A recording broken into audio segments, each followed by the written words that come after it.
Honourable Senators, the President.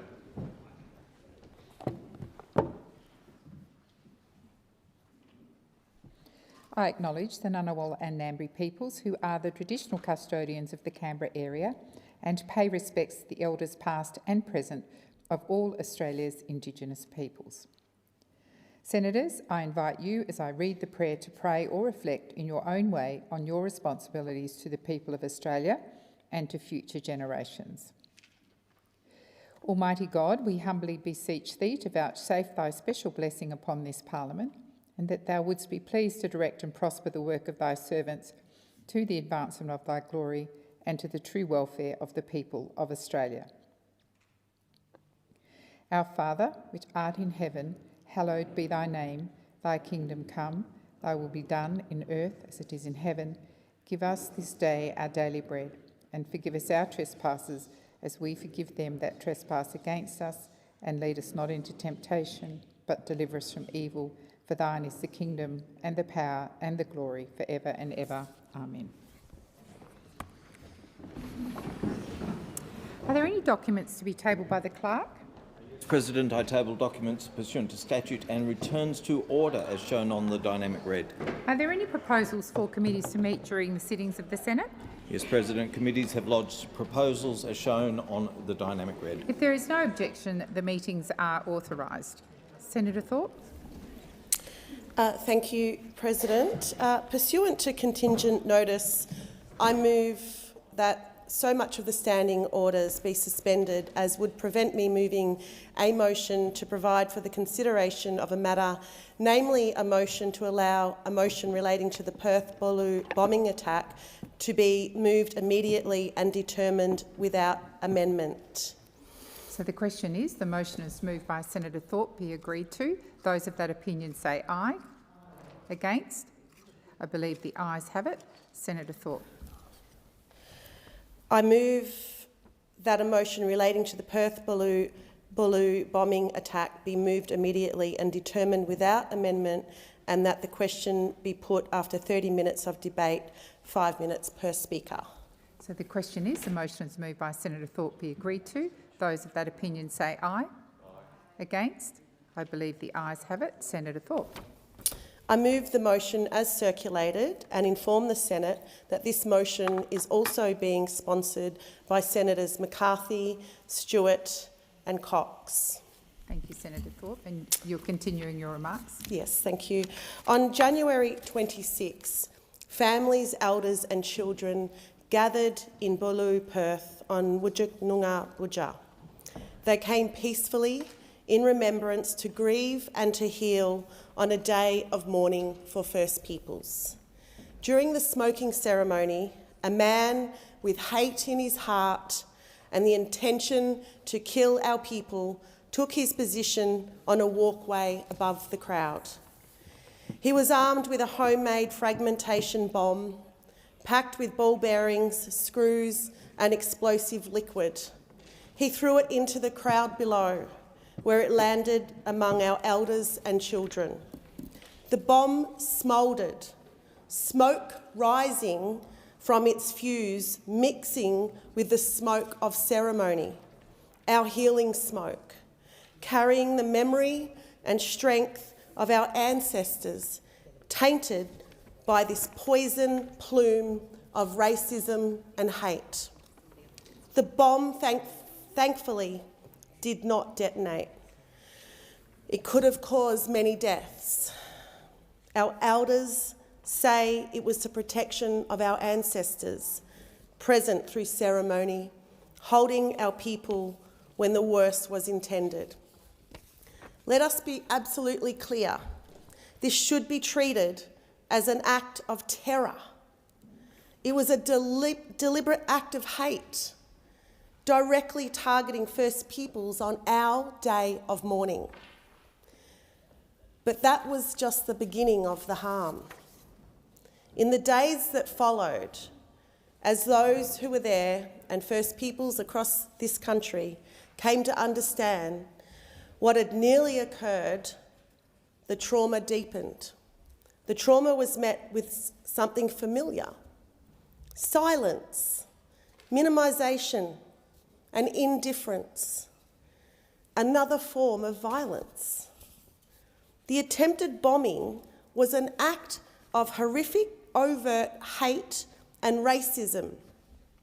What followed was the quieter, insidious thrum of the entrenched, systemic racism that shapes this country.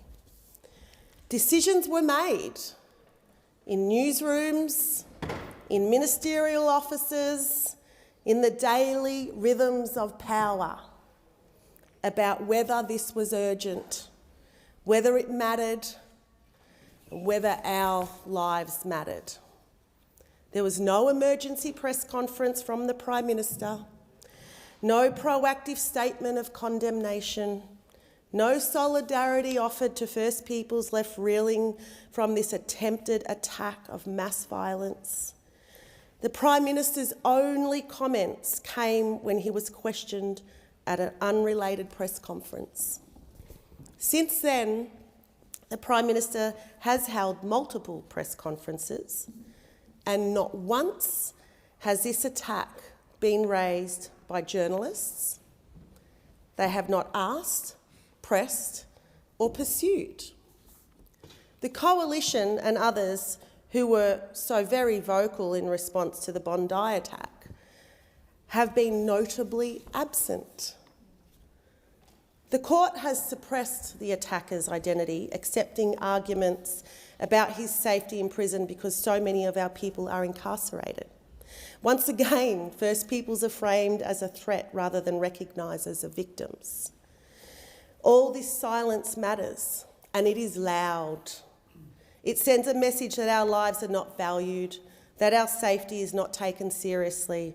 So today, I ask this place and everyone listening to pause and reflect, to ask yourselves honestly, why was this not seen as deserving national attention? This motion is about bringing this country together. It's about recognition and responsibility. It is about condemning hate and racism consistently, no matter who the victim is or what colour their skin is. It asks the Parliament to say clearly to First Peoples, we hear you, we believe you, we recognise that racism and hatred directed at you are real and rising. It calls on this Parliament to commit to urgent action to address racism, hate and violence against First Peoples. Thank you, Senator Thorpe. Senator McCarthy. Thank you, President. I rise to condemn the sickening attack on an Invasion Day rally in Perth last week. On the 26th of January, First Nations families and non-Indigenous supporters gathered at Forest Place in peaceful protest, exercising their democratic right to make their voices heard. First Nations people leading 2,500 Australians of all walks of life, waving the Aboriginal flag, a national flag, and holding banners about serious issues facing First Nations Australians: homelessness, incarceration, health outcomes. Many of us have seen the released footage of what happened next. As a Noongar elder was addressing the crowd, a man threw an object from a nearby balcony. From police description, it's a miracle that footage wasn't very different. Police have confirmed that the item thrown was an improvised explosive device. Metal ball bearings and screws wrapped around an explosive liquid compound of chemicals. We've heard from experts in the media in recent days about the device's destructive potential. Professor Mark Brisky, a counter-terrorism expert from Murdoch University, has worked on investigations alongside the AFP and FBI. He described the similarity between this device and others used by terrorists to kill in other countries. It's only by chance, President, that the device didn't detonate and cause mass casualties. Eyewitnesses have said the device landed in an area reserved for the most vulnerable: people in wheelchairs, babies in prams. We narrowly avoided a catastrophic disaster. The Western Australian Joint Counter-Terrorism Team is investigating the incident as a potential terrorist act. While a man has been charged over the incident and remains in custody, this does remain an ongoing investigation, and we must call this attack out for what it is. What we saw in Perth last Monday was an attempted bombing of a peaceful First Nations rally led by First Nations Australians and their allies. This was an attack on the social cohesion of the Australian community. It was an attack on all Australians. When our social cohesion is attacked, all of us in this chamber, the government, the opposition, the crossbench, must apply consistent focus and condemnation. Leaders' words carry meaning, and our government will not be silent. The Albanese government condemns this sickening and abhorrent incident. An attack on First Nations Australians is an attack on all Australians, and I am incredibly proud of the Prime Minister for standing up and saying what he said in regards to this incident. First Nations Australians, like all Australians, must be able to gather peacefully without fearing for our safety. There is no place for hate, intimidation or racism of any form in Australia, and we will continue to take action. Last month, we legislated to target acts of hatred designed to disrupt our social cohesion. That legislation better protects Australians of all racial and ethnic backgrounds, including First Nations Australians, from hateful attacks. As Minister for Indigenous Australians and as a Yanyuwa Garawa woman, I understand the importance of our work to eradicate violent hate all too well. First Nations Australians have come to understand that where hateful narratives spread, violence does follow, and generations will be devastated. I'm hearing from First Nations people in Western Australia and around the country, and they are deeply concerned. So many are scared, many are despairing. But First Nations Australians will not be cowed by this violence from exercising their rights and from being proud of who they are. We won't stop in our efforts to protect social cohesion in Australia. On behalf of the government, I sincerely extend my condolences to those shaken by these events, to the many people I've spoken to in regards, not just here in the Senate chamber, my colleagues, Senator Cox, Senator Lyons, and all of those families, Noongar families, and all of our allies who were protesting that day. Condolences to you, and we reach out to you to support you. We will not stop in our efforts to ensure that First Nations Australians and all Australians, President, lives in safety. Thank you, Senator McCarthy. Senator Little. Thank you. Well, let me begin by clearly and unambiguously stating that the Liberal Party condemns the attempted bombing on 26th of January in Perth. Several of my colleagues and myself condemned that immediately in media after the improvised explosive device was hurled at those people who had gathered. It is appalling and is just luck that this wasn't much worse. Regardless, this event has caused so much pain, so much hurt, and is abhorrent. There is, of course, no place for violence of this kind in Australia, not ever. We note the ongoing investigation by the West Australia Police Force, the Australian Federal Police, and the Australian Security Intelligence Organisation. We acknowledge the serious harm caused and we express our solidarity with all those who were affected. We affirm this. This is an attack against Indigenous Australians. That's the appropriate term to use. It is an attack also against all Australians and we must condemn it. Those propositions are not controversial. They should unite this chamber. Violence directed at people because of who they are is simply unacceptable and categorically unacceptable. It must be condemned plainly, decisively and without qualification. Where the Liberal Party parts ways with this motion is in its decision to go beyond that clear and necessary condemnation and instead prosecute arguments about Australia Day. This is not what this motion needs to be, and it is not what this motion requires. This attack is already being investigated as a potential terrorist attack. That is an investigation to be left to WA Police, the AFP and ASIO. Those responsible should face the full force of the law through our police, our security agencies and our courts. That is the proper course. It is not appropriate to use an incident that remains under active investigation to retaliate or reignite debates about 26th of January or to ascribe broader political meaning before the facts are established. We condemn the attack. We stand against racism and violence. This motion is not a vehicle for prosecuting Australia Day and that debate. This is why we will ask that paragraphs E and I be put separately. Those provisions are politicising a vile attack and it is still under active investigation. Australia Day is not the issue here. Any violence against Australians based on what they believe in is unacceptable, and this motion rightly condemns it.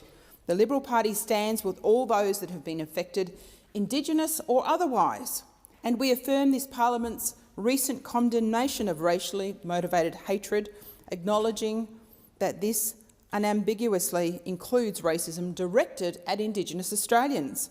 I also move the amendment as circulated in my name. The amendment omits First Peoples from paragraph J and replaces it with all Australians. This is because violence and intimidation impacts all Australians, not just Indigenous Australians. All people must be free to protest lawfully and peacefully without fear, harm, regardless of their views. No cause will ever be advanced by threatening or by harming others. Australians can disagree respectfully, but violence will only deepen division. It is unacceptable. Everyone in this place should be working to bring together, not to inflame tensions or excuse bad behaviour. The federal government has a duty to equally protect all people in this country from racism, discrimination, hate speech and the threat of racially motivated violence, and the government must continue to take urgent action to address racism, discrimination, hate speech and violence in all its forms, whenever it appears, wherever it appears. That is why the Liberal Party cannot support the singling out of Indigenous Australians in paragraph J. This act of violence is about behaviour, not about politics. Violence is wrong no matter who commits it, when they commit it or why they commit it. Our focus must remain on safety, accountability and peaceful civic engagement. As I said previously, an attack on Indigenous Australians is an attack on all Australians. Australia is better than what we saw on Perth on the 26th of January. Disagreement must never turn into intimidation and violence. And I move the amendment as is circulated in my name. Senator Little, you need to seek leave. I seek leave. Is leave granted? Leave is granted, Senator Little. Senator Waters. Thanks, President. I rise on behalf of the Greens in strong support of the motion condemning the attempted racist terrorist attack on First Nations people and supporters in Boorloo, Perth on Invasion Day. A man threw a homemade bomb into a crowd of First Nations people and allies at the Invasion Day rally with the intent to hurt and kill people, elders, children, families. It was a racist attack. It was an attempted terrorist attack. The only reason people avoided physical injury was because the device failed to detonate. But this attack and the terrible silence that has followed has inflicted deep trauma on First Nations people, on others at the rally in support, including our Green Senator Jordan Steele-John and his staff, and on all Australians. The silence from media and Conservatives who were so loudly outraged about anti-Semitic violence for months, that silence has been deafening. Despite the deliberate targeting of the First Nations community, it took 3 days for authorities to decide to investigate the attack as a potential act of terrorism. I'm glad they are now investigating, but suppressing the identity of the attacker and the delay speaks volumes. It's a familiar pattern. When neo-Nazis violently attacked Camp Sovereignty in Naarm in August last year, hospitalising community members and desecrating the Aboriginal flag, the police did not investigate the attack as a hate crime. We currently have the highest rate of Aboriginal deaths in custody in over 40 years. Over-policing is killing First Nations people, but violence towards First Nations people is simply ignored. The attacks in Naarm and Boorloo are an escalation of violence against First Nations people, who are already facing entrenched racism and systemic abuse. Yet the responses to the attacks highlight a brutal truth. Not all acts of hate are treated equally in this country. What message does this send to First Nations people? The constant minimisation of the violence, dispossession and inequality that they've faced since colonisation is a national shame. A bomb was thrown into a crowd of people on Invasion Day. There could be no more blatant of an attack, and yet it barely caused a ripple in media. The West Australian opposition leader is yet to even comment on the attack. We all stood in this place just weeks ago and promised to reduce hate. That means all hate. Any act of racially motivated violence and discrimination must be clearly condemned and action taken against perpetrators. The fact that no one was physically injured in this attack is a blessing, but it should not take away from the seriousness of what has occurred. I'd like to share my support and gratitude to the event organisers and the volunteers in Borlu who worked to keep those gathered safe amidst the confusion and the fear that rippled through the crowd at Forest Place last Monday. This event, which should have been a peaceful gathering, has been re-traumatising for many First Nations people, and I send my condolences and solidarity to all those who are feeling the impacts of this attack. We have seen the violence that develops from racial vilification. We have seen the risks of ignoring threats. We have seen that weak or permissive responses create the environment for radicalisation. What we need to see is genuine action. We must not let Conservative politicians divide us with Trump-style rhetoric inciting hate against First Nations people or migrants or other marginalised groups. This Parliament must equally protect all people in Australia from racism, discrimination, hate speech and violence. We must respond with equal conviction to all acts of racially motivated violence. We must tackle the conditions that enable fear to turn to hate, cost of living and housing pressures, racist dog whistling from the media, and algorithms and online echo chambers fanning the flames. An attack against First Nations people is an attack against all Australians.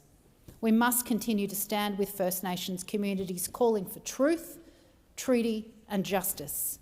And we must fully fund and implement the National Anti-Racism Framework to genuinely create a cohesive, inclusive and anti-racist society.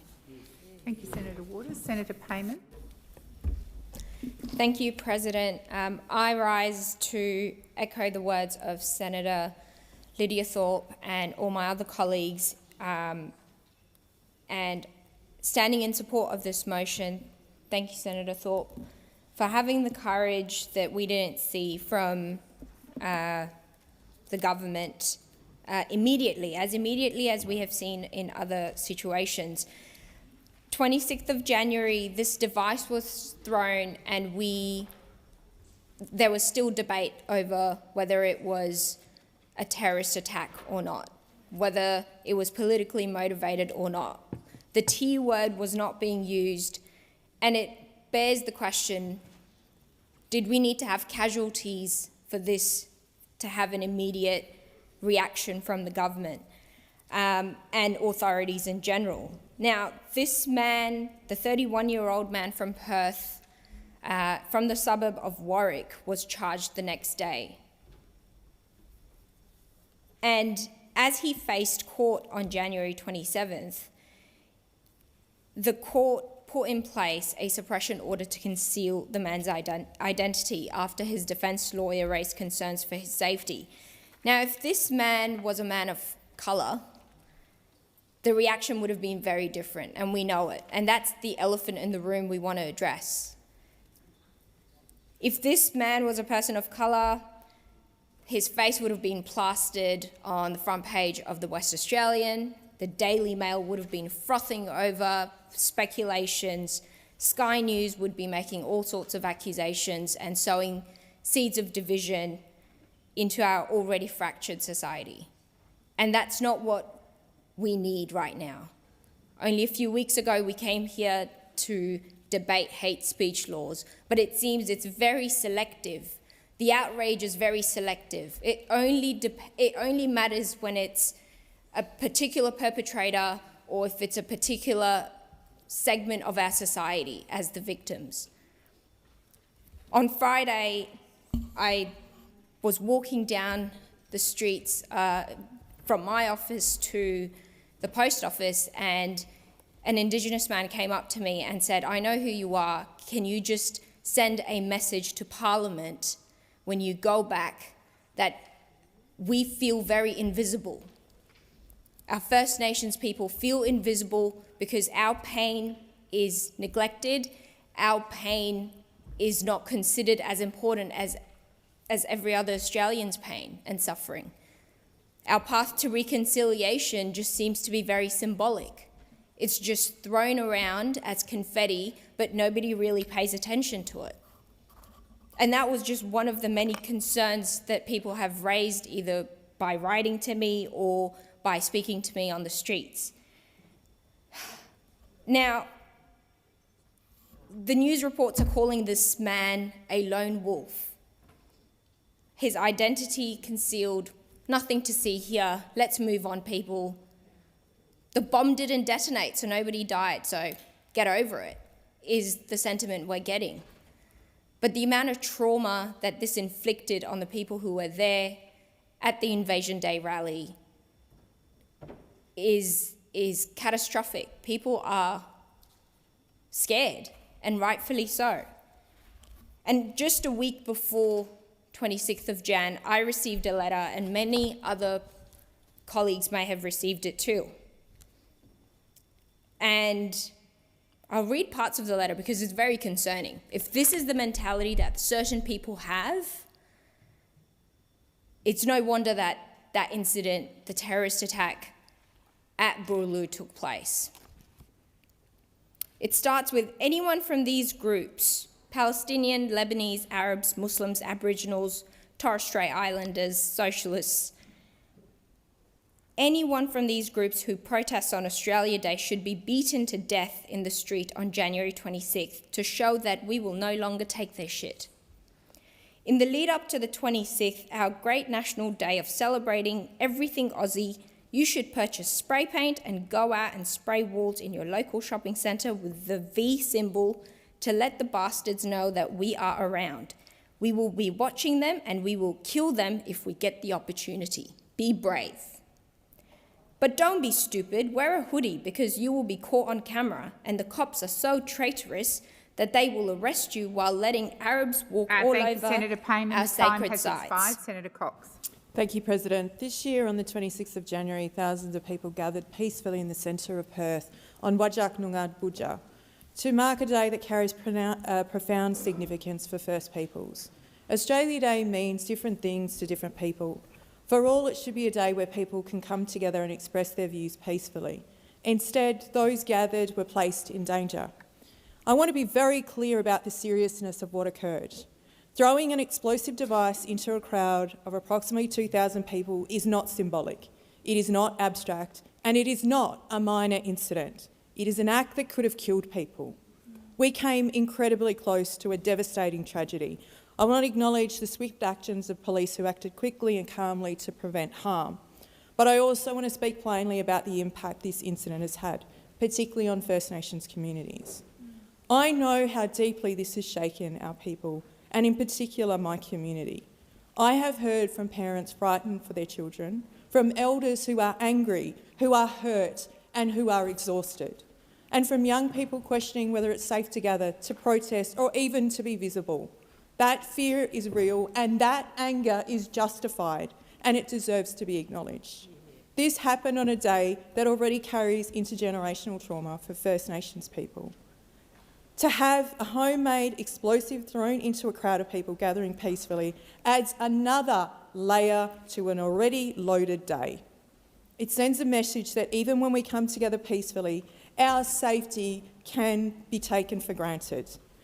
But now the matter is before the courts. Charges have been laid and WA Police are working with the AFP, ASIO to investigate if this is an act of terrorism.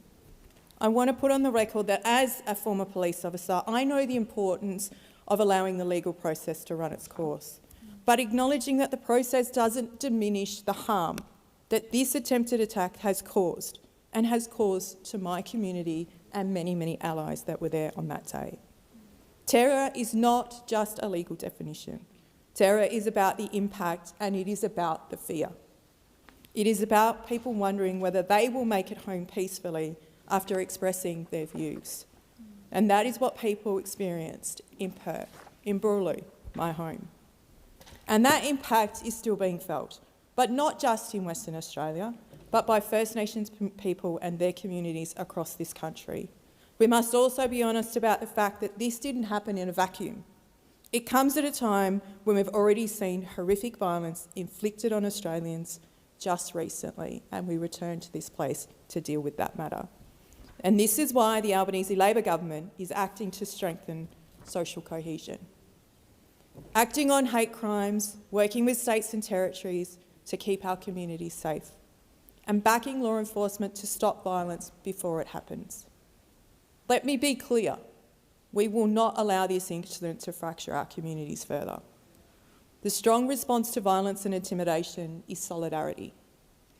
To our community, our elders, our children, our aunties and our uncles, and to everyone who was present at Forest Place on January 26. You are not alone. You are valued.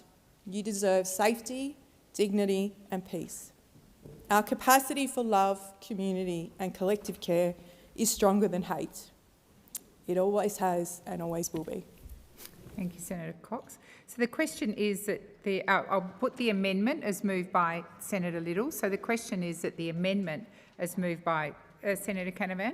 Just a point of order, the Nationals Party would also like to vote separately on J. I didn't get an opportunity to speak in the debate, but I just wanted to indicate that though, because I didn't get to speak. I will move the amendment as moved by Senator Little, which has been circulated in the chamber. So the question is that the amendment as moved by Senator Little be agreed to. Those of that opinion say aye. Aye. Against? I believe the noes have it. Division required. Ring the bells for 4 minutes.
Lock the doors. So the question is that the amendment as moved by Senator Little be agreed to. The ayes shall move to the right of the chair, the noes to the left. I appoint Senator Askew as teller for the ayes and Senator Darmanin as teller for the noes.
Order. There being 23 ayes and 39 noes, the matter is resolved in the negative.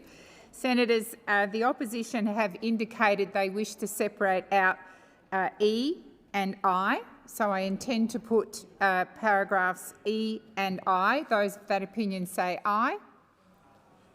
Against? No. I believe the ayes have it. No. Division required? Ring the bells for 1 minute. Okay, so thank you. Senator Cash has indicated we record your opposition. Senator Canavan has indicated that... Senator Canavan? The Nationals Party would like J put separately. Yes, as well. I was just going to say that. The National Party has indicated they want J put separately, and Senator Roberts? Same, please. We want E and I put separately. We've just done E and I. Record our You want to opposition. record. Thank you. Thank you, Senator Roberts. So the question is that paragraph J be agreed to. Those of that opinion say aye. Aye. Against? I believe the ayes have it. Senator Canavan? Could we just have our opposition to J recorded and E and I as well? The National Yes, Party as and well. I'm Thank assuming Senator Roberts, you would like the same for J to be recorded.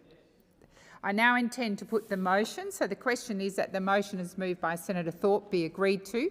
Those of that opinion say aye. Aye. Against? I believe the ayes have it. Thank you, Senators. That concludes that debate. Senator Shoebridge. Thank you, President. I seek leave to move a motion relating to the Israeli President's visit to Australia as circulated. Is leave granted? No. Leave is not granted, Senator Shoebridge. Thanks, President. Pursuant to contingent notice standing in the name of Senator Waters, I move that so much of the standing orders be suspended as would prevent me moving a motion to provide for the consideration of a matter, namely a motion to give precedence to a motion relating to the Israeli President's visit to Australia. President,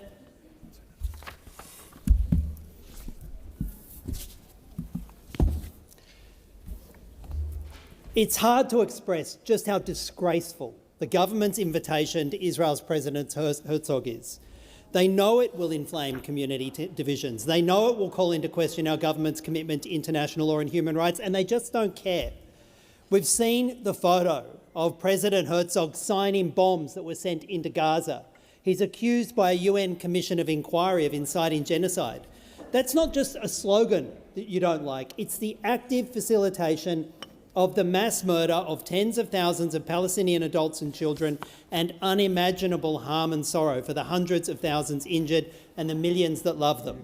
The UN Independent International Commission of Inquiry found that President Herzog made statements that incited the commission of genocide. On the 13th of October 23, President Isaac Herzog stated, "It's an entire nation out there that is responsible. It's not true, this rhetoric about civilians who are not aware and not involved. It is absolutely not true." That's what he said. And that isn't just inflammatory rhetoric. What Herzog was calling for is collective punishment, and there is a reason it is illegal and a war crime. That appalling statement was also cited before the International Court of Justice as demonstrating genocidal intent on the part of Israel. What the hell is Labor doing inviting someone like that to Australia? They talk big about stopping hate at our borders, using ministerial powers to refuse visas, but then send a special invite to Herzog. It shows what they really mean. Senator Shoebridge, I am going to remind you that this is a suspension order. It is absolutely okay for you to refer to the person that you're talking about, but you also need to inform the chamber as to why you are moving this motion. This is urgent because this needs to be before the Senate so as we rescind the invitation. He's coming next week. Over 500 prominent Australians, including former diplomats and public servants, took out a full-page advertisement calling this invitation, which will be happening next week, immoral and wrong, and they're right. Hundreds of thousands of Australians have spent more than 2 years in the streets protesting genocide. They've marched, they've rallied peacefully, and we've joined them. And they are a great movement for humanity, like Australia has not seen before. The longest continuing large mass protests across the country, and their core demand is peace. They've used their voice to say not in our name, and how does this government respond? They wrap themselves around the head of state of the country, the very country accused of committing those crimes. Senator But be clear. Senator Shoebridge, I remind you again, you are talking about the suspension motion that you moved, not about the substantive motion, which you weren't given leave to move.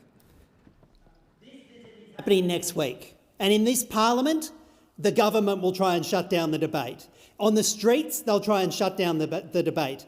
They'll try and stop us saying, as is our right, that Herzog is not welcome and should not visit next week. They will try to ensure that someone who signed a bomb that was dropped on civilians in Gaza is shielded from even seeing the millions of people in this country that reject his actions.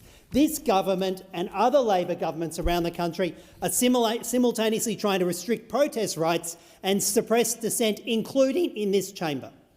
Australia is a signatory to the Genocide Convention. That means we have moral obligations, not suggestions, not guidelines, but obligations to prevent genocide wherever it occurs. Senator Shoebridge, once again, I remind you to focus on why it is necessary to have the suspension motion. Next week, this government is going to be providing the red carpet for a man who incited genocide, and the genocide isn't over. It's continuing today. During the so-called ceasefire, Israeli Defence Force attacks have killed over 500 people and injured more than 1,300 others, all while Isaac Herzog has been in power. I can't believe I have to say this. When someone is accused by the United Nations of inciting genocide, you don't invite them for tea. You don't give them a platform. You certainly don't welcome them as a guest of honour next week while suppressing the voices of those who object. The division this visit will cause isn't on the protesters. It isn't on the hundreds of thousands of Australians demanding their government live up to its values. The division next week's visit will cause is on this government for making a choice that betrays the Australian community's conscience and exposes this government's Labor's moral cowardice. History will judge this moment. It will judge whether we stood on the right side or whether we chose cynical pandering to the US and its ally Israel over justice, whether we listened to calls for justice or tried to silence them in here, on the streets and in the media.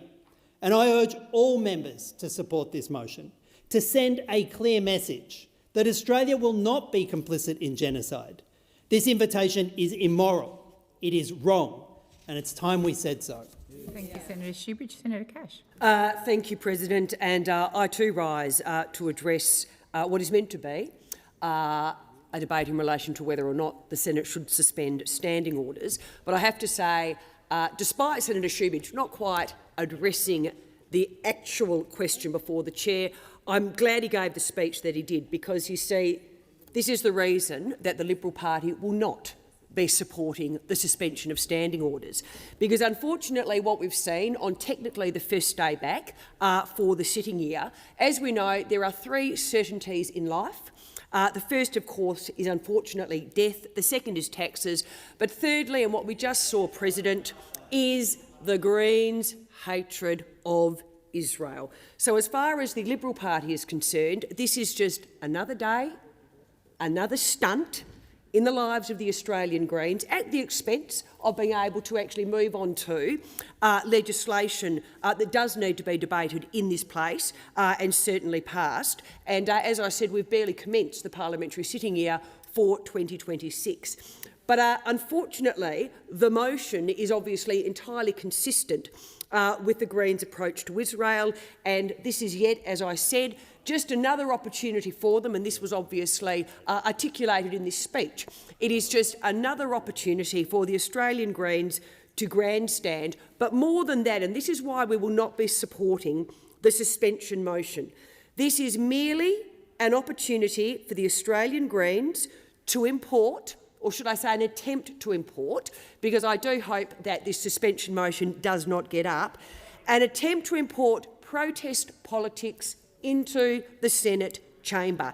It is just another effort by the Australian Greens to turn the Senate's procedures into a platform for performance. Wasn't a great performance, I'll be honest. I've seen you do better, rather than for serious debate. And I think, President, though, another reason that the suspension should not be supported is in relation to the hypocrisy of the motion that we currently have before the chamber and the actions less than 2 months after the Islamic terrorist attack in Bondi, which, as we know, targeted 15 Australians who were brutally murdered. The Australian Greens are asking us to suspend standing orders to debate a motion that would actually stop the President of the only Jewish majority country in the world coming to Australia. I mean, this, President, this is of vital importance to the Jewish community, given the murder of 15 Jewish people. Now, you can see from the parroting going on in the back here that the Greens, unfortunately, they know this is of vital importance to the Jewish community. And I would have thought, President, that but a few weeks ago, or in fact 2 weeks ago, they stood in this place and said they were in solidarity with the Jewish community. Well, asking for the suspension today, Senator President. Cash, please resume your seat. Senator Shoebridge, Senator McKim. Thanks, President. It's in relation to relevance. You were very strict in applying that criteria to Senator Shoebridge. I ask that you take the same standard to Senator Cash, who's clearly not making an argument as to what... Resume your seat. First of all, I'm going to remind the Greens that Senator Shoebridge was heard in silence. I've called you to order twice already. Senator Cash has the right to be heard in silence. If you don't wish to hear her contribution, you may leave the chamber.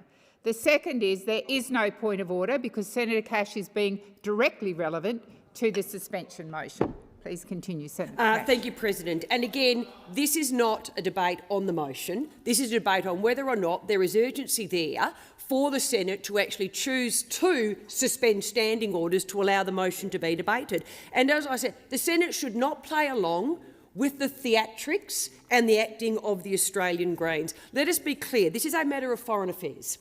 Australia's relationship with Israel should not be used as a prop, as it is being, for parliamentary theatrics. Israel is a friend of Australia. Israel is a democratic partner. It is a strategic security partner. You don't have to agree, President, with everything Israel says, obviously, but the Australian Greens, they do not want to debate. You can see now. Senator Cash, Senator, I'm very sorry. I have called you to order.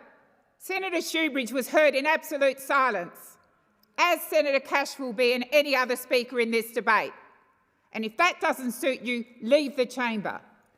Senator Cash, please continue. I think it's actually really disappointing because every person who comes into this chamber, President, is able to express an opinion in relation to the question before the chair. Senator Shoebridge, as you said, was heard in silence in relation to why he says there should be a suspension of standing orders. Unfortunately, what the Australian people are now witnessing is the Australian Greens, it's my way or the highway. Well, the bad news is that in this case, we are not going to support the suspension. You want to silence, and the fact that you're talking now shows, the Greens want to silence anybody who does not agree with them. And quite frankly, that is one of the reasons that this suspension motion should not go ahead. There are proper avenues for debate, there are proper ways to put views on the record, there are proper mechanisms for scrutiny and accountability, and the way the Greens are behaving now, it is not one of them. Thank you, Senator Cash. Senator Chisholm. Senator Chisholm is a minister. Senator Thorpe. The government does not support this suspension of standing orders. To be clear, the government doesn't support the content of this motion either. It's entirely appropriate for the Prime Minister to invite President Herzog, following the Bondi attack targeting the Jewish community that has devastated many families and the Jewish community across Australia. As Senator Cash had pointed out, there are other opportunities for the Greens to advance these arguments in the Senate, including as a matter of public importance, an urgency motion in the general business debate, in Senator statements and the adjournment debate, rather than disrupting the important routine of business. And I would now move that the question be put. So the question is that the suspension motion, as moved by Senator Shoebridge, be agreed to. I beg your pardon, I'm jumping ahead. So the question is that the motion is moved by Senator Chisholm for closure be agreed to. Those of that opinion say aye. Aye. Against? I believe the ayes have it. Division required. Ring the bells for 4 minutes.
Lock the doors. So the question is that the closure motion as moved by Senator Chisholm be agreed to.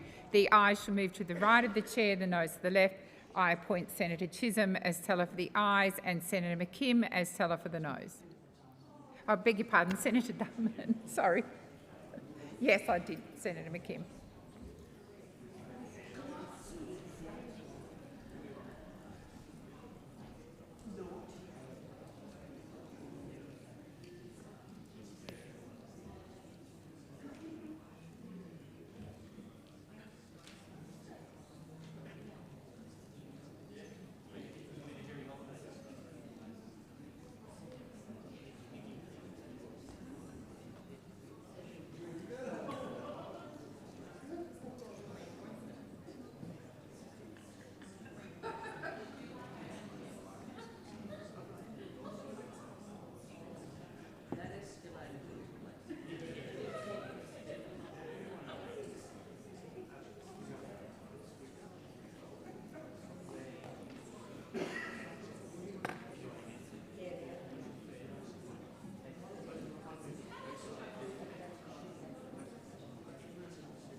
Order. There being 40 ayes and 11 noes, the matter is resolved in the affirmative. I advise senators if further divisions are required, there will be 1 minute bells. So I now move the suspension motion as moved by Senator Shoebridge. So the question is that the suspension motion as moved by Senator Shoebridge be agreed to. Those of that opinion say aye. Against? I believe the noes have it. Division required. Ring the bells for 1 minute.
Lock the doors.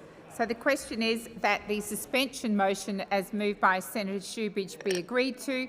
The ayes shall move to the right of the chair, the noes to the left. I appoint Senator McKim as teller for the ayes and Senator Darmanin as teller for the noes.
Order. There being 11 ayes and 39 noes, the matter is resolved in the negative. I call the clerk.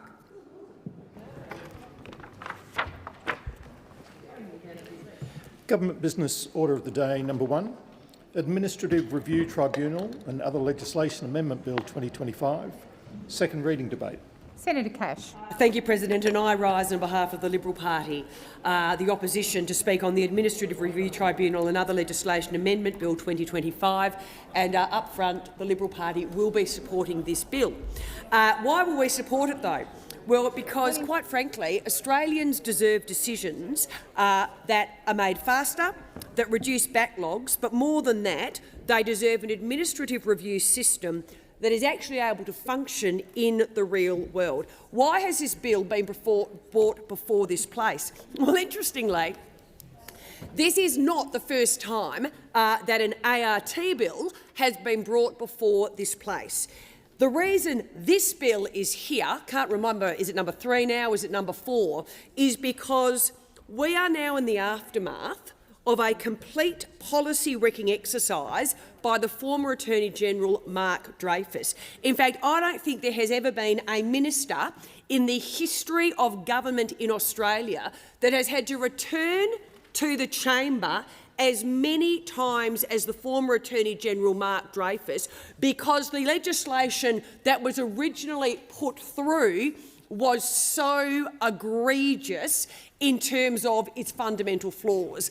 But here we are again.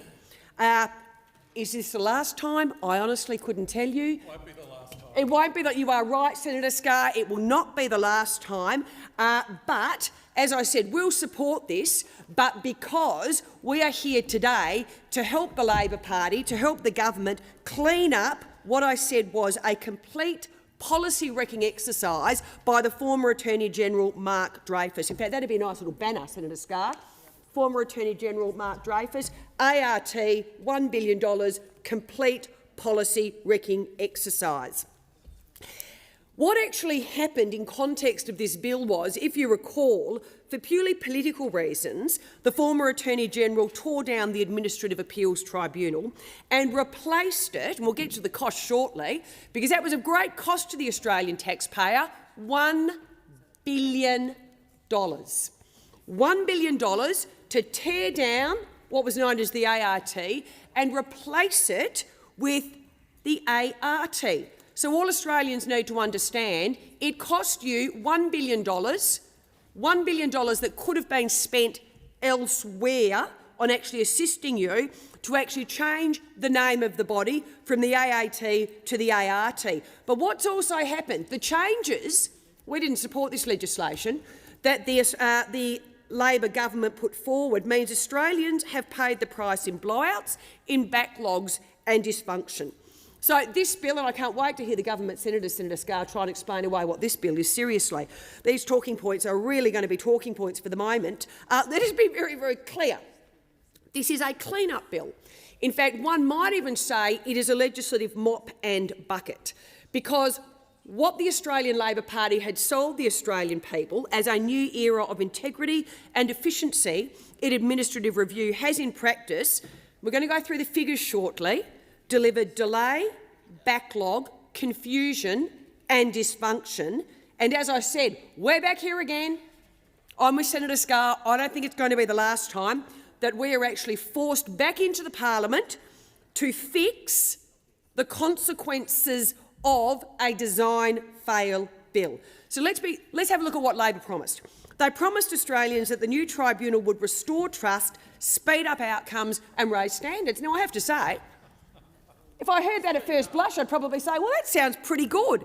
The bad news for Australians is this: you don't live in press releases, you live in the real world. And the impact on the real world is this: where a decision is delayed for months and months and months, that is not integrity. It is a system failing the people who are subject to it. And that failure is not theoretical. Outcomes matter more than slogans. The slogans sounded great at the time, but the reality is this: the test of our tribunal is simple. How long does it take to get a decision? Is the process predictable and accessible? And does it support program integrity, particularly when we're talking about migration cases? Or, and this is where we're at, Senator Scarr, does it become a bottleneck that invites delay and exploitation? On each of those tests, Labor's model, $1 billion, changed an A to an R, they are actually failing. This is the reality. These are the numbers, they are damning. The caseload, the AAT to the $1 billion ART. 67,000 matters in May 2022 when we left office. For $1 billion of taxpayers' money, former Attorney General Mark Dreyfus has now increased that caseload. It is quite spectacular. It is almost 50%. 111,000, Senator Scarr. 126, there you go. I'm going to have to speak to my staff on that. 126,000 now. 67,000 in May 2022. We were meant to be decreasing the caseload. The caseload has almost doubled to 126,000. Worse is this. Median case times have blown out. May 2022, they were around 30 weeks. They are now 68 weeks. And remember, this is $1 billion of taxpayers' money that was meant to provide more integrity in the system. Worse, student visa appeals have surged from around 2,000 cases in 2022. This is almost actually unbelievable. In fact, I thought there was a mistake, but it's not, to more than 40,000. 2,000, 48,000, it keeps on getting more. Senator Scarr, if we give this speech next week, it'll go up again. But again, this is the issue. It costs the Australian taxpayer $1 billion. $1 billion and they were sold a pup. $1 billion and they were told, we are going to bring all of these waiting times down. Well, guess what? These are the statistics. The government cannot resolve from them in their talking points, and quite frankly, they are an absolute indictment on the government. This is not a minor administrative inconvenience. This is now a serious problem for the integrity and credibility of Commonwealth decision-making. So what is the government trying to do with this bill? Well, I have to say this is where the irony, quite frankly, is even greater. Because what we are agreeing to today is something that the Liberal Party had argued for consistently. So what are we doing?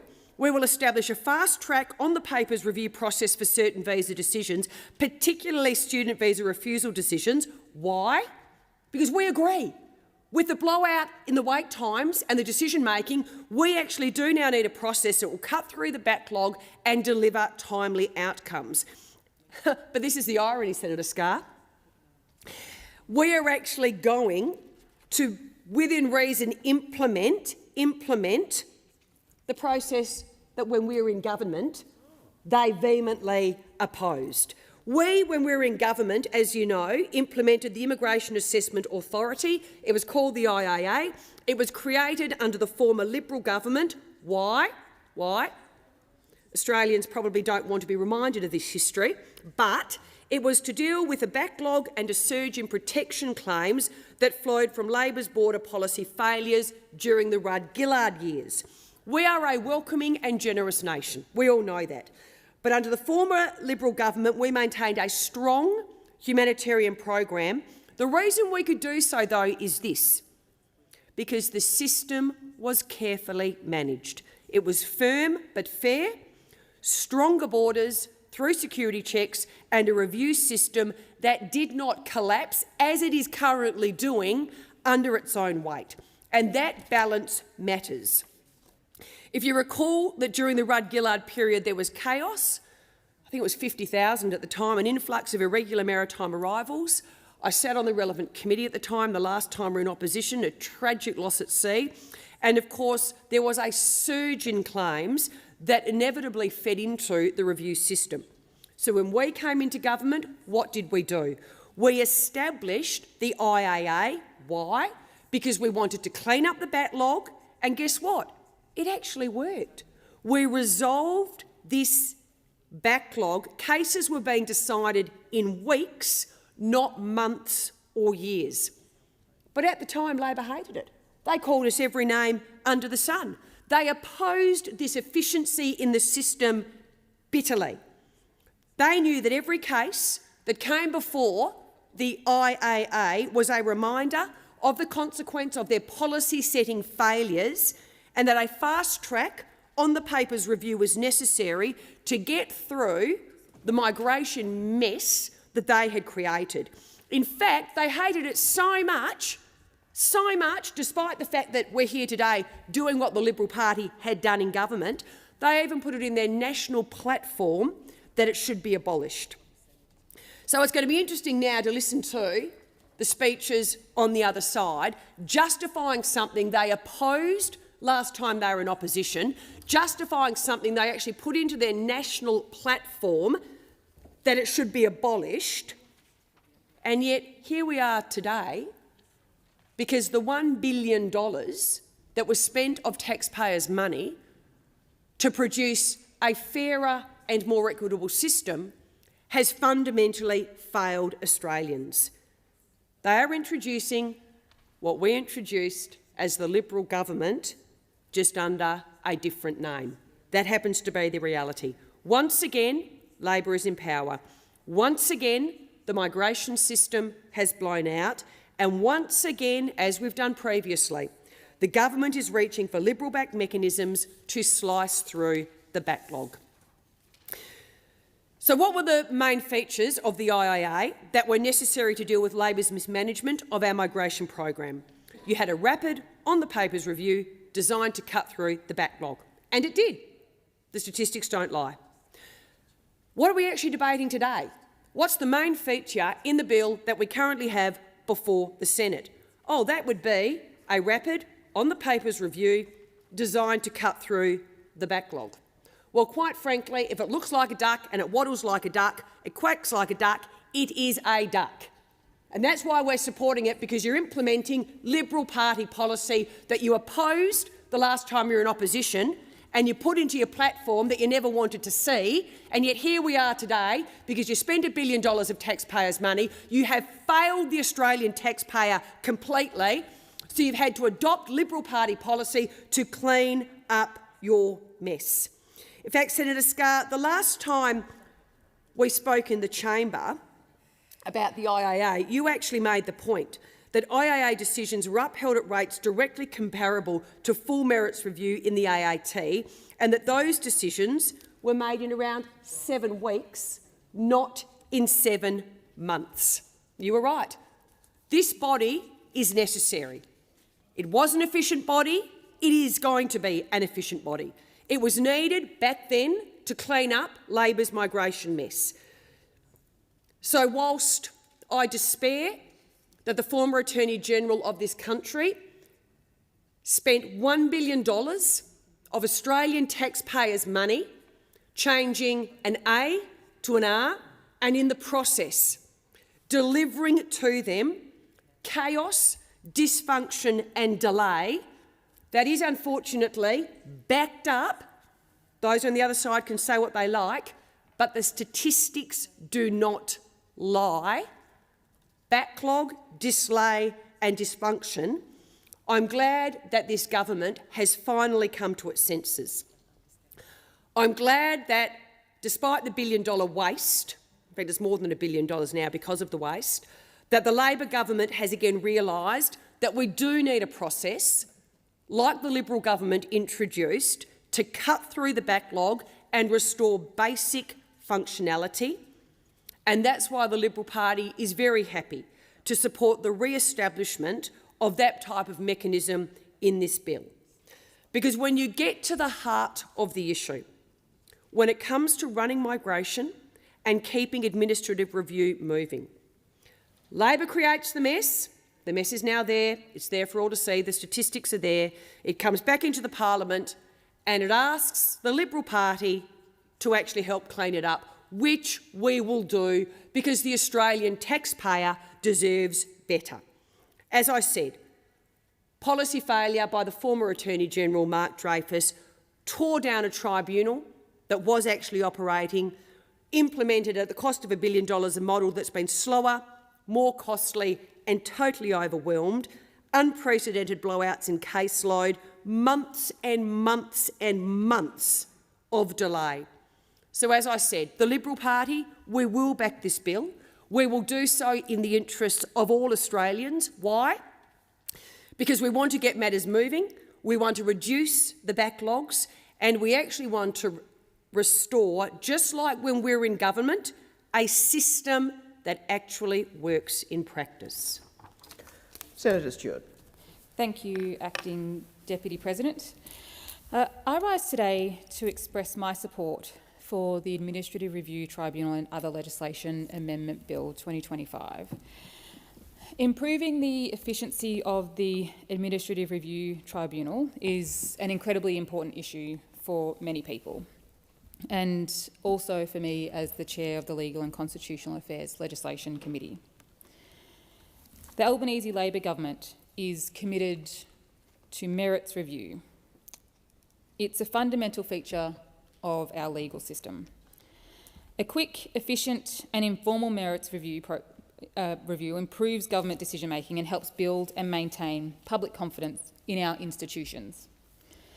That is why we abolished the deeply dysfunctional Administrative Appeals Tribunal after years of mismanagement by those opposite and political stacking by those opposite. The Albanese government inherited an outdated system with a significant backlog. But unlike those opposite, we're a government that takes action. Senators Cash and Scarr, you were heard in silence. You will show respect to Senator Stewart. We are determined to make the tribunal more efficient and fairer for all.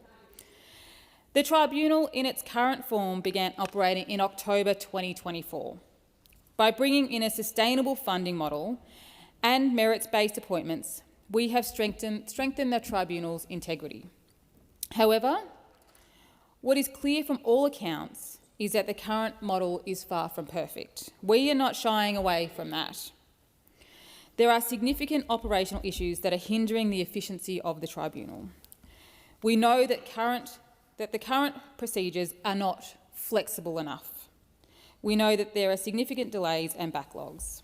Applicants are left in limbo for months and even years, waiting for what should be a quick merits review. This bill will change that.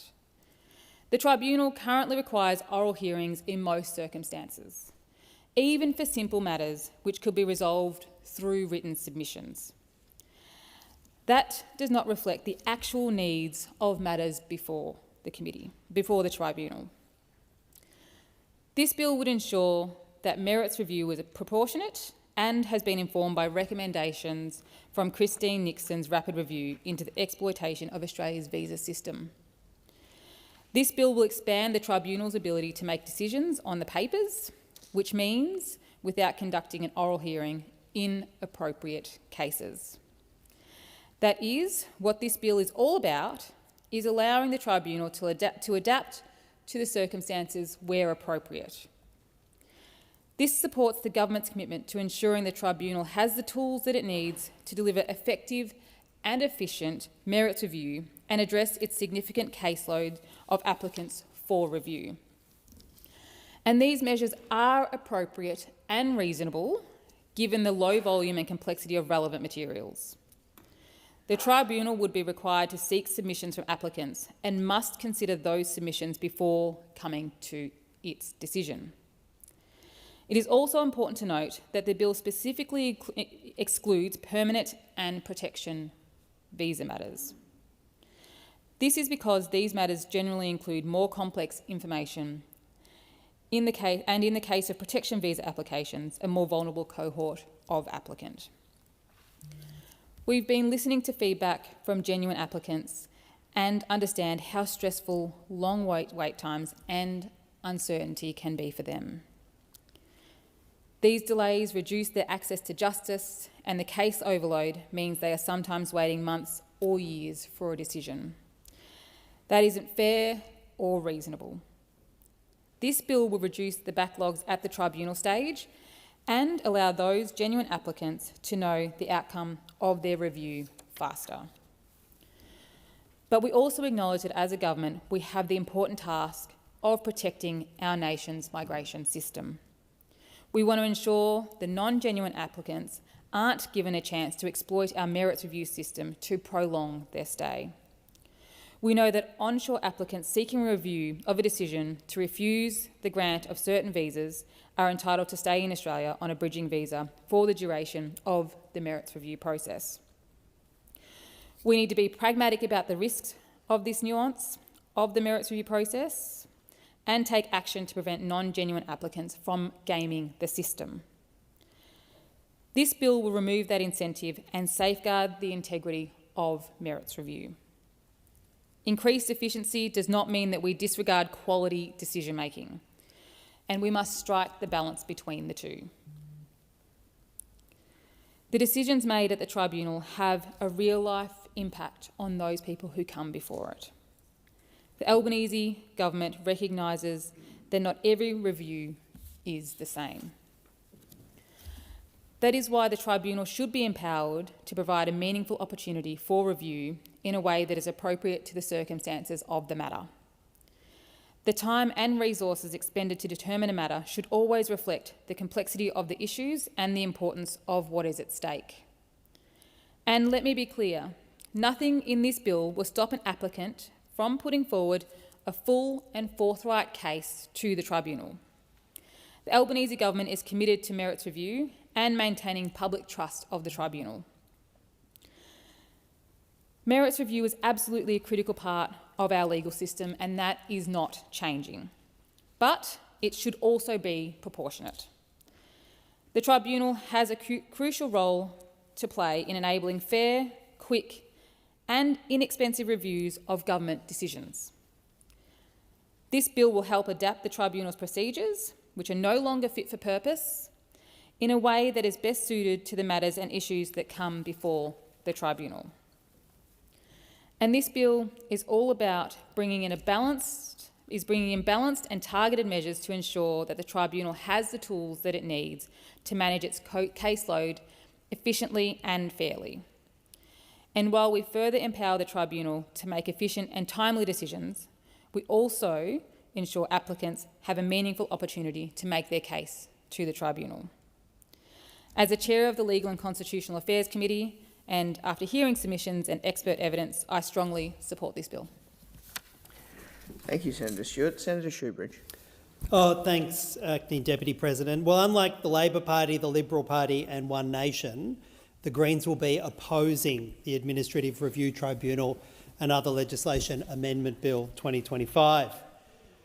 I was on the references, on the review by the Legal and Constitutional Committee, and I listened to multiple witnesses from a variety of different organisations who gave clear evidence about why this bill should not be supported, why it was taking away important procedural rights, why it was targeted at migrants and unfairly targeted at migrants, and why it was going to give potentially significantly expanded powers to the government of the day to remove even more rights from reviews in migration matters.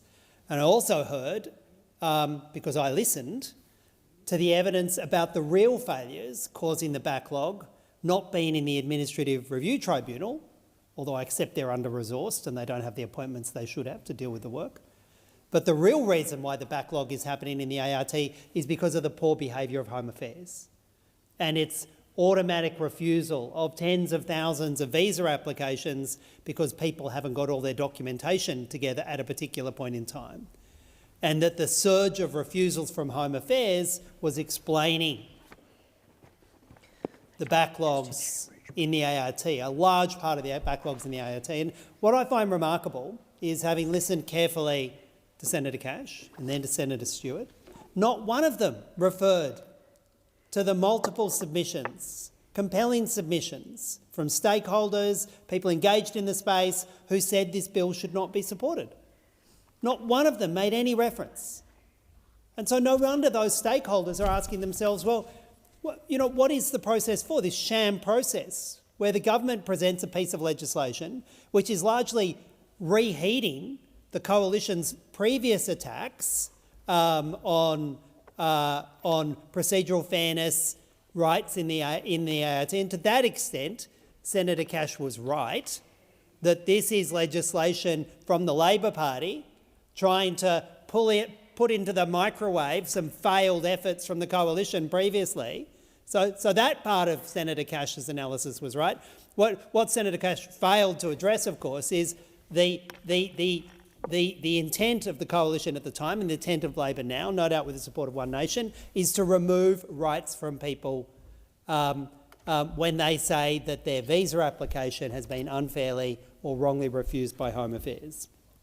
And if the government was serious about reform to address the backlog that the ART is facing, it should do two things.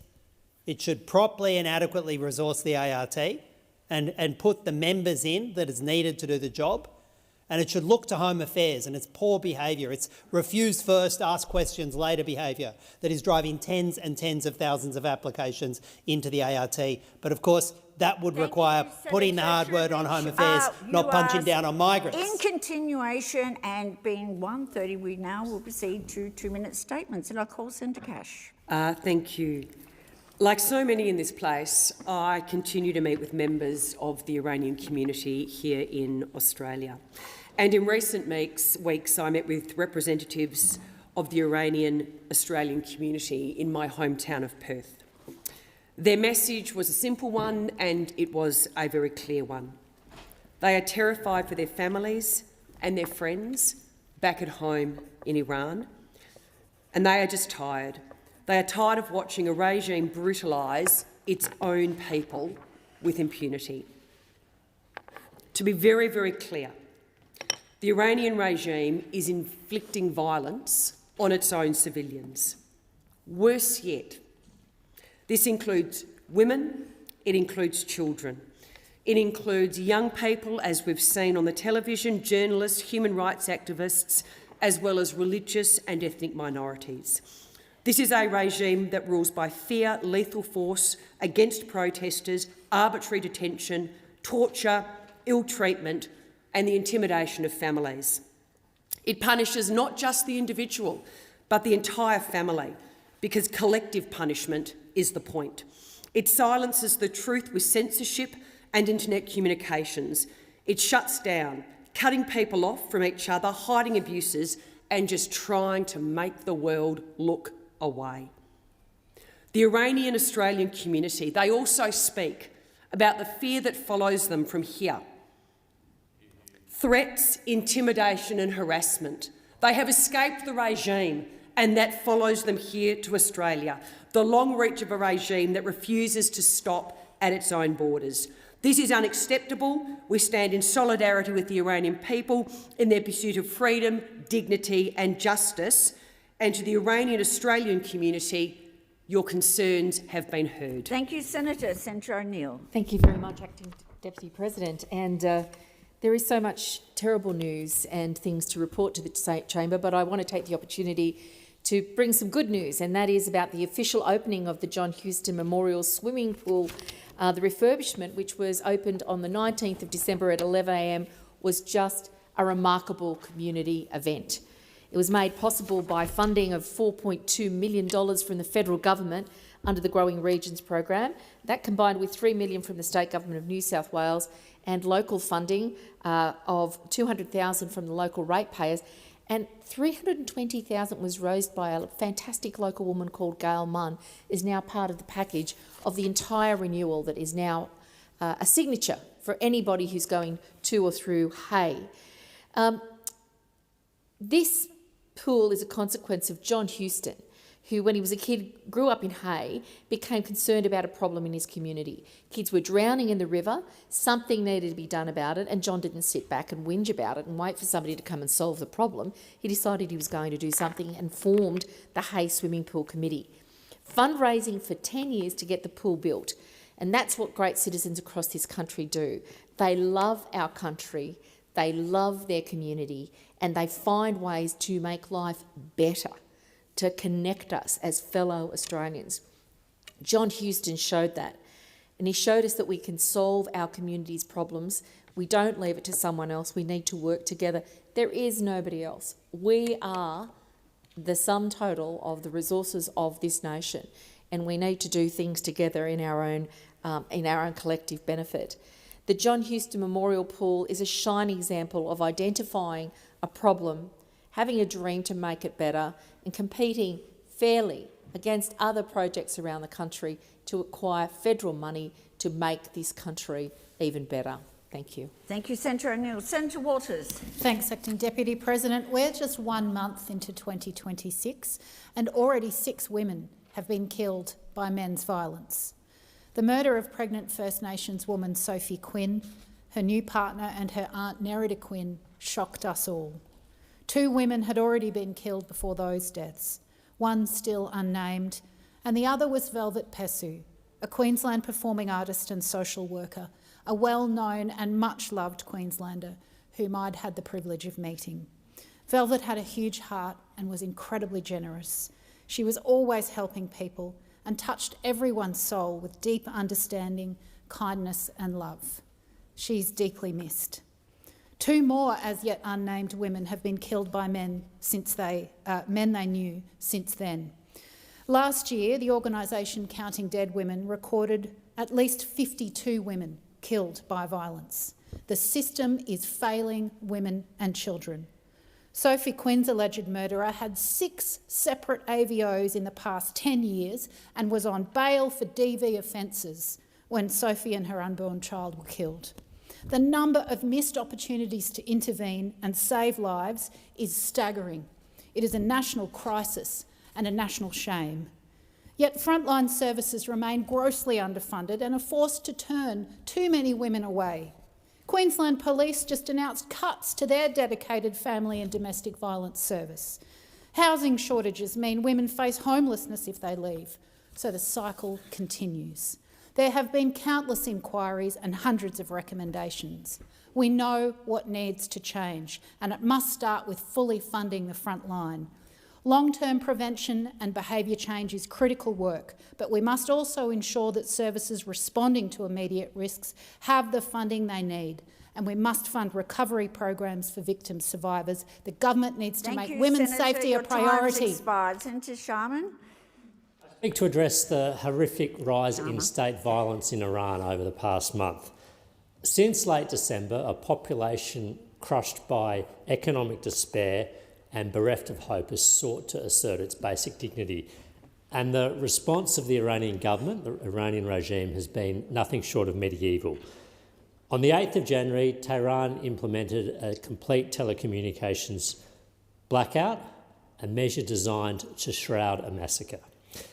And while the numbers since have been difficult to verify, the UN Special Rapporteur, Professor Sato, warned the Human Rights Council last week of a staggering discrepancy between official figures and credible reports. These credible reports suggest the deaths that have occurred in Iran because of state-sponsored violence have been in the many thousands, as many perhaps as 20,000. In other words, a massacre of civilians. Now, this is not merely an internal matter because the Iranian regime's behaviour towards its own citizens mirrors its external malignancy. While it executes its own youth in the streets of towns like Tehran and Shiraz, it also continues to export instability and conflict across the Middle East and beyond indeed even as far afield as Australia, as we have learnt in recent months. I do welcome the announcement this morning of new sanctions against IRGC-linked individuals, but I note as well that there remain credible reports of family members of senior sanctioned IRGC generals residing in Australia, something that we must address. And we cannot ignore the fact that Australia remains one of the largest importers of refined oil products with no requirement or assurance that the crude oil that feeds these refineries is not supporting the war and repression machines of Iran and Russia. This is a loophole we must act to close. Your time's expired. Senator Corrigan. Thank you, Acting Deputy President. I rise today to thank the Minister for the Environment, the Honourable Murray Watt, for his commitment and attention to the Murray-Darling Basin, particularly in listing the Lower Murray as critically endangered. The river is under threat. over-extraction, feral animals, weeds, habitat loss and salinity have all led to a system that we have relied on for generations, being less predictable and less stable. And the impacts of an endangered system are felt far beyond the banks of the Murray. Our farmers rely on this river. Our farmers rely on this river to feed the nation. Our communities rely on the river for fresh water, for their very existence across South Australia. There is also a great reliance from locals and tourists for leisure on the river system, and this goes to our whole manner of how we live our lives in South Australia. For us, a healthy river system isn't an abstract concept by any stretch. The prosperity of our state, the future of our farmers, the health of our communities is all reliant on the health of the river. Bringing environmental flows back to the river system, restoring those natural systems, is going to be the work of generations. This cannot happen overnight. But that is exactly what this listing does. It gives us a chance to take this opportunity to focus our attention and to genuinely guide actions on the water to make a fundamental difference. Thank you, Senator. Your time's expired. Senator Pocock-David. Thank you, Acting Deputy President. Australians hate double standards, and the double standard around the response to the attempted terrorist attack in Perth needs to be called out. A spotlight needs to be shone on racism First Nations people in Australia continue to face. And we need to stop overlooking the seriousness of what happened on January 26. What we saw on 26 January was the most extreme, real-world manifestation of the racism and hate First Nations people have long told us still exists in this country today. It's revealed the tragic loss of humanity for one another that I think we've all felt slowly slipping through our country's hands. A loss driven by media companies, social media platforms and algorithms who found hate, division, outrage more profitable than reason and compassion, more profitable than connecting with our fellow humans. And of course, some politicians weaponising fear and seeking to boost their own political stocks from racism, hate and division, rather than appealing to people's better selves and showing leadership. And for many of us, the only thing more shocking than seeing someone throw a homemade bomb into a crowd of fellow Australians was the muted language and indifferent response from so many. It wasn't a bomb, it was a device. It wasn't a terrorist attack, it was a scare. We cannot downplay the seriousness of what happened. This was a bomb designed to explode, designed to kill, thrown by an Australian at fellow Australians. And now is the time for solidarity with the First Nations community. We cannot be selective with our outrage.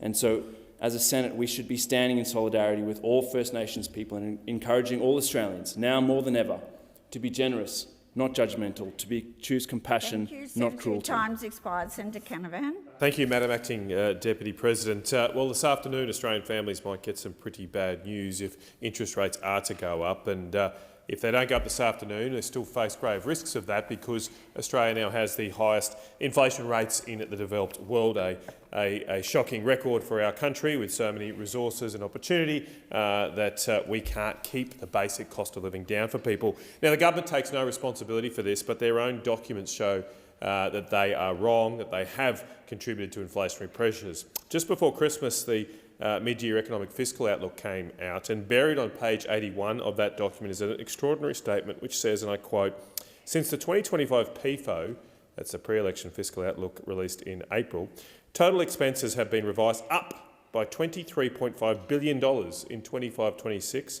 and by $55 billion over the 4 years from 2025-26 to 28-29. In just the space of 7 months, this government has presided over a blowout in their own budget of $55 billion of that, and almost half of that is actually occurring in this financial year. We've never seen anything like this, never before. These revisions always happen. There are always changes. Budgets are never kept to the detail. There's always some revisions, although usually negative and positive, usually negative actually, usually more savings. The accounts are usually conservative.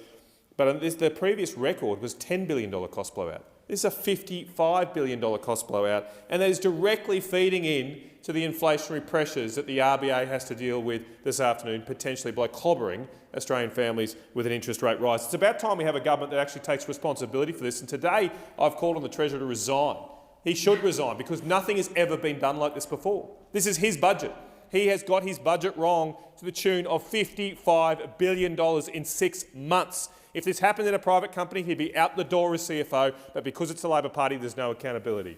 Thank you, Senator Whittaker. You have the call. Thank you, Acting Deputy President. On the 26th of January, I attended the City of Bunbury's Australia Day citizenship ceremony in WA's southwest. 71 people from 27 unique countries became new Australian citizens. It was a proud moment that reflected the diversity and strength of modern Australia, a reminder that our national story continues to be shaped by people who choose to make their lives here and contribute to our communities.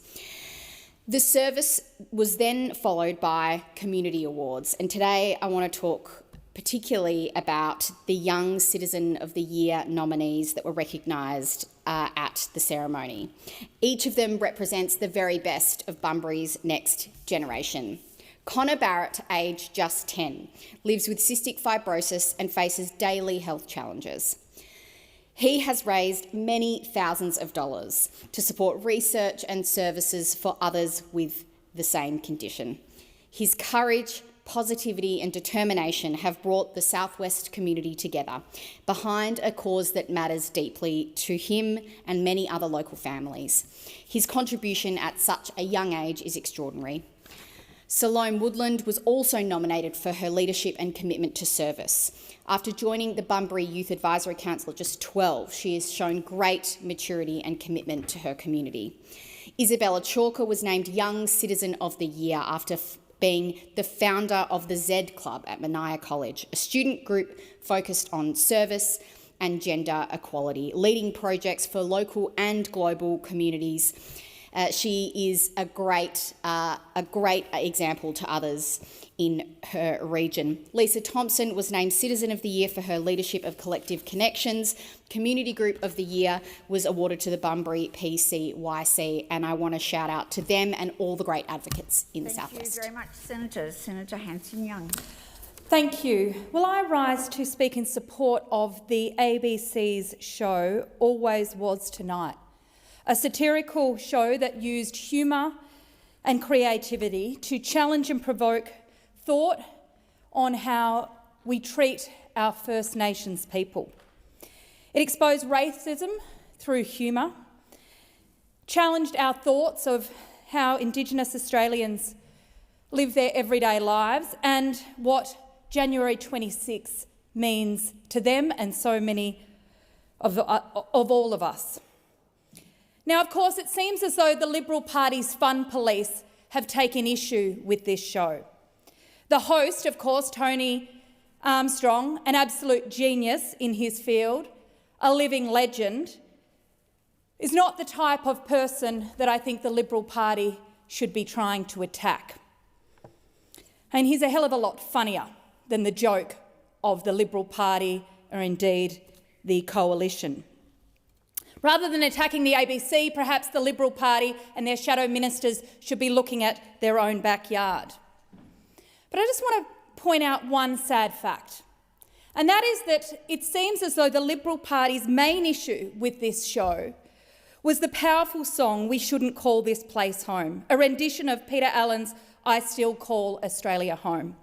It highlighted the very real and confronting issue of young Indigenous kids being locked up in jail. Kids being locked up at the age of 10 in most states across this country. And rather than being offended at locking up children, the Liberal Party are appalled and offended by the song itself. Well, I say to the Liberal Party, If seeing kids in spit hoods on television offends you, then stop doing it. Thank you, Senator. Senator Payman, you have the call. Thank you, Acting Deputy President. I want to speak today as a woman who's pregnant and learning in real time just how humbling this experience can be. Each trimester brings its own challenges and lessons. The first can knock the wind out of you, the exhaustion, the nausea, the quiet worries you don't always say out loud. The second may offer a little breathing room, even as your body feels unfamiliar and your mind runs through 1,000 questions a day.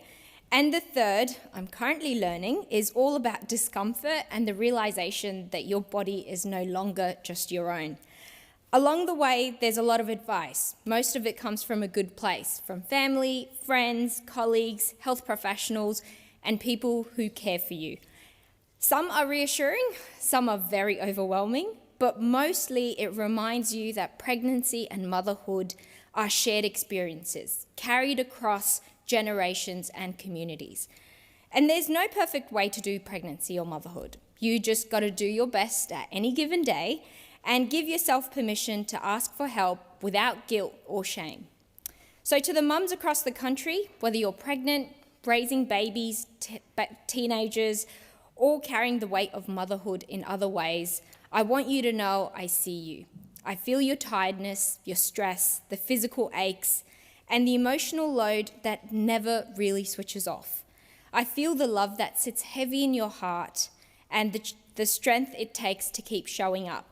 Over the months and years ahead, I'll continue to turn up in this place as both a senator and a mother, carrying with me a deeper respect for the women who do this every single day, whether doing a night shift in a hospital, driving a truck on a FIFO mine, or staying home and caring for the rest of their family without applause. So to all the mums out there, thank you. Senator, your courage holds families and the country together. Senator O'Sullivan, you have the call. Thank you very much, Acting Deputy, and may I add my congratulations to you on your wonderful news, Senator Payman. I rise to speak on the Albanese and Cook government's mismanagement of the proposed Garden Island Highway project in Western Australia. In late 2024, with considerable attention, a $2 million feasibility study was announced to examine road access options in and around HMA Stirling. The purpose was clear: to assess ways to ease the growing congestion on local roads brought about by the increased activity under AUKUS. A key element highlighted at the time was the proposed extension of the Garden Island Highway. There was broad support across the board, from the local council to both state and local Labor representatives. Fast forward just over 12 months, and we know that this mysterious feasibility study conducted by Main Roads WA apparently concluded that the highway extension is not needed. They supposedly think that the existing road network can effectively manage traffic impacts without major adjustments. How can we be so sure when this feasibility study has not been released? These conclusions come as a surprise to many, including local residents and the City of Rockingham, which had commissioned its own study in 2024 that highlighted the need for the road extension. Main Roads WA need to justify why they are comfortable with this level of dangerous congestion when locals clearly know that they need this. As one local reported to have said, the traffic here is just ridiculous.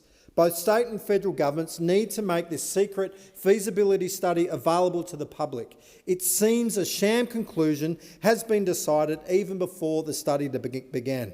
Better still, just get on with building the road. Thank you, Senator. Senator Whitten. Thank you, Acting Deputy President. What a place to find ourselves at the beginning of 2026. As late as August last year, the Labor government was claiming credit for a recovering economy and touting their fiscal responsibility. What a difference 6 months makes. The can could only be kicked down the road so far before the economic reality of Labor's disastrous policies came to bear. 3.8% inflation, out-of-control spending and seemingly no plan to bring it back into line. The MYEFO shows just how badly the Labor government have failed in their economic policy. A record increase in estimated spending of $47.8 billion in just 6 months. How a government can defend understating their already reckless spending by $47.8 billion is beyond me.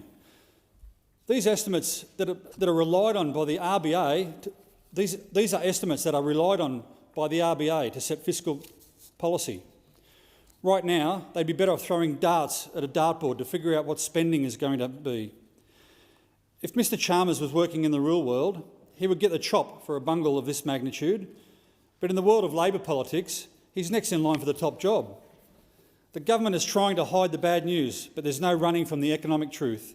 The latest round of inflation figures are shocking 3.8%, driven by out-of-control public spending that One Nation has warned about for years. This is only the beginning. This will be the year of rate rises.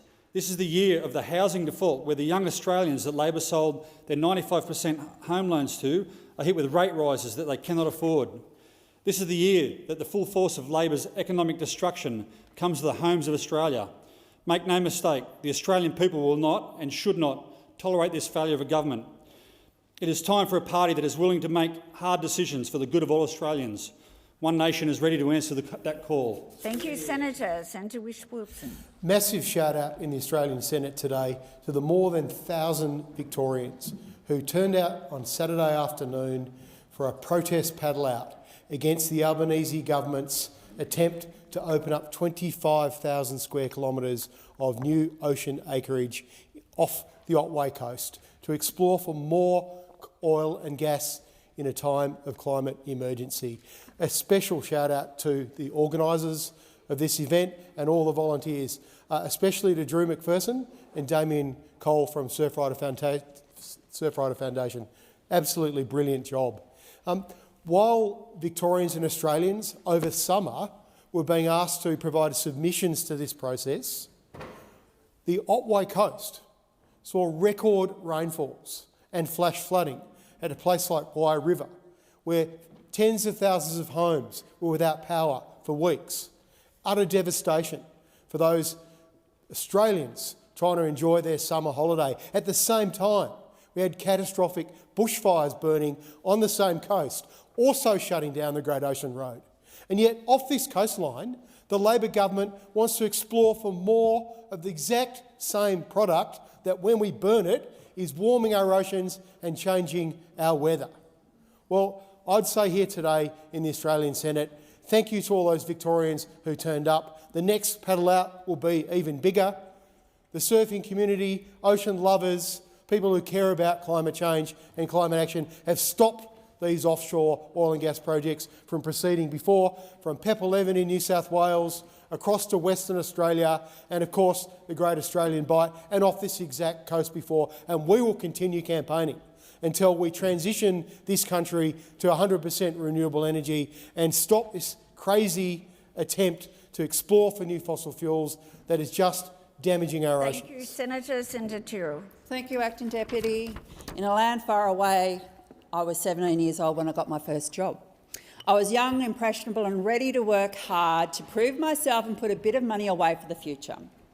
Back then, wages were modest and super wasn't mandatory, and that was just the way things were. You'd expect that to have changed by now, and it has for adults. But for 17-year-olds like I was back then, and for most workers under 18 today, not much has changed at all.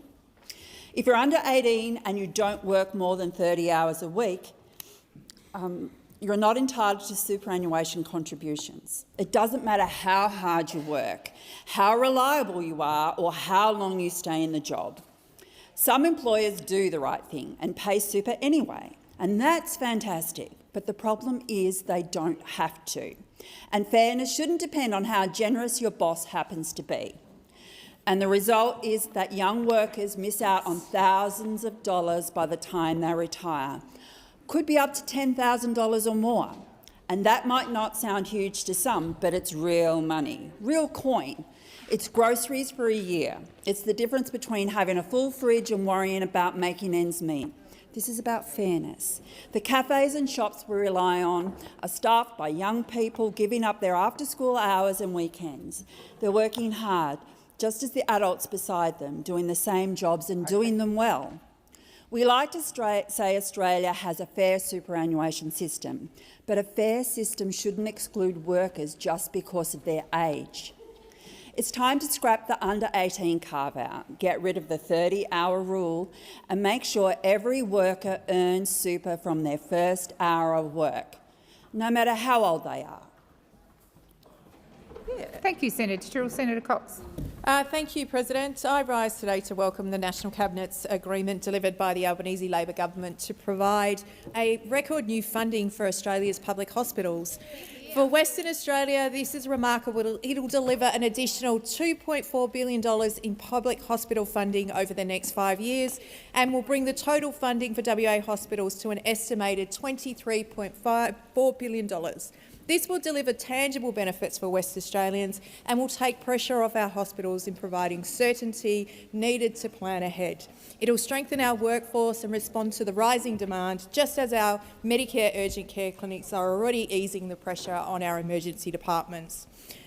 This hospital funding forms part of the Albanese Labor government's broader commitment to Medicare, and a big happy 42nd birthday to Medicare.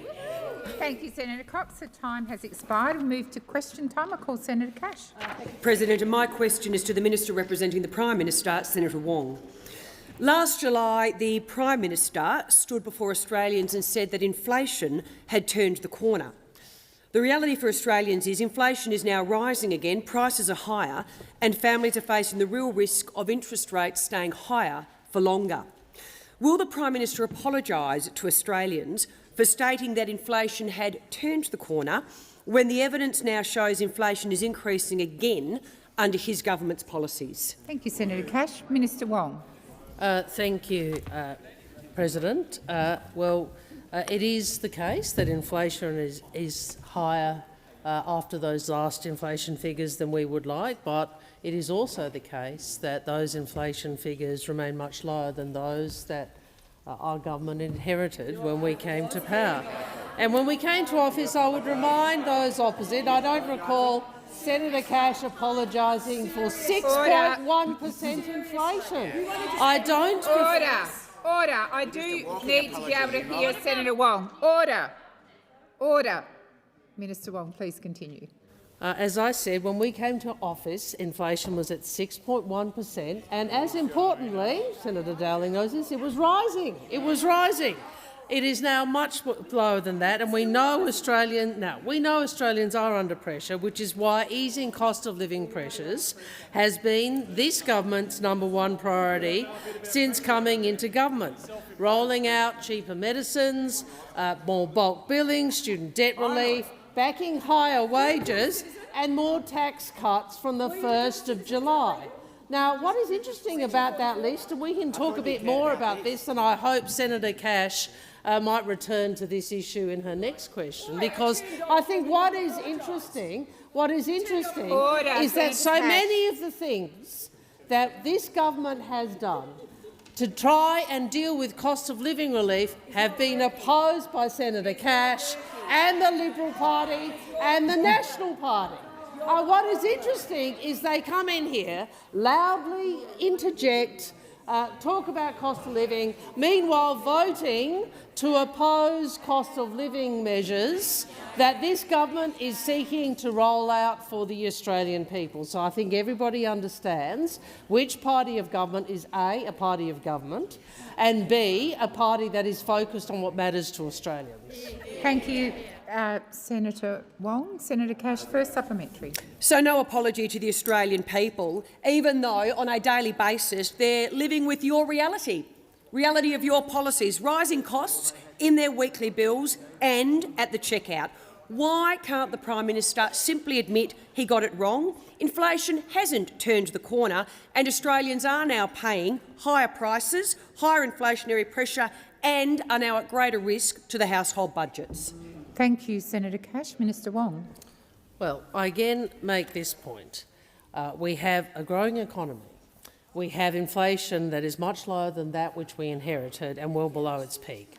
We have wages which are growing at the fastest pace since 2012 and the lowest average unemployment of any government in the last 50 years.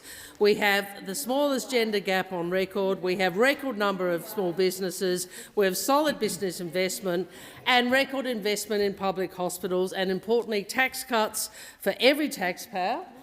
2 more grounds to come this year and next, and we have rolled out cost of living support, energy bill relief, cheaper childcare, cheaper medicines, 3 days early education, free TAFE, largest increase in rent assistance, student debt relief for $3 million, more bulk billing, free health advice through 1-800 Medicare and 5% deposits, helping 16,000 first-home buyers. Thank you. Order. Senator Watt and Senator Ruston. Senator Cash, second supplementary. Thank you. Minister, do you still agree, or do you agree with the Prime Minister's statement that inflation had turned the corner? And if you do, on what basis, when inflation is now increasing again and Australian families are bracing for more cost of living pain? Thank you, Senator Cash. Minister Wong.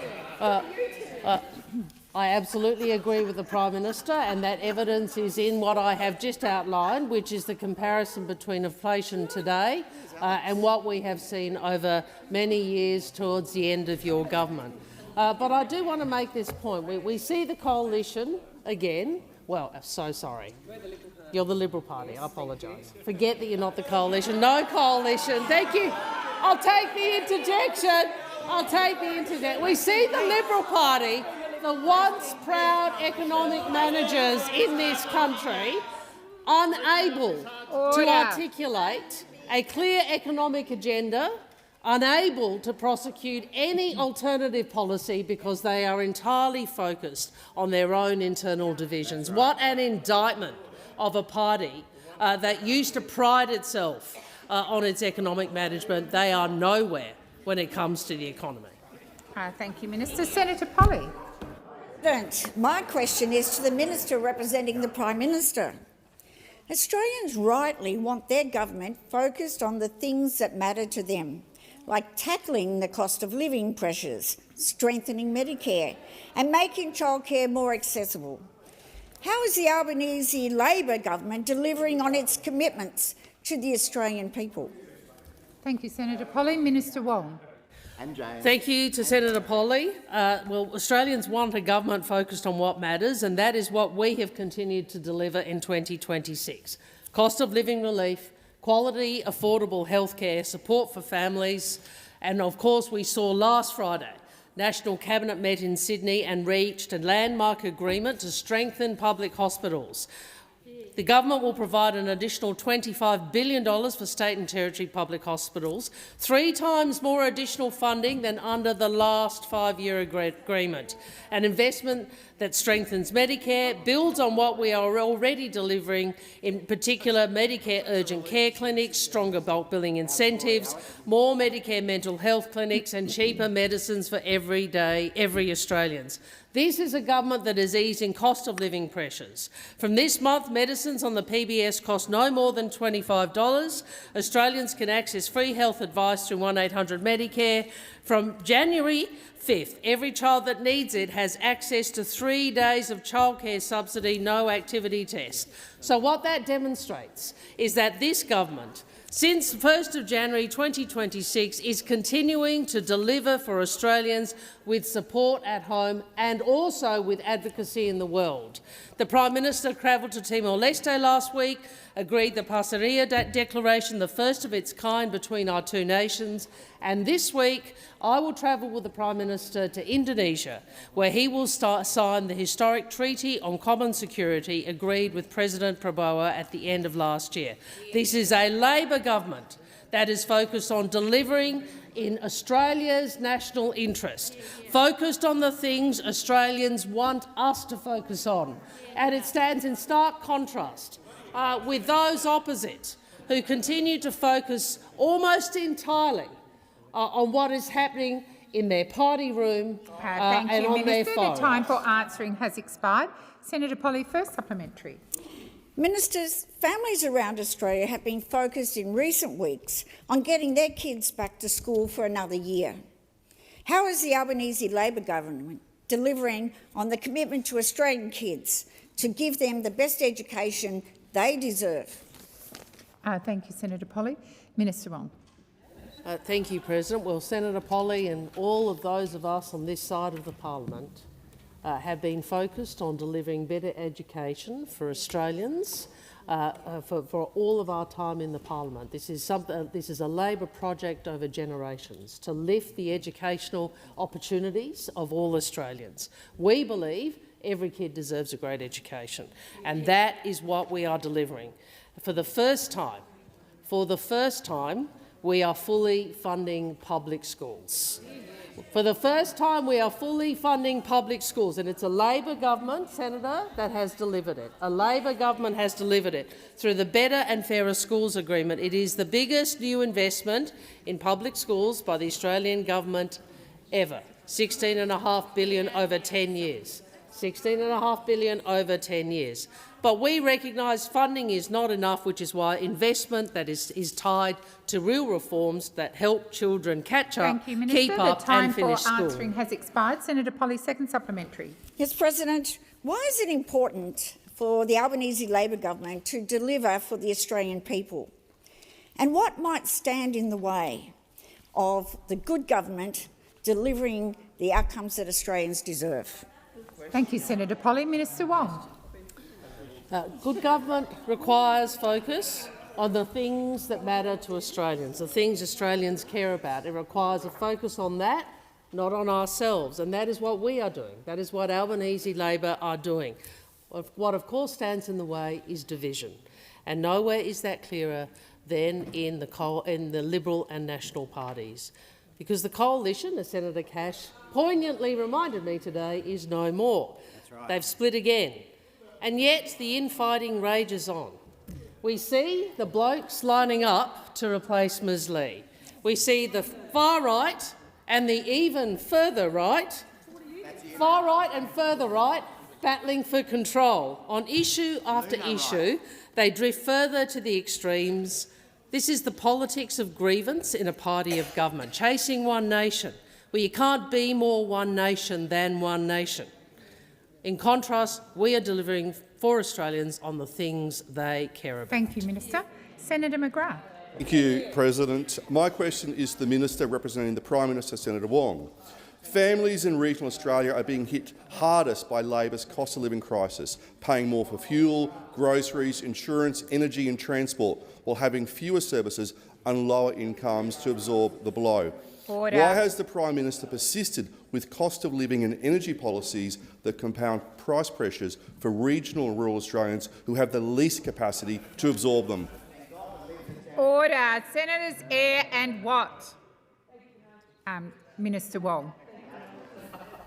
Thank you, President. Well, Senator, I do welcome a question from you. Senator Watt. Oh, sorry, Senator Wong.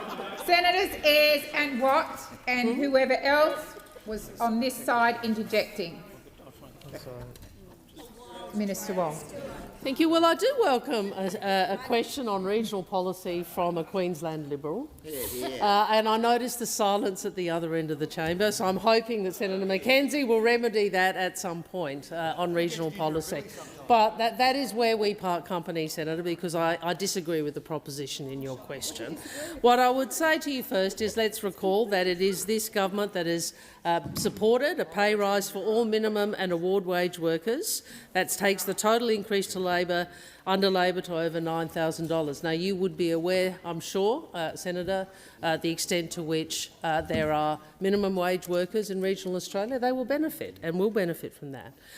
Superannuation guarantee has increased to 12%. We have bonuses for housing apprentices. We have paid pracs for nursing, teaching, social work and midwifery students, and of course we have boosts to Medicare. And I'm sure you know the extent to which health is an issue in regional Australia, the challenges that so many country towns have in accessing health services. Well, it is a Labor government, not a Liberal government, not the National Party, that is delivering health services into regional Australia. That is the reality. What I would also say is, when it comes to energy policy, what is meant that why there is upward pressure on energy prices is the division and dysfunction that your side of politics engaged in over a decade. And I would remind you, we're going back to the 2000s, where, of course, the National Party also split from the Liberal Party on energy policy. We are cleaning up the mess. We are bringing renewables into the system. Has expired. Senator McGrath, first supplementary. In regional communities, higher fuel prices and freight costs flow directly into higher grocery prices and business costs. Senator Watt. Why has the Prime Minister failed to deliver relief for regional Australians facing higher everyday prices because of freight and fuel costs? Thank you, Senator McGrath. Minister Wong. Well, Senator, you would be aware that this government has continued to invest in services for regional Australia, in services for all Australians, has continued to advocate for wage increases, has helped deliver wage increases, including in the care economy, which have benefited Australians across this country. When it comes to energy policy, I would also make this point. We know that what happened when you were in government is capacity exited the system, and we know that many coal-fired power stations flagged that they were going to retire, and you did nothing about this. Now, we are engaged in a transition. We know it is tough. We know what it has meant in terms of prices, but we are dealing with shifting from a grid and an energy system which was declining to a clean energy, more reliable system for the future. Senator McGrath, second supplementary. Regional households are facing rising insurance premiums, unreliable energy supply and limited access to services. What does the Prime Minister say to regional families who are paying more for insurance and energy, waiting longer for essential services and being told to hang on when his government's policies are making everyday life harder, not easier? Thank you, Senator McGrath. Minister Wong. Who's this question really to? I'm not sure. Well, I'm not sure where to start on that, because there's so much in that we disagree with. But let's start first with services. We have delivered 48 urgent care clinics into regional, rural and remote areas. We have delivered more than 2.5 million bulk billed appointments in regional and rural areas, and we are reducing HECS for doctors and nurses that work in our regions. So all of that means Labor, not Liberal, not National, are doing more to deliver health services in regional Australia. We are investing more money in childcare centres, often in regional Australia, in childcare deserts, the areas where there's a lack of supply, which are often regional Australia. 37,000 regional Australians are being assisted through the Regional First Home Buyers Guarantee. 450,000 households in rural and remote regions are being assisted through the increase in the maximum rent assistance by 45%. The government stepped in to keep REX operational. These are amongst many things that the government is doing for regional Australia. Thank you, Minister. The time for answering has expired. Senator Faruqi. Thank you, President. My question is to Minister Wong. Minister, late last year, you told the Australian Institute for International Affairs that Australia will always make our contribution as part of multilateral efforts to protect civilians and uphold international law, because living in peace shouldn't be contingent on where you were born. Yet you are now rolling out the red carpet for Isaac Herzog, the President of Israel, a state committing genocide that has killed at least 70,000 Palestinians, including thousands of children, journalists, aid workers and health workers, and a man who the UN Commission of Inquiry says incited genocide. Why are you inviting war criminals to this country, and will you rescind your divisive invitation to President Herzog, something members of your own party have called for? Thank you, Senator Faruqi. Minister Wong.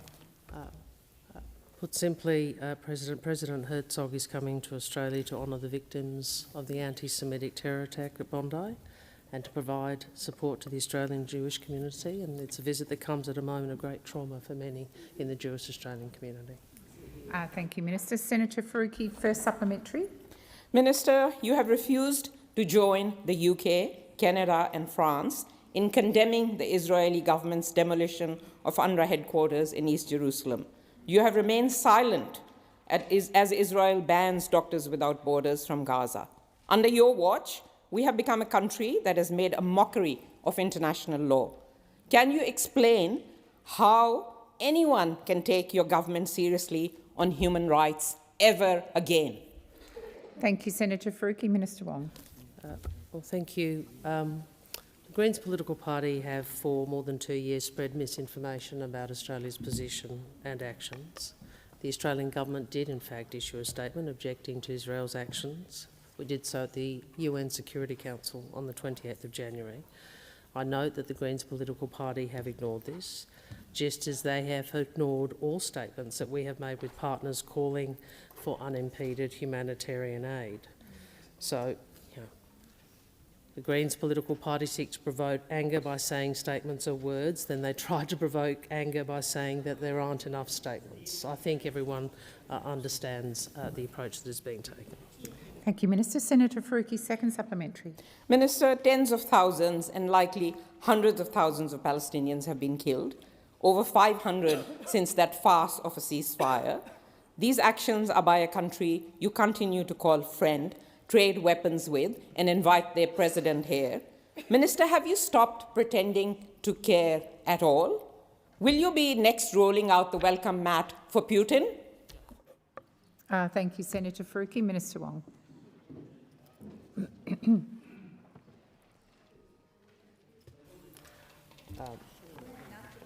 I'm not sure that is actually worthy of an answer. Senator Grogan. Senator Grogan, sorry. My apologies. My question is to the Minister representing the Treasurer, Senator Gallagher. The OECD's latest report provides a powerful endorsement of Australia's economic position, highlighting the Albanese Labor government's economic and fiscal strategy that delivered a soft landing while avoiding a recession and keeping more Australians in jobs. That's right. How has the government's responsible budget management allowed the government to manage pressures at the same time as providing cost of living relief for Australians? Good question. Thank you, Senator Grogan. Minister Gallagher. Thank you, President. I thank Senator Grogan for the question and for being a part of a united team that's determined to deliver for the Australian people, a sharp contrast with what we see happening over the other side of the chamber. And as Senator Grogan says, the OECD's latest report does provide some commentary on how successful the Albanese government has been in navigating some of the economic pressures that we've been seeing around the world. And in fact, I can see Senator Hume interjecting here, and I'm happy to read out the quotes, and there are a number of them, from the OECD about how Australia was able to achieve a soft landing, that we've managed to avoid a recession. Presumably you're all pretty pleased about Senator that Hume. over there. That it was supported. This is a favourite for Senator Hume. Supported by prudent fiscal policy. Prudent fiscal policy. That we were able to provide cost of living supports to households, and in the absence of this impetus, Australians may well have experienced a recession during 23-24, showing that the decisions that we took at those critical moments to support the economy have been so important. The economy is growing, wages are up, pay packets are growing at fastest pace since 2012. We've got a very low unemployment rate at 4.1%. We've managed to create 1.2 million jobs, 3 out of 5 full-time, 4 out of 5 in the private sector, the smallest gender pay gap on record, record number of small business, solid business investment. We've managed all of that and been able to invest in those key services like hospitals that Senator Wong just took us through, and provided tax cuts, with more tax cuts coming for every taxpayer. Thank you, Minister. Senator Grogan, first supplementary. Thank you, President. That's a lot of very good news. If I could now ask about MyEFO, the Albanese Labor government identified a further $20 billion in savings, bringing the total savings and reprioritisation since coming to government to $114 billion. How has this approach allowed government to invest in cost of living relief to assist Australian households? Good question, Karen. Thank you, Senator Grogan. Minister Gallagher. Thank you, and I thank Senator Grogan again for that question, because finding savings across our budget has been an important part of our fiscal strategy. And in MyEFO, we did find another $20 billion.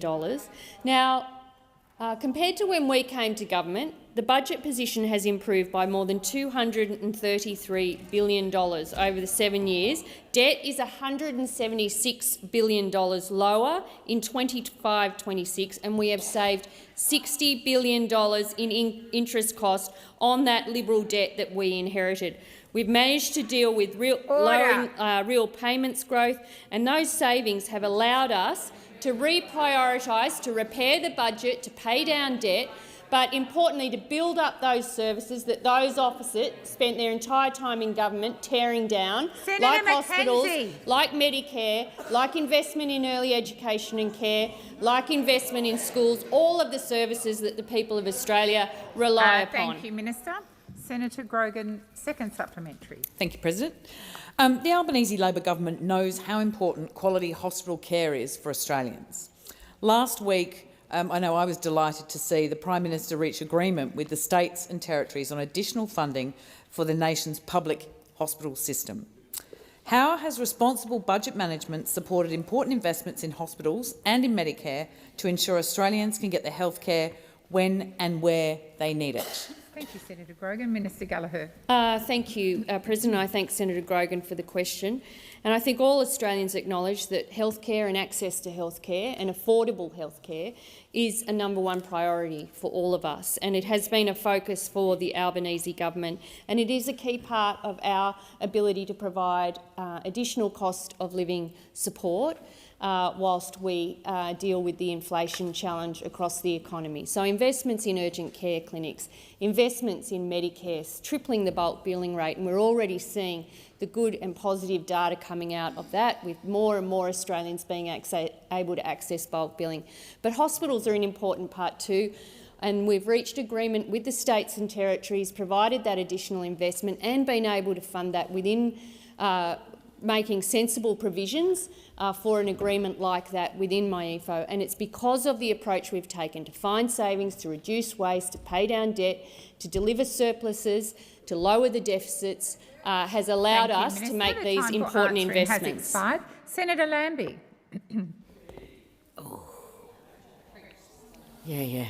Thank you, Madam President. My question is to the Minister representing the Minister for Veterans Affairs.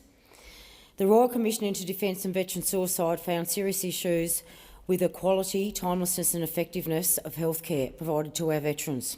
And an analysis of over 400 veteran suicides done for the Commissioners identified, and I quote, a lack of timely access, end quote, to mental and physical health services and disparity in medical fees as a core problem. They also pointed to Defence's complex accounting system, ill-defined authority and a lack of accountability. Can the Minister please give me clear examples of what the government has put in place to address the mental health issue of suicide for Australian veterans? Thank you, Senator Lambie. Minister McAllister. Thank you very much, President. And Senator Lambie, I thank you for the question and also for alerting my office of your interest in this policy area. You're right that the Royal Commission told us a great deal about what veterans required and the shortcomings in the experience veterans had had in their period post-service, and we are determined to act on it. The Royal Commission had a particular focus on the broader wellbeing of Defence personnel, veterans and families, and it was really aimed at preventing harm and supporting early intervention, and the government's approach really reflects that. We have shifted our focus to that lifetime wellbeing accordingly.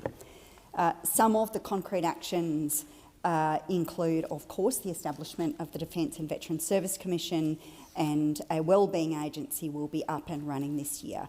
And we've also released a Defence and Veteran mental health and wellbeing strategy.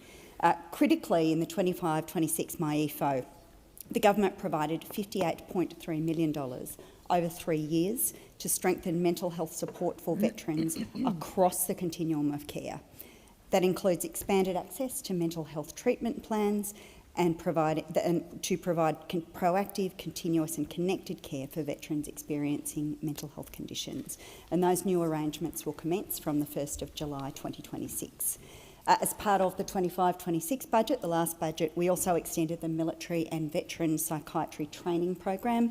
That provides psychiatry registrar training placements in military and veteran mental health. And that initiative seeks to improve access to psychiatrists who have specialist training in veteran and trauma-focused care. It's also important that we've worked to speed up processing times for claims. What that means, as you, I'm sure, understand, is that support can flow to veterans faster, and we're working to improve that because we know that that in turn has an impact on veterans' mental health. Thank you, Minister. Senator Lambie, first supplementary. Well, thank you for that, because I spent most of my Christmas break finding beds in psych wards for veterans in extreme mental distress. That tells me the department is failing miserably.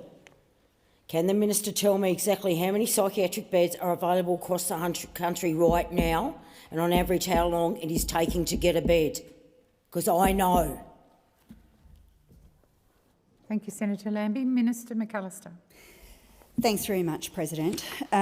So the Department of Veterans Affairs works with the hospitals across the nation to make sure that appropriate mental health beds are funded and available for veterans when they need them. We are conscious of how challenging this is, Senator Lambie, and so in addition to that, we're working to expand innovative mental health programs that are in the community, which takes some of the pressure off those inpatient admissions.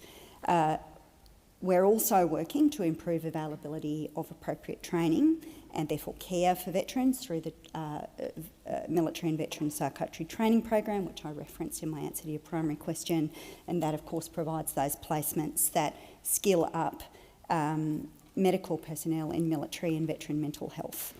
I did want to remind people that if you are seeking mental health support, a possible contact is to go through Open Arms, which is 1800 011 046. Thank you, Minister. Senator Lambie, second supplementary. Thank you. The Department of Veterans Affairs has apparently given contracts to providers of psychiatric care. I know there are two providers. MCOA is one of them. The other appears to be a national secret for God knows what reason. I want to know the name of the other provider, and I want to know why these providers' fees are as much as double or triple the amount of any other provider out there. Thank you, Senator Lambie. Minister McGrath. Minister McAllister, sorry. Just promoted you, Senator McGrath. Thanks very much, President. Order. Senator Lambie, it's a serious question, notwithstanding the interjections. Yes, thank you, Senator Walsh. Senator Lambie, I'll have to come back to you on the second contractor. I don't have that information with me. But I will say that we do seek to improve access to healthcare services. That includes the information I provided earlier about the $58.3 million over 3 years to strengthen mental health support for veterans across the continuum of care. I also understand that the Department for Veterans Affairs is updating a fee schedule for report writing. This has been an area of difficulty for many people to ensure that payments for reports are more consistent with other equivalent jurisdictions and better reflect actual costs to practitioners. I thank you, Minister. Senator David Pocock. Thank you, President. My question is to the Minister representing the Treasurer, I think is Minister Gallagher. Minister, you would have seen analysis released by ACOS finding that the federal government is spending more on tax breaks for property investors than on social housing, homelessness services and rent assistance combined. Will you commit to sensible reforms to property tax concessions in the upcoming federal budget that would limit the number of investment properties that can be negatively geared and use the capital gains tax discount to actually incentivise new supply? Thank you, Senator Pocock. Minister Gallagher. Thank you, and I can confirm I do represent the Treasurer in this chamber. Our tax and housing policies haven't changed, and I would say, well, Senator Bragg, you've opposed and voted against all of the housing measures that we have brought to this chamber to improve housing affordability and access to housing for Australians, so you have no credibility on housing or housing policy at all. As Senator Pocock's question relates to analysis that ACOS have done, obviously the government works closely with ACOS across a number of portfolios. I engage with ACOS as well, and we will always work with organisations, particularly when their focus is on driving fairness across the Australian economy. We've done a number of things to improve housing affordability and access to housing and housing security since coming to government, including back-to-back increases in rent assistance. We've also built 5,000 social and affordable homes. There's another 25,000 in planning or construction.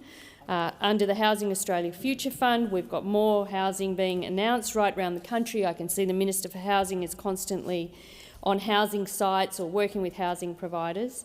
But we, as I said at the beginning, our policies in relation to this haven't changed. We remain focused on delivering the commitments we took to the last election, which was to build and drive supply of housing across the country as a way of improving affordability and access to housing for all Australians. Thank you, Minister. Senator Pocock, first supplementary. President, thank you, Minister. Minister, the ACT is the only jurisdiction not to have a dedicated youth homelessness shelter. In 2024-25, 392 young Canberrans came to homelessness services in need of long-term housing, and only 28 were provided with housing. How can the government afford to subsidise someone's 7th investment property but can't afford to house a 15-year-old with nowhere else safe to go? Thank you, Senator Pocock. Minister Gallagher. Thank you. Well, the Commonwealth's responsibility through the Housing and Homelessness Agreement is to provide funding for services that are funded and managed through the ACT government, and we have well. For a government that, when you were in government, Senator Ruston, did nothing at all on housing, whether it be social housing, homelessness funding, building housing, whatever, had nothing to do with the government. Minister Gallagher, please resume your seat. Order. I remind those on my left that this is Senator Pocock's question and your interjections are disorderly and disrespectful. Minister, please continue. Thank you. And so when we have come to the housing issue, we have looked at every part of the housing spectrum. Our investment is 20 times what the previous government spent over an entire decade. So actually, listen to that, Senator Ruston. When you built 373 social and affordable homes in 9 years, we are on target for 55,000. Thank you, Minister. Senator Pocock. Second supplementary. Yes, President. Thank you, Minister. Minister, I commend the government's investments in housing and note your reference to the Housing Australia Future Fund. But the fact remains that due to the low rate of youth allowance, young people are being excluded from the new social housing being provided under the Housing Australia Future Fund. To the broader question about our system that is subsidising the 1% of Australians who own 25% of investment properties while not ensuring young people can have access to social housing, how can your government think that that is an acceptable status quo?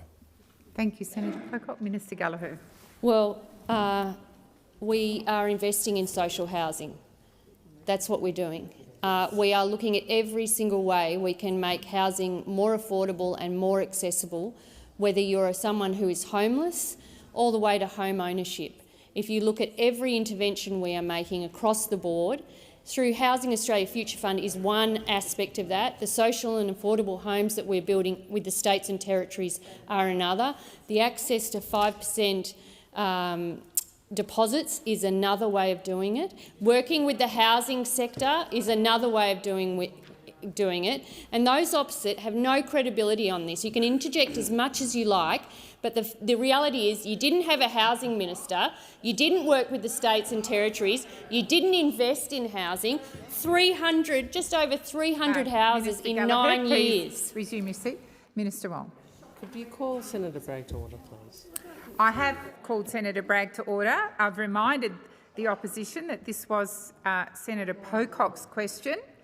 And Senator Bragg, perhaps in the 8 seconds that are left, you could just be quiet. Minister Gallagher. Thank you. And we look forward to working with any senator who's genuinely interested in the housing issue to continue to improve affordability and access to housing in this country. Thank you, Minister. Senator Bell. My question is to the Minister representing the Treasurer, Senator Gallagher. Under Labor, homes are more expensive and harder to find, yet foreign owners are allowed to dodge the vacancy rules and keep thousands of ghost homes off market while Australians struggle to find a home for their families. Documents obtained by One Nation under Freedom of Information expose Labor's failure to enforce foreign home ownership rules. According to the government records, there are at least 50,000 foreign-owned ghost homes across Australia. And worse still, the Treasurer has admitted in writing that foreign owners are evading the rules, with 83% or more not lodging compulsory vacancy reports with the ATO. Minister, why has the Albanese Labor government allowed thousands of foreign-owned ghost homes to go unpoliced, unpunished, in the middle of a housing crisis while Australian families suffer? Thank you, Senator Bell. Minister Gallagher. Thank you. Thank you for the question, Senator Bell. We have actually banned foreign buyers from buying existing homes, and we have a number of other responses in relation to immigration and ownership of housing, or foreign ownership of housing, that the relevant ministers are managing right now. So I'm not sure the data that you're referring to there. Every time this issue is raised at estimates, and it has been raised by Senator Roberts and others, the explanation and advice, the evidence from Treasury is this is something that they watch carefully and closely, and there are, as you say, rules around it, and that it forms a very, very small part of the overall home ownership arrangements in this country. So I can't verify the data or the information that you've used in your question, but my advice is foreign investors make up 0.8% of new and established dwelling purchase transactions in the last data that I have, which is in the 23-24 year, which, if you look in numbers, that is just over 4,000 transactions out of a total of 538,861 transactions. That is advice from the ATO. If there is anything further I can provide in relation to the substance of your question, I will endeavour to do so. Thank you, Minister. Senator Bell, first supplementary. That's all right. Happy to also assist in providing some correspondence between Senator Hanson and the Treasurer in relation to this. So, Minister, I'll just say, and look, off these figures, there are up to $8 billion in potential fines that have not been prosecuted by the Albanese Labor government on this topic. Minister, can you advise the Senate, again, how many homes in Australia are owned by foreigners? And in the last financial year, and given the Treasurer now admits foreign owners are evading vacancy rules, will the Minister advise the Senate Thank you, Senator how Bell. many the fines... time for asking your question has expired. Senator Ayres. That was seriously rude. Minister Gallagher.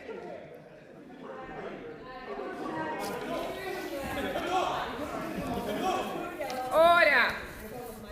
Order.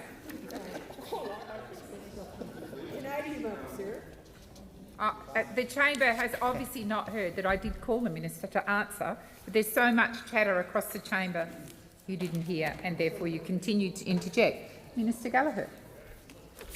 Thank you. Well, of course, there are rules around foreign investment in residential property, and the government expects those rules to be followed and enforced. And as I said, based on the data, the latest data that I have, foreign investors account for approximately 0.8% of property transactions of new and established dwelling purchases in Australia, and that total foreign investment in residential real estate has significantly dropped since its peak in 2015-16. In 23-24, the ATO's residential real estate compliance investigations identified 688 cases for investigations, completed 602, and found 141 properties were in breach, and 66 of these resulted in divestment. Thank you, Minister. Senator Bell, second supplementary. Minister, Australians need more housing, but Labor's weak enforcement protection protects thousands of these foreign-owned ghost homes instead of Australian families. Will Labor put all Australians first and adopt One Nation's permanent ban on foreign purchases of Australian homes, not just new homes, or will you keep propping up a loophole-ridden system that locks Australian families out of home ownership?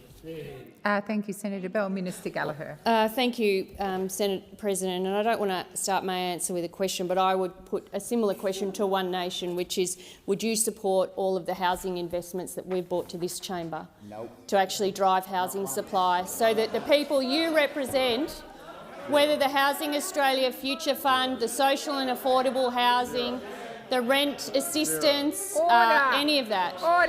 Every single measure that we have brought to this chamber to get support for driving an increase in housing supply, which is the single best thing we can do to increase access and affordable housing in this country, my memory is One Nation has voted against it.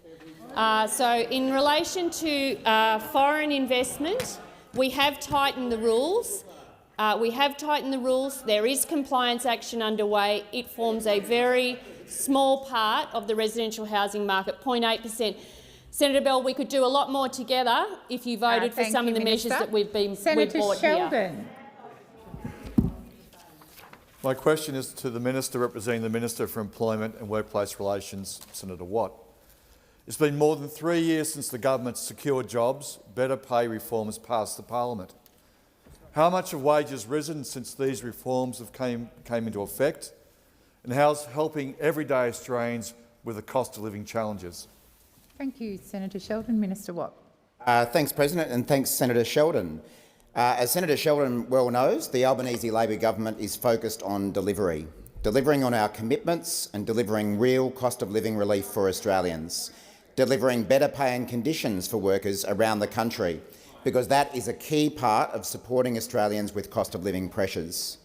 The Secure Jobs Better Pay Act was passed by the Albanese Labor government in December 2022 to improve wages, reinvigorate enterprise bargaining, address the gender pay gap and improve job security.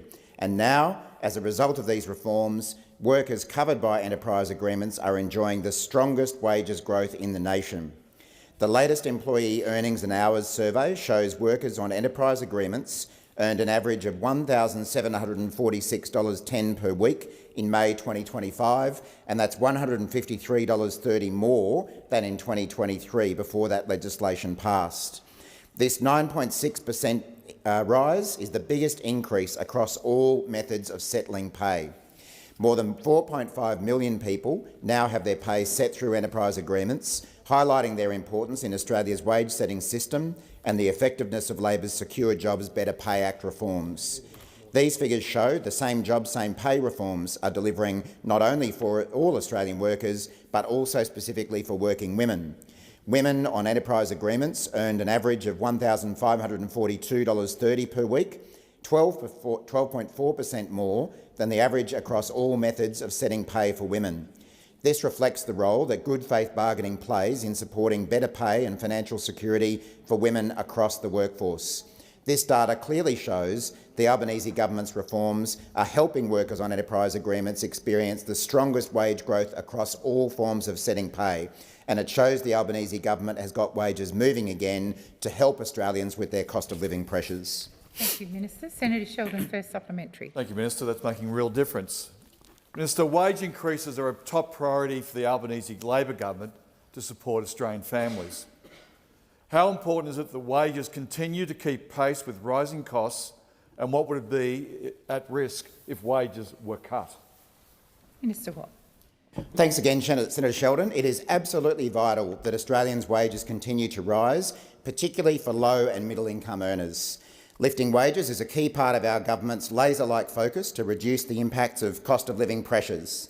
But at every stage, we've seen the Liberal Party oppose any measure we've put forward to increase the wages of working Australians. They voted against our reforms in the last term, and current Leader of the Opposition, Ms Lee, has said she absolutely wants to start a new battle with us over industrial relations. Now, we know Ms Lee is certainly fighting many battles on many fronts at the moment, and that's just within her own party room. We saw that on display last week when her own shadow ministers were caught on film in their own boys' own adventure, plotting against Susan Lee's leadership, mere hours after Senator Patterson had rung into radio to back in Ms Lee on radio. There he was with Senator Duniam, Senator O'Sullivan, plotting to dump the first woman leader of the Liberal Party. If you don't support the leader, you stand aside. Thank you, Ted's Senator words, Watt. not mine. Senator Sheldon, second supplementary. While it's vital that Australian workers are being paid what they deserve for their days at work, it's even more vital that they have a job in the first place. Minister, can you outline how many more Australians are in work now under the Albanese governments and why the dignity of having a job is so important? Thank you, Senator Sheldon. Minister Watt. Thanks, Senator Sheldon. There are currently more than 14.6 million Australians in work, which is a record number of Australians in work, with unemployment falling to 4.1%. And while the Albanese government is focused on the jobs of Australians, we know that the only jobs the Liberal Party is focused on are their own. Today we read about the current opposition leader's pitch to the Nationals to get back together. And the key condition is that the— Minister Watt, please resume your seat. Senator Scarr. Direct relevance. There's absolutely no relevance. I'm sure Senator Sheldon must be very disappointed the minister isn't being directly relevant. You don't stand up and have a debate. Minister Watt, I will direct you back to Senator Sheldon's question. Oops. Yep. Yes. And the key condition of the jobs deal for the three rogue senators is that they be benched off the front bench for 6 months after breaking shadow cabinet solidarity. I was thinking to myself, when is another example where we've seen 3 people sidelined for breaking the rules of the game? And there it was, Sandpapergate. That infamous time when we saw 3 of Australia's top cricketers sidelined for months after being banned for ball tampering.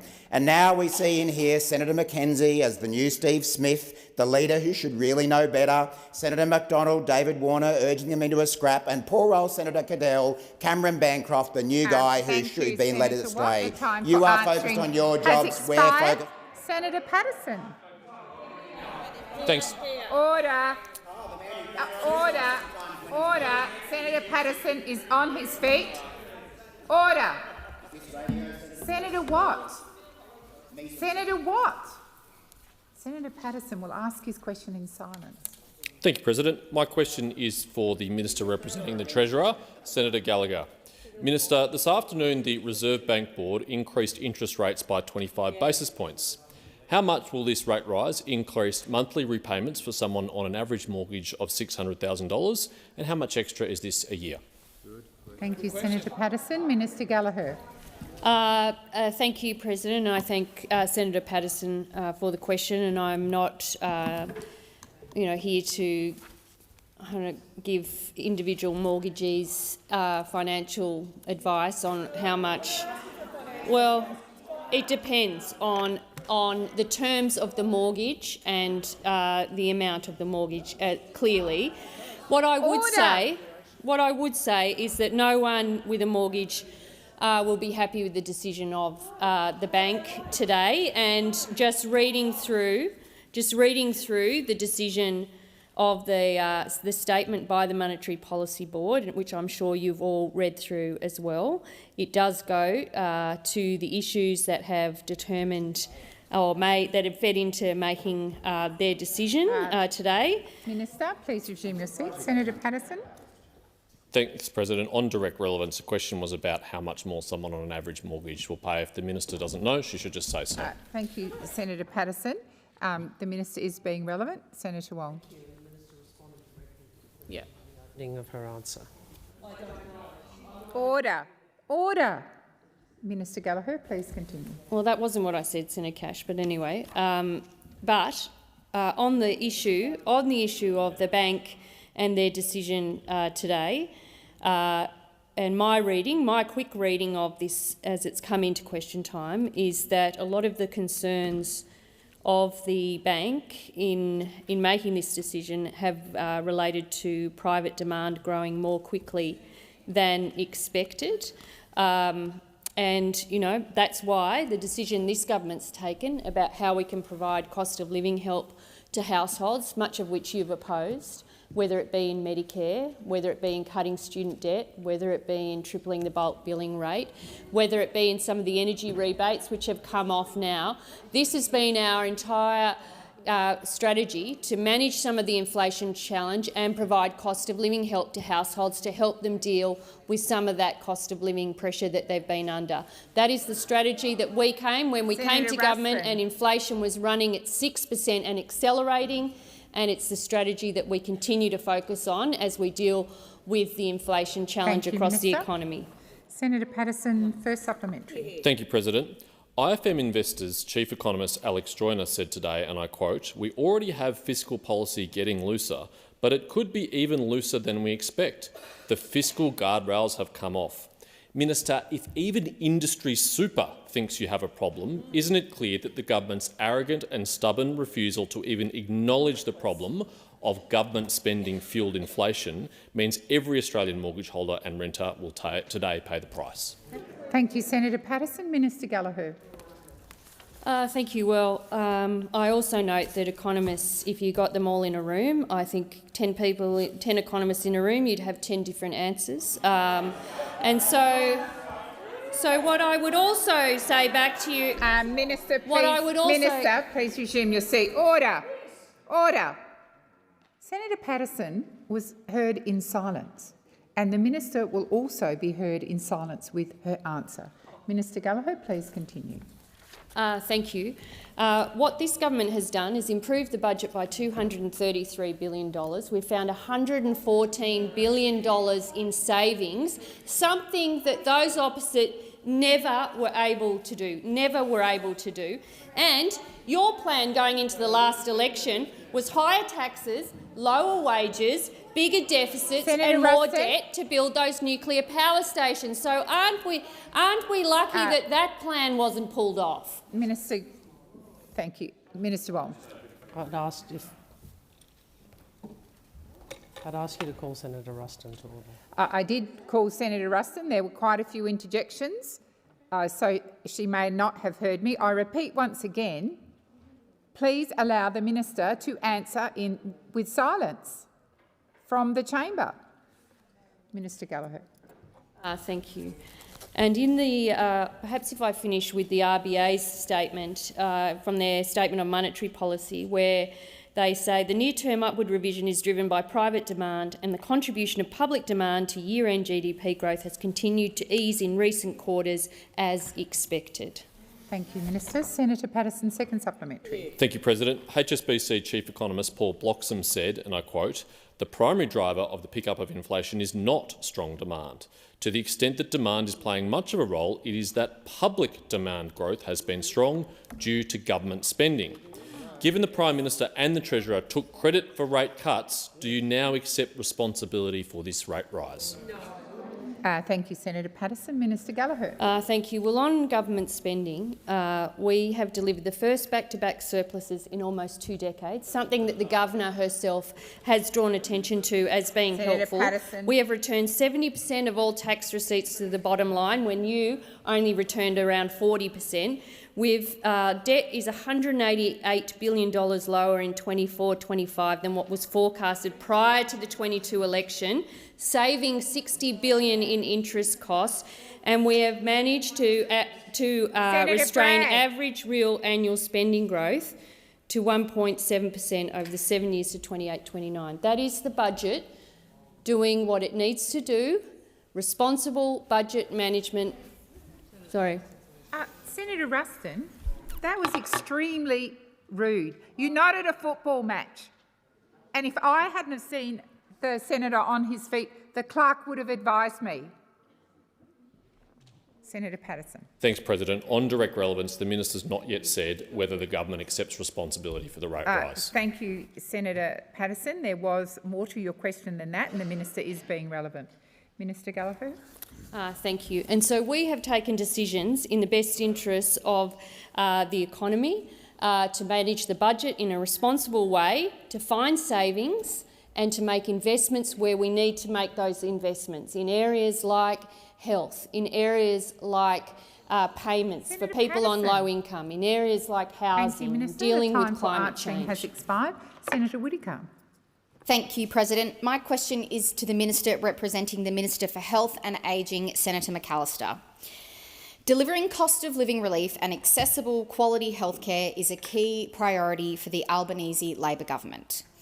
Last week, the Prime Minister secured a historic funding deal to deliver record funding to state and territory hospitals and secure the future of the NDIS. What has the government done to deliver high-quality health services for all Australians through the National Health Reform Agreement? Thank you, Senator Whittaker. Minister McAllister. Thanks, President, and thank you, Senator Whittaker, for that question, because last week's agreement really matters. It means $25 billion in additional funding for our public hospital systems. It means that the Albanese Labor government will deliver 3 times more additional funding for public hospitals than under the last 5-year agreement, supporting the doctors and the nurses who are the backbone of our public health system.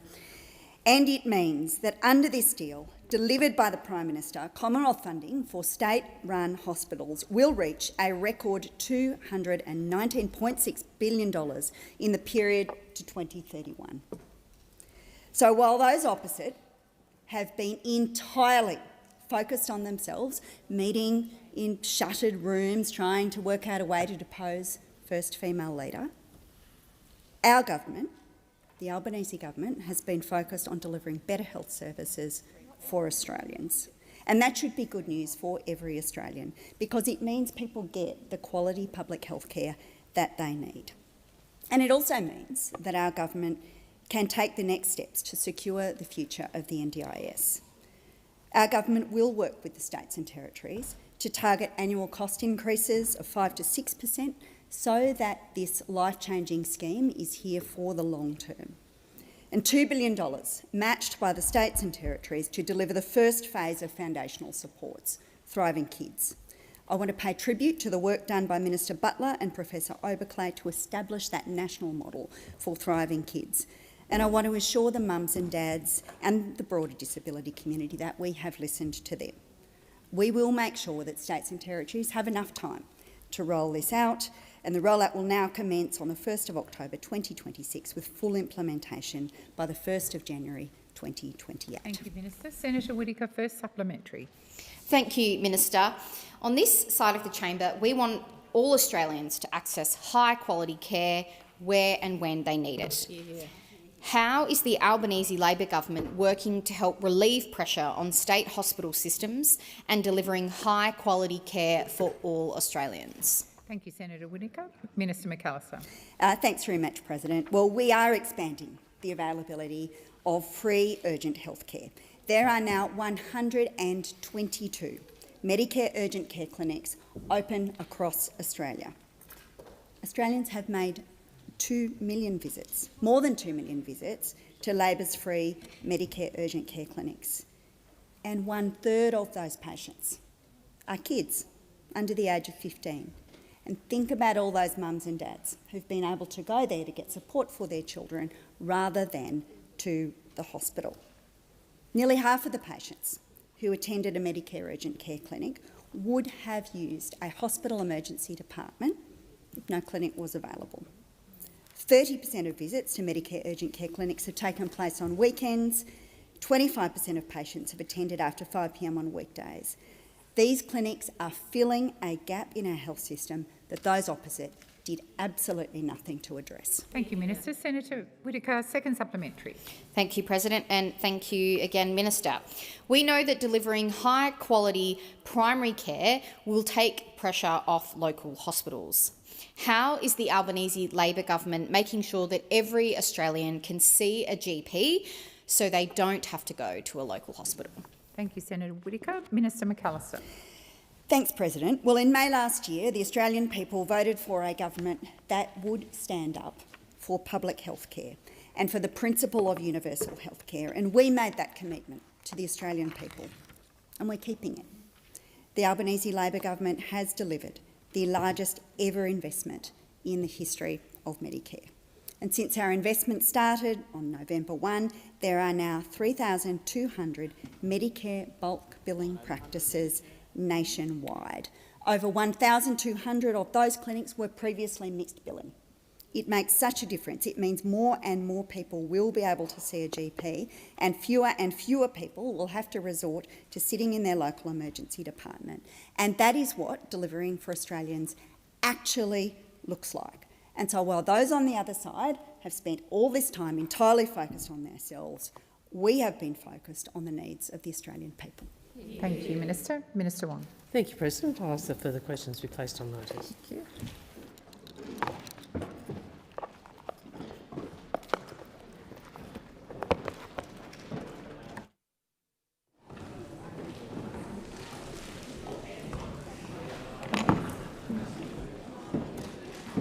I'll just give senators a moment to clear the chamber if they're not planning to participate in the debate. Are there any motions to take note of answers? Senator Hume. President, I rise to take note of answers to all opposition questions, and when I kick off, I'd like to first assist our mathematically challenged Finance Minister, who didn't know the answer to what it was that it was going to cost an average mortgage holder, a 25 basis point rise and a cash rate of 3.85% now. Will cost your average mortgage holder with a $600,000 mortgage an additional $100 a month, Minister. An additional $100 a month, which, in case that the maths is too hard for you here, that's about $1,200 a year. In fact, it is $1,200 a year, Minister. So that's what I would like to take note of, the fact that this Labor government has ignored the cost of a rise in mortgages because of this interest rate rise for all mortgage holders around Australia. Anybody that has a debt, in fact, whether it be a car loan, whether it be a personal loan, or whether it be a home loan. That's going to go up for them. That's the cost of living in action. This rate rise was no accident. We knew it was coming. We knew it was coming because inflation went back up again. And why did inflation go back up again? It's pretty simple. Inflation went back up again because there is too much demand in the economy caused by public spending. What causes public spending? Labor causes public spending. It's pretty clear. This economy is not serving Australians well. Now, these guys will tell you all about what a great job that they're doing, but you don't need to go too far to speak to the average Australian to find out that they are hurting right now. Households are going to have to make decisions because of this rate rise that's happened under Labor. They're going to have to make decisions about what to cut out of their family budgets, because electricity has already gone up 38%, but it's due to go up another 24% just this year alone. Rents are up 22%. Health has gone up. Food has gone up. Insurance has gone up by 39%. Education by 17%. No wonder this cost of living crisis, which has dragged on and on and on under Labor, is hurting average Australians. And at the same time, we're seeing economic growth stagnating. In fact, the only thing that's propping up economic growth has been immigration that has run well out of control, an extremely badly managed immigration system. In fact, GDP per capita has gone backwards under this government. And at the same time, we've seen productivity go backwards as well. So the chance of actually increasing economic growth without driving further inflation is becoming harder and harder. The tax settings in this country are sucking the life out of our entrepreneurialism or our innovation and our aspiration. We've got budget deficits as far as the eye can see. There is not a budget in the next 10 years that is not forecasting a deficit. What does that mean? That means that the government is planning to spend more than it earns. Can you imagine if there was a household out there that for 10 years said we're going to spend more than we earn? That's what Labor are doing. That's what they're planning on. And of course that means that debt rises farther. I think we've now hit the trillion. I'm pretty sure we've hit $1 trillion in debt, and it's rising to $1.2 trillion. Now, it's not this generation that's going to pay for it, it's the next generation. It's our children, it's our grandchildren, and this is happening on Labor's watch. Now, what has the Treasurer said about this? Well, you'll be pleased to know that he's really thought long and hard about this. There's been sleepless nights. Do you know what he said today? He said that it was the fault of people that had taken holidays that inflation was rising. He actually said that it was driven by a Christmas spend-a-thon by individuals, by families. So if you took a holiday, all your fault that the inflation is rising, not the government. He hasn't taken responsibility for that. In fact, he hasn't taken responsibility for anything. Actually, he loves it when inflation goes down. He loves it. That he takes responsibility for. When interest rates go down, when inflation goes down, that's all Jim. That's all the Treasurer. That's all his good work. But when inflation goes up, when interest rates goes up, that's got to be somebody else's fault.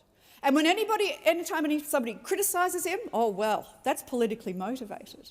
He was criticised by a very well-respected economist in Shane Oliver from AMP, who said that government spending is fuelling inflation, and that's causing interest rate rises. And do you know what he said? He said, well, that's politically motivated. Politically motivated. Well, I'd be very interested to know whether all of those economists out there are politically motivated. Do you think that Paul Bloxham from HSBC is politically motivated? Is Richard Holden from the University of New South Wales, is he politically motivated? Is Lucy Ellis from Westpac politically motivated? Alan Oster from NAB? Or Chris Richardson, a very well-respected independent economist, is he politically motivated too? What about Stephen Walters from the BCA or Pradeep Phillip from Deloitte? What about Stephen Anthony from Macroeconomics Advisory or Sherelle Murphy from EY? Is Alex Joyner from IFM? From Industry Super, is he politically motivated? How about the Parliamentary Budget Office? Because they were the last people to call out Labor's lies. Your time has expired. Senator Anand Raja. Thank you, Deputy President. Deputy President, the opposition emoting and waxing lyrical about cost of living is honestly a little bit rich. It's a little bit rich. Why? Because I was here in the first term of government, and I remember that they voted against every single cost of living measure that this Albanese government put forward to this parliament. Every single one of them. So it's a bit rich that they would stand here, in fact disingenuous that they would stand here and profess to actually care about the Australian people. Now, we're a government that understands that Australian families, households, businesses are under pressure. Cost of living was the dominant issue in our first term of government. And unfortunately, we are still dealing with an inflationary hangover. That is evident. We understand that millions of Australians will be disappointed with this interest rate rise. But we're a government that is not here to emote. We are here to actually do something about this and support Australians during this period. And what are we doing about that? There's a whole suite of measures that I can describe. Healthcare has been a big area of action. Housing, after a decade of Liberal and national neglect. I was about to say coalition, but they're not that anymore. I don't know what they are. The skills shortage, absolutely forgotten about under a decade of drift under the Liberals. And of course, we are acting on wages. If we just take one area, healthcare, that's an area I can speak about. I have some experience in healthcare. We have, with $8.5 billion, pumped in the biggest investment in Medicare's 42-year history. Medicare is a great Labor legacy. It was born out of the Hawke government. Incredible vision. And before that, Medibank. And it was resisted all the way through by the Liberals. They thought that free healthcare was ridiculous, that no one should have universal healthcare. That is not that's not the vision that a Labor Prime Minister, Bob Hawke, had. And so with $8.5 billion, we are actually seeing a lift, green shoots of recovery in bulk billing. Since this was rolled out on the 1st of November, we've seen about 1,300 clinics take up bulk billing. Imagine that, going and seeing your doctor and not having to pull out your credit card, just show your Medicare card. We've also rolled out 120 urgent care clinics, which have now seen 2.2 million presentations. A third of those presentations are actually kids. So these are clinics that are open from morning till evening, usually 7 days a week, and they're staffed by local doctors, and they are walk-in, you don't need an appointment, and they're bulk billed. And the tests or diagnostics that are ordered at these clinics are also bulk billed. And so, of course, families with children are flocking to these clinics. Imagine on a Saturday when you've got a footy injury or some other ailment, maybe it's a sick child running at high temperature or gastro, and you don't want to be queuing up for hours in the emergency department, you can go to your urgent care clinic. Victoria now has 6 of these clinics open, and there's another one that will be open in Stonington East in my old electorate of Higgins. And these clinics have already seen a 6% reduction in emergency department presentations in Victoria. That is how we take pressure off our public hospitals, by providing options for Australians in the community. We rolled out cheaper meds. Cheaper medicines are now $25 per script as of the 1st of January. It's never been that low since 2004. That was the lowest that it was, and it's again $25 per script. In addition to that, we are looking after those 1 in 7 Australian women who have endometriosis, with 33 endometriosis clinics and pelvic pain clinics that have been rolled out throughout the country.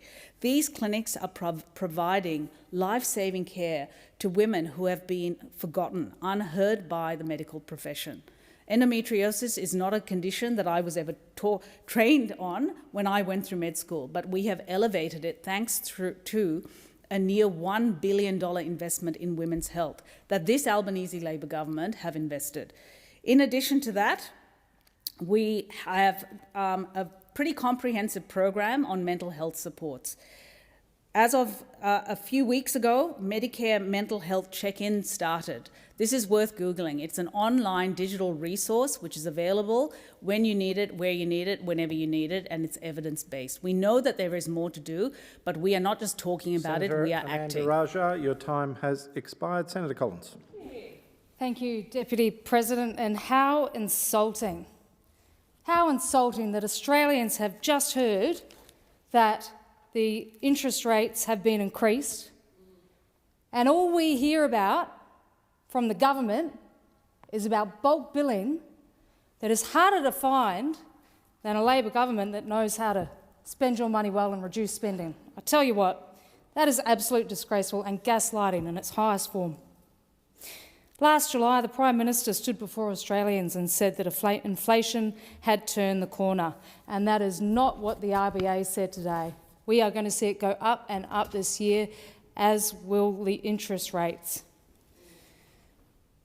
Those opposite would have the Australian public believe that everything is fine. You can rely on your Medicare card to get through this cost of living crisis. I don't know one person that has found a bulk billing place yet. Every time you turn up, you have to turn up with your credit card. Absolute fallacy. Do not believe those lies. Deputy President, Australians are smarter than that. They can feel this cost of living crisis. They have seen their bills go up. Their energy bills up thousands of dollars, while those opposite promised time and time again that they would go down. They'd promised that fuel, food, health, houses would be affordable, and we keep seeing it go up and up. Now, this government will not take responsibility for this. Treasurer Jim Chalmers is the first to take credit when interest rates fall. But when they go up, he puts the blame on you, on good Australians working hard. He said it was because you spent too much money at Christmas time. How offensive is that? The RBA itself has said that the government is spending too much. We know that the interest rates will always go up under a Labor government, but of course it's never their fault. Dr. Jim Chalmers needs to be honest with the Australian people about why those interest rates rose today and why they will continue to rise under the spend now, pay later government.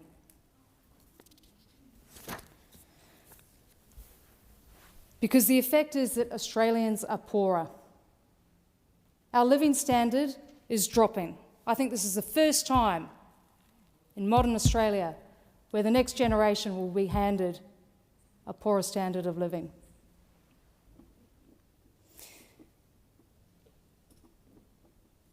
The simple economic principle of supply and demand needs explaining to those opposite. When you drastically curtail the supply of goods like energy and houses through excessive regulation, sky-high taxes and ideological inflexibility, that supply goes down. When you have an immigration system that is out of control, not bringing in the highly skilled migrants, the democratically valued migrants that demand the demand for those limited goods absolutely skyrockets.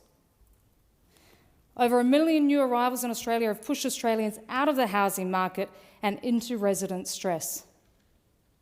We have record ramping issues at our major hospitals. Congestion and transport constraints are hurting commuters and freight in every major city in the country, and Labor has no solution, only spin. And the regions are hurting the most.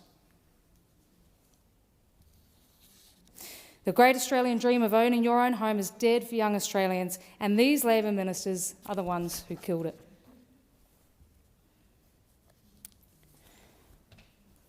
And when we hear about this poor economic management from this government, all Australians see is our Prime Minister at the Australian Open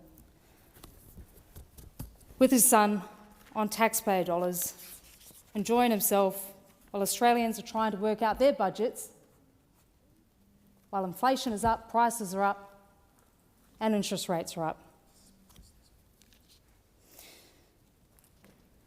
Families aren't spending. This Labor government is.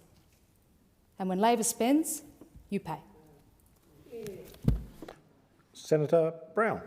Thank you, Deputy President. I also rise to take note of this debate about the economy, cost of living and the difference between a government that is doing the work and an opposition that has completely lost the plot.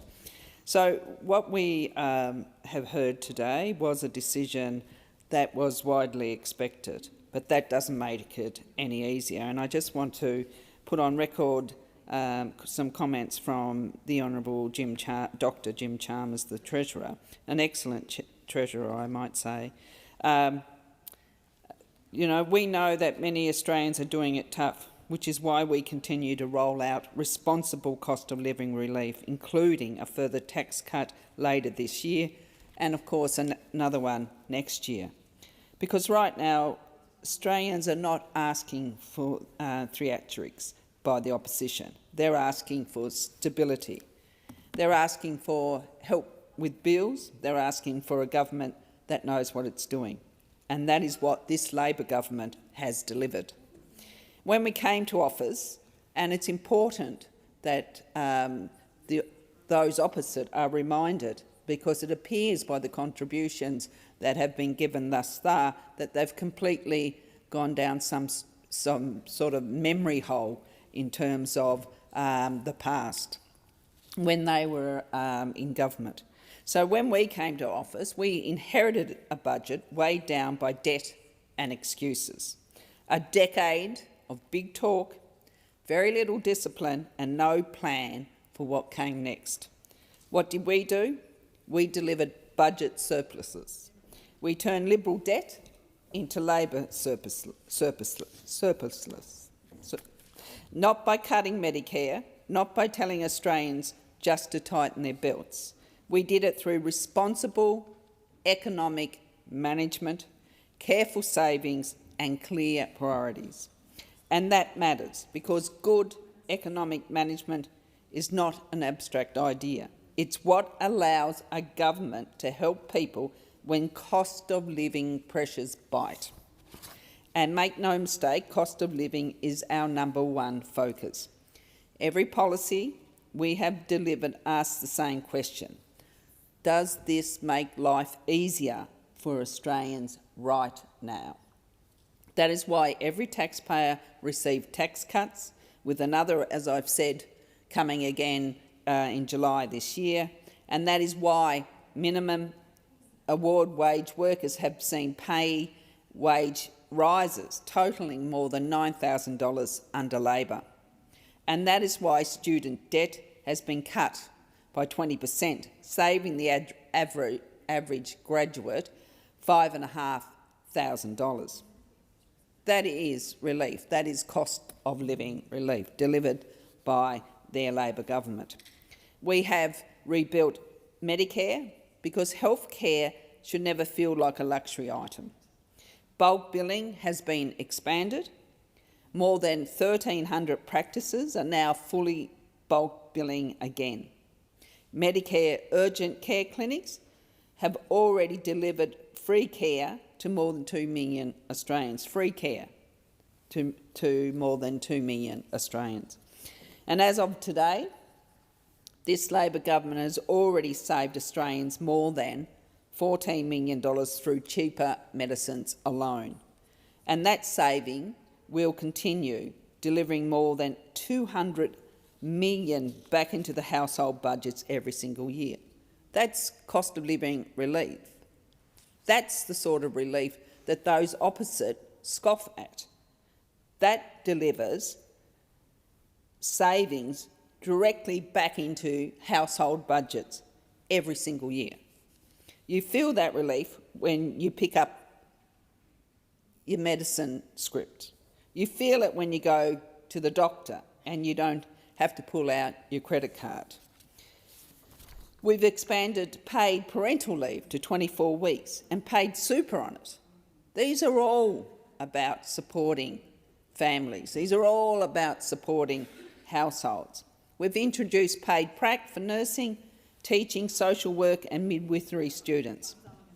We've expanded 5% deposits so first-home buyers can actually get a foot in the door.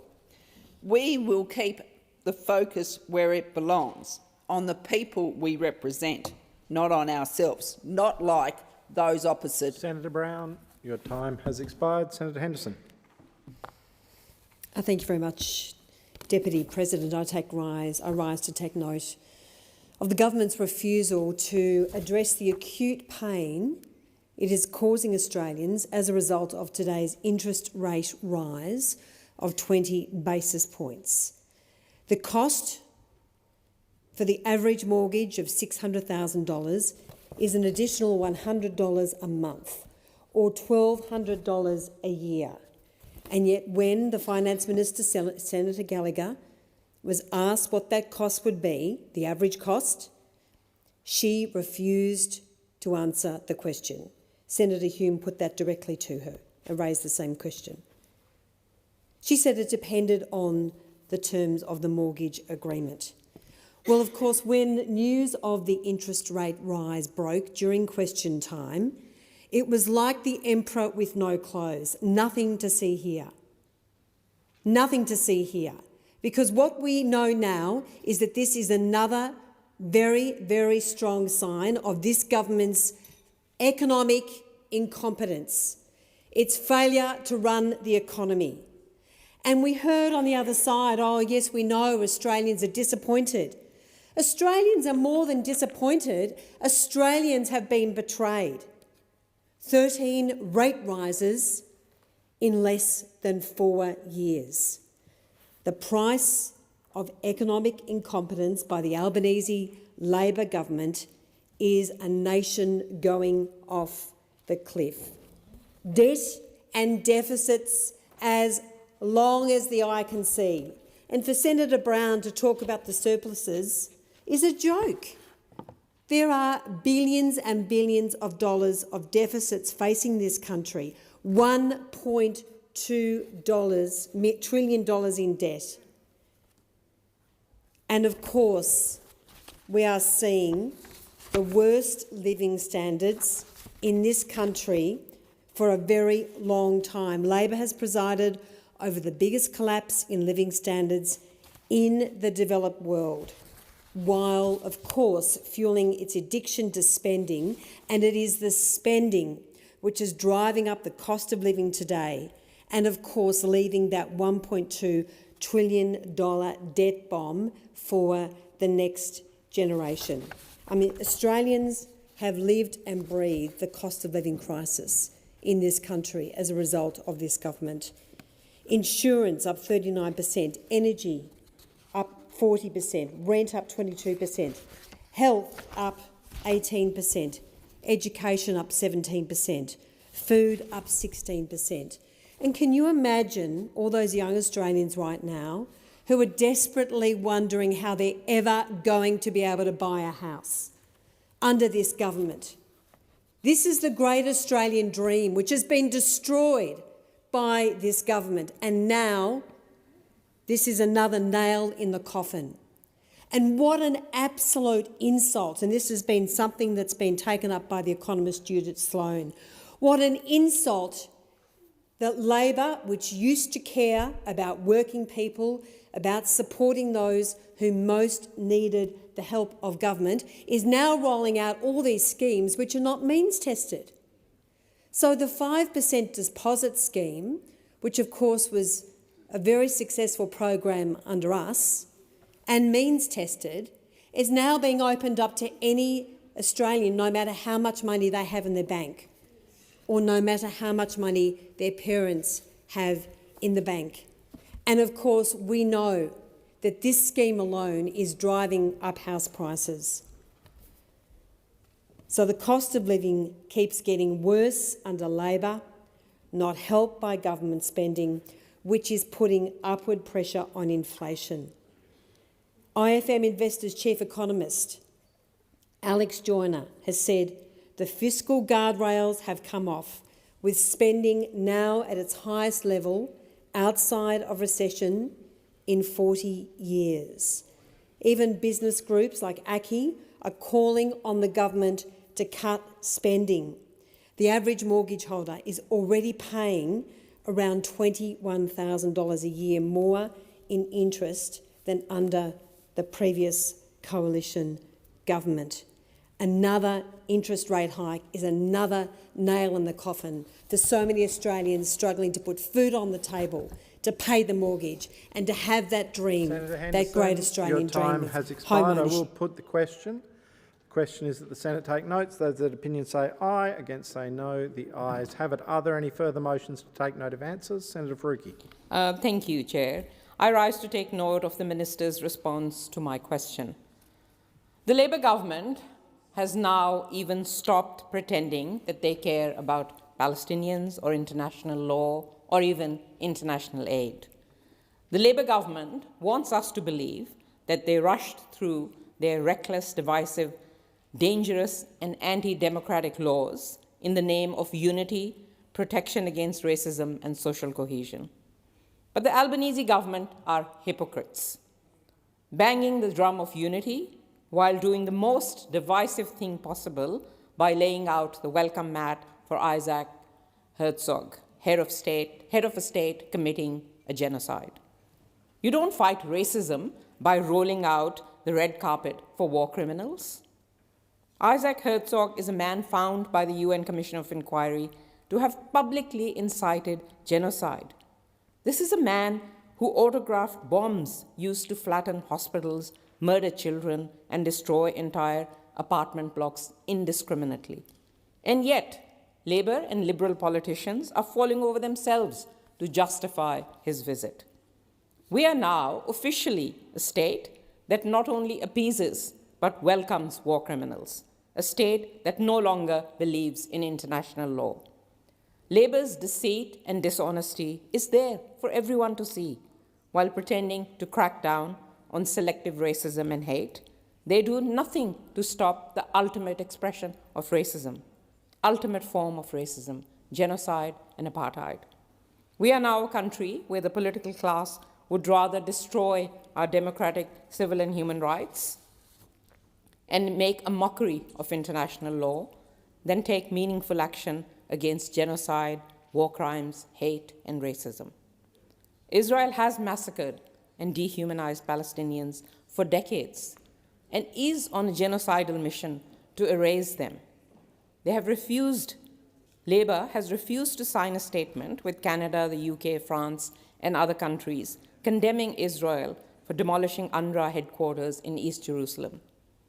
The Prime Minister hasn't yet ripped up Trump's invitation to join his farcical and imperial Board of Peace.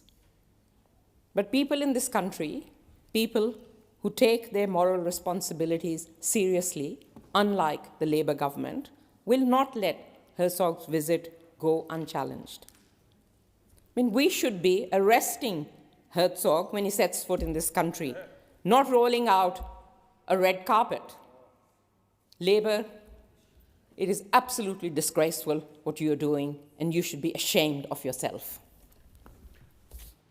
There being no further motions, I'll put this. The question is that the Senate take note. Those of their opinion say aye. Against say no. The ayes have it.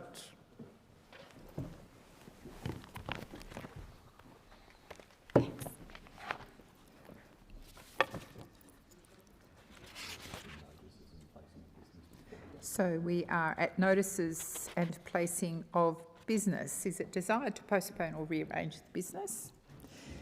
Senator Chisholm. I move that private senators' bills be considered this week as follows. Housing Australia Amendment, Accountability Bill 2025 on Wednesday the 4th of February, and B, Competition and Consumer Amendment, Make Price Gouging Illegal Bill 2024 on Thursday 5th of February 2026.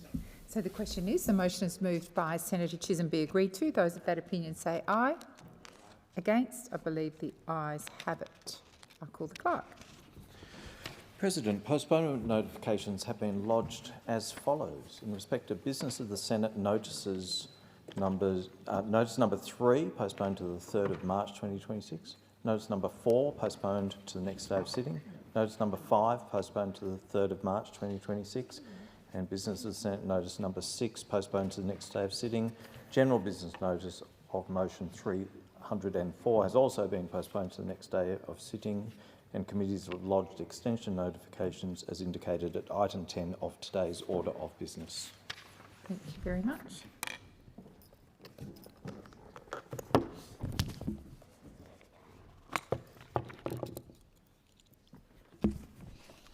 It is with deep regret that I beg your pardon, Senator Lambie.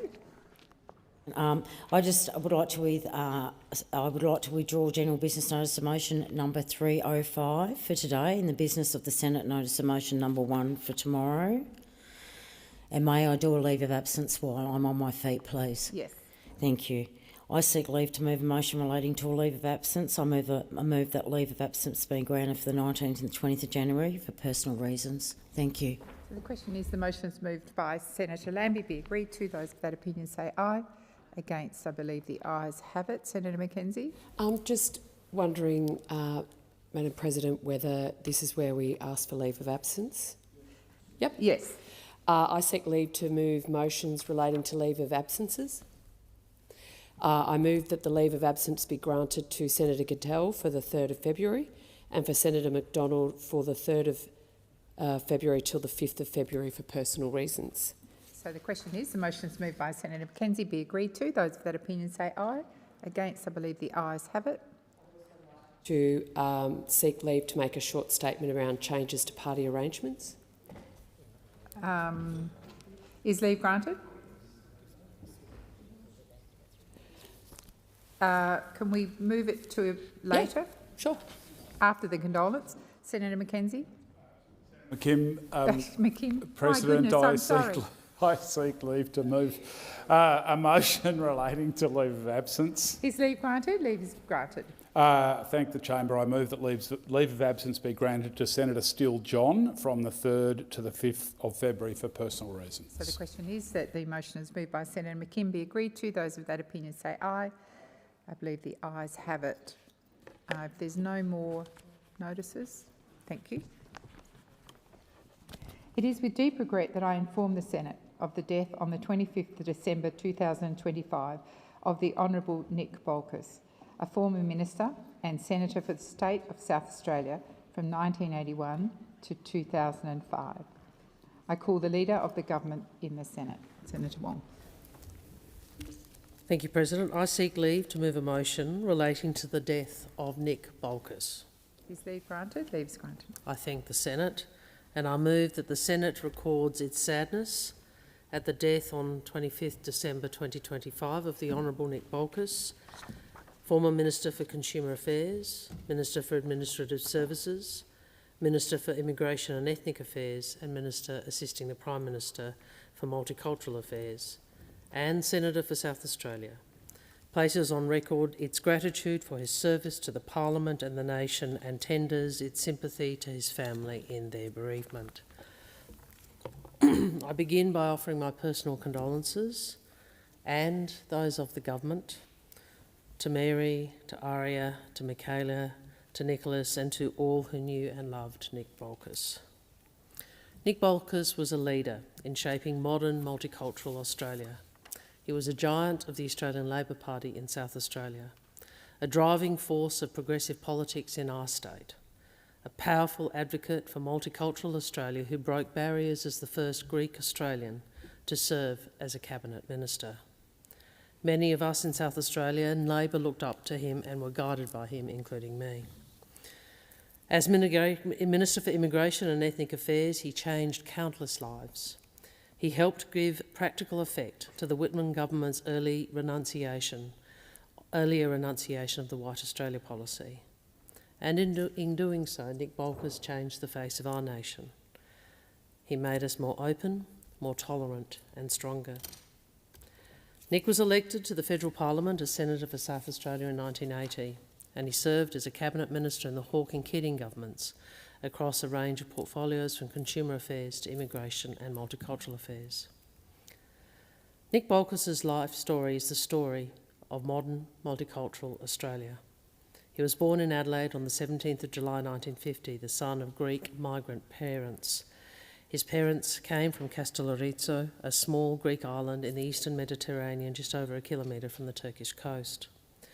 Like so many from Greece and beyond, the Bolkuses left in search of security and of opportunity, travelling to Australia in the difficult years between two world wars. Their journey was hard. They travelled in steerage, cooking for themselves over small burners for months at sea before eventually arriving in South Australia. They first settled in Port Pirie, where Nick's father worked on the Transcontinental Railway line, and from there the family moved to the west end of Adelaide CBD and later moved to West Beach. And here Nick grew up, surrounded by other migrant families building new lives, often with little more than determination and hope for a better life for future generations. And Nick Bolkus became synonymous with Adelaide's western suburbs, a part of the city shaped to this day by a dynamic mix of migration, industry and beachside life. And like so many migrant kids, he grew up acutely aware of the sacrifices his parents had made and of the barriers they had faced. Nick attended Adelaide High, where he excelled academically, the first in his family to finish high school. As he would reflect in his valedictory to the Senate in 2005, the western suburbs of the 50s and 60s offered few obvious role models for a political career. But he was moved to public life by admiration for the reforming Labor governments of Dunstan in South Australia and Whitlam federally. Nick went on to study law at the University of Adelaide, again the first in his family to attend university. The sort of opportunity was exactly what his parents had in mind when they left Greece. Nick became involved in the Labor movement as a teenager, helping deliver campaign material and electorates with strong migrant communities. And his early political engagement was practical, grounded in organising, persuasion, community connection, values he would hold true to throughout his career. Growing up as he did in working-class migrant communities, Nick Bolkus knew better than many the tensions of assimilation and identity. He knew what it meant to straddle two worlds, and he understood how easily people like his parents could be marginalised. And these experiences drove his lifelong commitment to multiculturalism, to social inclusion and to democratic participation. From the outset of his political career, Nick Bolkus established a reputation as a formidable intellect and a quietly spoken but always effective parliamentarian. He combined intellectual rigour with an instinctive understanding of politics as a practical craft. And he quickly emerged as a senior figure within our party, respected both for his command of detail and his strategic judgment. Nick was appointed to the Hawke Ministry in 1988, serving initially as Minister for Consumer Affairs and Minister assisting the Treasurer for Prices. And in these roles, he focused on strengthening consumer protections and ensuring that economic reform was balanced by fairness and accountability. An approach that reflected a consistent theme throughout his career, that markets must serve the public interest and that government has a responsibility to protect those without power. In 1990, Nick entered Cabinet as Minister for Administrative Services, a role in which he oversaw significant reform to the machinery of government, and he was committed to improving transparency, efficiency and integrity in public administration. He understood that trust in our democratic institutions depended on their ability to function fairly and that people must sense this in their everyday lives.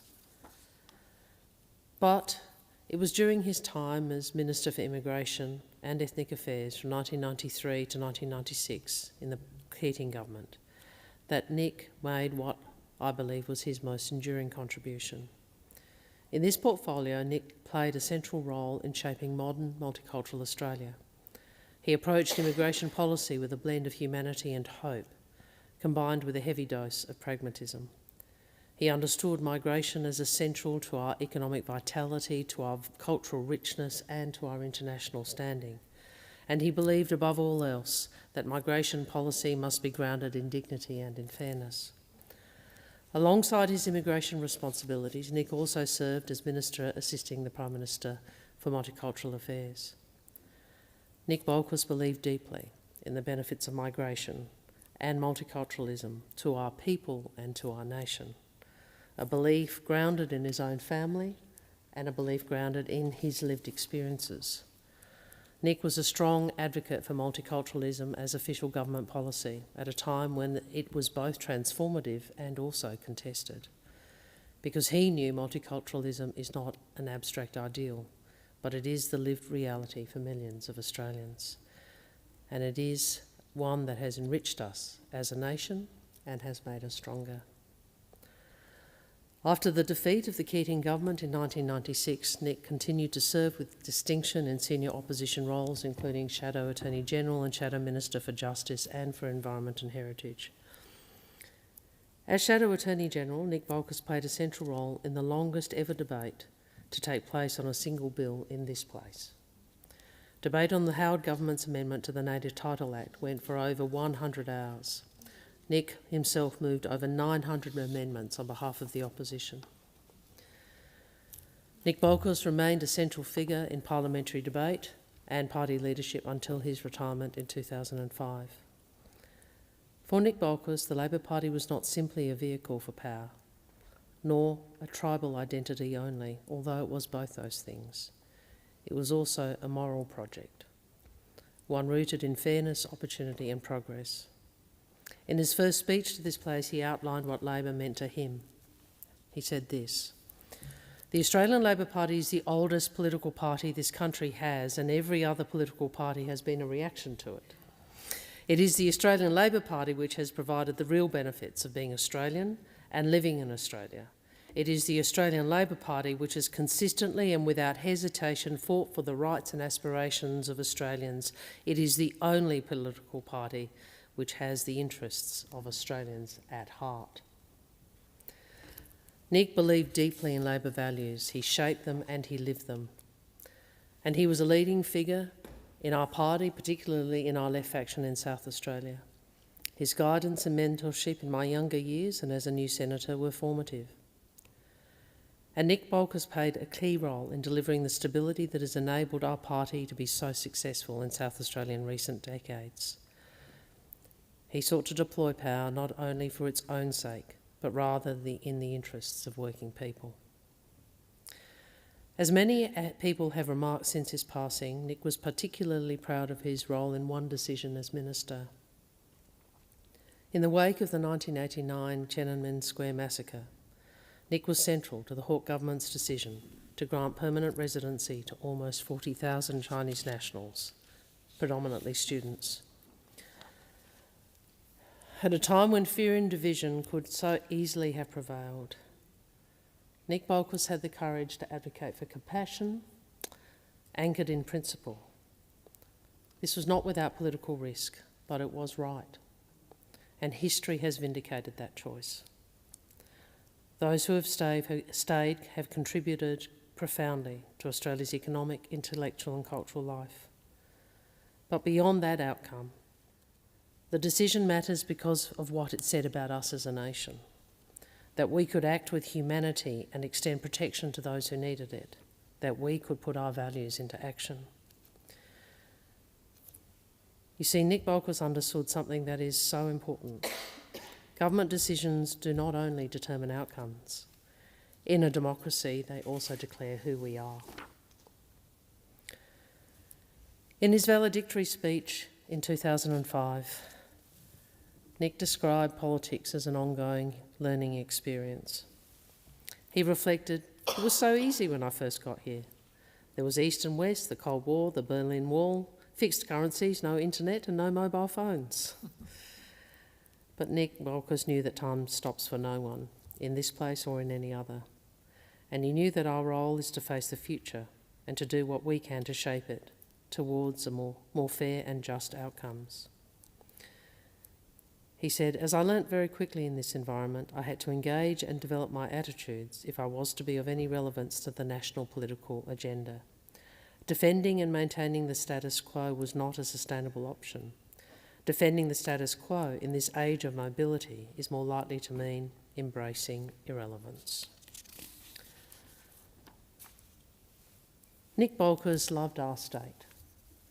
He loved South Australia with that fierce, unpretentious loyalty familiar to so many of us. Nick loved Adelaide's western suburbs, its beaches, the communities along them that shaped him, and of course Joe's kiosk at Henley and the West Adelaide Football Club. He was proud of his state and he was proud to represent it. And his daughter Aria continues that legacy, standing for the state seat of Colton at next month's South Australian election. The last few years of Nick's life were difficult for him and for those who loved him as he faced major health challenges. And his daughters, Aria and Michaela, spoke lovingly at the State Memorial Service on January 22nd about helping care for their father, about the insights Nick imparted and the small shared moments of love and laughter that sustained them, and how his experience of our healthcare system only strengthened his commitment to universal healthcare. Nick Bolkus's contribution to Australian life is enduring. He helped build a more open, respectful and compassionate nation. This is a proud legacy. I pay tribute to a remarkable Labor man, and I extend again my sincere condolences to Mary, Aria, Michaela and Nicholas and all those who knew and loved Nick Bolkus. Thank you, Senator Wong. Senator Cash. Thank you, President, and I rise on behalf of the opposition to acknowledge the passing of the Honourable Nick Bolkus, a former Senator for South Australia and a former Minister of the Commonwealth, who passed away on Christmas Day at the age of 75. On behalf of the opposition, I extend condolences to Mr Bolkus's wife Mary, his children Aria, Michaela and Nicholas, and to his family and those close to him. We recognise the loss they have experienced. Nick Bolkus served in this parliament for almost 25 years. First elected to the Senate in 1980, he represented South Australia until the conclusion of his term in 2005. Over that period, he was a consistent presence in this chamber and he held a range of parliamentary and ministerial responsibilities. Born in Adelaide in 1950, Nick Bolkus, as we've now heard, maintained a strong connection and a passionate connection to South Australia throughout his life. He represented his state for more than 2 decades and took a close interest in issues affecting its people and its institutions. Before entering Parliament, he trained as a lawyer, graduating with a Bachelor of Laws from the University of Adelaide. His legal background informed much of his parliamentary work, particularly in relation to legislation, committee processes and scrutiny of executive decision-making. Nick Bolkus was appointed to the ministry in 1988, initially serving as the Minister for Consumer Affairs and Minister assisting the Treasurer for Prices. He entered Cabinet in 1990 and later held portfolios including Administrative Services, Immigration and Ethnic Affairs and Minister assisting the Prime Minister for Multicultural Affairs. These portfolios were administered during a period of significant change, and he approached them with a strong focus on policy detail and administration. During his time as Minister for Immigration and Ethnic Affairs, he emphasised the rights and responsibilities associated with citizenship and Australia's democratic framework. As we have heard, one decision from that period that has been widely noted was his involvement in allowing Chinese nationals to remain in Australia following the events at Tiananmen Square in 1989. That decision formed part of Australia's response to an international crisis and remains a significant moment in the history of our immigration system. After the change of government in 1996, Nick Bolkus continued to serve in Parliament in opposition, including in a number of shadow ministerial roles, including Shadow Attorney-General and Shadow Minister for Justice, Environment and Heritage. In those roles, he was an active participant in parliamentary debate and scrutiny. He also made an extensive contribution through Senate committee work, serving on committees dealing with legal and constitutional affairs, foreign affairs and defence, scrutiny of bills, privileges and estimates. These committees, as all senators know, play a critical role in the functioning of the Senate, and his long involvement reflected his commitment to that work and to this place. Nick Bolkus was known in this place as a direct and determined debater, strongly committed to advancing his party's positions. At the same time, colleagues have noted his willingness to engage with parliamentary processes and his preparedness to share experiences with others in the chamber. A parliamentary career places considerable demands on those who undertake it and on their families. Today we acknowledge the support provided by Nick Bolkus's family over many, many years of public service and the loss they now feel. Nick Bolkus served during a period of substantial change in Australian public life. He approached his responsibilities with seriousness and consistency, whether in government, in opposition or in committee work. On behalf of the opposition, I again extend condolences to his family, friends and former colleagues. His service to this Parliament and to the people of South Australia is acknowledged. Thank you, Senator Cash. Senator Mackenzie. On behalf of the Nationals, I rise to join fellow senators to acknowledge the passing of Nick Bolkus, former Senator for South Australia, and place on the record our appreciation for his service to the Parliament and to the people of South Australia. Nick Bolkus died peacefully on Christmas morning, aged 75, and he was a South Australian Senator from 1980 to 2005 and the first Greek-Australian Cabinet Minister under the former Prime Ministers Bob Hawke and Paul Keating. Nick served as Minister for Immigration and Ethnic Affairs and later as Minister for Consumer Affairs and Administrative Services, and was a passionate believer in the rights and responsibilities of citizenship. In keeping with the ancient Greeks' philos, he was also passionate about our democracy. Senator Bolkus' work reflected a clear understanding of the economic and social importance of strong regional communities to Australia's national prosperity, with special interest in immigration. Most notably, during his time as Immigration Minister, as Senator Wong has outlined, Mr Bolkus allowed thousands of Chinese nationals who arrived in Australia before the 1989 Tiananmen Square massacre in Beijing to permanently settle along with their relatives, a totemic decision for which our nation is grateful. He was a formidable contributor to debate and a senator who took seriously the responsibility of proudly representing his state. He was also a key factional figure in the South Australian Labor Party and a key mentor for some of those opposite. He also played a strong role in modernising administrative services and public sector management. Though his political philosophies were not exactly aligned with the Nationals, Senator Bolkus was a strong advocate for strong competition laws and consumer rights. He was sympathetic to strong Section 46 laws under the former Competition and Consumer Act, where the misuse of market power provisions are outlined. He was supportive of truth in advertising and fair trading enforcement, and expressed strong concerns about vertical integration and market dominance, especially where it harmed small business or vulnerable communities such as those of new arrivals. Any friend of stronger competition laws is a friend of the Nationals, because what is fairer for consumers and producers is a fairer society. Following his Senate career, Senator Bolkus served as Australia's ambassador to Greece till 2002. Only a short while ago, our party lost former Senator Ron Boswell, and I note the AFR's political correspondent Phil Coorey's comments over the weekend that we're losing all the good ones. And I completely concur with those comments. A generation of senators who left an indelible mark on our democracy, on this chamber and on their respective political movements, and we are poorer for them leaving us.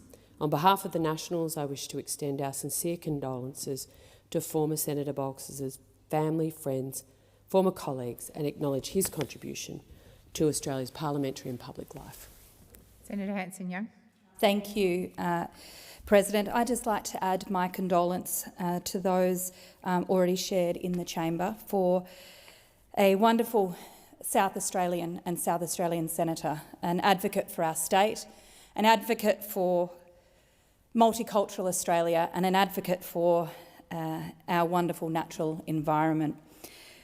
We know, of course, that Nick Bolkus was passionate about not just his family, not just the local beaches and the environment, but very passionate about what type of country we are and wanted to be. The leadership he showed during the following the Tiananmen Square massacre was significant, and something that we should, of course, remember at these types of times. That type of leadership has been done, can be done, is needed, and to reflect upon the courage at the time of political leaders to make the right decisions in humanity and for future generations. As the Shadow Environment Minister in the year 2000, Senator Nick Bolkus attended the United Nations Framework Convention on Climate Change. And I note that way back then he was talking about the need to cut carbon emissions and to do more in relation to our climate. He was a visionary. He was able to see the problems as they were, understand where the community was, and do his best to bring people along with him. And just in summary to this condolence, I actually wanted to read some words that have been written by the former Australian Greens leader Bob Brown, who worked closely with Nick Bolkus at various times, particularly in relation to the environment, but also human rights. And Bob writes, Nick Bolkus was considerate, friendly and a good negotiator. I especially remember his smiling demeanour the day in 2001 when I stood up in the House of Reps on visiting the visiting of the US President George Bush Jr. There was a lot of condemnation, but Nick, sitting across the aisle, kept up a knowing and reassuring smile as the uproar continued. After all, Labor also opposed the illegal invasion of Iraq. He was a minister whose ability to talk over contentious issues without rancour was outstanding and rewarding. Vale Nick. That was from Bob Brown, former leader of the Greens. I wish the best for his family. I know this is a really tough time and know that our thoughts are with you and, of course, the party that he loves so much. Thank you, Senator Hanson-Young. Minister Farrell. Thank you, President. And I rise today to pay my respects to a giant of the Australian Labor Party and the architect of the modern multicultural Australia that we know today, and associate myself with the comments of Senator Wong. The day before Christmas last year, I visited my friend Nick Bolkus in Adelaide with my new son-in-law, Lawrence Ben, where we were able to say our goodbyes for the last time to Nick. He passed away peacefully with his family around him the next morning, Christmas Day 2025. Nick and I had become friends over a long period and worked together to stabilise the South Australian branch of the Australian Labor Party, which had been divided by factional disputes for more than 10 years. This relationship resulted in the SA Labor branch focusing on its efforts to defeating the Liberals rather than fighting amongst ourselves. And that stability has resulted in the ALP being the party of government for all but 4 of the last 24 years. And I think that's Nick's greatest political legacy. Of course, his personal legacy would be so much more significant to him. His wife Mary and his children Nick, Michaela and Aria. As Senator Wong pointed out, Aria is running in the state election for the state seat of Colton, and Nick would have been so proud of her and so disappointed not to be there to see her win in a few weeks' time. I first came across Nick as a young lawyer working for the Shop Assistants Union in Adelaide in the 1970s. Nick wanted a political career, and the Labor Party rules back then required you to be a member of your appropriate trade union. Nick worked in his father's deli in the West End of Adelaide, and he tried to join the Shop Assistants Union. This was not well received by the then Secretary of the Union, Ted Goldsworthy, fearing a potential left-wing challenge to his leadership. And Nick never got his membership of the Shop Assistants Union. My next contact with Nick was in... That's the way we do it. The next contact with Nick was in 1988, when I was running in the by-election for the federal seat of Adelaide, and Nick, as by then a Keating minister, was a terrific support. Unfortunately, I lost, but we became friends, and both being members of the West Adelaide Football Club. In 1993, we went to Nick's house in Henley Beach to celebrate the True Believers election, which kept Nick in the Keating ministry as one of our greatest immigration and ethnic affairs ministers. It was, you remember that? Yeah, it was a great night. Lost the seat of Adelaide, but we kept government. It was after Paul Keating's loss in 1996 when, working with a young Patrick Conlon, Nick staffer, that the relationship that has resulted in the stability of which I spoke earlier was built. After he left Parliament, Nick set out to help South Australian companies prosper, which he did very, very successfully. He engaged a young Lawrence Ben, then a member of Labor's left wing at the time, and convinced him that he should be a member of Labor's right wing, which he then, of course, Lawrence followed Nick's advice, and Lawrence and Nick became great friends. Nick was a mentor to many young MPs in South Australia, and was always a good source of advice. He was also a sage observer of politics, predicting that Labor would win the 2014 South Australian election when everybody else had given up. After his stroke some years ago, my wife and I would take Nick to his favourite restaurants, the Thai Orchid at Henley Beach and Enzo's on Port Road. I was honoured to represent the Prime Minister at his private funeral at the Greek Orthodox Community Church in Franklin Street. The church was packed with his family, members of the Greek community and all of Nick's friends. It was one of 2 funerals that we attended that week, the other being that of Tim Picton. Myself and my wife offer our deepest sympathies to Mary, Aria, Michaela and Nick. Thank you, Senator Farrell. Senator McAllister. Thank you, President. And I rise also to contribute to this condolence motion. When we lost Nick Bolkus, Australia, and South Australia in particular, lost one of its truly great political figures. The Australian Labor Party lost one of its great sons, and the Greek Australian community lost a great man of state who, as others have described, was one of the architects of our modern multicultural project. Progressives across all of Australia lost a great advocate, because Nick Bolkus was someone who was always ahead of the curve. His legacy is full of things that today we simply take for granted. He was the first Greek Australian to enter the ministry. He introduced some of the first laws in any jurisdiction in the world to protect the privacy of ordinary people against credit data agencies. He introduced the banking ombudsman so that ordinary Australians had someone to stand up for their interests when it came to misconduct from the big banks. He helped streamline our national food standards. He'd introduced legislation for the disclosure of political donations. He was, alongside Prime Minister Hawke, a key architect of the decision to give refuge to thousands of Chinese citizens in Australia after 1989. And that is just a small snapshot of his very extensive record in government. And in it, you can see someone laying the foundations of Australia's modern consumer protection, disclosure and migration arrangements, enshrining principles of equality, openness, procedural fairness and non-discrimination.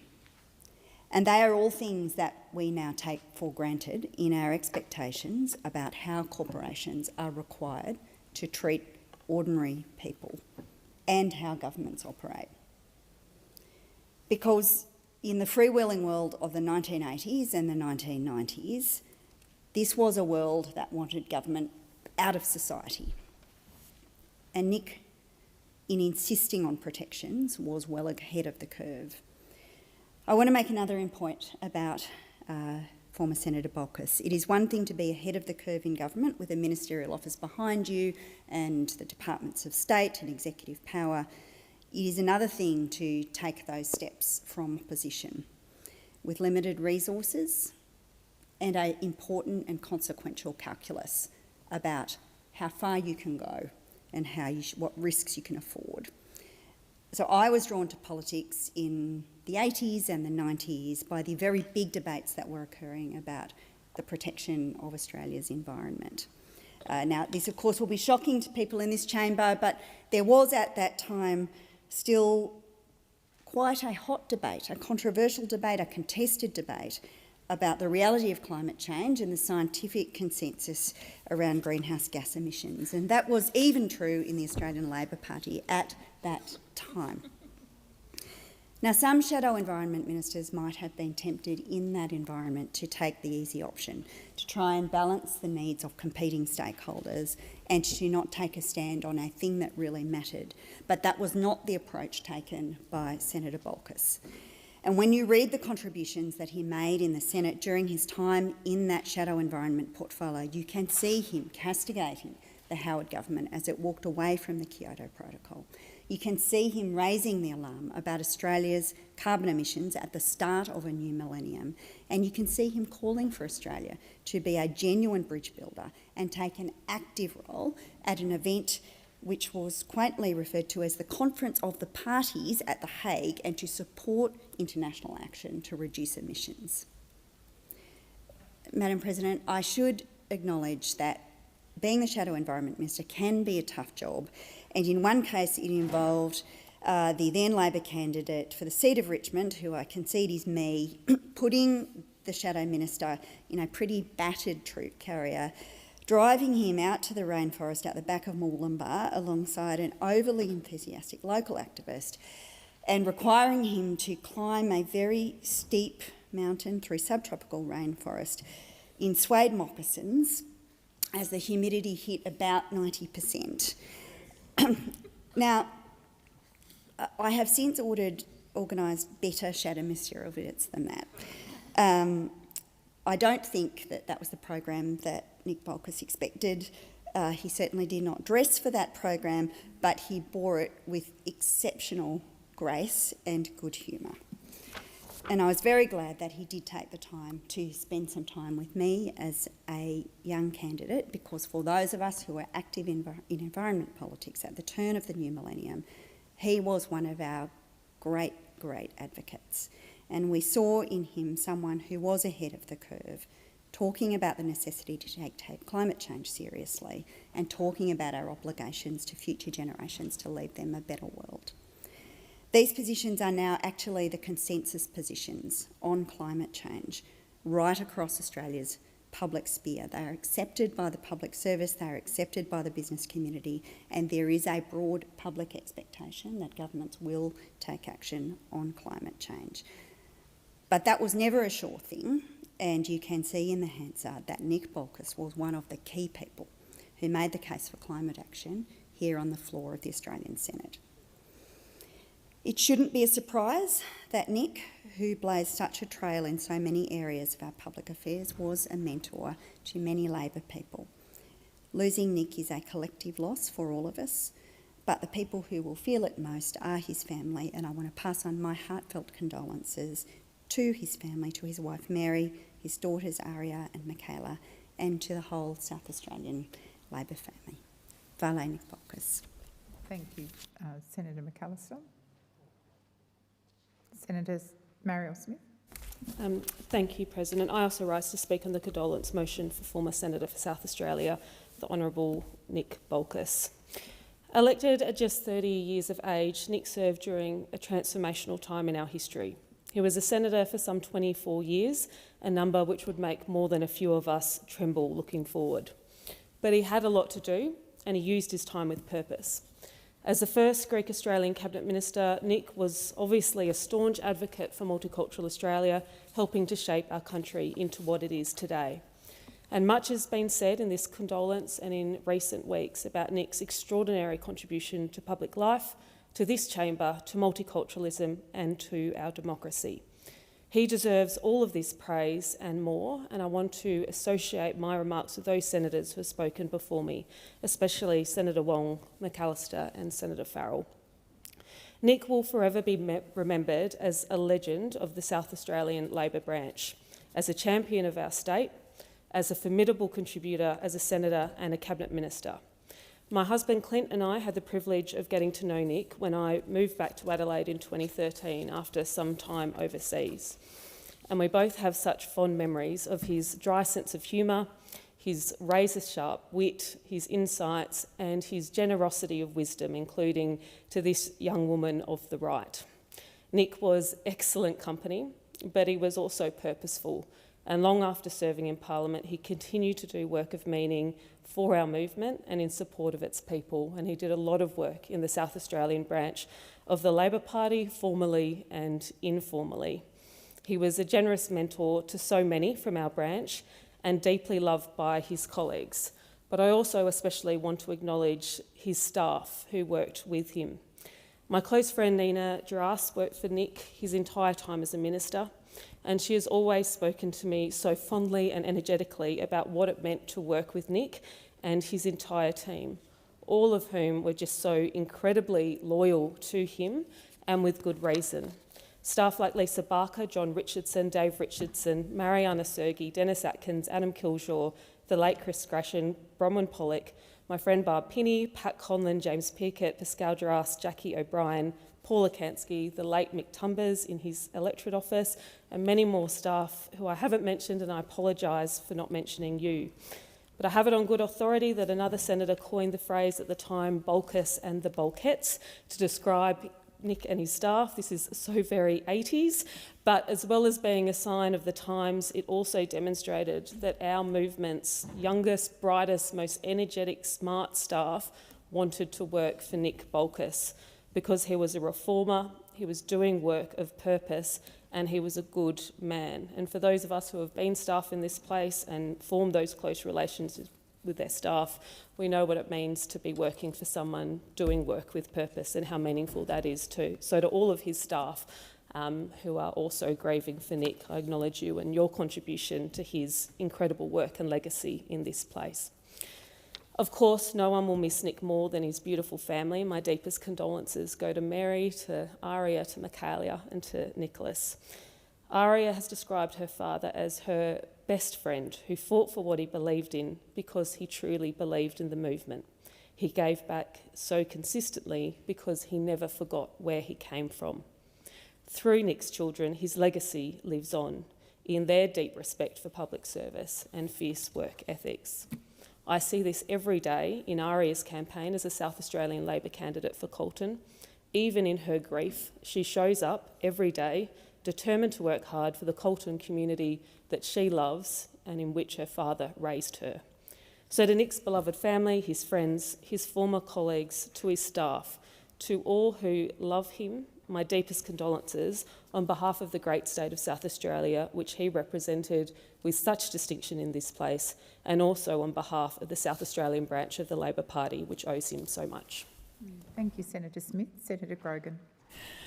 I also rise today to pay my respects and offer condolences on the passing of ex-Senator Nick Bolkus. I'm not going to go over the ground that has, but will connect myself to the comments of other senators and all of the achievements that he made, which is extremely impressive. His achievements as a parliamentarian and as a minister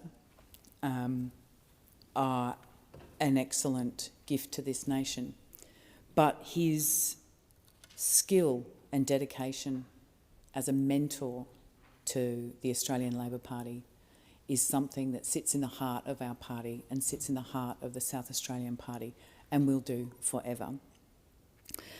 His long and impressive career, 25 years, he played such an important role in embedding those Labor values of fairness and inclusion and opportunity into public policy, into the national discourse and into the future of the Australian Labor Party. His generosity in supporting people coming up through the ranks, rank and file party members and future leaders. And as the comments have been made before, not just for those on the left, but for those on the right. He was a deeply generous man with his time and his skill and his wisdom. He exemplified and embodied the values that he worked so tirelessly to populate throughout this country. But he was, as we all know, a devoted family man. I know Nick Bolkus purely through his daughter. And to hear of the stories and the way in which he emboldened his family, the way he adored the western suburbs is so, so deeply impressive. So my condolences and the condolences of the left of the South Australian Labor Party to Mary, Aria, Michaela and Nicholas. May you rest in peace, Nick, and if you're listening, I assure you we will be throwing everything, including the kitchen sink, at Colton, because I know it was one of your last dreams for Aria to represent the place you loved in the western suburbs, and we will do everything in our power to make sure that happens. Rest in peace. Senator Brown. Thank you. I wish to join this condolence motions with my colleagues in paying tribute to the life and legacy of the Honourable Nick Bolkus, a man whose contribution to the Australian Labor Party, to the Parliament and to our nation was profound and enduring. Although I did not have the opportunity to serve in the Parliament alongside Nick, we were members of the same proud tradition within the Labor Party, the left. I did have the pleasure in witnessing him in action many times at Australian Labor Party national conferences and at numerous gatherings of the national left. In those forums, Nick Bolkus was something to behold, utterly fearless in debate and driven by unshakable commitment to Labor values and democratic principle. Nick Bolkus is one of those figures whose reputations preceded him, whose influence was felt across the generations of Labor parliamentarians, and whose legacy continues to shape the party we are today. Fittingly, as the first Greek Australian to serve as a cabinet minister, Nick Bolkus was a passionate believer in democracy and in the rights and responsibility of citizenship. He understood from lived experience what it meant to belong and what it meant to work for inclusion. His story was also Australia's story, a story of migration, contribution and the enrichment of our national life through diversity. In every portfolio he served, Nick sought reformed not only for its own sake, but to ensure that the instruments and power of government were also used to serve the aspirations of everyday Australians. Whether in immigration, multicultural affairs or other areas of responsibility, he brought intellectual rigour, moral clarity and an unshakable commitment to fairness. As Minister for Immigration and Ethnic Affairs and later as Minister assisting the Prime Minister for Multicultural Affairs, Nick was both a strong advocate for the benefits of a modern multicultural Australia and a living example of his success. He understood that multiculturalism was not simply about tolerance, but about participation, responsibility and shared democratic values. He argued for an Australia confident enough to embrace difference while united by common purpose. Within the Labor movement, Nick was respected as a principal advocate and a committed member of the left. He believed in social justice, in equality of opportunity and the idea that government has a moral responsibility to act in the public good. These are values that continue to guide many of us who follow. For those of us who did not serve alongside him, Nick Bolkus remains a benchmark, a reminder of what principled public service looks like and of the difference one determined individual can make over the course of a lifetime of politics. I extend my deepest sympathy to Nick's family, his wife Mary and children, his friends and those who love him. Their profound loss and our thoughts are with them at this difficult time. Nick Bolkus's memory will indeed live long in Labor hearts. His legacy lives on in our laws, our institutions and in multicultural democratic Australia he worked so hard to strengthen. And I look forward to the Labor Party celebrating the win of the seat of Colton for Nick Bolkus and Aria. Thank you. I ask senators to join in a moment of silence to signify assent to the motion.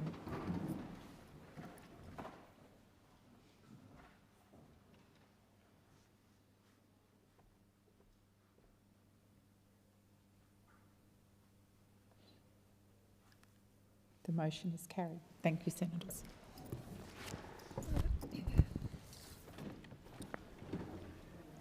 It is with deep regret that I inform the Senate of the death on the 23rd of December 2025 of Katrina Jane Allen, a former member of the House of Representatives for the Division of Higgins in Victoria from 2019 to 2022.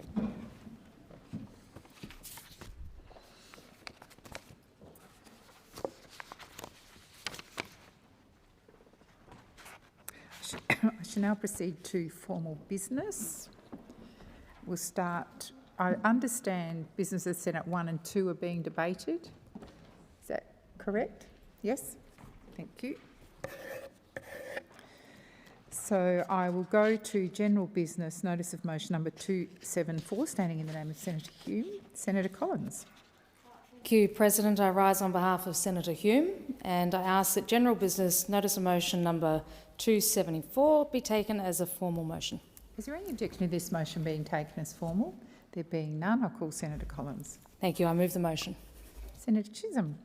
I seek leave to make a short statement. Is leave granted? Leave is granted for 1 minute. The government will be opposing this motion. A briefing has been offered on this issue that I understand has not yet been accepted. So the question is that general business notice of motion number 274, standing in the name of Senator Hume and moved by Senator Collins, be agreed to. Those of that opinion say aye. Aye. Against? I believe the ayes have it. No. The noes have it. Division required. Ring the bells for 4 minutes.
lock the doors. So the question is that general business notice of motion number 274, standing in the name of Senator Hume and moved by Senator Collins, be agreed to. The ayes shall move to the right of the chair, the noes to the left. I appoint Senator Collins as teller for the ayes and Senator Sheldon as teller for the noes.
Order. There being 38 ayes and 22 noes, the matter is resolved in the affirmative, and I advise senators there may be further divisions to which there will be 1-minute bells.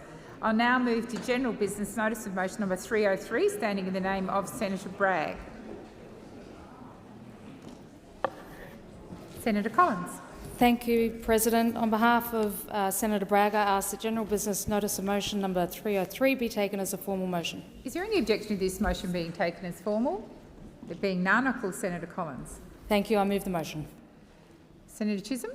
Seek leave to make a short statement. Is leave granted? Leave is granted for 1 minute. The government will be opposing this motion. Senator Bragg is now moving orders for production of documents for congratulatory letters. This has become a vexatious use of one of the senator's most serious powers and a diversion of the work of the public servants who are busy delivering our ambitious housing agenda. Thank you, Senator Chisholm. So the question is that general business notice of motion number 303, standing in the name of Senator Bragg and moved by Senator Collins, be agreed to. Those of that opinion say aye. Aye. Against? I believe the ayes have it. Division required. Ring the bells for 1 minute.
Lock the doors. So the question is that general business, notice of motion number 303, standing in the name of Senator Bragg and moved by Senator Collins, be agreed to.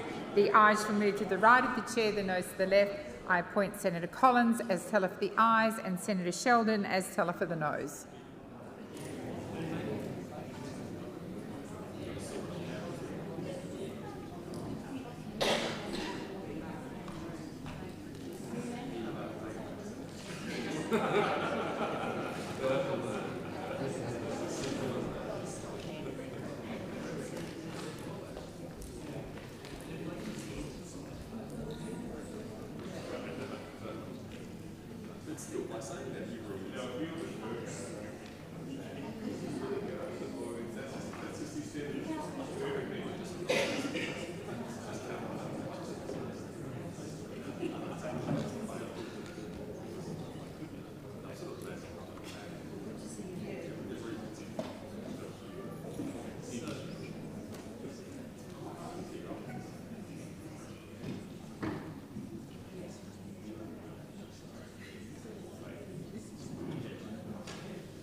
Order. There being 38 ayes and 23 noes, the matter is resolved in the affirmative. I'll now go to general business, notice of motion number 308, standing in the name of Senator Ormond Payne. President, I seek leave to withdraw general business notice of motion number 308. Is leave granted? Leave is granted. Thank you, Senator Ormond Payne. I'll now go to general business, notice of motion number 309, standing in the name of Senator Payman. Thank you, President. I move that I advise that Senators Lambie, Tyrrell, Thorpe and David Pocock are co-sponsoring this notice of motion, and I ask that general business notice of motion number 309 be taken as a formal motion. Is there any objection to this motion being taken as formal? There being none, I call Senator Payman. I move the motion. So Senator Chisholm? Seek leave to make a short statement. Is leave granted? Leave is granted for 1 minute. Senator Chisholm. The government strongly opposes Senator Payman's motion to discharge the Freedom of Information Amendment Bill 2025 from the notice paper. This motion to discharge is not about whether you support the bill or oppose it. Senators can oppose the bill in its current form and want to see it amended and still oppose this motion. What this motion is about is whether you're up for a debate on actually reforming a broken freedom of information system, not just complaining about it on social media for clicks. By supporting this motion to discharge the Freedom of Information Amendment Bill, senators will be shirking a debate on reform of the freedom of information system, including the aspects of this bill that those on the crossbench and stakeholders from across the political spectrum claim to support. An effective freedom of information system is critical in fostering public trust in government decision-making through transparency and access to information. The government urges the senator to oppose Senator Payman's motion and work with the government to reform a system in dire need of it. Thank you, Senator Chisholm. So the question is that general business notice of motion number 309, standing in the name of Senator Payman and other senators, be agreed to. Those of that opinion say aye. Against? I believe the ayes have it. Division required. Ring the bells for 1 minute.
Lock the doors. So the question is that general business notice of motion number 309, standing in the name of Senator Payman and other senators, be agreed to. The ayes shall move to the right of the chair, the noes to the left. I appoint Senator Payman as teller for the ayes and Senator Sheldon as teller for the noes. Senator Pocock, tellers have been appointed. Tellers have been appointed. You're not supposed to move.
Order. There being 18 ayes and 27 noes, the matter is resolved in the negative. I'll now go to general business notice of motion number 311 to 313, standing in the name of Senator Payman.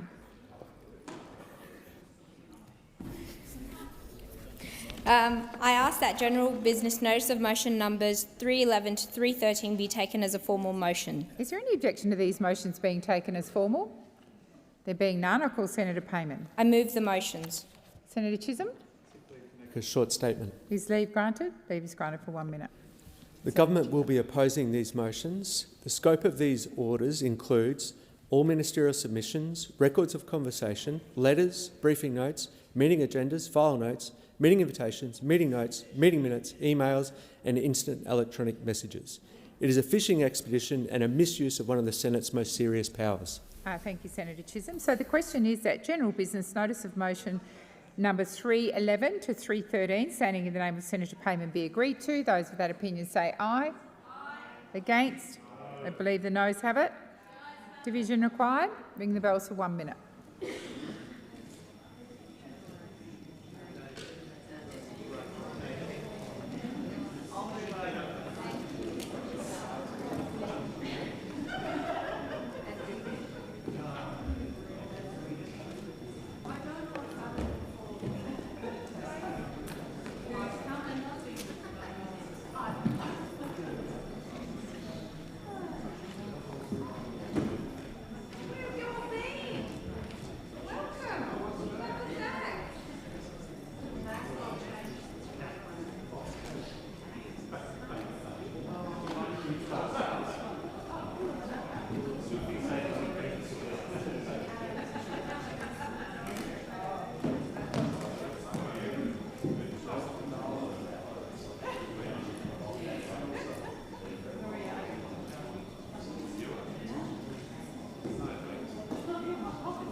Lock the doors.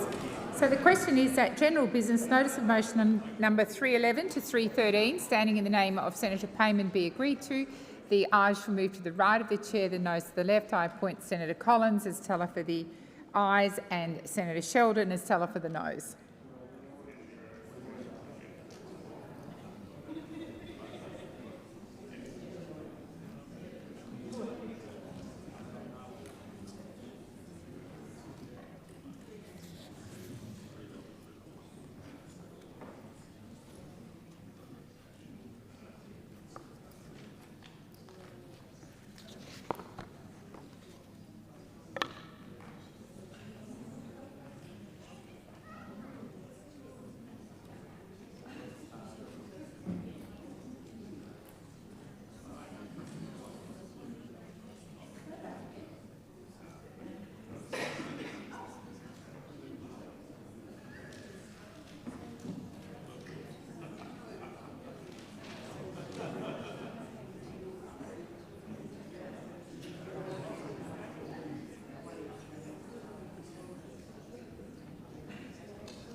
Order. There being 40 ayes and 23 noes, the matter is resolved in the affirmative.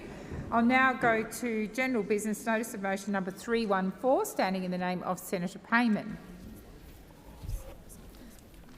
I ask that general business notice of motion number 314 be taken as a formal motion. Is there any objection to this motion being taken as formal? There being none, I call Senator Payman. I move the motion. Senator Chisholm? Seek leave to make a short statement. Is leave granted? Leave is granted for 1 minute. Senator Chisholm. The government will be opposing this motion. A briefing has been offered on this issue that I understand has not yet been accepted. Thank you. So the question is that general business notice of motion number 314, standing in the name of Senator Payman, be agreed to. Those of that opinion say aye. Aye. Against? I believe the noes have it. Division required. Ring the bells for 1 minute.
Lock the doors. So the question is that general business notice of motion number 314, standing in the name of Senator Payman, be agreed to.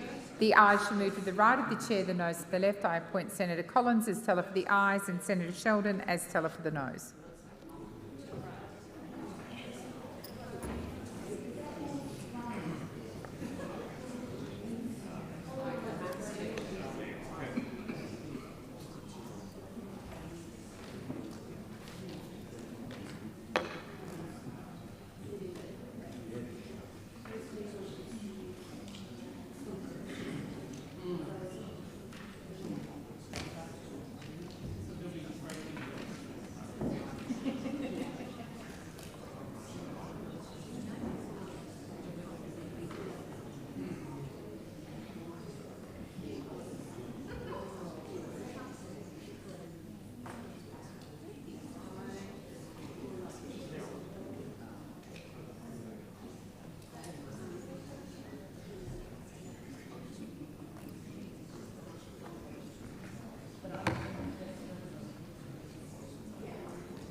Order. There being 39 ayes and 23 noes, the matter is resolved in the affirmative. I'll now go to general business notices of motion 315 and 316, standing in the name of Senator Payman. Thank you, President. I ask that general business notices of motions number 315 and 316 be taken as formal motions. Is there any objection to these motions being taken as formal? There being none, I'll call Senator Payman. Move the motions. Senator Chisholm. Seek leave to make a short statement. Is leave granted? Leave is granted for 1 minute. Senator Chisholm. The government will be opposing these motions. These orders are written with substantial scope, include ministerial submissions, record of conversation, letters, briefing notes, meeting agendas, file notes, meeting invitations, meeting notes, meeting minutes, emails and instant/electronic messages. The orders also seek all of these documents over a 10-month period. We urge the Senator to reconsider her motions, particularly when it comes to the scope and time allowed to comply. The Senator should also seriously consider the significant amount of time these fishing expeditions are taking away from the important work of public servants. Thank you, Senator Chisholm. So the question is that general business notice of motions 315 to 316, standing in the name of Senator Payman, be agreed to. Those of that opinion say aye. Against? Believe the noes have it. Division required. Ring the bells for 1 minute.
Lock the doors. So the question is that general business notices of motion number 315 to 316, standing in the name of Senator Payman, be agreed to. The ayes shall move to the right of the chair, the noes to the left. I appoint Senator Collins as teller for the ayes and Senator Sheldon as teller for the noes.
Order. There being 39 ayes and 23 noes, the matter is resolved in the affirmative. I'll now deal with general business notice of motion number 317, standing in the name of Senator Payman. Thank you, President. I ask that general business notice of motion number 317 be taken as a formal motion. Is there any objection to this motion being taken as formal? There being none, I'll call Senator Payman. I move the motion. So the Senator Chisholm. Seek leave to make a short statement. Is leave granted? Leave is granted for 1 minute. Senator Chisholm. This order is written with substantial scope and includes ministerial submissions, record of conversation, letters, briefing notes, meeting agendas, file notes, meeting invitations, meeting notes, meeting minutes, emails and instant/electronic messages. We urge the Senator to reconsider her motion, particularly when it comes to the scope and time allowed to comply. The Senator should also seriously consider the significant amount of work and the significant amount of time these fishing expeditions are taking away from the important work of public servants. So the question is that general business notice of motion number 317, standing in the name of Senator Payman, be agreed to. Those of that opinion say aye. Against? Believe the noes have it. Division required. Ring the bells for 1 minute.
Lock the doors. So the question is that general business notice of motion number 317, standing in the name of Senator Payman, be agreed to. The ayes shall move to the right of the chair, the noes to the left. I appoint Senator Collins as teller for the ayes and Senator Sheldon as teller for the noes.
Order. There being 38 ayes and 23 noes, the matter is resolved in the affirmative. That concludes formal motions. Senators will now move to matters of urgency.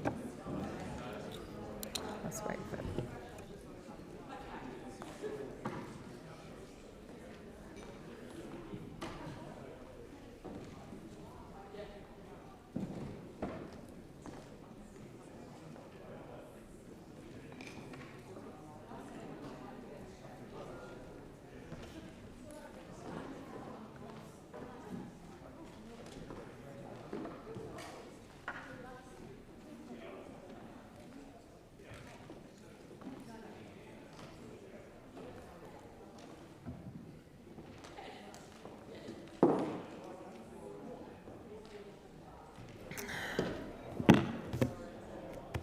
Alrighty, Senator Patterson has submitted a proposal under Standing Order 75 today. It is shown at item 14 on today's order of business. Is consideration of the proposal supported? Yes. With the concurrence of the Senate, the clerks will set the clock in line with the informal arrangements made by the whips. I call Senator Patterson to move the motion. Thank you, Acting Deputy President. Today is a tough day for many Australian households, particularly for those with mortgages. because they've received the news of the 13th rate rise on Labor's watch. They've received the news that their mortgage repayments will be going up. And for many Australian families, this is not the news they were promised. This is not the news they were expecting, because they've heard our Prime Minister and our Treasurer, Mr Chalmers, tell them that the worst is behind us, that better times are ahead, that they've slayed the inflation dragon and they've got it under control. But nothing could be further from the truth. The truth is, the average Australian household is $21,000 a year worse off than they were when it comes to mortgage repayments than when Labor comes to office. That is, someone with an average loan of $600,000 is paying $21,000 more a year on their repayments because of interest rate rises that have happened on this government's watch. Now, this government has presided over 3 interest rate reductions, and when that happened, Jim Chalmers was very quick to take credit. He was very quick to say it was a result of the government's economic management that rates were coming down. But now that rates are rising again, he's even quicker to say that he bears no responsibility, that the Albanese government bears no blame and that others are to blame, that it's international factors that are responsible for rising inflation. The problem with that story is that it's not true. In fact, Australia has some of the highest inflation among advanced economies. We're higher than the United States, than the United Kingdom, than Canada, than Japan, than Germany and many others. And while their rates are falling, our rates are rising, and it is very clear why. You can ask any economist what the effect of Labor's reckless spending is. They will tell you that with spending at a 40-year high outside a recession as a proportion of the economy, that is driving upward pressure on inflation, and that is leading directly to interest rates increasing today. Take, for example, the Judo Bank Chief Economic Advisor Warren Hogan, who said, "But if the governments of Australia do nothing, I think the RBA is going to have to take the cash rate above where it was a year ago, above 4.35, and most likely towards 5, and put this economy at risk of recession. They will have to do that, though, if the government of Australia will not act." Take the AMP Deputy Chief Economist Diana Messina, who said, quote, "It appears that directly the government has been adding to inflation in recent years, as you would expect in an environment of public spending lifting to a record high." Or AMP's Chief Economist Shane Oliver, who said last week, "A lot of the factors driving inflation relate to government spending." Even Alex Joyner, the Chief Economist of IFM Investors, which is of course a vehicle of the industry superannuation industry, has said, and I quote, "We already have fiscal policy getting looser, but it could become even looser than we expect. The fiscal guardrails have come off." Or HSBC Chief Economist Paul Bloxham, who said yesterday, "The primary driver of the pickup inflation is not strong demand. To the extent that demand is playing much of a role, it's that public demand growth has been strong due to government spending." These are the expert opinions that Jim Chalmers would like to dismiss as partisan. But I don't think these economists are partisan, nor are economists at the RBA, who have made many similar observations in recent months. Nor, of course, is the RBA Governor herself, who acknowledged to me in Senate estimates recently that all else being equal, if government spending is rising, that drives up pressure on inflation and therefore interest rates. When it comes to this government's wasteful spending, sometimes it's the small things that tell the story and sometimes it's the big things. We learnt recently that the government spent $1.6 million renovating a party room for their Greens partners here in Parliament House. That is one room in Parliament House and $1.6 million to tune it up to the circumstances that the Greens expect. Now, when you can build a brand new home, a perfectly nice family home, for around $400,000 to $500,000, seems extraordinary to me that Labor thinks that $1.6 million is good value for taxpayers' money. Or you could take the CSIRO, which was recently exposed having spent $500,000 on manicured lawns and rented pot plants. This is an agency that employs botanists in-house that could probably manage to water a plant if required. Or the big one, like the EV tax uptake, which is supposed to cost $90 million this financial year, but has blown out 15 times to $1.35 billion. The truth is, when Labor spend, you pay. And this is a government that's failed to control its spending, and that's why rates have risen today, and that's why you will pay. Senator, before I move to Senator Whittaker, you have to move your motion. Motion. Great. Senator Whittaker.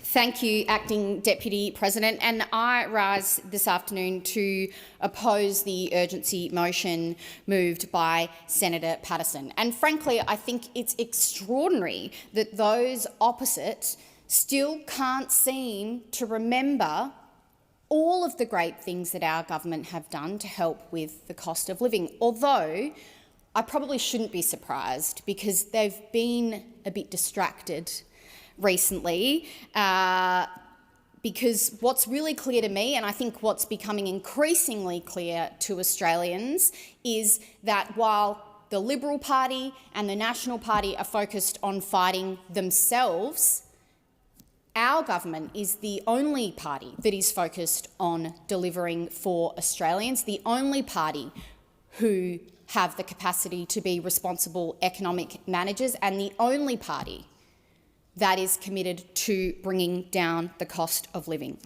Australians are seeing support from our government at the pharmacy counter with our cheaper medicines policy, bringing the cost of pharmacy scripts down to $25, the lowest it has been since 2004. Australians are seeing support when they go to the doctor, thanks to our bulk billing incentive. They're seeing support with their childcare bill, with our 3 days of guaranteed childcare. They're seeing support in their pay packet with our plan for further tax cuts and with the tax cuts we've already delivered and with higher wages that Labor has delivered.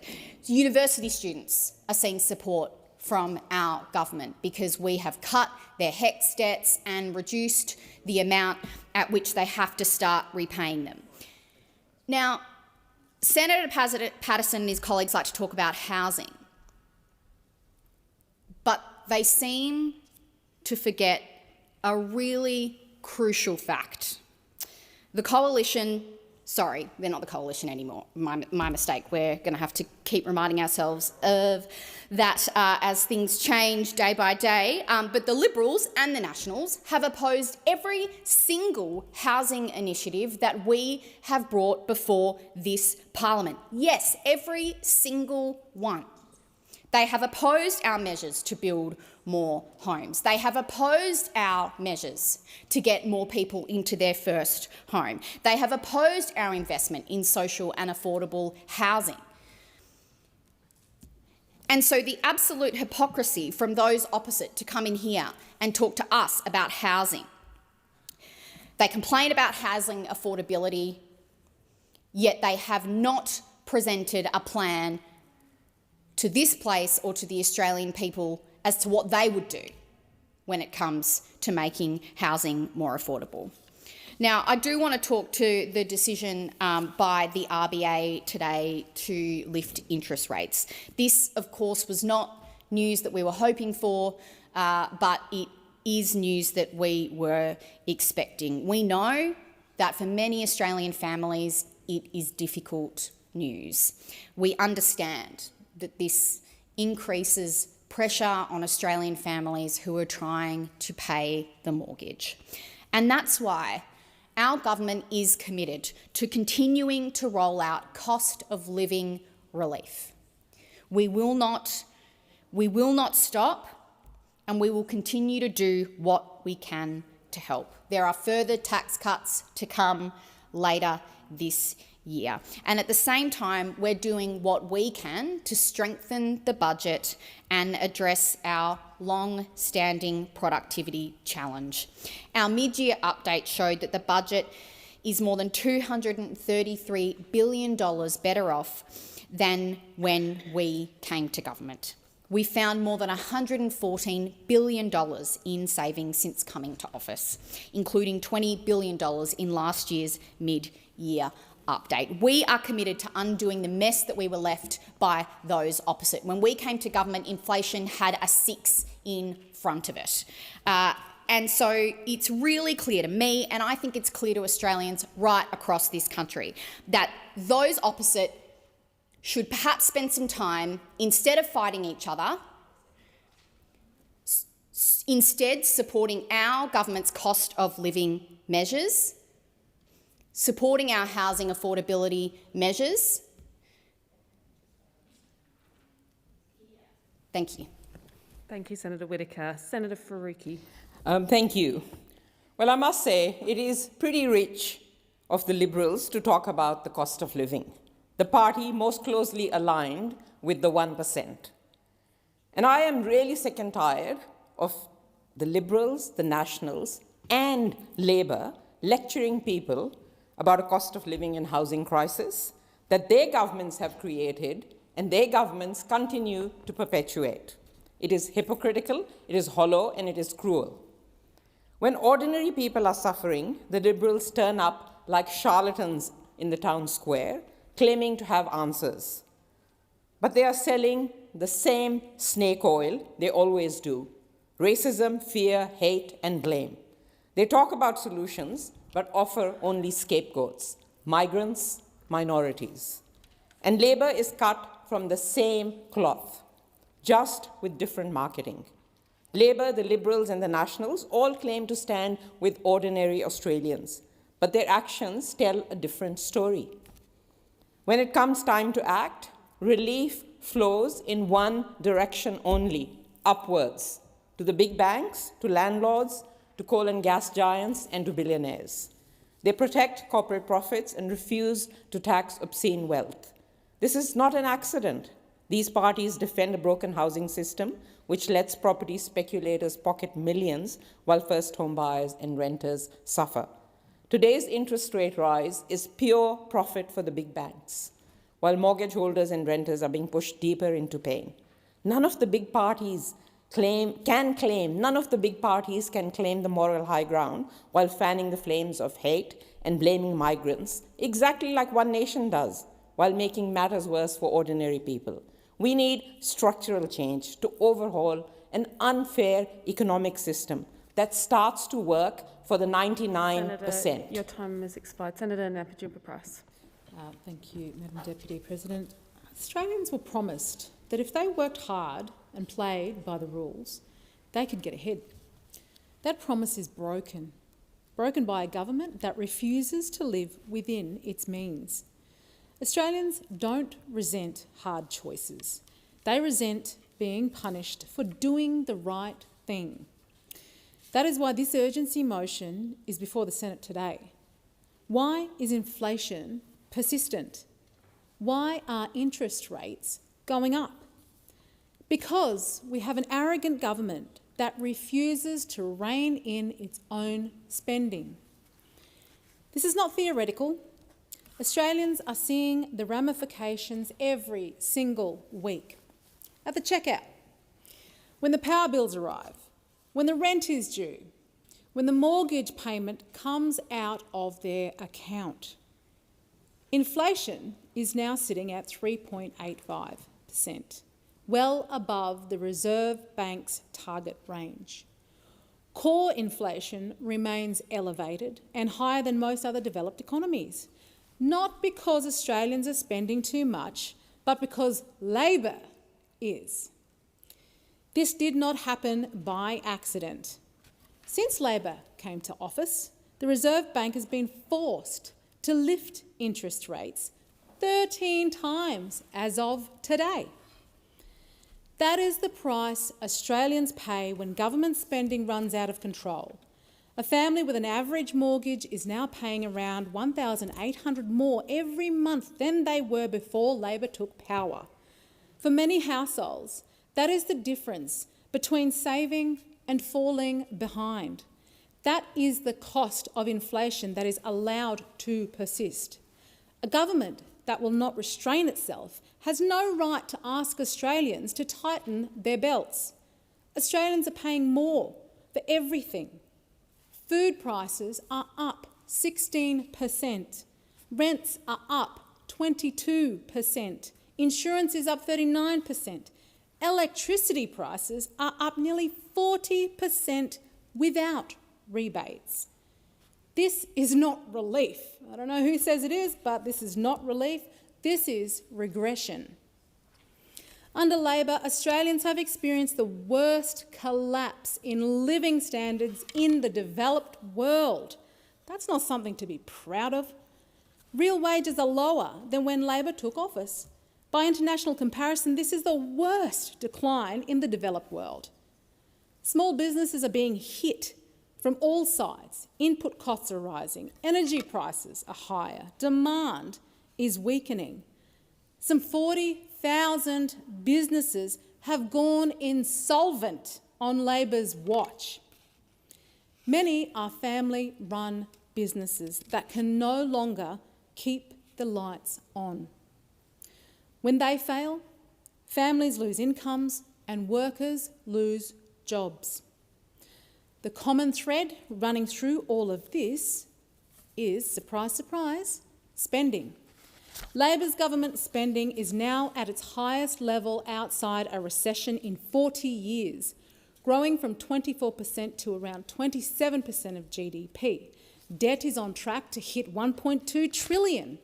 Interest on that debt now costs taxpayers $50,000 every minute. Every dollar spent servicing debt is a dollar taken from Australian families. Housing has become a major driver of inflation, and government failure is making it worse. Supply is near its lowest level in a decade. The result is higher prices, higher rents, and fewer opportunities for young Australians to own a home. Australians are not asking for shortcuts. They're asking for a government that understands aspiration and respects effort. They want small businesses treated as the backbone of the economy, not an ATM. A core responsibility of any government is to protect the living standards of its people, and this government has failed that test. This Labor government's cost of living crisis is exactly that. It is a crisis. A government that spends without restraint today steals opportunity from the next generation. When Labor spending runs out of control, Australians are paying. Families are paying, small businesses are paying, and unless this government changes course, future generations will pay the price. That is why this urgency motion must be debated and why Australians are watching how this government votes today. Your time has expired. Senator Grogan. The Acting Deputy President. And I'd like to thank Senator Patterson. I know there's a lot going on the far side of this chamber and a lot going on behind the scenes as they try and work out who they are. But while those opposite are fighting amongst themselves, focusing entirely upon themselves, on this side of the chamber, the Albanese Labor government is focusing on Australians, is focusing on real practical things that need to occur to make things better for people out on the ground who are doing it tough. We recognise that people are indeed under quite a lot of pressure, and we have done ever since we were elected in 2022. But we are doing something about it. We brought in tax cuts last year, tax cuts this year, and tax cuts the year after. We're slashing student debt, making it easier for our next generation to build themselves for the careers they need, to give them the stability to build their future. We've made significant changes in the health space, more urgent care clinics, cheaper medicine, better opportunities for people to be the healthiest they can, to rely on Medicare when they need it, to be able to afford the medicines that they need, to be able to afford to see a doctor when they need it. These are the things that are genuinely making a difference to the hip pocket of every single Australian out there. The MyInfo showed just a couple of months ago that the budget is now more than $233 billion better off than when we inherited it. Yet from listening to those over there, you'd think that things had got worse. No. In terms of how we're doing economically, in terms of managing how things are going, we are doing better. We are doing much better. We found more than $114 billion in savings. We have a serious policy. We have a serious plan, and we're rolling it out. While all the time, every single thing we do in this chamber is a huge fight for those opposite, those on the crossbench, And maybe it's just a vibe. Fighting behind the scenes, fighting in their party rooms, fighting in the corridors and fighting in here. Maybe they don't know how to do it any other way. But over here, we're focused. We are focused on Australians. We are focused on making things better for people out there who are doing it tough. They had 10 years, 10 long years. And when we came to government, inflation was at 6.1 and rising, and it is now lower. They left us with higher spending, no savings and bigger deficits. We are going about the process of fixing that. Year on year, budget on budget. We are making a difference. We're not ignoring the housing problem. We're getting on with the job. And I'd like to draw attention to the announcement on the weekend in South Australia, where we had the Albanese Labor government and the Malinowskis Labor government coming together to sign a historic deal that is going to make a fundamental difference to housing access in South Australia. 800 million. 800 million. That money will not just build houses, it's going towards things like concessional loans so that we can build the water infrastructure, sewage infrastructure that we need to be able to expand our housing developments. Over there, they say nothing's been built. Well, 373 houses in a decade under the opposition as they stand now. I would say that we are beating hands down that. 10 years of ignoring housing, 10 years of ignoring what the need is into the future to house our population, to ensure the future of our young people. We will be seeing in South Australia enormous development, with some of those housing being managed under this new deal signed on the weekend as soon as 27-28. People moving in that soon. We are making a fundamental difference. We are dealing with the things that matter to people on the ground. And those opposite wasted a decade and left us in an untenable situation in terms of the housing in this country. Senator Bell. Speaker, the Albanese Labor government has failed to control interest rates. And as a result of Labor's reckless spending, Australians will be dealing with higher inflation for longer, and Australian families will pay the price. Because today the Reserve Bank has lifted interest rates 25 basis points, and that means mortgage repayments will jump around $1,000 extra a year for a $500,000 mortgage. For families across New South Wales and Australia already struggling with groceries, fuel, rent and power prices, this is a cruel blow. Another hit to the household budget from a Labor government that is totally out of touch. Because while groceries, rent, fuel and power keep climbing, Labor keeps spending. Labor keeps pushing their devastating net zero ideology, and Labor keeps driving mass immigration higher and higher. Families are hurting, mortgage holders are stretched to the limit, home buyers are being locked out of the market and renters are being crushed under the mistakes of this terrible Albanese Labor government. And this Labor economy, it is failing everyday Australians. So I say One Nation is the only party here with a real plan to rebuild Australia for Australians. Because One Nation will cut electricity prices by scrapping Labor's net zero agenda and backing reliable coal-fired power. One Nation will end mass immigration to ease pressure on housing, infrastructure and essential services.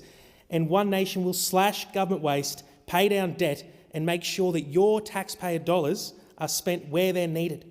One Nation will not allow Labor to continue to inflict this economic pain on Australians, because we will hold them to account. One Nation is united, we are ready, and we will put everyday Australians first every single time. Senator Payman. Thank you, Acting Deputy President. First Tuesday of most months is like Judgment Day for many Australian families out there who are just waiting for the decision of the RBA. And it's unfortunate that we're seeing another rate rise. And what Australians out there, families are feeling, it's not just through spreadsheets, it's when they see their mortgage direct debit payments come out. And as we're hearing from everyone across the chamber, housing is a massive issue and clearly more needs to be done. Supply issue needs to be addressed. I've been hearing from my own constituents that the government need to do something about negative gearing, anything. Capital gains tax discount needs to be addressed as well. Now, these are very simple solutions alongside the supply issue that we're all talking about. So I think they're easy fixes and we can't let this continue to pinch Australian families. Senator Sharma.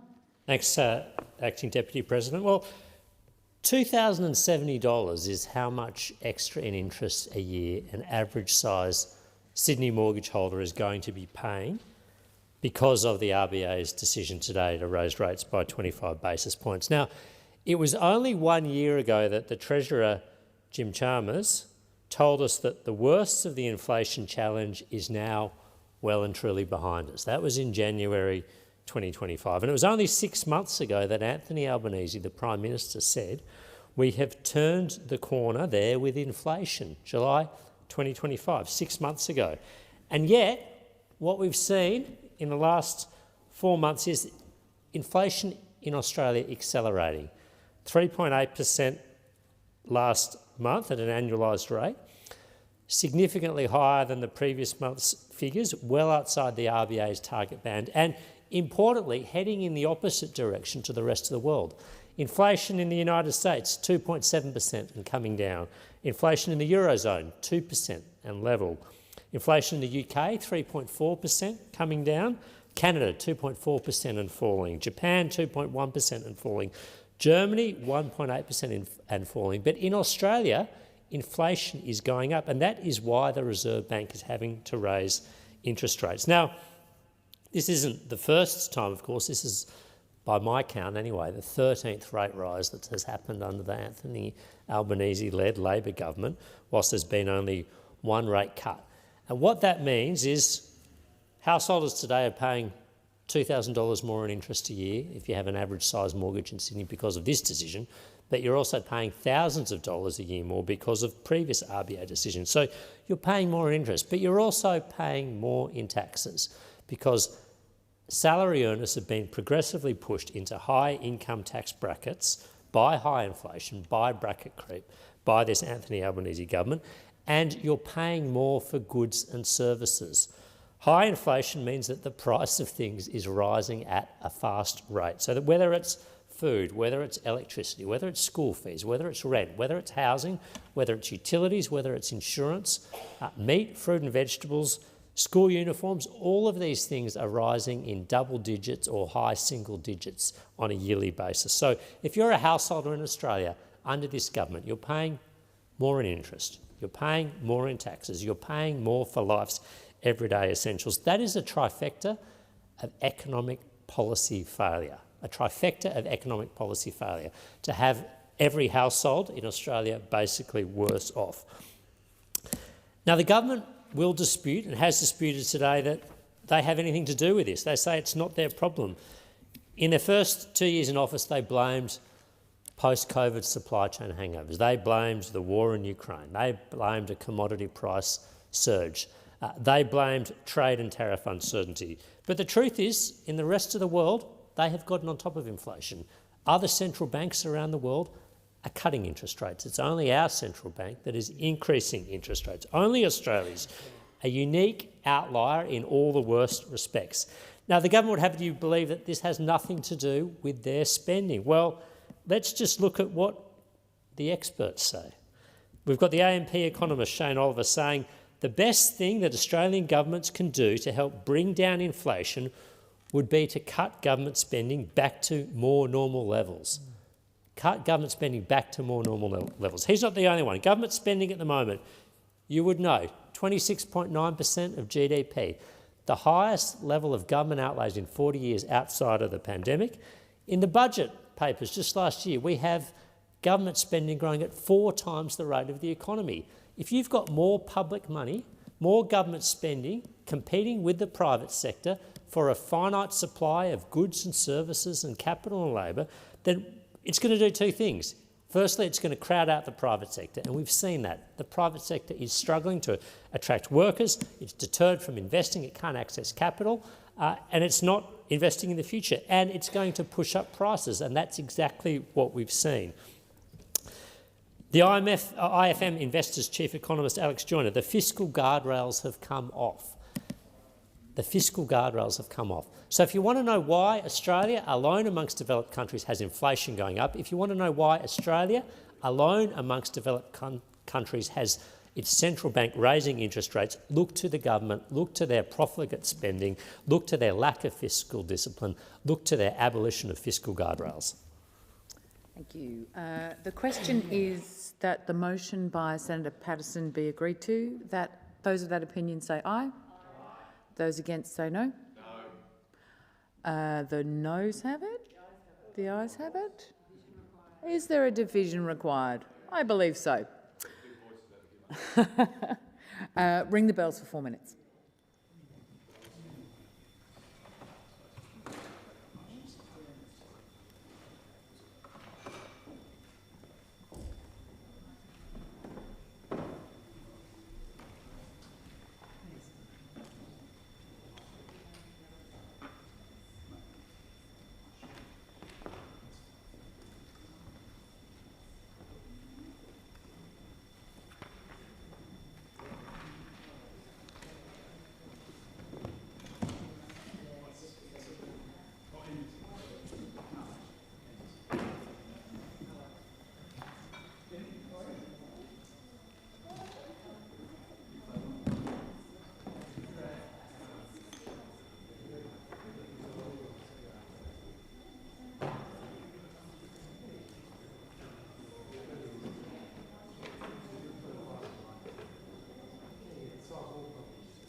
the doors.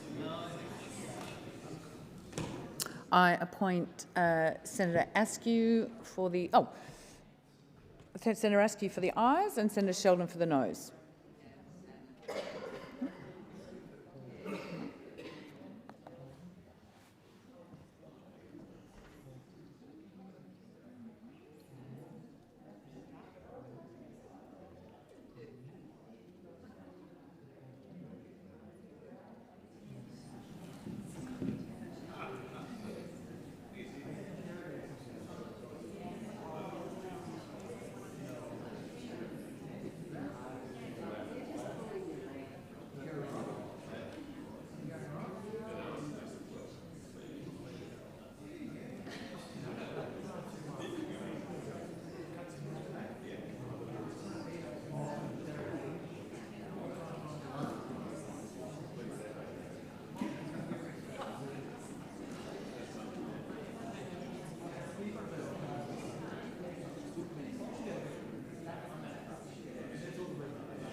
The result of the division is 37 ayes and 24 noes. The question is resolved in the affirmative. Thank you. If people could leave the chamber swiftly and quietly, that would be much appreciated. The Senate will now consider a proposal from Senator McKim, which is shown at item 14 on today's order of business. Is consideration of the proposal supported? 1, 2, 3, 4. It is indeed. Thank you. With the concurrence of the Senate, the clerks will set the clock in line with the informal arrangements made by the whips, and I call Senator Waters to move the motion. Thank you, Acting Deputy President. I move the urgent need for the Treasurer to intervene and announce an end to property investor tax breaks in order to cool runaway housing costs and, with housing costs the biggest contributor to the resurgent inflation outbreak, ensure mortgage holders and renters avoid the pain of a series of interest rate rises. Now, in the face of a housing crisis that has locked out an entire generation from home ownership, Labor is choosing to tinker around the edges while locking in policies that make the problem worse. And it is a choice. While you're getting smashed by unlimited rent increases and massive mortgage repayments, and today a rate rise, every year Labor is handing $12.3 billion to landlords. We live in one of the wealthiest countries on earth. Everyone should be able to afford a home, to own or to rent comfortably. But instead, our government is choosing to waste billions on property investor tax perks, choosing to allow unlimited rent increases, choosing to allow the RBA to use interest rate rises as a hammer against mortgage holders, choosing to allow the big bank profits to soar even more, instead of choosing to help people. Politics should work for everyday people, but right now it doesn't. Both major parties are backing the profits of the banks and the ultra-wealthy instead of doing what's necessary to make sure that young people can buy a home. There are 7 million renters in this country, and millions of them would like to be homeowners. And everyone I know has got a story about a young person being locked out. Our view as Greens is that we should be backing them, and to hell with the profits of the big banks. Australians have just copped an interest rate hike today because inflation has spiked. And why? Because the government hasn't done enough to deal with rising house prices and corporate price gouging. Now, if you're a mortgage holder or a renter, you're now being hit to solve the government's inflation problem. It shouldn't be on people to solve the government's inflation problem. Anyone with a mortgage will be giving even more every month to the big banks. Renters are going to cop it, as investors will pass on rate rises. It is hard enough right now to get ahead. You shouldn't be doing it even harder. It shouldn't be on you. Labor could put an end to negative gearing and capital gains tax discounts. They could build more public and affordable homes. They could freeze and cap rents. They could regulate the banks to deliver fairer, lower mortgages. Instead, they're choosing to tinker around the edges of the housing crisis, and their policies are locking in price rises and locking out an entire generation from home ownership. It's not fair, and they need to fix it. Senator Bragg. And in addressing this urgency motion on housing, I mean, there are parts of it that we certainly would agree with, but in general, on a day that the RBA has had to increase interest rates because of government expenditure going to historic highs of almost 27%, which is vastly higher than the pre-COVID period. I mean, this is an embarrassment for a Treasurer who said that there were going to be no more interest rate rises. And the fact is that today's announcement by the Reserve Bank was a unanimous judgment of that board. And what that means is that his own department secretary agrees with the rest of the RBA's directors that rates should go up. So it's a vote of no confidence in the Treasurer from his own department head today, and it's a vote of no confidence in the Australian economy, frankly. And I feel for the many Australians that now have to pay much higher mortgages because of Canberra's mismanagement. And then now, looking at the motion before the chamber, housing inflation is a big problem. It's a serious problem, Acting Deputy President. And at 19% since Labor came to office, it is a big part of the housing problem that faces so many people. Now, the government brag every day about how much money they're spending on housing. But guess what counts? What counts is what you get for the money.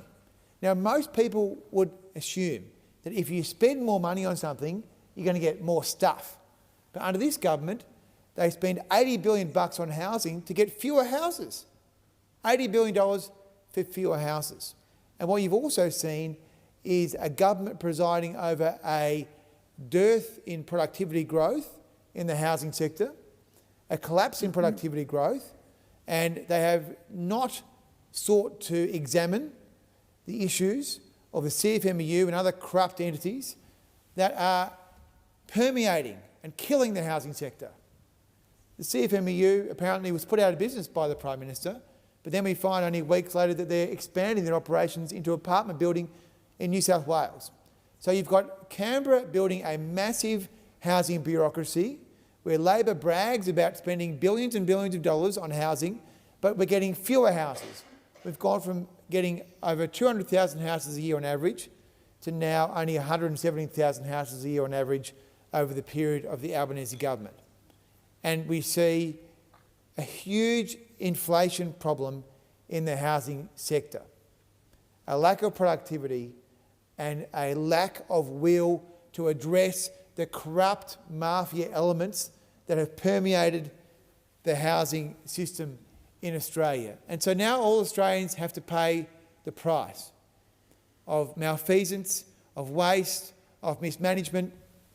And I say, as many of the members of the Senate and the House like to talk about political issues because, of course, they are politicians, that the Labor Party are very good at politics, they're very good at spin. They're probably the world's best politicians, okay? But they are the world's worst managers. And the scoreboard doesn't lie, because when you spend a lot of taxpayer funds but you're getting less of something, that is a bad result for the Australian people. And the Australian people are feeling it. And it's offensive to see the Housing Minister and the Prime Minister walk around and say, we're giving people 5% deposits. Fantastic. We've solved the housing crisis. I mean, it is jarring, because what that scheme is doing in an uncapped manner is pushing up house prices for younger people. So house prices are too high in this country, particularly for younger people. It is impossible for a person on an average wage to buy a house in many of our capital cities now. And one of the reasons is because of these demand-side gimmicks brought to you by the Labor Party and their spin machine. I mean, the Labor Party would have workshopped with their working groups and their polling shops what the policies were going to be before they even knew what they were going to be, because they're more interested in the spin. And the Prime Minister himself says he's more interested in having political fights than doing anything. So, you know, people take their opportunities and liberties to opine about the state of the opposition as they are welcome to do. But the fact is this government's doing nothing. In fact, they're doing worse than nothing. They're actually taking the country backwards when it comes to housing. And the Australian people feel it. They feel it because they know that younger people are seeing the Australian dream fall out of their reach. Senator Dowling. I don't think anybody denies there's a housing crisis in this country and that we need to be extremely focused on addressing housing affordability. It's real, it's serious, and it's hurting Australians. But slogans don't build homes, and all this motion is slogan, not supply. The housing crisis wasn't created overnight. It was a generation in the making, driven by a decade of underbuilding, underinvestment, and a Commonwealth that walked away from housing altogether. We just heard the Liberal spokesman claim that this government's doing nothing. How's having no housing minister? That is doing nothing. No focus at all. And the critical point missing from this motion is supply, not tweaking the tax code. If you don't build enough homes, prices go up. That is basic economics. I think everyone should understand, appreciate housing crisis. The number one fundamental thing we cannot be distracted from is increasing supply. Tax settings matter at the margins, but supply determines outcomes at scale. Right now, Australia has a housing supply gap that's measured in the hundreds of thousands of homes, and that gap was created long before this government took office. Instead of press releases and protest politics, Labor is doing the hard work of rebuilding Australia's housing system. It's a $45 billion agenda, the most ambitious since World War II. It's more than 8 times the coalition investment when they were in office. 55,000 social and affordable homes underway as part of the $10 billion HAF, 100,000 homes reserved exclusively for first home buyers through the Help to Buy scheme, and a national ambition to deliver 1.2 million new homes, working with states, councils and industry. Just looking at the latest data coming out of the ABS, which showed that the total number of dwellings approved in the last calendar year was up to 195,730, a 12.8% increase since 2024. Real progress in the numbers, an upward trend in approvals, including units over the previous 12 months. And crucially, we are backing ambition with action, training more tradies, funding enabling infrastructure, cutting red tape, including pausing the National Construction Code, fast-tracking environmental approvals, scaling up modern construction.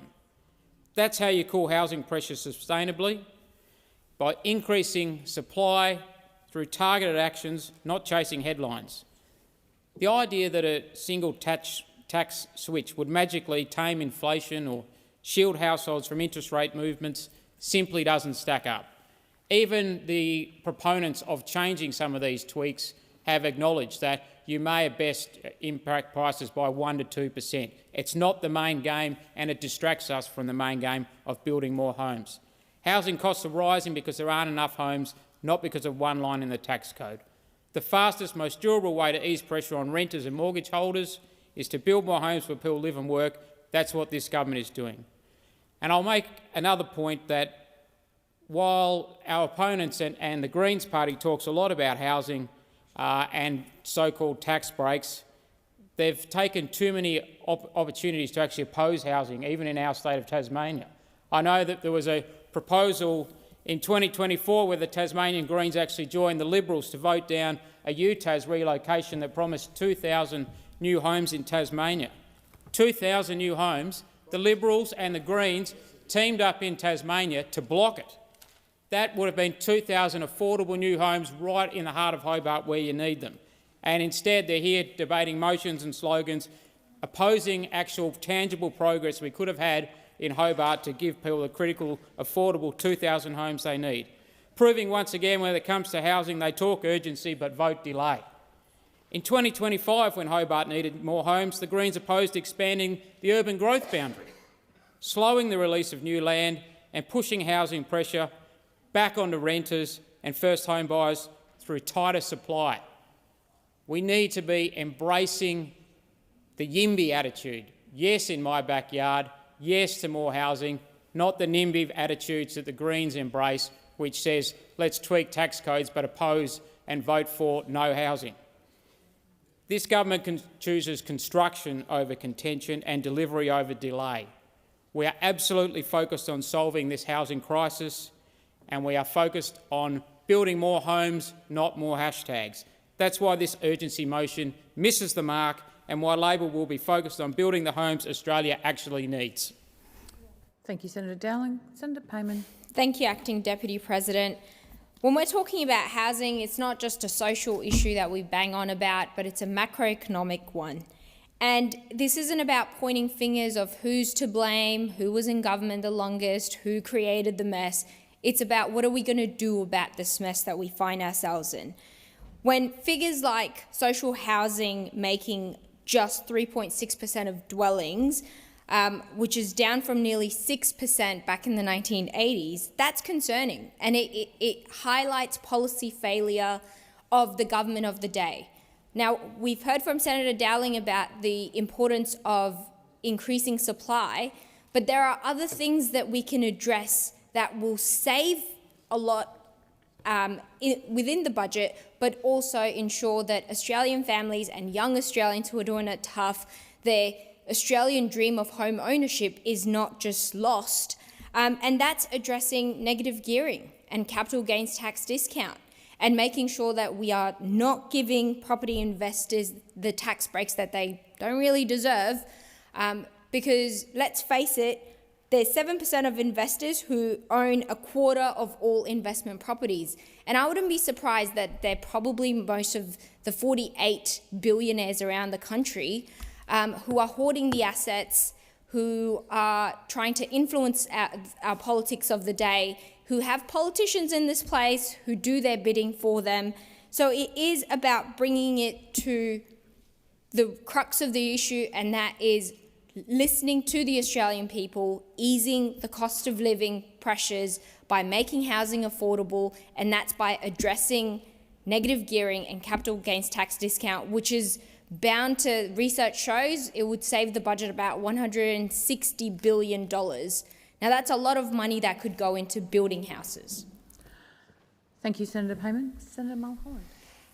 Acting Deputy President, I always welcome Senator McKinn's urgency motions on housing because I agree with him that housing is an urgent issue for all Australians. Arguably, it's one of the most urgent issues facing future generations of Australians. And that is why I'm sure that Senator McKinn must be so relieved to have a responsible Labor government in office. Instead of the chaos of the former coalition who spent a decade destroying housing affordability in this country, the Liberals created the crisis through a decade of inaction. And at every turn over the past 3 years, the Greens have played their political games with the Conservatives in the hopes of picking up an extra few votes. And we all know how that turned out. And that's why the Australian people showed the Liberals' housing spokesperson, Michael Sukkar, the door at the last election, along with the Greens' housing spokesperson, Max Chandler-Mather. So imagine my surprise seeing Michael Sukkar's name pop up in the media last week at the not-so-secret meeting in a nice house in the suburbs of Melbourne. Nothing says a modern Liberal Party like a bunch of blokes disappearing into a house to decide a woman's fate. I'll tell you what they weren't talking about. They weren't talking about housing policy or how to get more Australians into a house of their own. They weren't talking about housing policy. They were talking about their own corner offices. That's what they were talking about. And compare that approach to Labor's $45 billion Homes for Australia plan to deliver 55,000 social and affordable homes, as well as initiatives to make it easier to buy, better to rent, and to build more homes. In this term of government, we will build more than 1 million new homes in the next 5 years. Plans are underway to construct 55,000 social and affordable homes, an area of real critical need. And I was pleased to recently visit a construction site in the CBD of Toowoomba. It's a partnership project between the council, the state and the federal government to deliver 75 units in the CBD. We're also training more tradies at TAFE to get more Aussie workers out on the tools with $10,000 incentive payments to help them with their study in trade. We're making it easier to buy a home with our 5% deposit guarantee for every first home buyer in the country, and there will be more to come.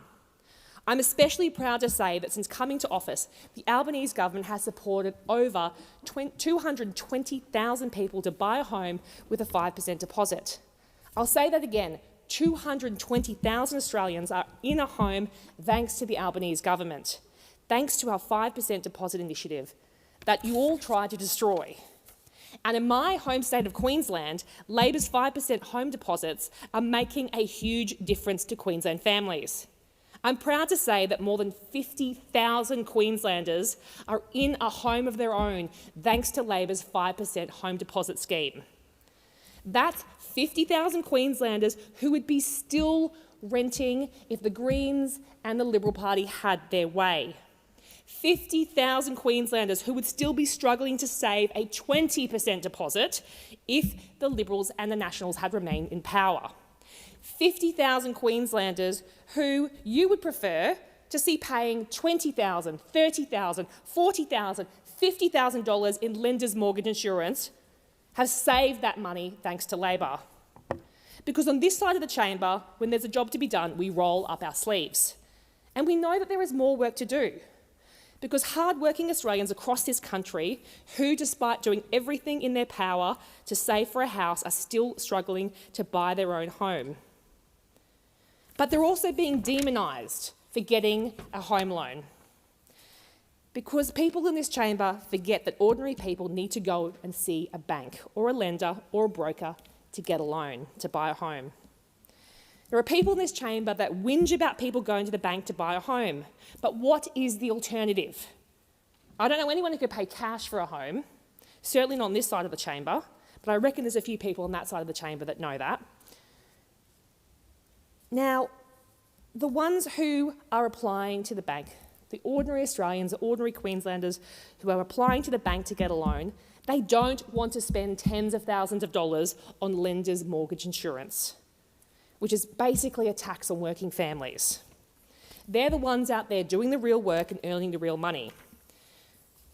And because in the face of global uncertainty and a difficult economy, Labor knows people need hope and they need opportunity and they need help to get to their first home, and that's exactly what our 5% deposits do. Senator Barbara Pocock. Thank you, Deputy President. Well, what a dark day. Just hours ago, the Reserve Bank raised interest rates to 3.85%. This is one of the shortest and shallowest rate-cutting cycles in 3 decades. What this actually means is that millions of Australians will bear the brunt of this interest rate rise because the government has not tackled 2 major causes of inflation: spiralling house costs and corporate profiteering. If you're a mortgage holder or a renter, you're being hit by the RBA to fix the government's inflation problem. The government's priorities mean that everyday Australians are copping the pain while banks, energy companies and property investors keep winning.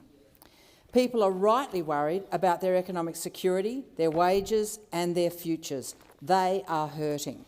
We know that housing is a huge contributor to our inflation and to the cost of living crisis. According to the ABS, housing was the largest contributor to annual inflation over the past 12 months, with a 5.5% rise. Politics is all about choices, and just the other day, new data from ACOS showed that the federal government spends more on tax breaks for wealthy property investors than it does on social housing, homelessness and rent assistance combined. That's a choice against the issues that are facing so many Australians facing housing stress. This is $12.3 billion of foregone revenue towards the deeply unfair capital gains tax discount and negative gearing tax breaks, while social housing waitlists exceed 10 years in every major city. Social housing now makes up less than 2% of dwellings today. That's down from 22% of all housing built annually in the 1950s. We know things can be different. We're at a record low social housing stock, which only makes persistent homelessness worse. Come to my city in Adelaide and you can see it on our streets in our parklands every day, every night. There are 9 preventable deaths every single day from people who've experienced homelessness. This is a national shame in our wealthy country. It's clear that Labor cares more about investors with dozens of properties than it does about renters, first home buyers and people experiencing homelessness. Labor needs to stop making things worse. The solutions are clear. Our history shows us we can do this well, we can do it differently. We need to make corporate price gouging illegal. We need to end the tax breaks that help wealthy investors to hoard housing. This government must urgently slow housing inflation. Labor needs to stop treating housing like a game of Monopoly. It needs to scrap the tax breaks for wealthy property investors and to directly build public and affordable houses. Labor should be protecting households, not corporate profits.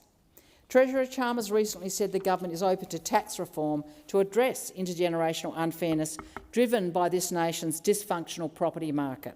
Well, it's time you did something about it, Treasurer. Even Matthias Cormann, who is now leading the OECD, has said that this government should, quote, remove some of the favourable tax treatment of residential property ownership, including capital gains tax concessions and negative gearing.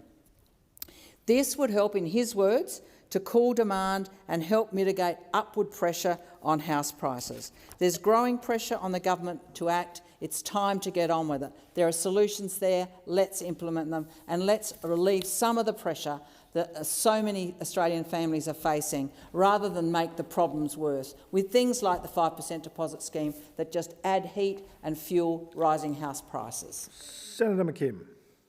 Well, interest rates, as we all know, are up. And I want to say very clearly to people, don't blame the RBA for putting interest rates up. Blame Labor and the government for creating the circumstances that left the RBA with nowhere else to go other than to put interest rates up. And we know that if you're a mortgage holder, more of your money is now going to the profits of the big banks. And we know if you're renting, you know exactly what comes next, because higher interest rates flow straight into higher rents. We've seen this story before. It shouldn't be ordinary Australians carrying the pain because Labor has refused to take on the corporate price gouges right across the economy and because Labor's policies have turbocharged the housing crisis. Now, the Governor of the Reserve Bank singled out credit growth as one of the things that the RBA was extremely concerned about. And we know that since Labor put in place their 5% deposit scheme, credit growth for housing speculators has gone through the roof. It's growing at record rates, whereas credit growth for owner-occupiers, people that want to borrow to fund the purchase of their own home, is absolutely flat. It is stagnant. Labor has turbocharged housing demand, and that demand is being driven by property speculators who are flooding back into the market, supported by the mind-bogglingly massive taxpayer subsidies that Labor offers them, in particular in the form of the capital gains tax discount, the most unfair tax break on the books in this country, handed over in the tens of billions of dollars a year by the Labor Party to help people who are buying their 50th or their 100th or their 500th investment property, help them outbid renters who are trying to buy their first home. Massive property speculator tax breaks that are turbocharging the housing crisis. Labor's culpability is clear, and on corporate price gouging, Labor's culpability is just as clear. Right across the economy, whether it's the banks, whether it's airlines, whether it's insurance companies, we are seeing corporate price gouging making bank off ordinary Australians because this Labor government is refusing to act. Senator Hodgins-May. Thank you, Deputy President. How do you claim to tackle the housing and cost of living crises while handing out $360 billion for imaginary subs? How do you say you're easing pressure on families when 1 in 3 big corporations pay less tax than a nurse without upsetting your billionaire donors? Yeah, it's tricky. How do you choose between helping a single parent who can't afford rent or giving yet another tax break to her landlord? How do you tell Gina Reinhardt and Anthony Pratt that they might need to pay more tax because nurses and teachers can't put food on the table after paying theirs? Apparently the answer is simple. Billionaires make massive political donations, nurses and teachers don't. Inflation isn't driven by a nurse's pay rise. It's driven by corporate greed. The major parties would rather see your mortgage explode than rein in the property moguls in this country. They would rather protect fossil fuel donors than cut your energy bills. It is the same hypocrisy. It is the same excuses.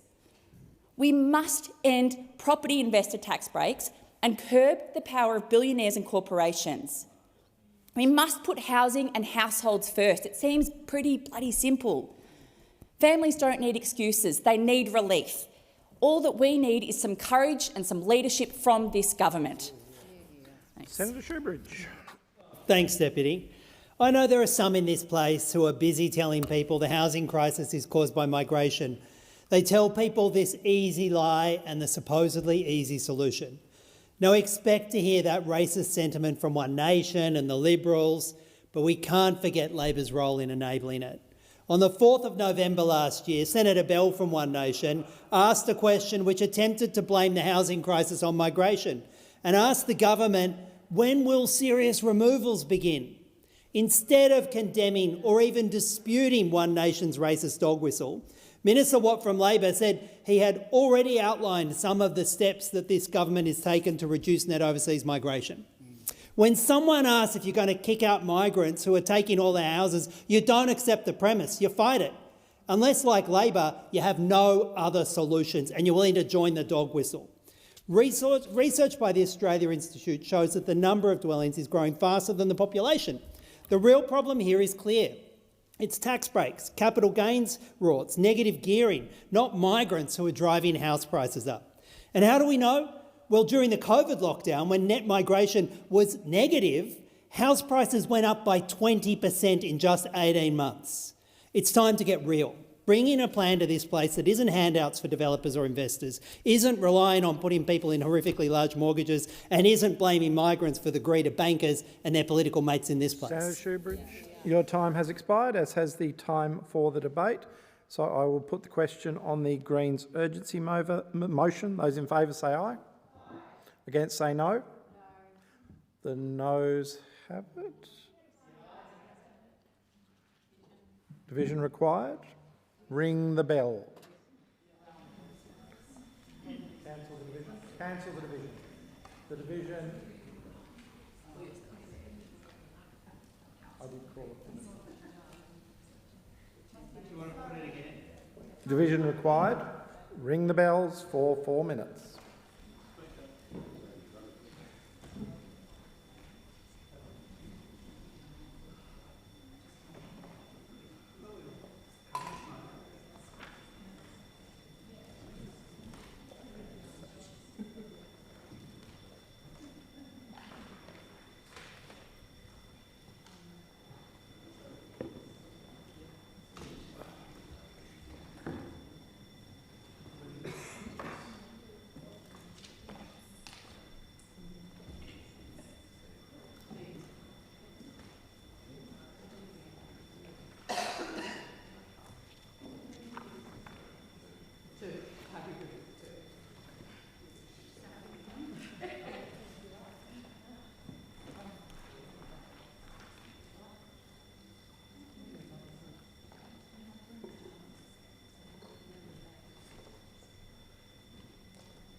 Sand is slow today.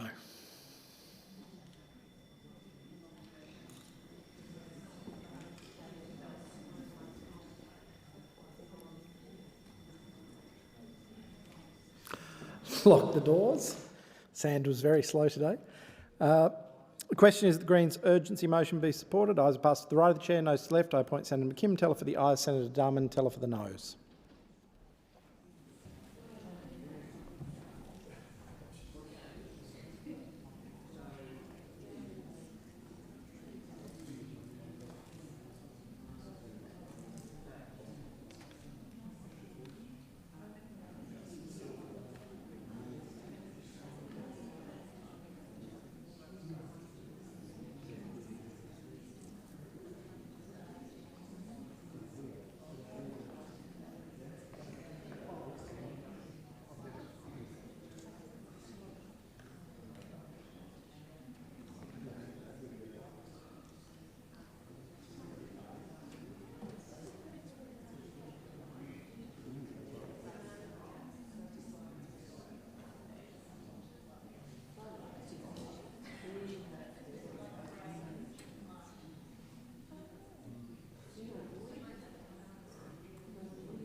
The result of the division is ayes 10, noes 30. The question is resolved in the negative. I will just give whips a couple of moments to resume their seats. And Senator Mackenzie, I believe you're seeking the call. Leave to make a short statement. Is leave granted? Yes, leave is granted. Thank you. I wish to correct an error made in my condolence motion for the former Senator Nick Bolkus. In that motion I stated that he had served as Australia's ambassador to Greece. That statement was incorrect and I unreservedly apologise to the Senate and to the family of the late Senator for this error. Senator Canavan, are you seeking the call? Seek leave to make a short statement on membership of the Selection of Bills Committee. Is leave granted? Yes, leave is granted, I believe. Thank you. I'd just like to advise the Senate that I am now the Nationals Whip for the purpose of the Selection of Bills Committee. Thank you. Senator Canavan, we got there in the end. All right, I shall now move on to the consideration of documents, unless anyone else is seeking the call. Documents are listed on page 5 of today's order of business. Is anyone seeking the call? No, nobody's speaking the call. I shall move to tabling and consideration of committee reports and government responses. Senator Hume. Thank you, Chair. I present the 188th report of the Committee of Privileges entitled Persons Referred to the Senate, Ms Andrea Selvi, and I move that the report be adopted. This report forms part of a series of reports recommending that a right of reply be afforded to persons who claim that they have been adversely affected by being referred to the Senate, referred in the Senate, I should say, either by name or in such a way as to be readily identified. On the 8th of December 2025, the President received a submission from Ms Andrea Selvi relating to a speech made by Senator Whitten in the Senate on the 28th of October 2025. The President referred the submission to the committee under Privilege Resolution 5. The committee has considered the submission and recommends that Ms Selvi's response be incorporated in Hansard. The committee reminds the Senate that in matters of this nature it does not judge the truth or otherwise of statements made by senators or the persons referred to. Rather, it ensures that these persons' submissions and ultimately the responses it recommends accord with the criteria set out in Privilege Resolution 5, and I commend the motion to the Senate. Question is that the report be adopted. Oh, Senator Whitten, are you seeking to speak to this? Senator Whitten. On Tuesday, October 28th last year, I gave an adjournment speech which discussed the governance failings and questionable conduct at the Shire of Augusta Margaret River in Western Australia.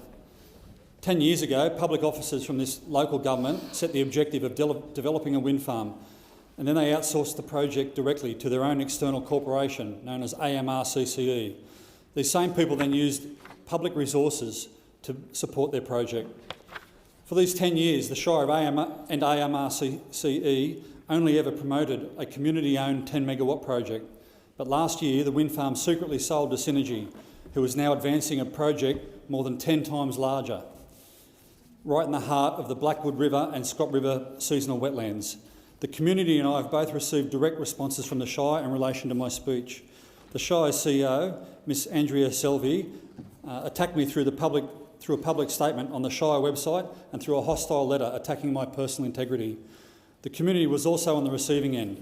Selvey contacted Facebook community group administrators to censor my speech and its information from the community. And in the November 26th council meeting, the Shire President, Miss Julia Jean Rice, can be watched on YouTube threatening residents with claims that there are certain procedures which we can follow in relation to what she terms defamatory misinformation. These are the standard buzzwords for when somebody's onto you. Ms Jean Rice also says that the Shire pursuing a large-scale renewable energy project without a guiding policy would be bad governance. Well, that's exactly what they've been up to at the Shire since 2017. These Shire leaders are not only interested in these matters going away, not only are they trying to censor information, but they are covering up their tracks. For example, the key minute of records which showcase AMR-CCE's overlap with the Shire are no longer on the Shire's website. The Sustainability Advisory Committee and Reference Group meetings across 2017 to 2021 is one such example. AMR-CCE's conduct is also questionable. This so-called community-spirited, publicly funded organisation took its records offline in April last year, including their annual reports, AGM minutes and full membership list. But we have all of them. We have the skeletons and the smoking guns. Today I'm going to discuss the two key policies the Shire used to endorse AMR-CCE, namely the Local Energy Action Plan and the Climate Action Plan. And then I'm going to talk about the decade-long deception led by the Shire. The policies which supported the Shire, outsourcing its multi-million-dollar wind farm to AMR-CCE, began in October 2014, when the Shire embedded the goal of a community-owned wind farm into their local action plan. By 2016, these ambitions were added to the corporate plan, and the Shire assembled a group of 20 people to advance the project. On May 17, 2017, this group separated and created AMR-CCE Incorporated. By June 14th, former councillor and AMR-CCE's chairperson, Ms Lynn Servanty, wrote a letter to the Shire requesting policy and funding support. The very next day, the Shire's Sustainability Advisory Committee met and reviewed Servanty's letter. Not only did Servanty sit on the committee herself, but she led the motion to endorse her own letter. Another AMR-CCE member, Ms Laura Bailey, seconded the motion. In fact, the meeting was attended by 9 AMR-CCE members, and 5 of them sat on the committee. Unsurprisingly, they supported the letter's requests.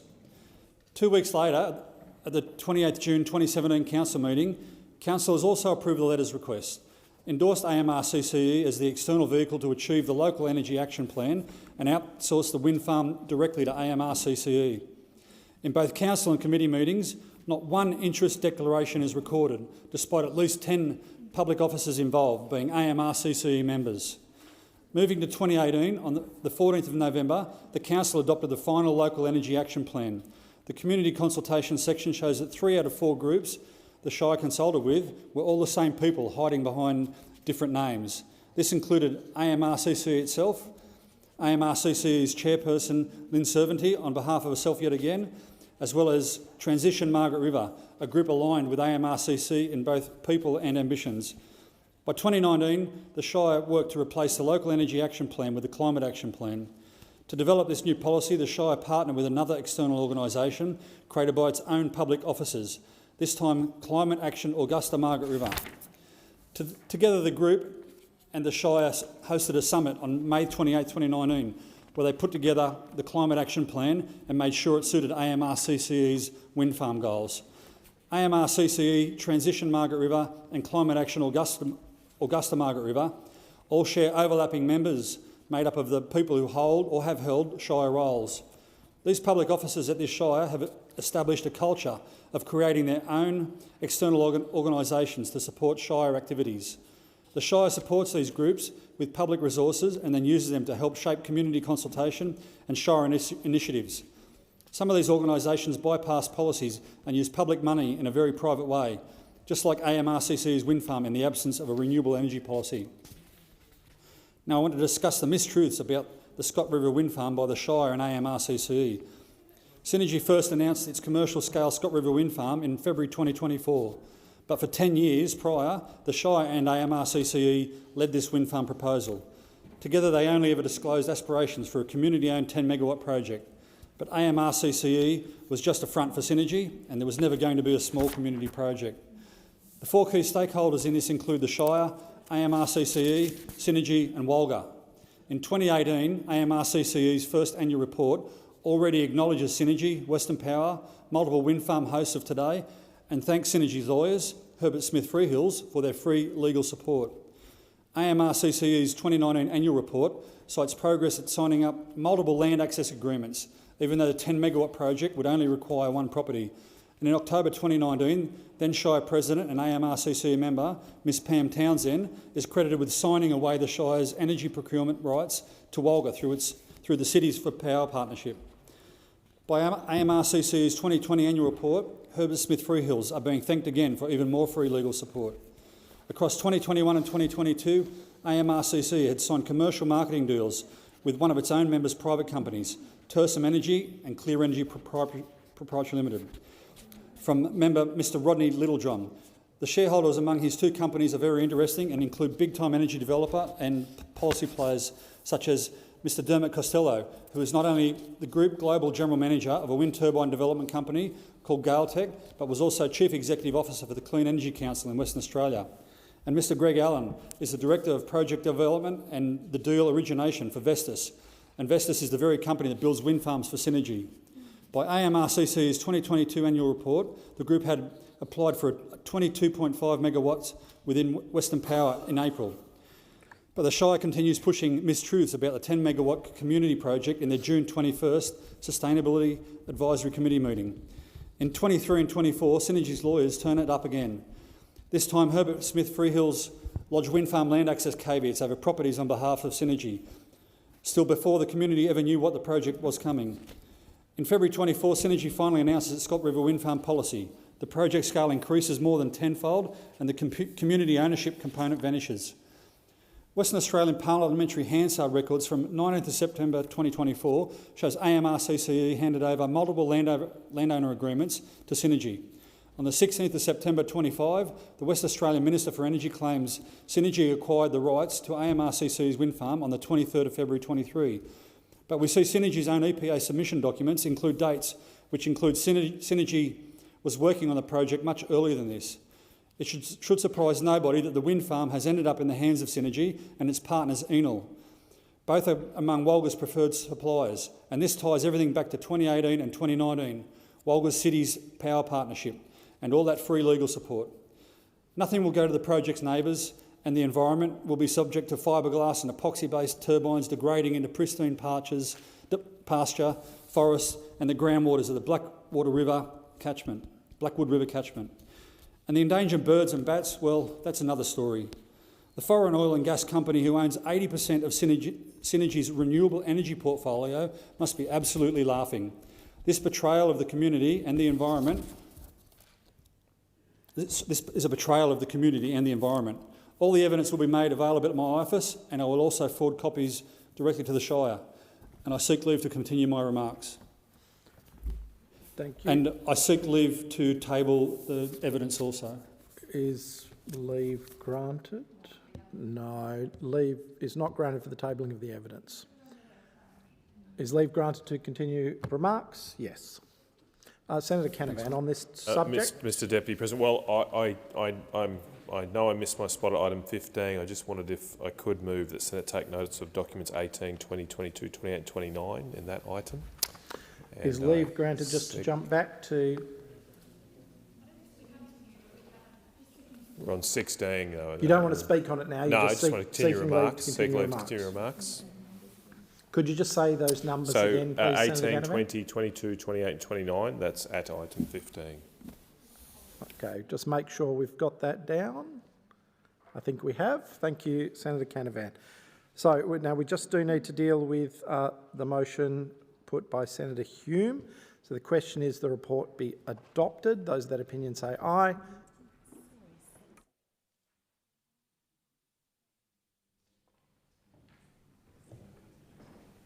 We don't need to put that question.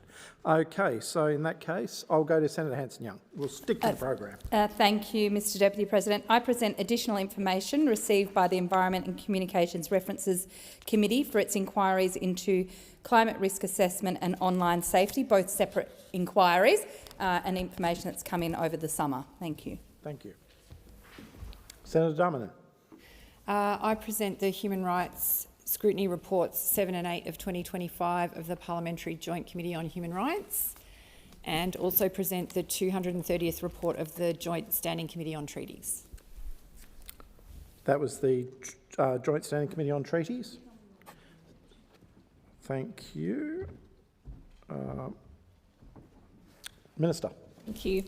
I present the government response to the report of the Parliamentary Joint Committee on Law Enforcement on its inquiry into the impact of new and emerging information and communication technology, and seek leave to have the document incorporated into Hansard. There being no objection, leave is granted. Anyone else seeking the call?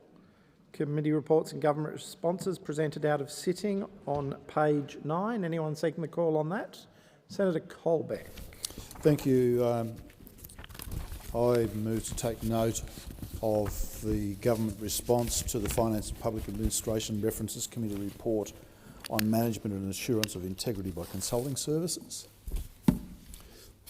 Thank you, Deputy President, and in doing so, I want to start by acknowledging the contribution of particular colleagues that participated in that inquiry, Senators O'Neill and Barbara Pocock, and appreciate that the government has tabled its response to the report, which I think was an important one in the context of the way government contracts for services across the board. And I do acknowledge that a number of changes have already been made to the processes for contracting that started occurring during the conduct of that inquiry and have continued since, some of them in response, some of that work in response to recommendations of the inquiry. But there are a few things that are in this government response that I find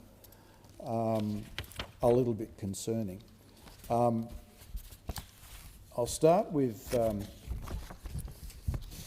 recommendation number 7, where I have to say I think that the government is either misinterpreting or misrepresenting what the committee said with respect to a register of a central register for conflict of interest breaches. There's a lot of discussion in the response with respect to conflicts of interest, and we expect and acknowledge the work that the government has done in relation to managing conflicts of interest and improving processes around declaration of conflicts of interest as contracts are let, education of personnel within various departments to identify and manage those things. But in my view, a register of breaches of conflicts of interest should be a very small list. And the government does make some reference to its work on its code and the notice of significant events clause. Now, it may be that conflicts of interest could be a part of a notice of a significant event. In fact, a breach of a conflict of interest, I would suggest, probably falls into that category. My view would be that as long as the guidance around notices for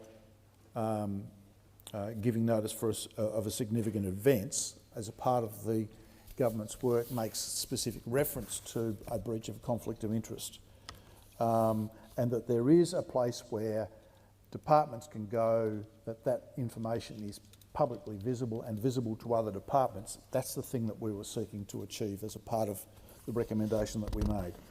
So this was not to do a carte blanche across all conflicts of interest, because the committee looked at this pretty closely. We recognise that conflicts of interest exist. You can't legislate all conflicts out of existence, but we want to make sure that where somebody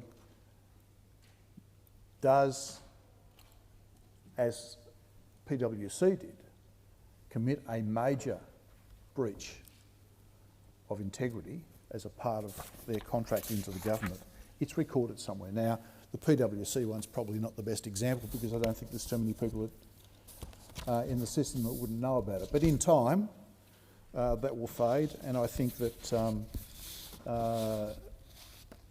the government should consider that element of the intent of the recommendation as a part of its work that it continues to do.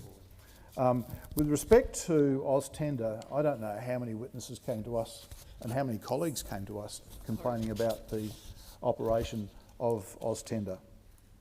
It needs to be functional and it needs to be easy to search. And I acknowledge that the government's made some changes to the functions starting on the 1st of July last year.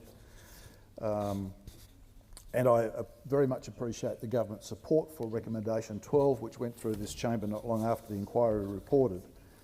But that actually does create some duplication that could be removed if AusTender worked as we intended it to and recommended that it should out of the back of the inquiry. So I would encourage the government to continue with that work. We also made a recommendation with respect to the governance of large partnerships. And I know that the Treasury has been doing some work in relation to that.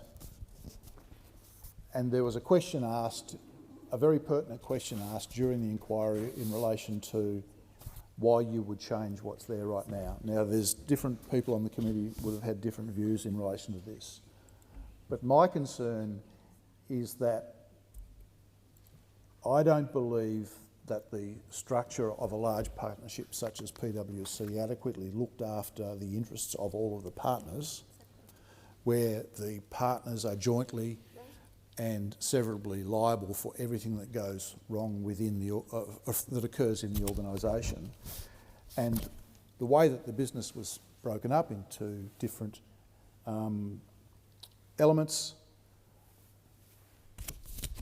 those that weren't part of the particular section of the business that was contracting on this new tax law or advising on this tax law wouldn't have been aware what was happening in other parts of the business, so other partners are not appropriately protected.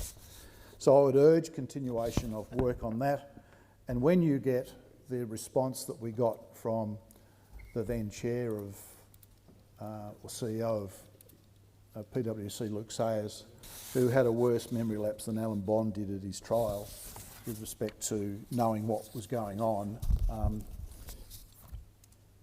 The intent is to make sure that people are properly supported. The last one relates to, that I will go to now, relates to recommendation 11, which was for a committee of the Parliament to oversight spending in respect of contracting, but particularly large IT projects. As a participant in this place for a long time and as a minister who's gone into ERC seeking funding for large IT projects, which are effectively infrastructure, they are public infrastructure, there is absolutely no parliamentary oversight over that spending in a way that there is with public works. Now, the government says in its response that recommendation 1 of the 87th annual report by the Public Works Committee recommended a review of the Public Works Act with a view to repealing and replacing the legislation, but we're not talking about getting rid of the Public Works Committee. That committee provided oversight in 2023-24 of something like $3.6, $3.7 billion of public expenditure. And that that oversight by the Senate and the House through the Joint Standing Committee on Public Works is warranted. And what that committee does, it looks at the scope of works and the cost of those works and does an assessment on value for money. That's the role. It's not, as the government's response intimates, to decide who does or doesn't get a contract. That's quite rightly a department's role. They do that work.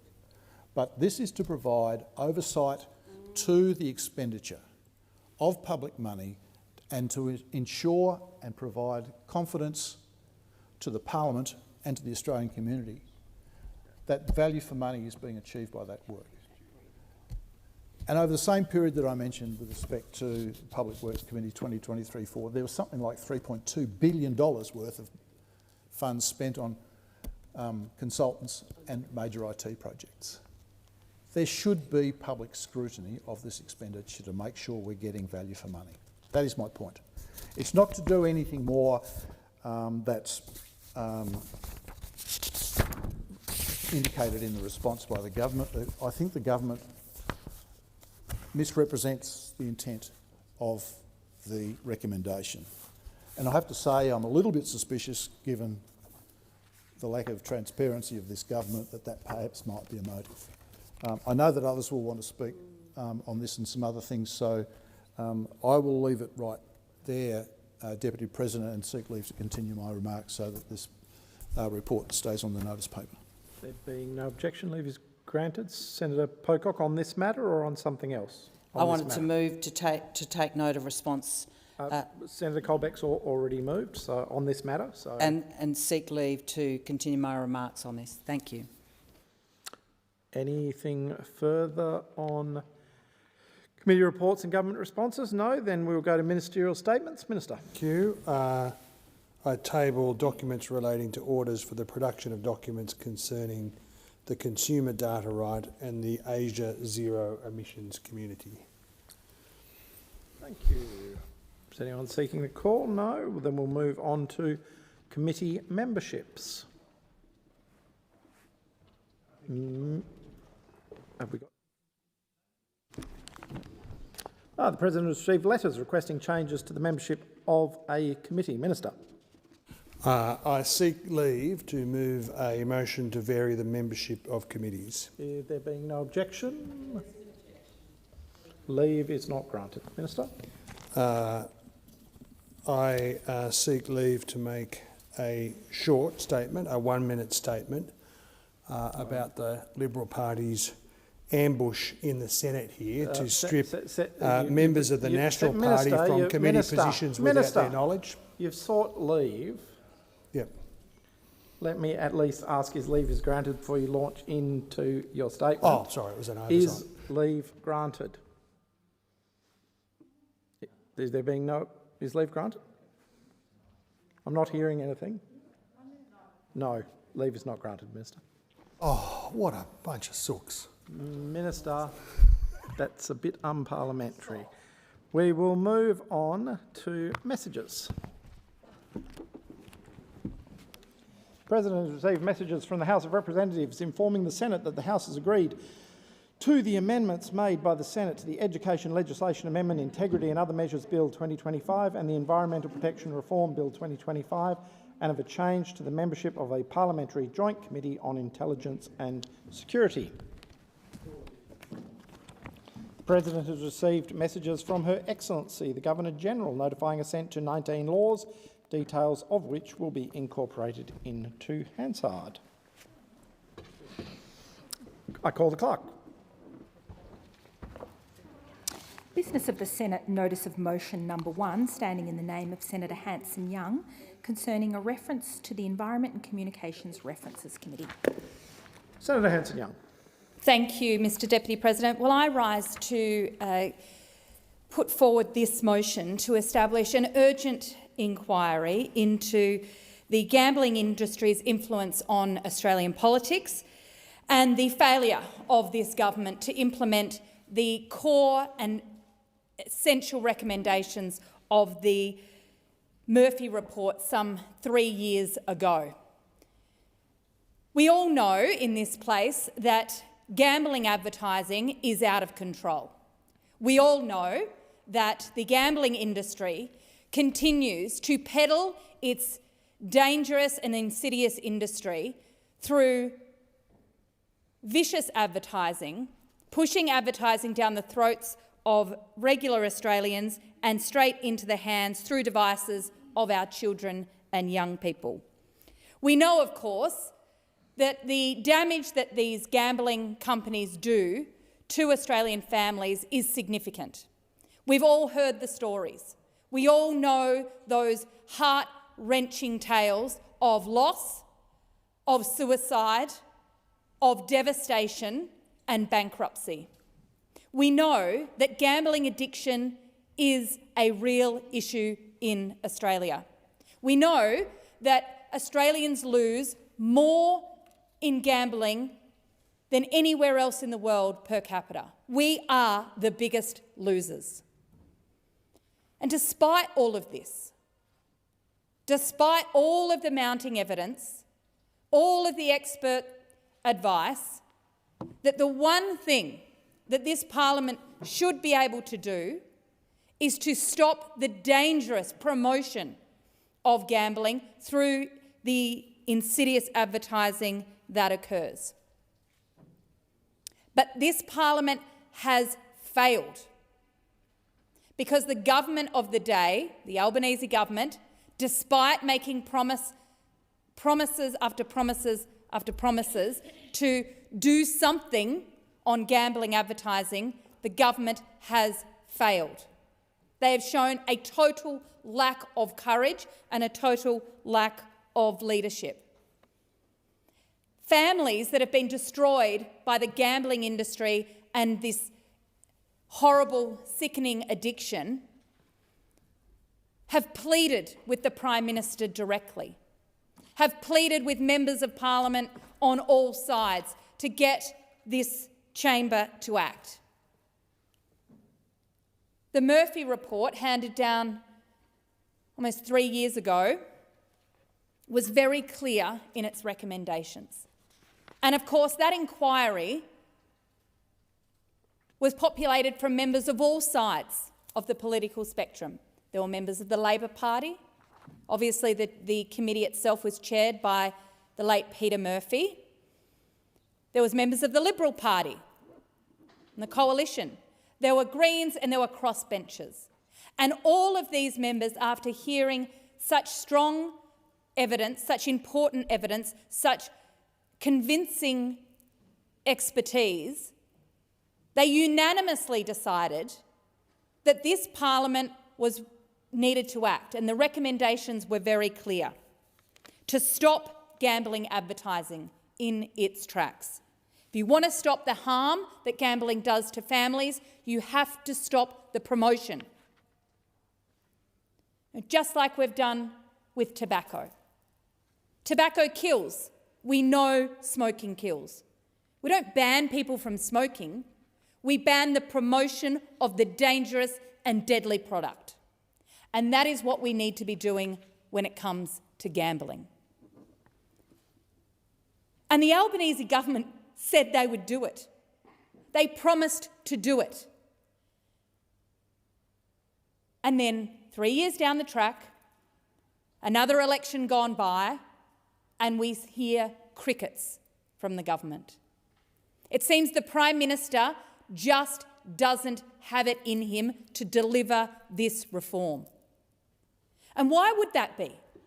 Why, despite all of the evidence, all of the heartache, all of the loss, unnecessary loss of productivity, of money, of well-being, why would the Prime Minister fail to act?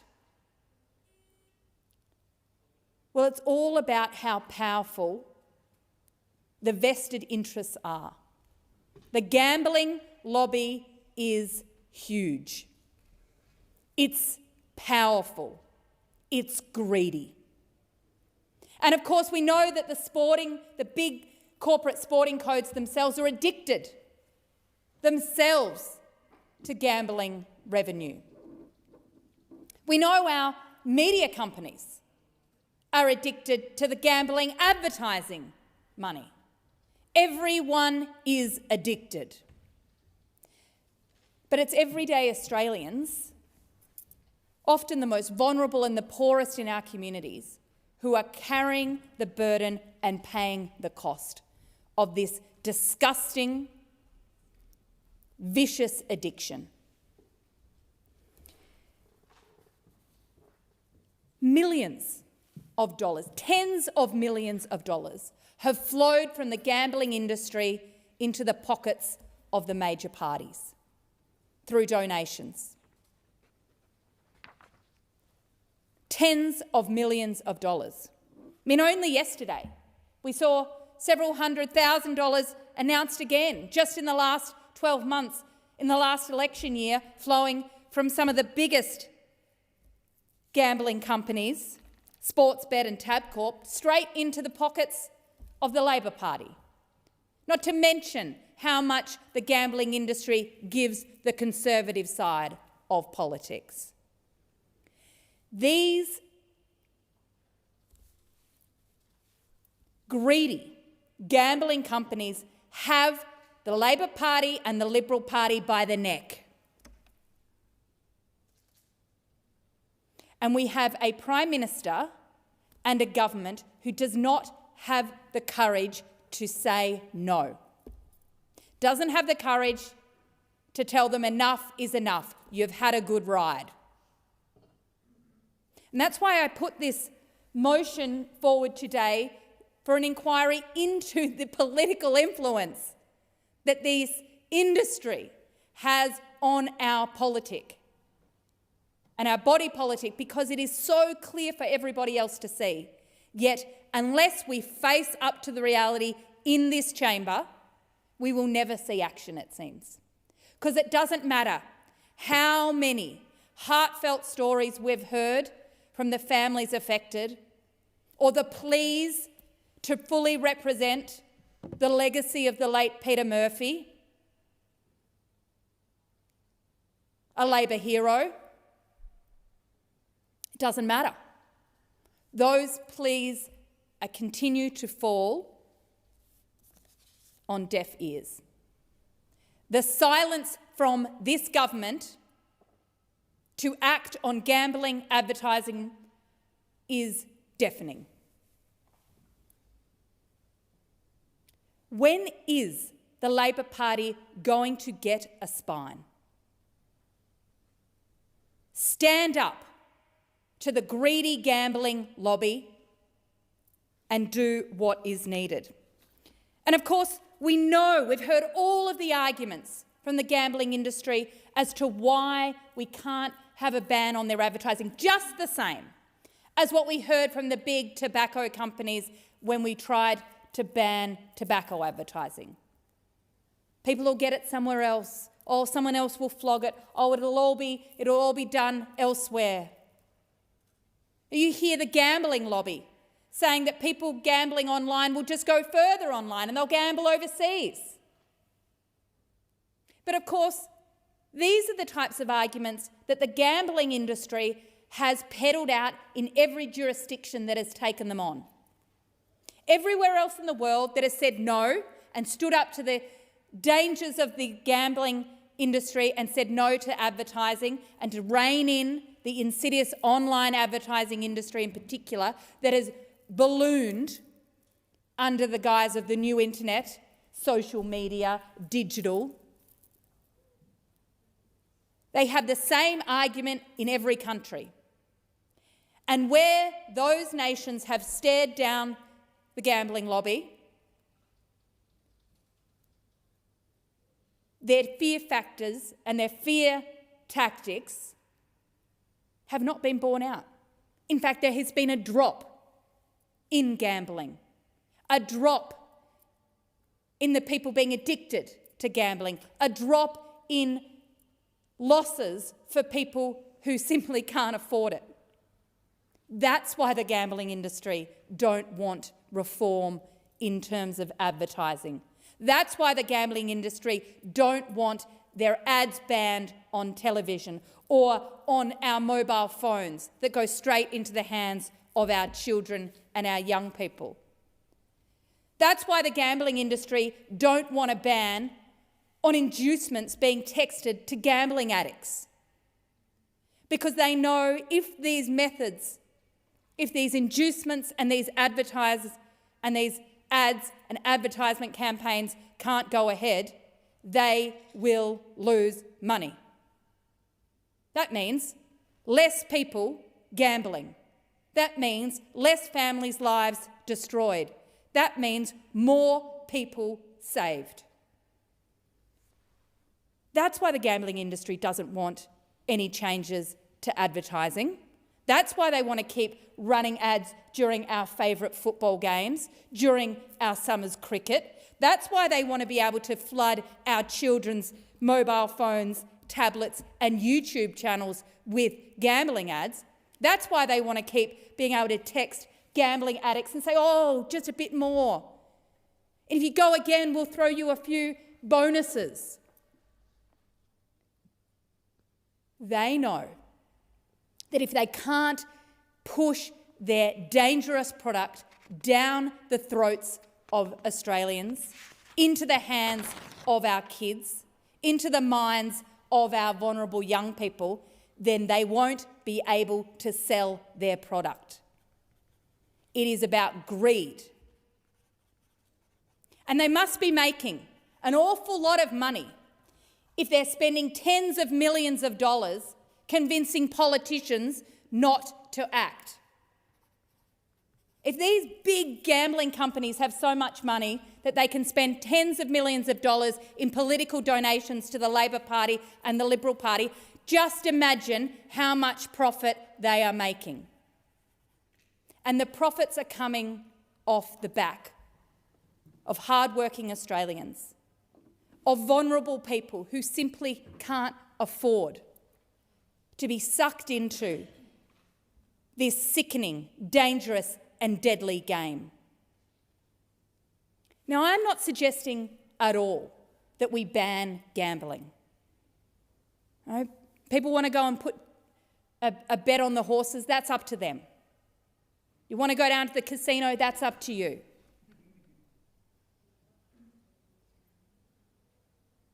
But stop being able to advertise this deadly product to people who simply can't afford it. It worked with tobacco and the industry squealed about it. They screamed about it. They screamed blue murder, just like the gambling lobby is doing now. And we need a government that has the courage of their convictions to take them on. And this issue is not going to go away. I don't know how many times I have heard members in this chamber, particularly of the crossbench, stand up and plead with the government and the opposition, the members of the Liberal Party and the National Party, to join us for proper gambling reform. We've pleaded many, many times. But the major parties' addiction to the money that they get from the gambling lobby says everything. But the issue is not going to go away, because more people are receiving and being bombarded with these dangerous ads than ever before. These companies are finding trickier, sneakier and nastier ways every single day to get into the phones, the devices, the televisions of Australians right across the country, and to convince our young people to just have a go. And of course, all they want is for them to become addicted. So to break this addiction, this chamber has an opportunity today. Let's get into really where the problem is. And the problem is the Labor and Liberal Party's addiction to the gambling lobby money. Thank you, Senator. Senator Hodgins-May, you have the call. Thank you. I want to thank my colleague Senator Hanson-Young for this vital referral to inquiry. Well, here we are again, confronting an industry so deeply embedded in our politics, it feels like trying to pry open steel with our bare hands. Gambling isn't only hurting Australians, it is shaping our politics in ways that should concern us and make us very, very mad. Despite overwhelming evidence of the damage that gambling causes, especially to young people and to vulnerable communities, this government continues to drag its heels.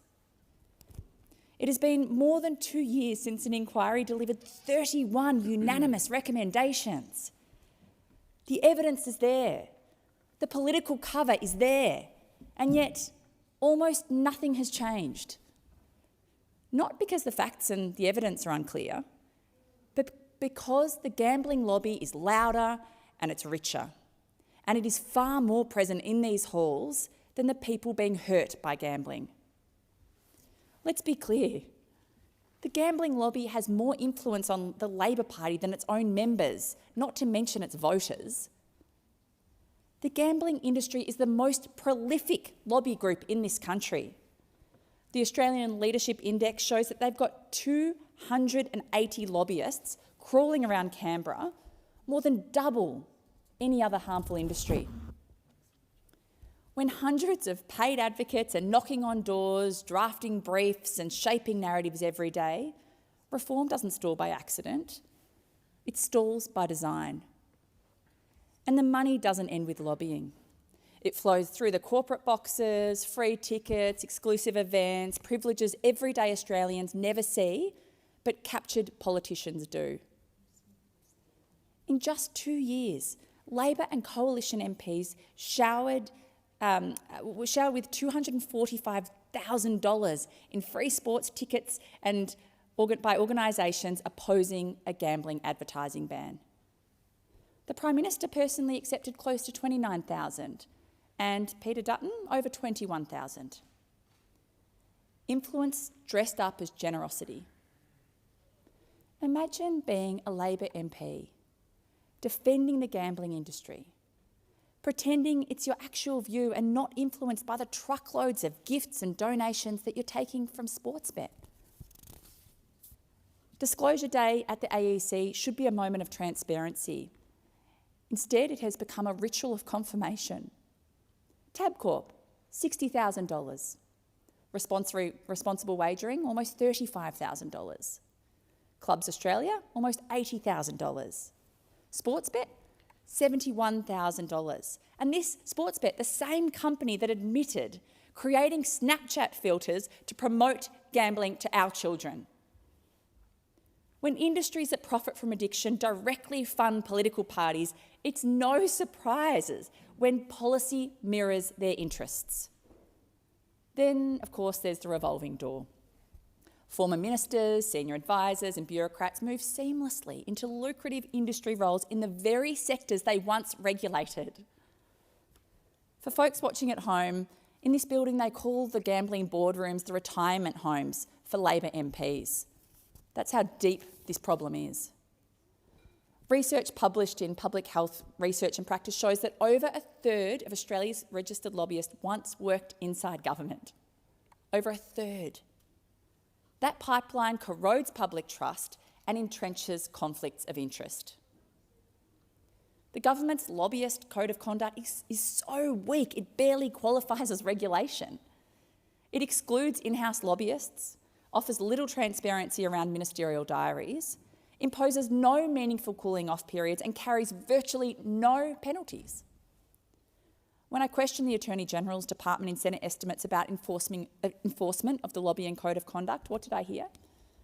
That the typical response to breaches isn't a fine or an investigation or even a public report. It's engagement. A stern email, a polite chat. That is the total sum of our oversight. The result? A capture of government by an industry that profits from addiction, desperation and misery. It's the same playbook that we've seen from big tobacco, big alcohol and the fossil fuel lobby. Flood the political system with money, with influence and favours, normalise harm, frame reform as extreme, delay, and cash in on everyday Australians. Meanwhile, the harm escalates. Families lose homes. Relationships fracture. Women and children face increased violence. People lose their lives. People are literally dying because of the major party's inability to put people's safety ahead of their dodgy political donations from the gambling lobby. And the harm continues to grow. Around 3 million Australians now experience gambling harm, financial distress, mental health crises, family breakdown. This isn't just a few problem gamblers.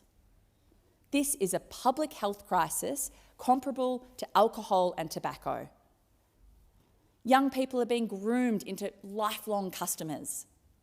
Research shows that gambling advertising changes behaviour. 1 in 5 young women and 1 in 7 young men have started betting after exposure to ads. And that's just from television. Online is an absolute minefield. Sport, once a unifying passion, has been saturated. Children learn betting odds before they learn the rules of the game. The harm is real, it's widespread, and it is entirely preventable. But only if the government stops working for the lobbyists and starts working for the people who elected it. Australians are already ahead of the Parliament. Polling consistently shows that how strong support is for advertising bans, for donation caps and for tougher regulation. Yet we remain stalled, waiting, watching reform hesitate in the shadow of an industry that has made itself unavoidable. Well, I think, and the Greens think, that it's time to cut the cord. Australians think it's time to cut the cord. This inquiry is not symbolic. It is absolutely necessary. It will finally force Parliament to confront the full scale of gambling harm in our communities. The financial stress, the family violence, the mental health impacts, and the millions of Australians who are affected. It will also expose how advertising and inducements are used to recruit young people earlier, not as punters, but as lifelong customers targeted, and often targeted young. It will shine a light on the financial relationships between gambling companies, media organisations and sporting codes, and the web of influence that has kept reform stalled and kept kids watching ads for products that can ruin their lives. If we can't protect our own democracy from the influence of gambling ads, how can we claim to govern in the public interest?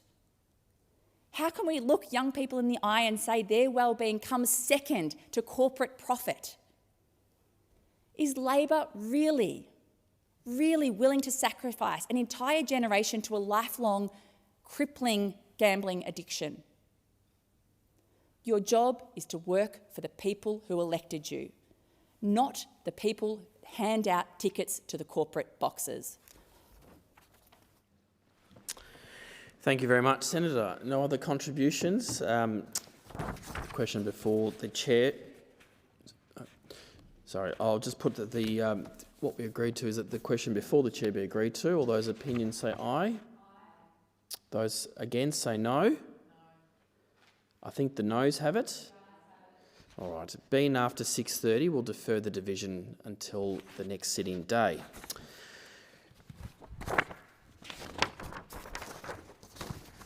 Clerk. Business of the Senate notice of motion number 2, standing in the name of Senator Bragg, concerning a reference to the Economics References Committee. Thank you, Clerk. Senator Bragg, you have the call. Well, thank you very much, Acting Deputy President. And the purpose of this motion is to establish an inquiry through the Senate Economics Committee into the governance and the performance of the Housing Australia Agency. And the reason that this reference is necessary, and I would urge the Senate to support this important motion, is because the Labor Party's housing plan is in tatters. It is in tatters, and each and every day we come into this Parliament and we hear the bragging from the Labor Party about how much money they're splurging on housing. You look concerned, Acting Deputy President. All okay? I'm listening Okay, great. attentively to your contribution, Senator Bragg. Please proceed. Do you want to do anything unparliamentary? The point is that the performance of the agency that is charged with expending the government's funds on behalf of the taxpayers, I think, requires serious investigation. And so the ministers of the Albanese government regularly brag about how much money they're spending on housing, billions and billions of dollars. Now, according to the MyEFO documents, it is now up to $80 billion that this government is going to spend on housing since they were elected. Now, $80 billion. $80 billion to build fewer houses than the prior government. So there is a fly in the ointment when the government is spending more money and receiving less in return. So we are wanting to investigate the governance and the performance of this agency, which is spending billions of taxpayer funds. The other primary concern is that the Labor Party has charged Housing Australia to undertake functions that it has no chance of actually doing in an efficient and effective way. And the government wants to be a property developer. The government wants to be an insurer. Now, in the long-run history of Australia, invariably the government has not been good at undertaking deep private sector activity like property development and insurance.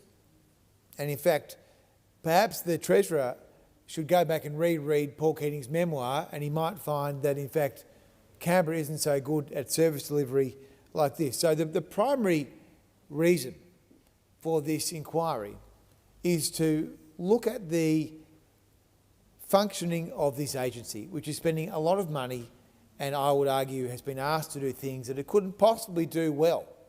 It couldn't possibly be as good as a builder. It couldn't possibly be as good as a private insurer at building properties or providing insurance services into the economy. And so there are many governance issues. There is the fact that the chair of Housing Australia attended the meetings of the Audit and Risk Subcommittee whilst not being a member of that board subcommittee. There is the fact that there was a secret investigation into the board undertaken by Intersection, which was covered up for 18 months by the government, but that $24,000 inquiry was commissioned by former Minister Julie Collins to look at the significant issues inside the board of Housing Australia. There is the fact that the agency is seeing a 25% staff turnover ratio. So every year at Housing Australia, 25% of the people take off. Now, in the past year, 6 of the top 8 executives have left. So this is an organisation that is under huge pressure because it's been asked to do all these things. The Minister, Claire O'Neill, has said, or I should refer properly to the Sydney Morning Herald article on 27 November last year, where it says that O'Neill reads Riot Act to agency as Labor seeks to keep housing probes secret. And the point is that the Minister has had to go down to Housing Australia, bang open the doors and say, look, I'm going to read you the Riot Act because things aren't so flash here. And the reason things aren't so flash is because you've got people attending board committee meetings they shouldn't be attending, you've got board dysfunction, you've got massive staff turnover, and you've got executives in exodus from the organisation. So there are governance issues here inside the organisation. Then there is the fact that the agency is spending $30 million on consultants, massive amount of money on consultants, again from a government that said that they were worried that the taxpayer was spending too much money on consultants. And then there's another huge staff cost here of tens of millions of dollars over the life of this agency, which brings me to the primary concern about performance, which is that the agency has invested in it billions of dollars but doesn't seem to be able to build many houses. And the fact that we have tried to get to the bottom of how many houses have actually been built, but we can't seem to get a straight answer, and it seems to be 5 or 10 or 20 or 30 or 100 or 200, whatever. We don't seem to know how many have been built. But what we do know is that this agency has been egged on by its political masters to buy houses. It's been buying houses. We've traversed this at Senate estimates and other places, and it's been revealed that the organisation has been buying houses. I take the interjection, it buys houses. Order, and Minister. in fact, the interjection is illuminating for the chamber because the minister in the chair was actually the person Order, that was Minister. able to Senators, enlighten the Sorry, Senators, committee. can I just take a moment? I mean, I don't have to remind everyone, but interjections are disorderly, and I'll just Well, I'm ask happy that with they be the- I'm refrained. happy. Thank you. Continue, Senator Bragg. I'm happy to take them. So the minister in the chair tonight is the same minister that actually told the Senate Estimates Committee that they were in fact buying off the plan. So they are buying properties that could be owned by Australians, but instead the government of Australia is buying properties. So they are buying, not building. So they're using taxpayer funds to actually compete with Australians in the market, which is another reason why this agency is in a lot of trouble. And then you come to the spend quality. So the average cost of a new build is about $500,000. But in some cases, this government is spending $1.3 million to build a new property. Now, the problem with that is that they are having to fund investors. They have to underwrite the investors' involvement because, of course, they are a government for vested interests. They always want to protect the investors, and they want to quite openly partner with their good friends at the superannuation lobby who want to invest in housing. And so the taxpayer has to fund this. The taxpayer has to fund the availability payments which go to investors in these projects. But this is another issue that we cannot get to the bottom of. We cannot see a line-by-line breakdown of the availability payments because apparently that is commercial in confidence. The taxpayer is not allowed to know how much that they are, the taxpayer can't find out how much they are underwriting the costs of the Commonwealth of Australia working with CBAS or Australian Super in order to purchase houses for the long term.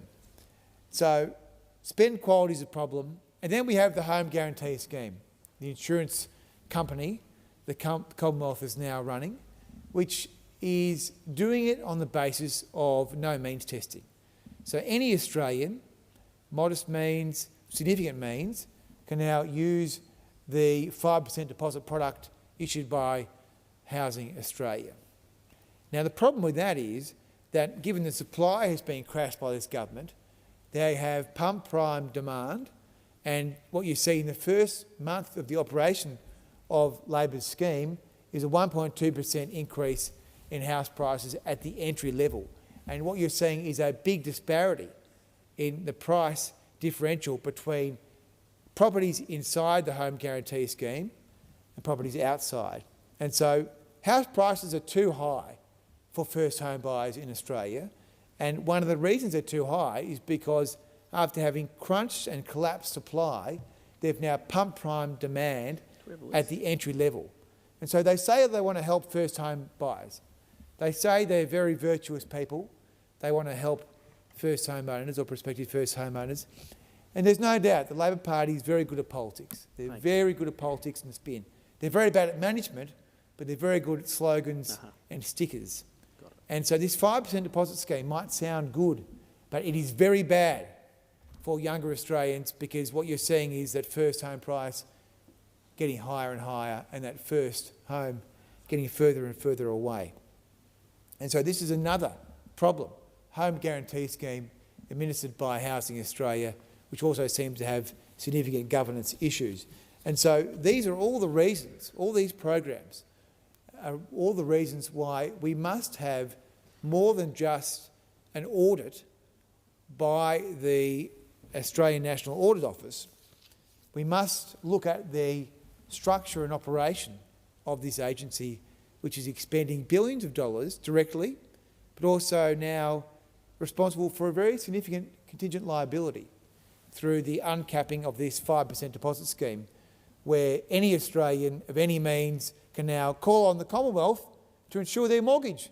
Even the richest Australians can now access welfare through this Labor Party, and then you wonder why you've got a spending and a budget problem in which the Reserve Bank is really pleading with the Treasurer to cut spending. Now, spending at 27% of GDP, the highest in living memory outside of the pandemic, is forcing higher interest rates and more household pain for Australians. And one of the reasons for that is simply the government's reckless with spending. They're reckless with spending actual money in terms of the outlays, but they're reckless with how they use things like guarantees. I mean, the guarantee scheme here is not free. This is not free money. This is a liability that must be met by all Australians. And so when we've asked questions about Housing Australia estimates, and we've had Minister Ayres and other ministers in the chair, there's been a lot of obfuscation from the government and from the agency. It's been hard to get to the bottom of things. And when we've received documents, like we've received this intersection report, even the title of the document is redacted, even the title. And there are pages and pages of redactions here, which I know I'm not allowed to use as a prop, Acting Deputy President. But the point is that even the title of the document is redacted. So when the Centre for Public Integrity says this is the most secretive government since the Keating government, this is one of the reasons, because the documents that have been funded by taxpayers into the performance of this agency are not provided to the Senate.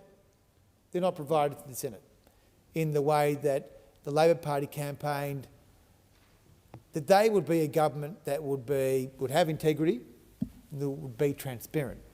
And so we haven't been able to get to the bottom of things. We can't see the availability payments. We can't see the subsidies Labor is paying to their mates at the super funds. We can't see the governance report because it's all redacted. We can't get to the bottom of the staff turnover.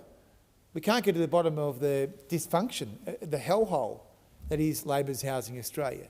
And so we're very pleased that the Audit Office is independent of the government and can't be told and can't be bullied by this government, and that they will do their performance audit into the quality of the spend, which is now reaching $80 billion. $80 billion to get fewer houses.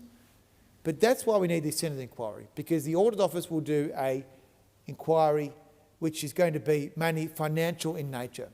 It will look at some of the quality of the spend, no doubt, and it will make recommendations to this Parliament and to the government. But the Senate inquiry can look at the governance and the structure of the agency. And it seems that the board, which appears to be a very politically motivated set of appointments, and I have to say the competence of the board, I think, really is in question. Even in the last Senate estimates hearing, when I was able to ask the new chair when they were appointed, they didn't even know. They had to look at a piece of paper to find out that they had been appointed in the last week before the estimates hearing. So maybe this particular person was appointed because they didn't have any knowledge of the issues at Housing Australia that predated his very recent appointment. And so these are all the reasons why the Senate should vote for this motion. We should have an inquiry which allows us to make serious recommendations about the structure and operation of this agency. The Audit Office will do the financial piece, but we should do the governance piece. If the government's going to spend this money, we should try and encourage them to do it as best as they can for the Australian people. These aren't our policies, but our job is to hold the government to account and to get value for taxpayers and to make sure that there is no maladministration. That is our job, and so we can do our job better, we would be hopeful that the crossbench will support this motion. Thank you very much, Senator Bragg. Are there any other senators? Minister. Thank you, Acting Deputy President, and Senator Bragg urges the Senate to vote for this proposal for a committee, and that would require us, I suppose, dealing with it before 7:30, and I'll of course endeavour to make a contribution that makes sure the Senate gets an opportunity to do that if I fall short or run over that time, I guess Senator Bragg could have prevented me from doing that by pulling up stumps in his contribution at 7:14. But see, we'll need to come back and talk about all this again before we get a referral if we can't get to a vote. This is the problem, you know, with the modern Liberal Party. It's all tactics and no strategy. So what you do a couple of hours ago, we want a referral to the Economics Committee, and I'll make sure I stay relevant to the Economics Committee in this referral. Senator Canavan is on the Economics Committee. Senator Canavan's on the Economics Committee. And Senator Bragg and his mates, conducted an ambush in here. An ambush, didn't tell Senator Canavan and tried to dump him off the committee. It was only the Labor Party defending Senator Canavan's right to sit on that committee that asked a few questions about what actually is going on here. What can we do to contribute to try a little bit less of the toxic politics and the nastiness and the character assassinations that have gone on? I mean, we're here to help. We're here to help. And Senator Canavan being bullied out of his position on the Economics Committee because a bunch of you lot who seem to be getting better at ambushes. I mean, I saw, speaking of another ambush, you know, a bit like one of those mafia do's, you know, it happened just before a funeral. Everybody got together at somebody's house, and they looked like a group of ghosts, you know, caught exiting a house that they'd been preparing to haunt. These boyos getting together, some of them who've never achieved national prominence before, suddenly there they are. I want to be the machine guy, you know, hanging out with each other, talking about who they're going to kill and who they're going to get and who they're going to get into and what they're going to do and what, you know, Boffo in whatever state it was wants to do for Mr Taylor or, you know, whatever his name is, the member for Canning. You know, these characters are all about the hate and not about their mates. They're all about the internal conflict and not about ordinary Australians trying to get a home. That's the problem. And the toxic politics, the negative politics, the no-alition politics that utterly absorbed the Liberal and National Party over the Morrison period, remember him? Over the Morrison period, and last term, where you had nothing useful to contribute for Australia, have come back to haunt you now. Because if you haven't got anything constructive to say, if you look down on ordinary Australians trying to have a go, then you end up in this sort of toxic bin fire of nasty politics and self-absorption.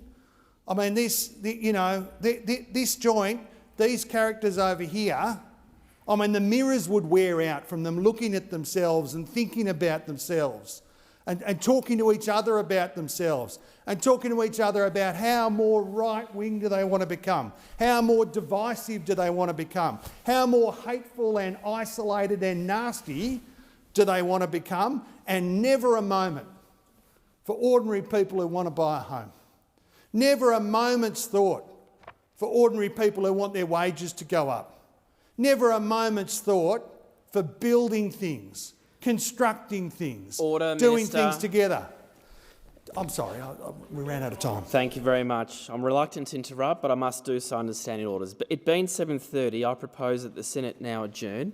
But I do want to bring to Senators' attention that I understand that the major party whips have agreed, due to special circumstances, Senator Lambie will have the call for the first speaking spot tonight's adjournment debate, and the allotted time for her contribution will be 10 minutes. Senator Lambie, you have the call. Thank you so much. I rise to speak about Australia's values and our great nation. The horrific events of December the 14th at Bondi Beach broke many hearts, most especially the hearts of 15 families whose loved ones were taken away from them in the worst way imaginable. The biggest terror attack in our nation's history also hit our veterans hard. And on December the 15th, Australian veterans started contacting me, and they were coming through thick and fast from all directions, and it hasn't stopped. For veterans who served in the wars in Iraq and Afghanistan, the Bondi massacre was triggering for them. I can assure you they are out there shaking their heads in disbelief, but it has put them right back in the war zone of the Middle East. And they're asking one question. Why did we spend 20 years fighting over there only to see this hatred and violence unleashed on our very own shores? After the 9/11 terrorist attacks by Al-Qaeda on American soil, which killed thousands of our American mates, the United States, as we know, launched what the world would come to know as the global war on terror. And this changed the world as we knew it forever. 40,000 Australian veterans served in Afghanistan and Iraq. 47 were killed and hundreds of our veterans suffered injuries both inside and out. These veterans were told that they would, in some cases, pay the ultimate sacrifice to stop terrorism coming to this country. After 20 years of watching their mates die and living with their own battle scars, the last of our Australian veterans came home in 2020. They left behind the Afghan people who had walked alongside them to defeat the terrorists. They left behind Afghan women and girls who they knew that without their protection would be back under the control of the Taliban, not allowed to go to school, not allowed outside with a male escort, and since August 2024, not even allowed to speak outside the home. For our Aussie veterans who served in the Middle East, this is just another insult to injury. It's a moral injury that they will have to carry with them for the rest of their lives. Our veterans were told they were fighting for democracy and peace. Now they must watch their sacrifice and the people they fought so hard for to give them freedom go back to living in the dark ages. When it comes to making decisions about war in the Middle East, what we do know as veterans is that following orders from this Parliament during that 20 years has done absolutely nothing. The only thing you have done from within here is fuel the fire when it comes to terrorism. After December the 14th, the reaction of veterans, and I think a lot of Australians, was heartache and pain. The trauma that all Australians were suffering was not helped by the response to the Bondi massacre by this Parliament. Some saw this as an opportunity, unbelievably, as an opportunity to gain ground by playing politics at a time of such national tragedy. Well, I say this to you, shame on you. It was in stark contrast to the unity and the cooperation, that's right, the cooperation that Australians saw after a madman killed 35 people at Port Arthur, Tasmania in 1996. Back then, 30 years ago, the Parliament, all parties, worked together to fix our gun laws. They put the heart of our nation and its people before politics. And because of that wisdom and courage, Australians got gun law reforms we needed. Division was not the answer. Leadership and political will with unity was the only way through. The days after a national tragedy is a time for grieving. And most importantly, it is a time to find out what happened, how it happened, and why did it happen, and for God's sakes, make sure it never happens again. The lack of leadership from our political leaders in this place not only appalled veterans, it appalled Australians. And as someone watching from the sidelines, as a senator for this country standing right here in front of you, it appalled me. We don't know everything about the horrific events of that awful day at Bondi, but we do know that it was an attack on our Australian Jewish community, on home soil, an attack on our Jewish children. And Matilda was the youngest victim that day. Her Ukrainian parents gave her the most Australian name ever. They moved here for a safer life, to be free from persecution. No child in this country should be afraid to be who they are. No schools in this country should need security guards. I don't care what God they worship, and I don't care what colour their skin is, because they're all our kids. They don't deserve to be chased down by cars or screamed at in our streets. Our children need to be loved and nourished so they can prosper and they can grow. And nobody in this country has the God-given right to put the fear of evil into our Australian children. You have no God-given right. I'm not saying don't teach your culture. I'm just saying don't pass your hatreds onto your children. We have communities in this country that stick in their bubbles, and yeah, that's a damn problem, has been for a long time. But blaming immigrants or Western Sydney for a terrorist attack is not the solution.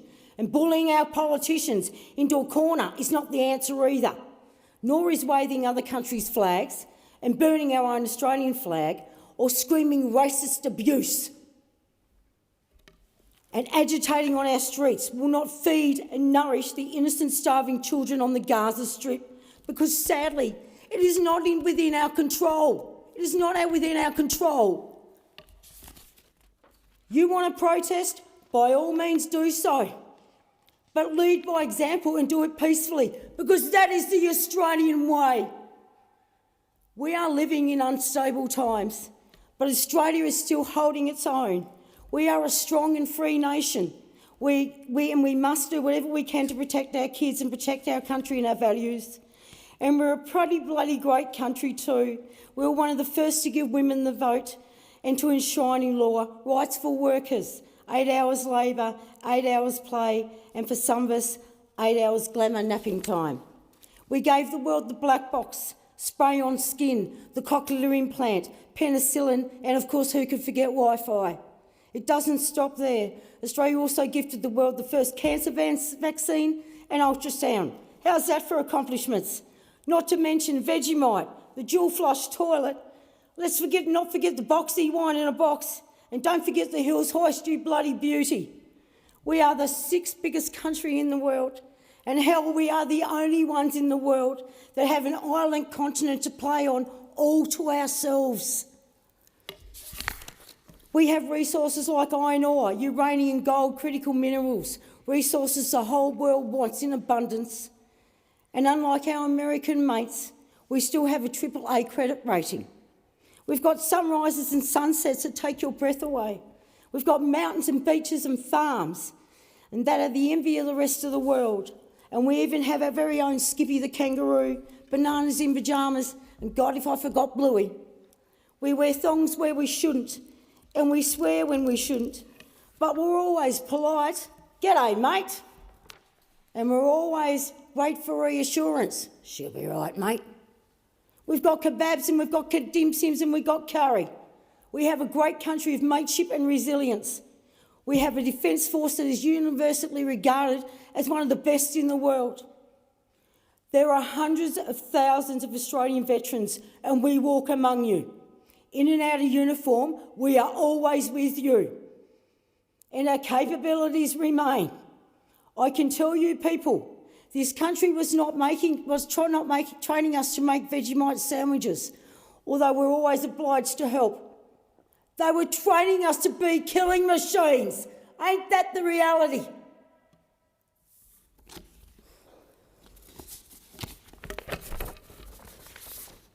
Most of us are agile, healthy, and still very able to defend you again, no matter where and what the situation. And don't forget our Vietnam veterans. God love them, they're always up for the fight. God love our Vietnam veterans. But we don't want terrorism here. We don't want these old hatreds playing out in our own backyard, and we don't want our children to have to live in fear. Not here, not ever. That's not the country we want, because it is not the country that we are. So Australians, all Australians in this place and all other places, let's look for solutions, not fights. Let's look for answers and not criticism. And let's not repeat hateful stuff in front of our children. And if any time a nation needed to dig deep into its heart for calm on our streets and peace in our lives, well, I tell you, that time's here. It's right in front of you, so dig deep. But leave that peace on our streets. Dig deep. Senator Green. Thanks, Acting Deputy President. It's good to have you back, Senator Lambie, and thank you for that contribution. Acting Deputy President, we know, and many people in this chamber know, that having a baby is the most wonderful thing in the world.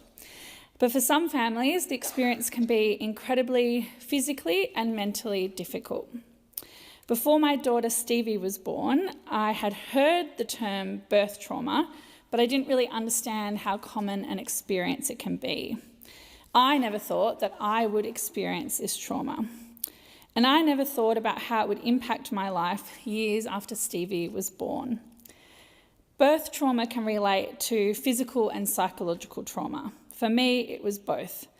I was in pain and possibly in labour, but for a variety of reasons, I was turned away. Among other circumstances, that led to an emergency C-section, a difficult recovery, and a very close call for me and for the little tiny baby that I had wanted for so very long. Of course, it was all worth it. Stevie is turning 4 in 4 weeks, and she just started soccer lessons on Saturday, so I'm a very proud soccer mum, finally. But we do know that when pregnancies or births don't go to plan, women often suffer in silence. So I'm sharing this story tonight. We also know that when you don't know where to go to get help, it embeds trauma instead of allowing people to recover from it. And that's why I'm just so grateful and proud that our government, working alongside the Gidget Foundation, is delivering perinatal mental health centres across the country.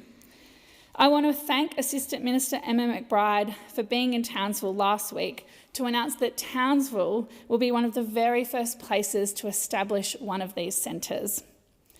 The Townsville Perinatal Mental Health Centre will mean so much to parents, offering the specialised and important care that new parents need and deserve. This is a hallmark of our Labor government, a government that has set out to strengthen Medicare for all Australians. After a decade of neglect, cuts and freezes under the former government, we are getting on with the job of delivering a better, fairer and stronger Medicare for all Australians. Because for Labor, Medicare is not negotiable. We're delivering more bulk billing, cheaper medicines, more urgent care clinics across the country, particularly in regional areas, and we're delivering, finally, better healthcare for women. And just last week, we delivered record hospital funding for every single state and territory. Our government has tripled the bulk billing incentives for pensioners, concession card holders and children.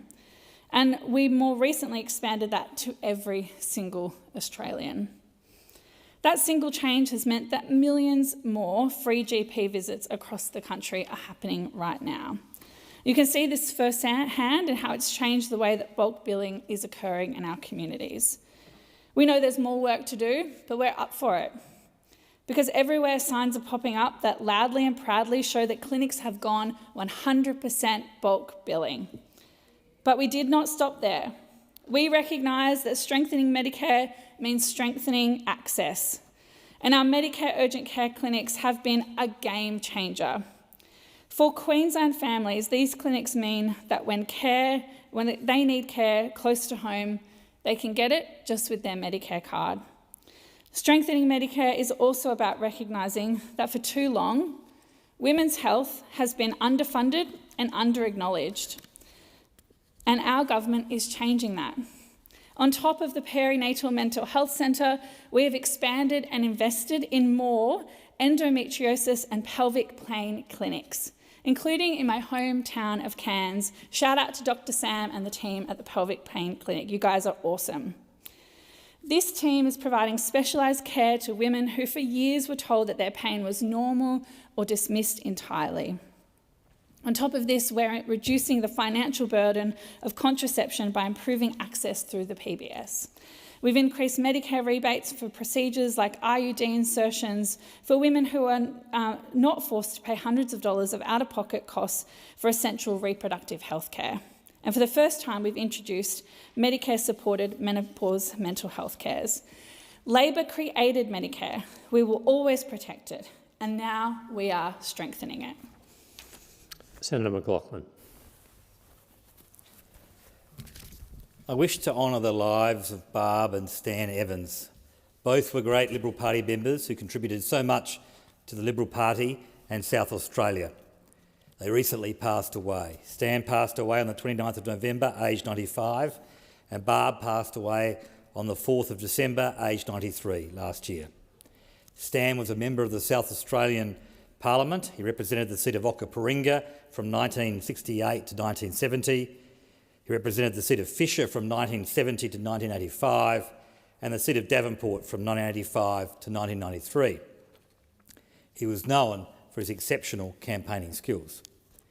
He and Barb were married for over 74 years. Together, they have not only contributed greatly to the life of the Liberal Party, but also an incredible amount to the Mount Lofty and Heathfield sporting communities. Stan was later awarded the Order of Australia Medal for his service to the South Australian Parliament and also received the Sports Medal for an outstanding contribution to cricket, tennis, Australian rules, as well as 45 years of administration. Tonight, I wish to especially honour Barb and her contribution to my state and the Hills community. Barb was a tireless supporter of Stan in his public life, and he would not have achieved as much if it were not for Barb. Throughout her life, she was sustained by her strong faith and was a member of the Upper Sturt Uniting Church. She and Stan worked together as a dynamic partnership to especially advance sporting clubs in their community. Barb served as the president of the Heathfield Netball Club.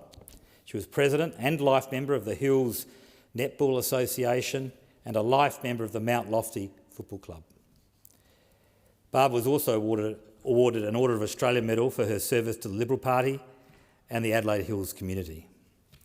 A recurring theme in the eulogies at their memorial service was not only their commitment to their community and the sporting clubs, but also their commitment to nurturing and mentoring young talent. On the social media post of the Heathfield Aldgate United Football Club, it was written, "Their legacy lives on not only through clubs and facilities they help build, but also through the next generation. The flame continues to be carried proudly by Stan and Barb's children, who have all contributed in various roles across the club." 2 prestigious awards were named in their honour: the Mount Lofty Cricket Club Champion Trophy and the Heathfield Netball Club Barb Evans Volunteer of the Year Award. Barb and Stan are very proud of their son, Ian Evans, who succeeded Stan as a member for Davenport and held the seat from 1993 to 2014, and I had the privilege of serving with Ian. I extend my condolences to Barb and Stan's children, Yvonne, David, Ian, Daphne and Andrew, and to their families. My thoughts and prayers are with you all. I wish to extend my personal thanks to Barb for all her kindness and support to me on my journey in the Liberal Party. The Liberal Party is so much poorer without the energy and dedication of Barb and Stan Evans. Rest in peace. Senator Hodgins-May. Thank you, Acting Deputy Chair. In my home of Port Phillip, the local council will soon vote on whether to end or continue developing aged social inclusion services through the Better Together program, a community-based social connection program funded under the Commonwealth Home Support Program. The prospect that the council may walk away from a proven model only to replace it with something that will ultimately cost more is deeply concerning and a real shame for the City of Port Phillip. As a user of the program said, it has reduced our loneliness and isolation. We became friends with other participants and staff who are kind and caring. We felt a greater level of community connection and cohesion. We felt that we belong. People who rely on the Better Together program to stay active and avoid isolation are rightly worried. They fear a decline in quality and accessibility, along with higher personal costs, outcomes that have become all too common in aged care. I urge the City of Port Phillip to continue providing these social inclusion services in their current form, to protect the quality, continuity and accountability that public delivery provides. And I urge the Labor government to confront the broader aged care crisis, as my colleague Senator Ormond-Payne has. We must properly fund public and community-based care, end the over-reliance on for-profit providers, from early childhood right through to aged care. Our communities deserve nothing less. Think Australia's emissions are insignificant? The Otway Basin acreage release has just opened 2.5 million hectares of Southern Ocean's water to gas exploration. Exploration by multinational corporations with a track record of pillaging our environment, shipping gas overseas and not even cleaning up after themselves. We are the third largest exporter of fossil fuels in the world. And the Coalition thinks that's great. If we're going to be climate criminals, they figure we might as well get away with the money, except that we don't. We export the vast majority of our gas overseas for next to nothing. A deal so lopsided, it's made us a global laughingstock. We sell gas to Japan, Japan on-sells it and somehow makes more money than we do.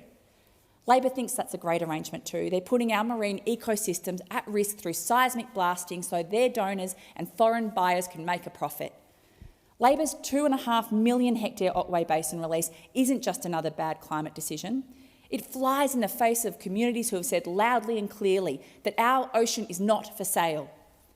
That's why my Greens colleagues and I joined hundreds of Victorians in a paddle out with Surfrider in Torquay on the weekend. We'll challenge you in the ocean, we'll challenge you in the Parliament, and we will challenge you at the ballot box at the next Victorian state election in November. In October 2023, he endorsed collective punishment against all Palestinians in Gaza, and his comments have been used to prove the crime of genocide. In the preceding 2 years, his government has overseen the killing of at least 70,000 people, overwhelmingly women and children. He's the head of state of a country responsible for blockading Gaza. The mass starvation of children, indiscriminate bombing of schools, hospitals and refugee camps. Actions that continue today. Since 2023, the country he represents has continued to perpetrate genocide in Palestine as the death toll of journalists rises to 250. He has failed to apologise to the Australian people or the family of Zomi Frankham after the IDF killed the Australian aid worker. He has stood for photographs with bombs that he signed his name on with a permanent marker before they were fired into Gaza. Who is he? He is an invited guest to Australia, invited by our Prime Minister, Albanese. Here is Israeli President Isaac Herzog. And here is perhaps an easier question. Has this government lost any semblance of humanity? It is a great shame that we are inviting this person to our shores when he has perpetrated and overseen these horrific acts perpetrated against Palestinian people. And I'm proud to stand with the Greens and in particular my colleague Marine Faruqi in protesting and the thousands of protesters across our street who are rejecting the division that this visit will bring. Thanks. Senator Blythe. Sped through it. Thank you, Acting Deputy President. You deserve to choose what car you buy, yet Labor is limiting your choice when it comes to buying a ute, SUV or four-wheel drive. Australians deserve to know the truth about Labor's ute tax. The new Vehicle Efficiency Standard Act 2024 introduced fleet-wide emissions targets for new passenger and light commercial vehicles. The legislation does not ban petrol or diesel vehicles. It relies, however, on penalties and credits that steers car manufacturers towards electric vehicles as the lowest risk compliance option. Manufacturers respond to regulatory pressure, and what that means is a reduction in the range and volume of higher emission vehicles offered in Australia. Everyday Australians rely on utes, four-wheel drives and SUVs. Yet, in the middle of a cost of living crisis, when families are choosing between air conditioning their homes and purchasing groceries, businesses are going bust, this Labor government is reaching into your driveway and your pocket, trying to dictate how you will spend your money and what car you can drive, regardless of need or vehicle requirements. Funnily enough, the highest selling vehicle in Australia is a ute.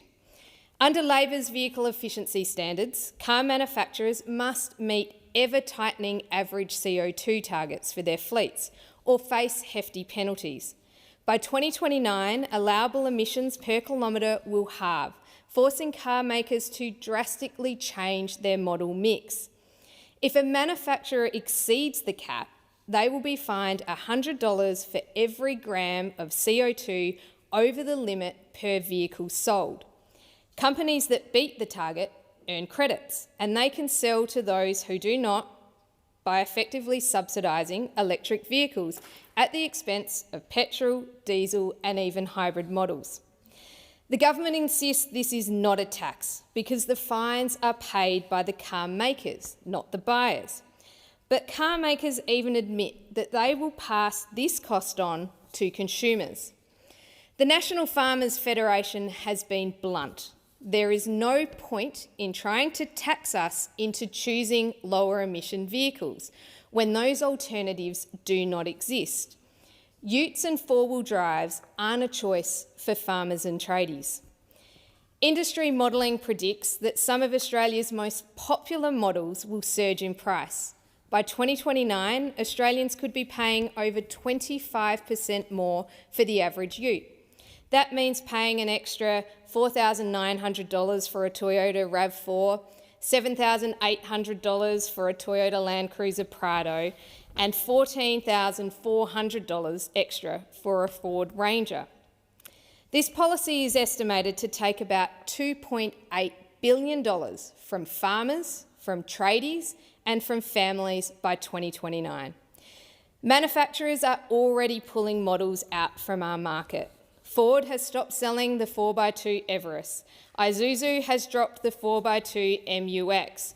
The fines under Labor's new standard make these vehicles unviable in the Australian market. Labor's policy is simple. You will pay more and have fewer options. Vehicles that symbolise the Australian way of life are in the crosshairs.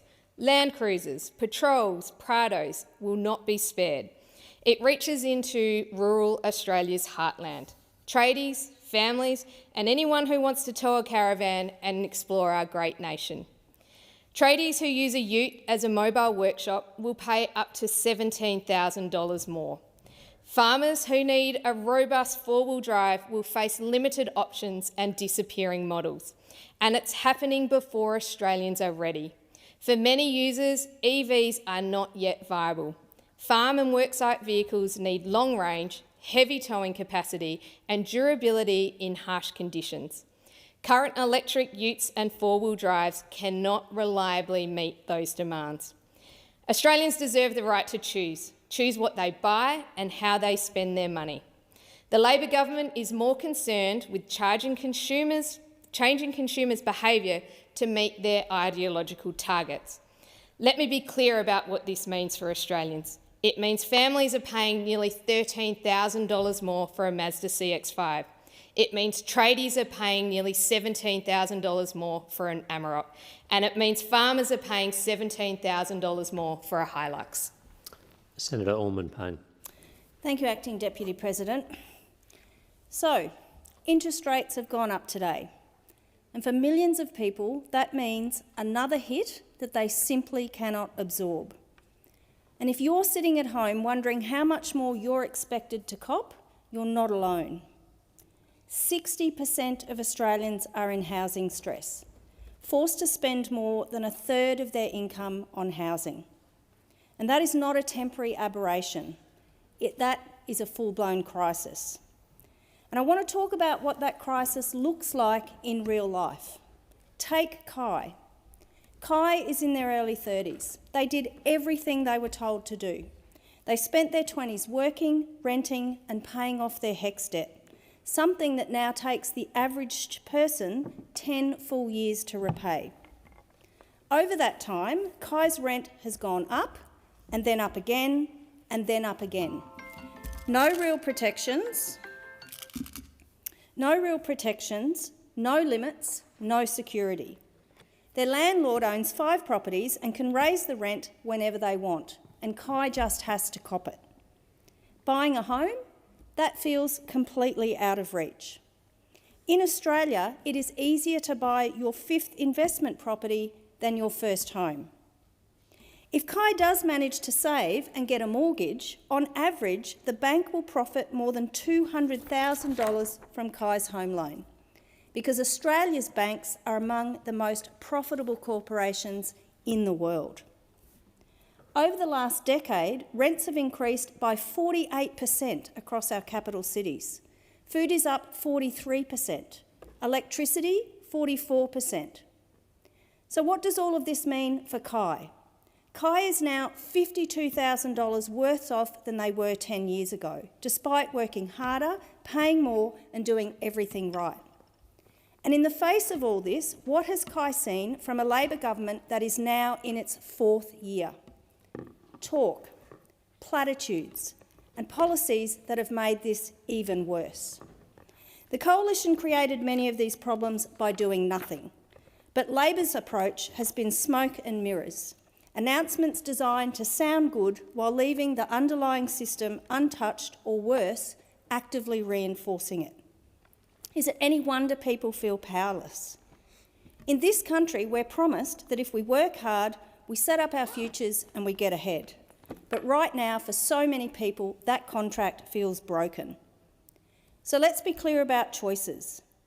Instead of spending upwards of $368 billion on submarines, Labor could build thousands of public homes. Or they could wipe student debt.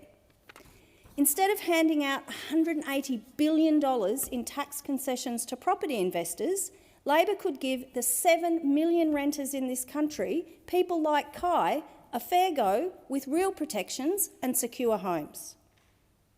By making big corporations and billionaires pay their fair share, Labor could lift income support above the poverty line and abolish the partner income test. Or they could lower the age of the parental income test to 18. Instead of refusing to tax extreme wealth, Labor could act. Just 1 year of the average increase in Australian billionaires' wealth equals the annual incomes of more than 2,000 Australians. These are choices. Labor has been in government for 4 years, and people like Kai are still falling further behind. The question is simple. Will Labor continue to prioritise property investors, billionaires and big corporations? Or will they finally choose Australians like Kai? Because the Greens do. And we will keep fighting until this country works for everyone, not just the ultra-wealthy few. Senator Little. Well, thank you. The skyrocketing increase in your household budget is about to get worse, and you can blame Labor for that. Ever-increasing household bills, groceries, record residential property prices and higher interest rates for everyone piles even more stress on ordinary Australians. The cost of just about everything, well, you have experienced it for yourself, everything. Well, they have gone up under Labor. Inflation went up last week above the Reserve Bank target range. As expected, the announcement came today that interest rates are up too. The truth is, when the Prime Minister told Australians the economy had turned a corner, it had not. Nothing could be further from the truth. Increasing inflation and increasing interest rates is a trend, and today equates to a bad day for aspiring and existing homeowners, no matter how Labor tries to spin it. Those seeking to break into the housing market know their dream of home ownership is moving out of reach. For mortgage holders, the cost of your mortgage will go up, making it harder again to get ahead. Average mortgage holders are already paying around $21,000 per year more in interest than they were under the previous government. For those renting, this means the likelihood of experiencing even higher rent for longer. Labor would rather ignore these trends than deal with it. Productivity is down, undermining wages growth, business investment and long-term prosperity. There are more jobs, but most of them are in the public sector and paid for by your taxes. Labor's spending is growing, adding nearly $60 billion to the national credit card, and you can be assured that when Labor needs money, they'll come after yours. A near $60 billion budget black hole gets no explanation from the Albanese government other than to blame someone else, anyone else but them. It is Labor's economic policy failures that are driving your cost of living up, and it's getting worse for South Australians in my home state. We pay the highest electricity prices in the country, and it's now about to get worse, thanks to Labor. Labor in South Australia and this Albanese government have announced funding for housing in South Australia, but the Master Builders Association of SA responded with a simple question: Who is going to build them? Master Builders SA CEO Will Frogley asks a fair question, but he hears, like we do, another announcement without the answers. The Albanese government is good at making promises, but not at keeping them. We know that the number of apprentices completing training has nosedived under Labor, yet under the migration program, they are bringing in yoga instructors and hairdressers. What is needed is to count completions, not enrolments, across our training system, and to look at ways to increase and incentivise older Australians to take up training. Labor is quick to talk up renewable energy and that mix in South Australia, but those in Adelaide pay more for power than Sydney, Melbourne and Brisbane. It is Labor's reckless race to zero that is making it harder for ordinary Australians. The Coalition's energy policy is about cheaper, more reliable energy, leveraging from our natural resources while doing our fair share on emissions reduction. Running a small business in South Australia, well, that's never been harder under the South Australian and federal Labor governments. The evidence is actually in. Business insolvencies are up in South Australia, as they are nationally. In South Australia in 2022, there were 289 insolvencies. In 2025, that figure more than tripled to around 929. You can do the maths. In any language, that's just plain bad. Labor's hydrogen hoax proved to be a flop, allocating $600 million to the project with its promise of bringing cheaper power and economic growth. Instead, it just brought debt. Then there's this week's state federal health announcement with the promises of benefits for South Australia, but again that comes against the backdrop of their failed promise to fix ambulance ramping. They didn't deliver it. They said South Australian lives depended on it. They didn't deliver it. In fact, it's gotten worse. These many failures and broken promises are Labor's design and deliverables. Keeping it real is to be sceptical of Labor's rhetoric. Australia has experienced one of the largest declines in living standards in the developed world. This Labor government's bad economic policy is failing you, and you know it because ordinary Australians are the ones working more for less. South Australia and this country deserve better, but Labor has no intention of delivering that, no capacity to deliver that, or will to deliver that. Senator Whish-Wilson. Australians are doing it tough right now, and today's RBA rate hike won't help those struggling to pay off their mortgage, living with cost of living pressures, including higher rental, insurance, health and education costs. House prices continue to rise, adding to a historic national housing affordability crisis. Fair enough, a lot of Aussies are angry and frustrated, and this frustration has boiled over after decades of inaction. Rather than reform policy and fix the critical issues hurting everyday Australians, Labor and the LNP before them have been tinkering around the edges, too timid and captured to confront what needs to be done. Adding insult to injury, populist politicians and the super wealthy are happy to distract away from real solutions that will benefit Australians. The Greens are the only party that will tackle corporate greed and make supermarket price gouging illegal, introducing bills to Parliament that would smash up the duopoly and make groceries more affordable. For years we've fought for battlers, for rental caps and for meaningful government investment in public and affordable housing supply. The Greens are the only party prepared to campaign and legislate to remove the rorts in the housing market that lock out young and low-income Australians, benefiting the wealthiest of our nation. For decades now, we've fought to remove capital gains tax concessions and negative gearing deductions for rich property investors. 50% of the benefit from these schemes have accrued to 1% of investors. That's right, how obscene. The lucky country indeed if you're rich. And what's making this cost of living and housing crisis worse is deliberate misinformation, confusing and conning the public. Of course, population growth and therefore immigration plays a role in domestic demand for housing. But seriously, it's not even close to being the cause of the problem. It's just a convenient distraction. Migrant workers also play a crucial role in the health of our economy. Big and small businesses both depend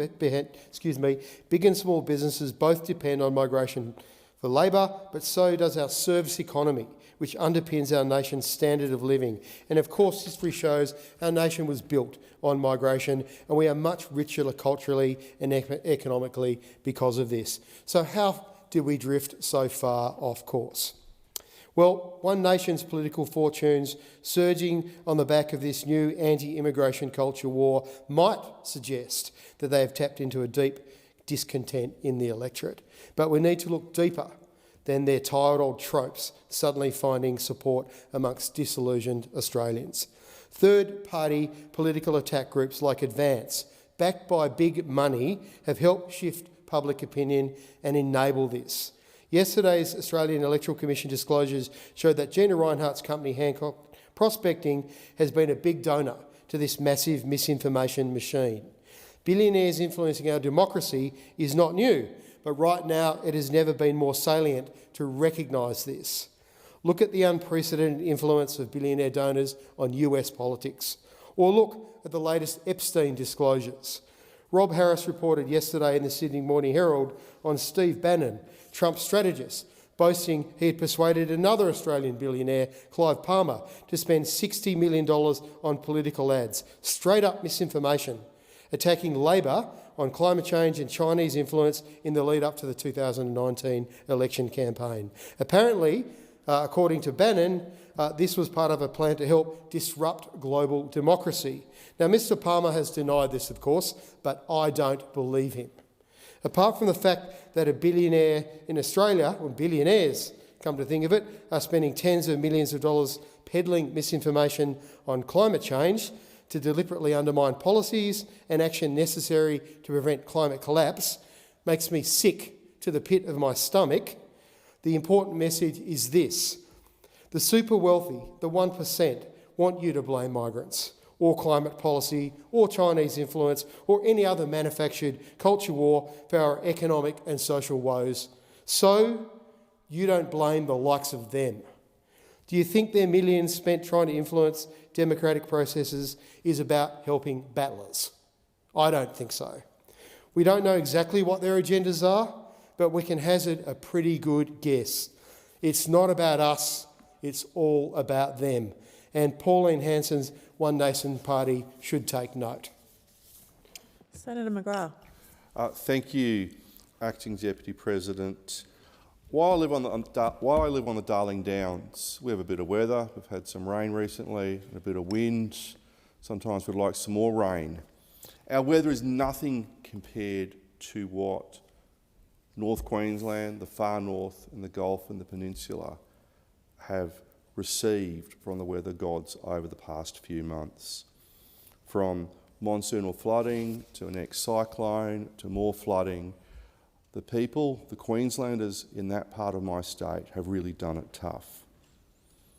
Primary producers have suffered. Livestock losses are projected to exceed 100,000 head. Families have seen their homes inundated with floodwaters destroying personal belongings, washing away lifetime of memories.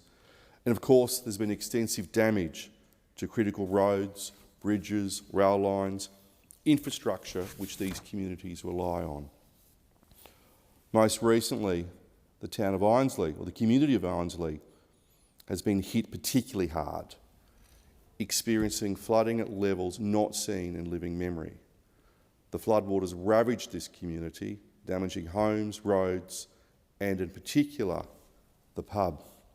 A pub that actually has appeared in my country pub calendar. And just days after the Welby family took ownership of the Ainslie Hotel, it was inundated by over a metre of water running through the front bar. You should Google the pub to see these quite distressing images. The destruction witnessed across Queensland is truly heartbreaking, and recovery from these weather events will take some time. But as a Queensland Senator, one thing has stood out clearly: the rapid response of the Crisafulli LNP government to the needs of those affected communities, and the response of local members like Phil Thompson and Andrew Wilcox, and in particular my fellow Senator Susan McDonald. The Queensland Premier and his ministers and my colleagues have been on the ground, standing side by side with those impacted, listening to their concerns and making sure actions happen. Support has been rolled out across the region, including financial assistance measures. Queensland will rebuild, as we always do. Today, Acting Deputy President, the Reserve Bank raised interest rates to 3.85%, a direct result of Labor's woeful mismanagement of our economy. The RBA's decision reflects headline inflation's rise to 3.8%, well above the 2 to 3% range. This rate rise will cost the average Australian mortgage holder more than $100 a month at a time when they can least afford it. The average mortgage holder is now paying an extra $23,000 a year in interest since Labor was elected. Respected economists across Australia have made it clear that this rate rise and untamed inflation are due to government spending, courtesy of Treasurer Jim Chalmers. This excessive spending continues to fuel inflationary pressures and crowd out private sector activity. And the worst is yet to come, with headline inflation set to rise higher to 4.2% by June. And what does the Treasurer have to say for himself as Australian families suffer because of the economic incompetence of this government? It's not my fault. What does the Prime Minister say? Well, he doesn't say anything because he's at the tennis. So rather than roll up his sleeves and get to fixing the economy, the Treasurer, along with the Prime Minister, are spectacularly attempting to claim their relentless spending has nothing to do with inflation. Meanwhile, Australia's inflation rate is higher than every major advanced economy. Government spending continues to grow. Gas is up 42%. Electricity is up almost 40%. And the cost of freight and everyday goods continues to skyrocket. In the current financial year alone, Labor has added an additional $50 billion of new spending decisions, almost the value of the entire national defence budget. This is Labor's and Jim Chalmers and the Prime Minister's cost of living crisis. The Treasurer and the Prime Minister can deny it all they like, but when they spend, Australians pay. And under Labor, you always pay more. Senator Dean Smith. Thank you very much. I rise this evening to commend the students, teachers and community partners involved in the Freshwater Bay Primary School Karrakatta Cross Initiative, a remarkable local project that brings history, service and remembrance to life for young Western Australians. Since 2021, Freshwater Bay Primary School has partnered with the Claremont RSL sub-branch to ensure the sacrifices of Australian servicemen and women buried at Karrakatta Cemetery are not forgotten. Last year, 79 Year 5 and Year 6 students took part in this deeply moving program, joined by families, dignitaries, community members and RSL representatives as part of the school's broader Remembrance Day commemoration. In the weeks leading up to their visit, students research an assigned soldier, examining enlistment records, service histories and medals through primary sources such as the National Archives, the Commonwealth War Graves Commission and the Metropolitan Cemeteries Board records. This transforms classroom learning into a meaningful act of civic remembrance, helping students understand the human stories behind our nation's history. The program was originally developed in response to the Cemetery Renewal Program under the Cemeteries Act of 1986, during which many official grave commemorations were regrettably removed and destroyed. While the veterans' remains were undisturbed, the loss of their headstones erased visible evidence of their service. Freshwater Bay students are helping to restore that remembrance.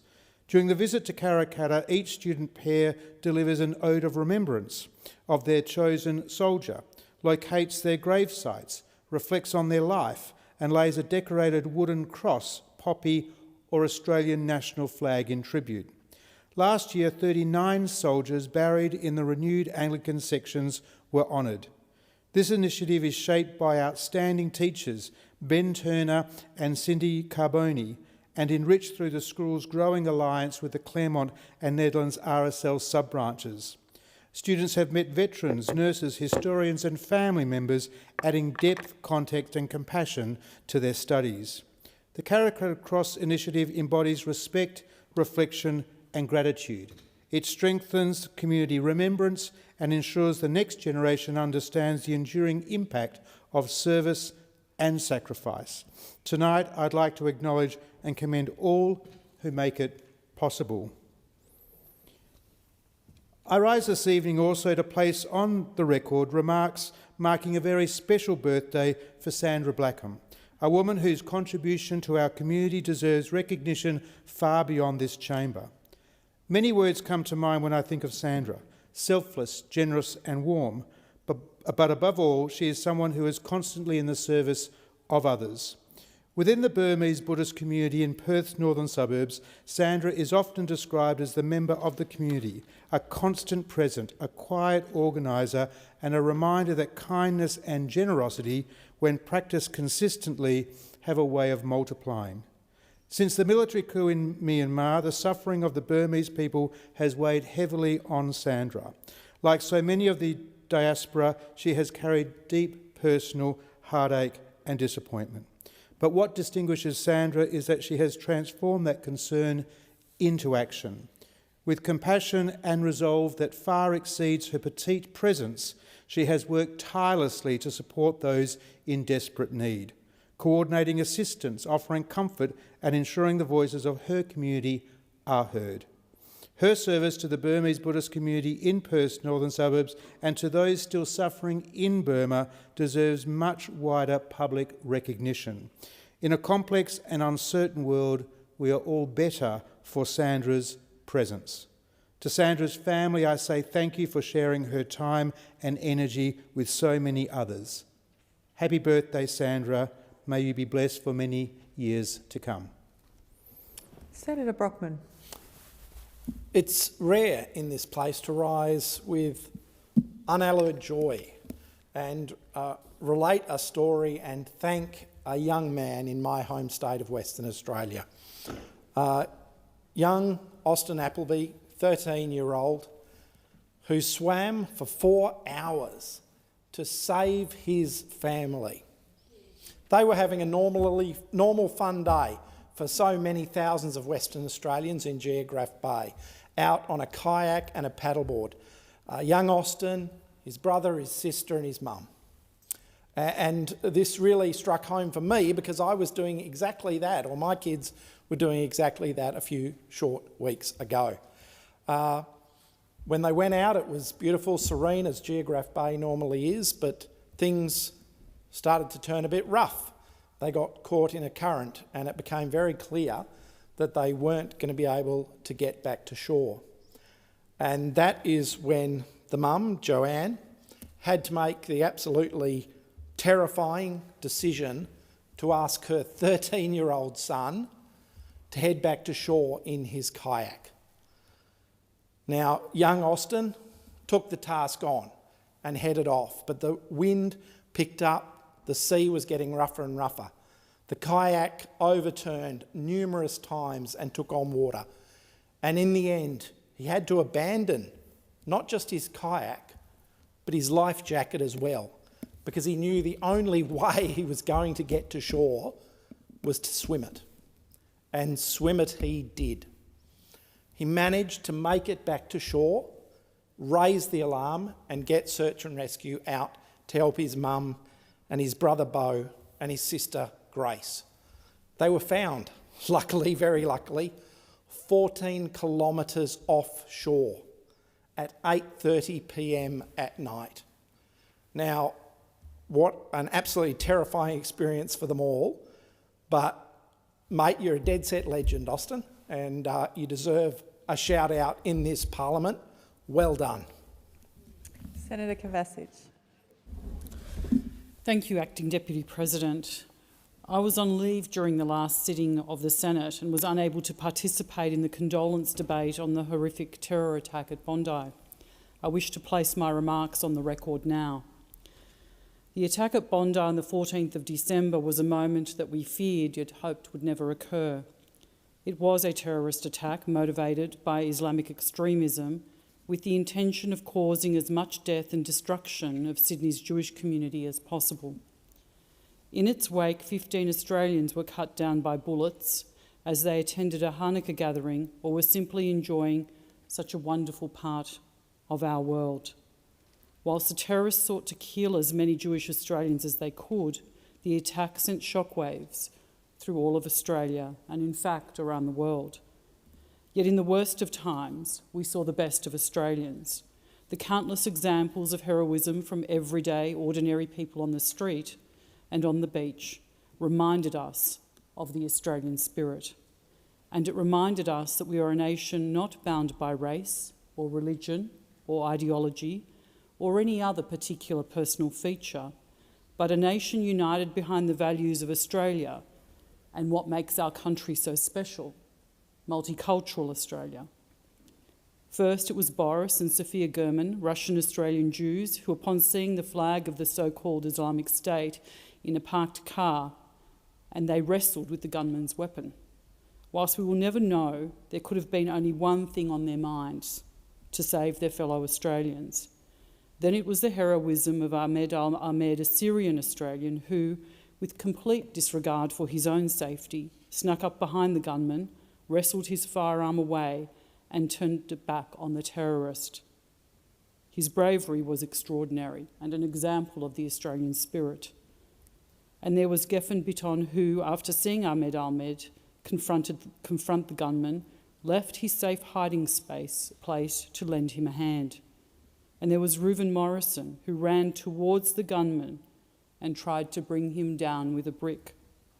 He defied any sense of self-preservation, and he paid the ultimate sacrifice with his own life.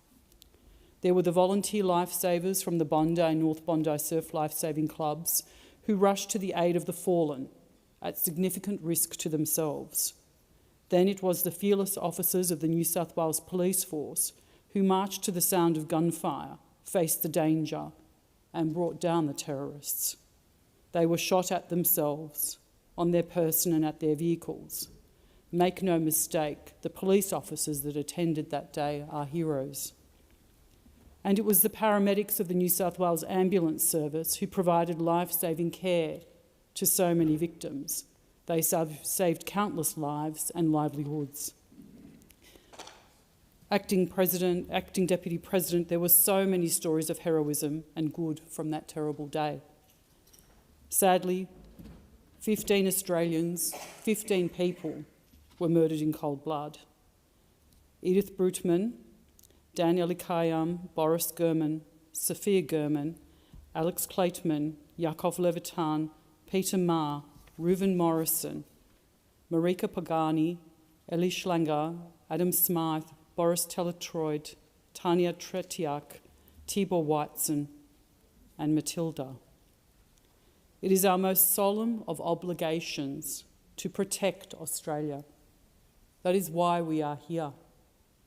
We can never put another community at risk like we saw in Bondi again. There can be no legitimacy around problems that occur overseas and bringing those problems here. None. No moral equivocation. None.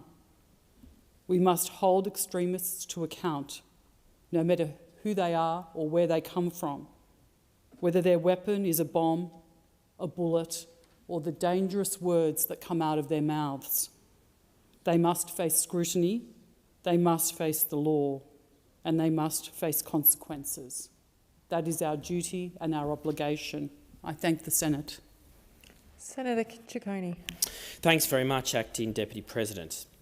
Last month's Victorian bushfires tore through communities with terrifying speed, particularly in the areas of Longwood, Harcourt, Wawa and the Outway Ranges.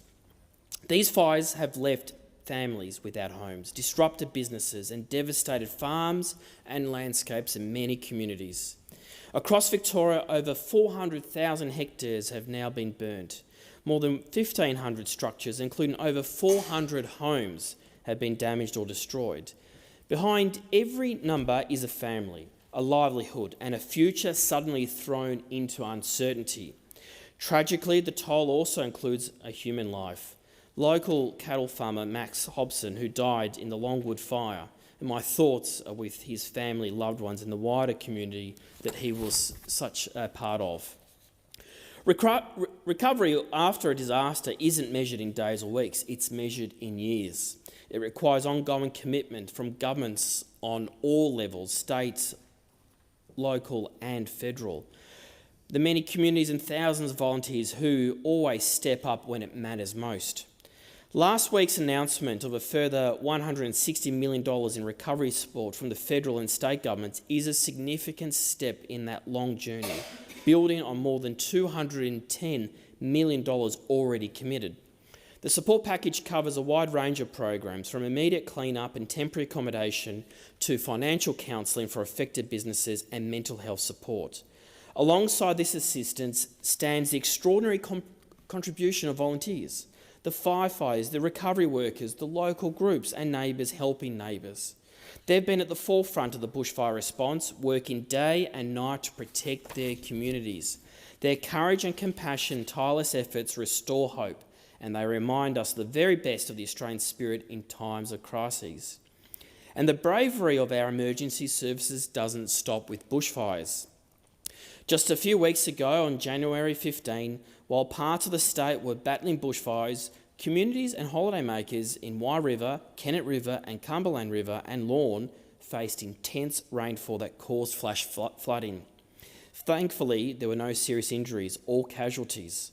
I want to thank the local SES crews and the CFA brigades for keeping people safe and coordinating clean-up efforts. I'd also like to recognise another remarkable group, Operation Veteran Assist, who have had a busy summer. Established after the 2020 Black Summer bushfires and led by the Hawthorn RSL sub-branch, OVA supports veterans who have lost homes, farms or livelihoods to bushfires. They clear fallen trees, they restore access to properties and repair fences and demolish damaged outbuildings, making a real difference on the ground where it's needed most, particularly to the many veterans that deserve their assistance. In 1 week, 37 volunteers who are veterans worked on 8 properties in Alexandra and Ruffy, with the support of a range of sub-branches from the RSLs, including Alexandra, Epping, Dandenong, Cranbourne, Noble Park, Seymour and some interstate affiliates. Well done to everyone involved. Their teamwork and generosity have made a real difference to veterans and their families during a very challenging time. Before concluding, I also want to acknowledge Australia's forestry industry, which plays a vital role in bushfire prevention, mitigation and response. Each year, our forestry sector invests over $100 million in these efforts. According to the Australian Forest Products Association, forestry businesses maintain 137 fire towers with detection cameras, an investment worth $8 million. They create fire breaks, road maintenance and prescribed burning worth almost $65 million and provide over 1,200 response appliances such as bulk water carriers and 1,500 trained personnel representing nearly $30 million in frontline capability. As co-chair of the Parliamentary Friends of Forestry, Timber and Paper Products, I am proud to highlight the industry's important role, not just about employing many workers in regional towns, but also defending towns from bushfires. Above all, the Albanese government stands with every Victorian affected by this year's bushfires, not just in the immediate aftermath, but the long road to recovery. We're committed to working alongside communities, emergency services and volunteers to ensure that the support is there every step of the way. Together, we will rebuild not just what was lost, but stronger, safer and more resilient communities for the future. Acting Deputy President, I also wanted to rise tonight in the Senate to express my solidarity with the people of Iran and endorse the decisive action taken by the Albanese government earlier today, announced by the Minister for Foreign Affairs. Since the 28th of December last year, the Iranian regime has responded to peaceful protests with extraordinary and horrifying violence against its own people. Tens of thousands of Iranians have been brutally murdered. It is reported over 80,000. Many thousands more have been arrested, beaten or simply disappeared.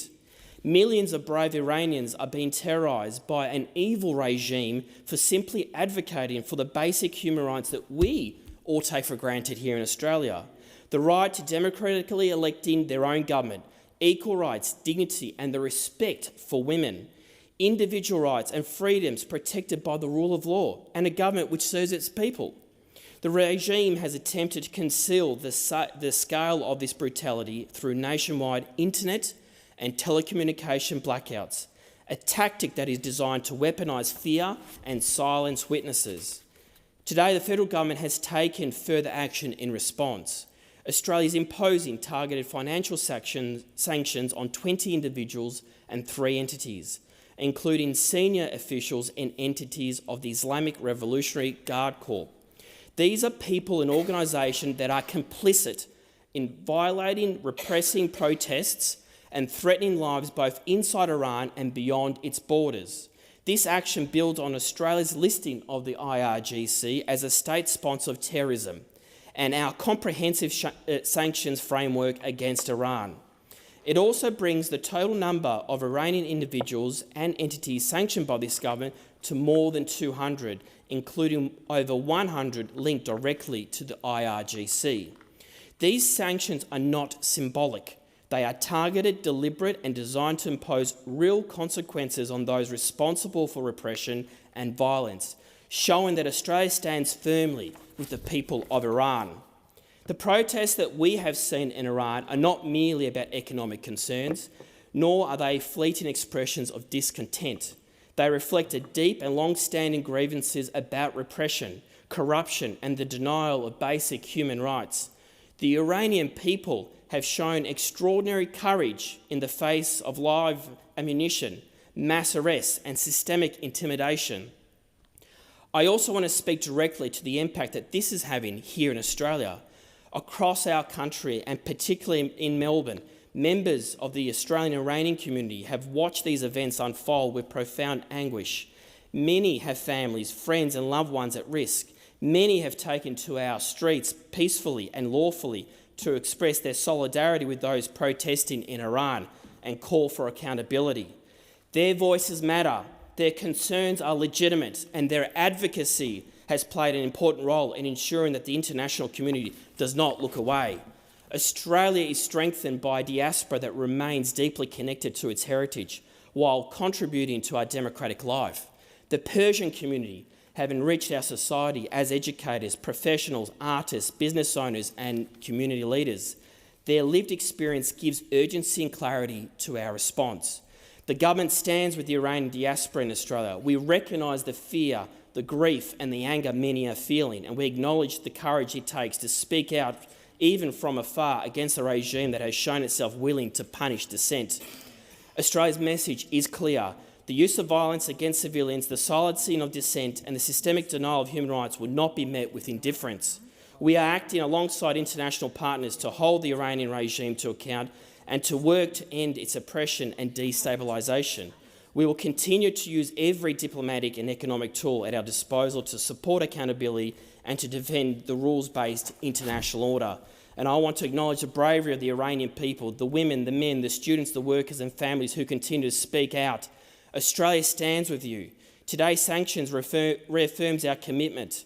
The Albanese government will continue to act calmly, firmly, consistently in defence of human rights, international law and human dignity. But history is clear. Regimes that shoot their own people eventually fall, and the only question is how many will it take that they will take with them along the way. Senator Scarr. Well, good on you, Senator Ciccone. Good on you. Good on you. And I too rise in solidarity with the people of Iran. I stand with the courageous people of Iran who are seeking peace, freedom and democracy. I stand with the courageous people of Iran who have been massacred and slaughtered by their own government, an evil regime, an odious regime who have suppressed human rights and supported terrorism around the world. Last Saturday in Brisbane, at Radcliffe Place, I was honoured to speak at a rally with thousands of Queenslanders, members of the Iranian Australian community and their fellow Australians, raising their voices against the brutality of the Iranian regime. The first rally I attended at that place in Brisbane was with the Iranian Australian community following the murder of Gina Amini which led to the Woman Life Freedom movement. And I was with our Iranian Australian community again last Saturday in solidarity with them. Following the death of Gina Amini, I called for the Iranian Revolutionary Guard Corps to be declared a terrorist organisation. Why? Because it is a terrorist organisation. Ultimately, the government declared it a terrorist organisation. And what we've seen in Iran since late December, the actions of the IRGC, the actions of the Iranian regime, underlines how the IRGC is a terrorist organisation, committing terror against its own people. Thousands and thousands massacred in the most despicable circumstances, an atrocity that will live in the memory of all freedom-loving people in the world. So I do call upon the Australian government to continue to apply sanctions, apply more sanctions, apply more economic pressure upon the Iranian government, use our voice in every single international forum to call for freedom and democracy for the people of Iran, to call for the violence to end, the prisoners to be released and peace to be restored for the people of Iran. I also call for the Australian government to use all the resources of our security agencies to protect our Iranian Australian diaspora.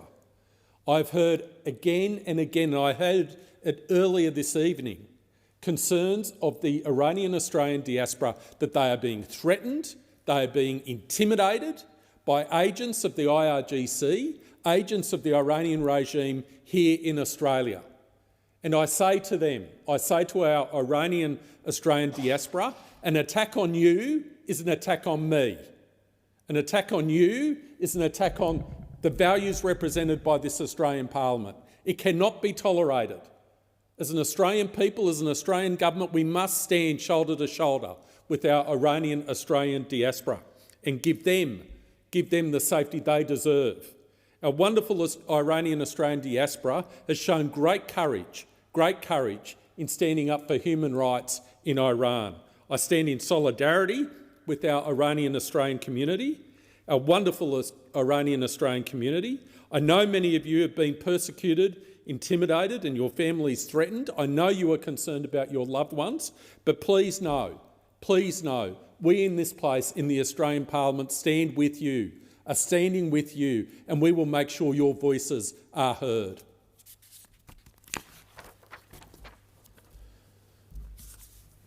Today, the Reserve Bank of Australia lifted interest rates by 0.25% to 3.85%.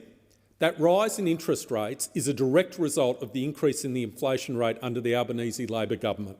So as much as the Labor government wants to point the finger at everyone else, the buck stops with them. The buck stops with the Labor government. The increase in interest rates is a body blow to Australian families with a mortgage.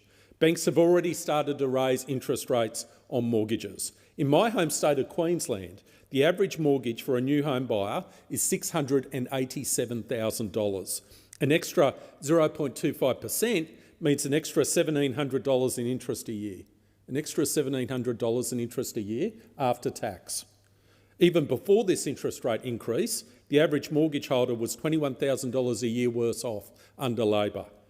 And it may not be the only increase, for it's rare to be there only one increase. Typically, these increases occur in twos and threes and even more.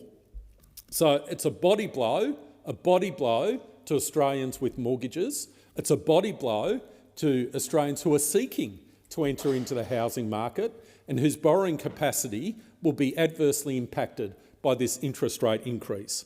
And it's a body blow to Australians who are already suffering under Labor's cost of living crisis. Insurance up 39%, energy prices up 38%, rent up 22%, food up 16%, body blow after body blow under Labor's cost of living crisis. Acting Deputy President, my office is located in the Ipswich region. The people of Ipswich, many new home buyers are doing it tough. They are under mortgage stress and rent stress. Labor's crisis is making it so hard to make ends meet in Ipswich. The people of Ipswich deserve better. The people of Australia deserve better. Acting Deputy President, I attended a week and a half ago a meeting with the wonderful Kurdish Queensland community. And it's a very, very difficult time for the Kurdish Australian community at this point in time, given what is happening in both Syria and in Iran. I have previously stood in this place. I've stood in this place on multiple occasions and have raised the human rights violations being committed by the Syrian government against minority groups in Syria. I've given speeches in relation to the persecution of the Alawites, in relation to persecution of Christians, persecution of the Druze under the current Syrian government. I now speak for the Kurdish people in Rojava. They were on the front line against ISIS. The Kurdish people in Syria were on the front line against ISIS. Thousands lost their lives.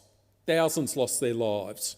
When ISIS spread across Syria and Iraq, committing mass executions, enslaving Yazidi women, destroying entire communities, it was the Kurdish people who held their ground. Kobani became a turning point in the war against ISIS as the Kurdish people held their ground. We've now seen appalling atrocities committed in the Rojava region by Syrian government forces, the targeting of civilians, enforcement of collective punishment, human rights violations. It must stop, and all those responsible must be held to account. Acting Deputy President, I saw one of the most disturbing things I've probably ever seen. It was a Syrian government soldier waving the severed braid of hair from a Kurdish woman fighter. He was waving it as a trophy, a severed braid of hair. It was disgusting, it was depraved, it was despicable. The response of Kurdish women all over the world has been inspiring, courageous. In defiance, Kurdish women all over the world are braiding their hair in defiance. I'm inspired by the response of Kurdish women all over the world. We have a moral obligation. All freedom-loving people have a moral obligation to the Kurdish people in Syria to stand with them at this point in time. They were on the front line against ISIS, and we owe the Kurdish people an obligation, a moral obligation to stand with them.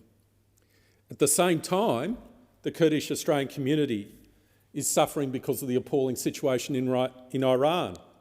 Of course, Gina Amini, who was killed in 2022 and whose death triggered the Woman Life Freedom Movement, was a Kurdish Iranian. Now, in places like Rojava, peaceful protests have been met with bullets. Peaceful protesters have been shot down. So I stand in solidarity with our Kurdish Australian community, and I will make sure your voices are heard in this place. Acting Deputy President, I was absolutely delighted to attend the opening of a Somali house in Brisbane. We have a wonderful Somali Australian community in Brisbane, and they achieved the milestone of opening Somali House in my home state, and it was wonderful to attend. The Speaker from the House of Representatives was there as well, and Julianne Campbell, the member for Moreton, was there. There was a cross-section of representatives from all parties to honour our Somali community as they opened Somali House. Somali House has been opened in the Somali community's Australian home, and it is their home. And I'd like to congratulate Mr Awais Hazen Mogi, the President of the Somali Community Association of Queensland, on this milestone. Senator Polley. To pay tribute to a remarkable individual whose lifelong commitment to service has left an indelible mark on Tasmania and our nation, Paul Orlando Griffin, OAM. Mr Griffin was awarded the Medal of the Order of Australia in the 2026 Australia Day Honours List alongside 32 other well-deserving Tasmanians who received an honour this Australia Day, and I extend my sincere congratulations to these deserving Tasmanians. Tonight, though, I want to talk about a legacy. Paul Griffin's legacy and dedication to the rights of working people, to the betterment of our society and to the causes of justice and fairness.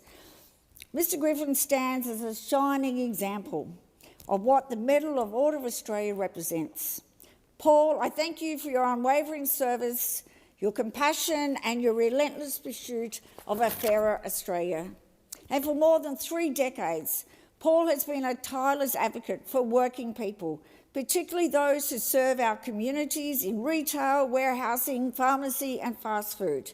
As State Secretary of the Shop Distributive and Allied Employees Association, better known as the SDA in Tasmania, he fought every day for workers, fighting for improved pay and conditions and respect in the workplace. His leadership transformed not just those workplaces, but his members' lives. Paul's vision for fairness saw industrial relations in Tasmania progress, ensuring the voices of men and women were heard and valued.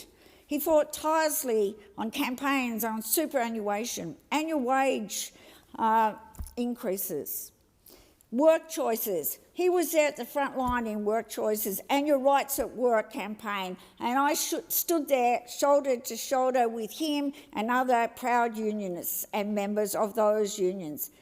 No one deserves to serve. Equal pay at 18. Easter public holiday recognition in Tasmania, and of course, most importantly, safety in the workplace. Paul's commitment did not end at the workplace door. His heart for service shines through his extensive charity work with St Vincent's de Paul, where he brought dignity and hope to those doing it tough. In Lilydale and Georgetown communities, Paul's faith and humility were foundation of his quiet but profound influence.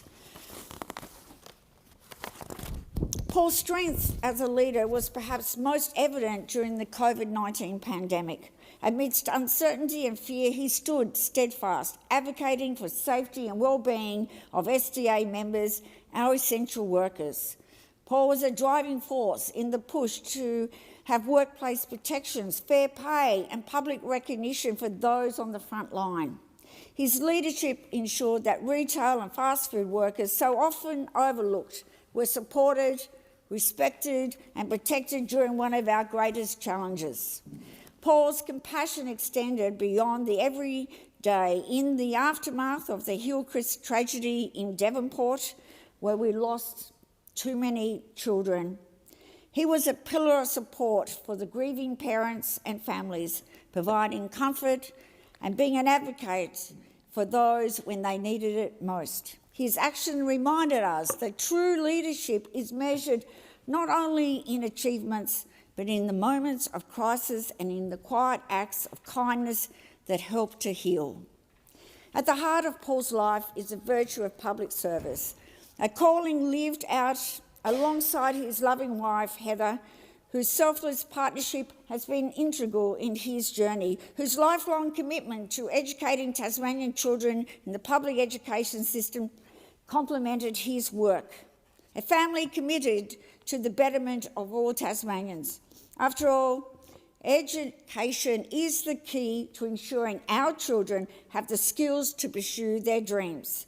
Together with their family have nurtured a spirit of generosity, integrity and hope in all that they do. Paul's legacy is seen in everyday campaigns he has led and every improvement he has fought for, and Paul has been at the forefront ensuring that the rights and dignity of workers are protected. His long-standing involvement in the Lilydale branch of the Australian Labor Party and his role in supporting election campaigns and having strengthened our democracy and the voice of everyday Australians, and in particular everyday Tasmanians. His work at the SDA locally in Tasmania and at a national level has helped mentor a positive future for unions and their members in this country. Paul is someone who believes in service at the highest level, and his commitment to Tasmanian workers wasn't about seeking public office or glory for himself. It was never about that, unlike some who are only motivated by their own ambition and they follow that ambition and pursue that ambition at any cost. He wasn't a Johnny-come-lately or someone driven by ego. He was driven by public service and helping his members day in and day out, and he's always shown up for the work. He's always shown up for his members. His contribution to the Labor movement and to the Labor branch of the Australian Labor Party is unmatched. His wisdom, courage and compassion has shaped the lives of thousands, inspired generations of leaders and enriched the community we all get to share. Paul Griffin is a loyal person and his word is his bond.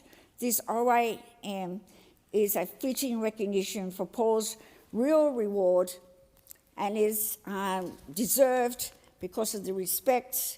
And I want to join with others from my party and those in the union movement to acknowledge his contribution, honour his lifelong service and thank him for his dedication, his leadership, his friendship, your counsel and your unwavering belief in the power of collective action for the good. May your example continue to inspire us all to serve and to give hope to our community. Congratulations and thank you for everything you have given to Tasmania and to Australia. I want to move on. February, great month, lots of nice people have birthdays this month, I might say, but most importantly, it's Ovarian Cancer Awareness Month. Now, ovarian cancer isn't sexy, it's not attractive to sponsors and advertisers, it has no celebrity campaigners and it has, unfortunately, the lack of attention that costs lives. It doesn't come with pink ribbons stitched to a football jumper or a glossy campaign fronted by celebrities or influencers. It doesn't dominate the airways or attract the same corporate backing. It doesn't receive the same level of public conversation, urgency or visibility. And too many Australian women who have been neglected because they haven't been supported and women's health hasn't been funded in the past has, quite frankly, devastating consequences. For too many women, this diagnosis can feel like a death sentence because it is so often too late when they're diagnosed. Each year in Australia, over 1,000 women lose their lives to ovarian cancer. That's about 3 women in every single day in this country. And without intervention, that number will only increase. Tomorrow morning, there's a breakfast here. I have spoken in this chamber for a very long time, and every year I speak, but unfortunately we still have too many women that are dying.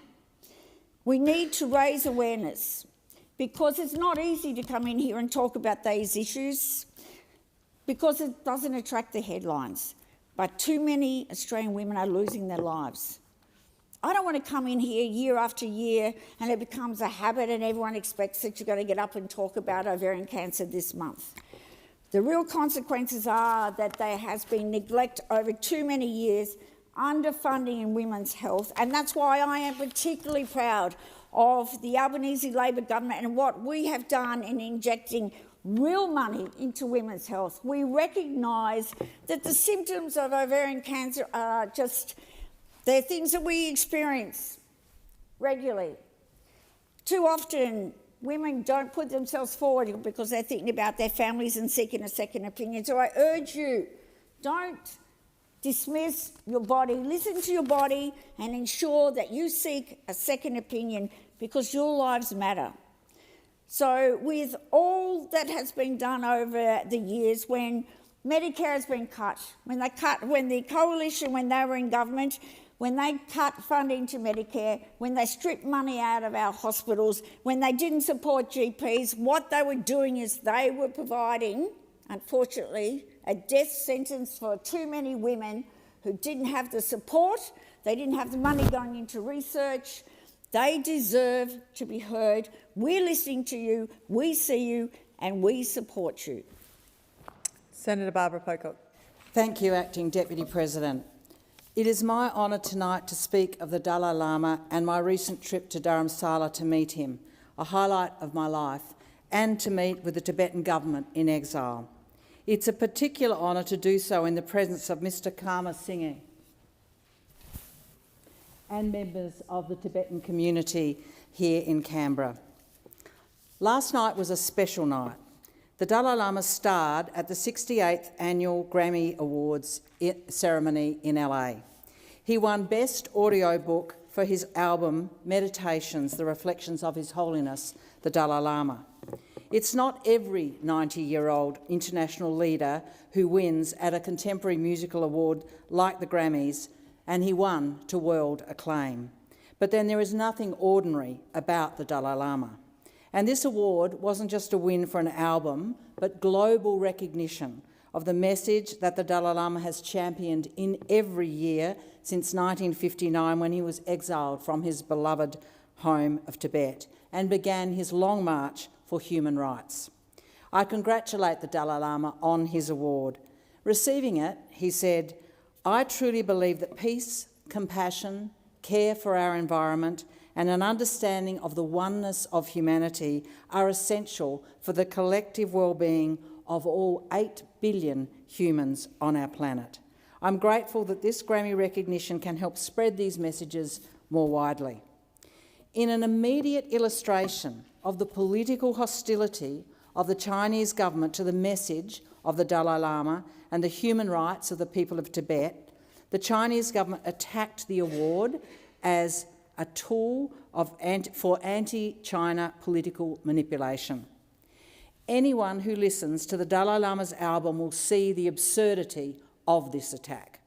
Anyone who knows the history of Tibet and the determination of the Dalai Lama to foster democracy in Tibet can see this attack for what it is: hostility to the freedom of expression and the rights of Tibetans, including their spiritual leader. On my trip to Dharamsala, I was proud to represent the Australian All-Party Parliamentary Friends of Tibet. On our delegation, I was joined by fellow parliamentarians Kate Chaney MP and Sarah Whitty MP. Other delegations of politicians from around the globe joined us, standing up for Tibetans. Parliamentarians from New Zealand, from Fiji, from the Czech Republic, from France and from Chile. We met with the Dalai Lama and with representatives of the Central Tibetan Administration, including its leader, the Honourable Sikong Mr Penpa Sering, the Speaker of the Parliament, and many hard-working, courageous ministers in the government. Our visit coincided with the year-long celebration, 90th year celebration of the Dalai Lama's birthday, a celebration shared by so many people across Australia at all kinds of events and parties. When we met with the Dalai Lama, he spoke of the rights that all humans should share, rights that too many lack in practice, including in Tibet under oppressive Chinese rule. The rights of freedom of spiritual practice, culture, language, the right to democratic control of life and country. We met the Dalai Lama on the 36th anniversary of the award of his Nobel Peace Prize and on International Human Rights Day.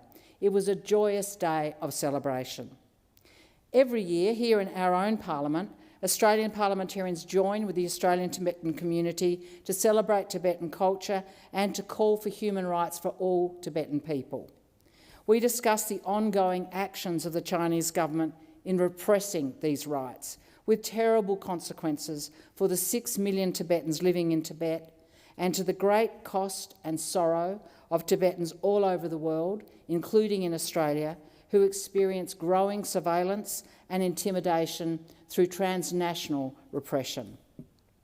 On our visit, we heard many stories from Tibetan exiles who had left their home country, often in dangerous circumstances because they were unable to speak out or protest the occupation of their beautiful country without fear of arrest or torture. Even to carry a picture of the Dalai Lama was a dangerous act, resulting in long political imprisonment. Tibetans face, as His Holiness has described, a calculated and systemic strategy by the Chinese government aimed at the destruction of their national and cultural identity. It will no doubt be impossible for Tibetans to publicly listen to the Dalai Lama's Grammy award-winning album and its message of peace. Too many young Tibetans are forced to leave their country and their families behind to pursue basic freedoms. Too many are jailed for expressing love and support for the Dalai Lama, and we heard their stories directly from them. They are heartbreaking.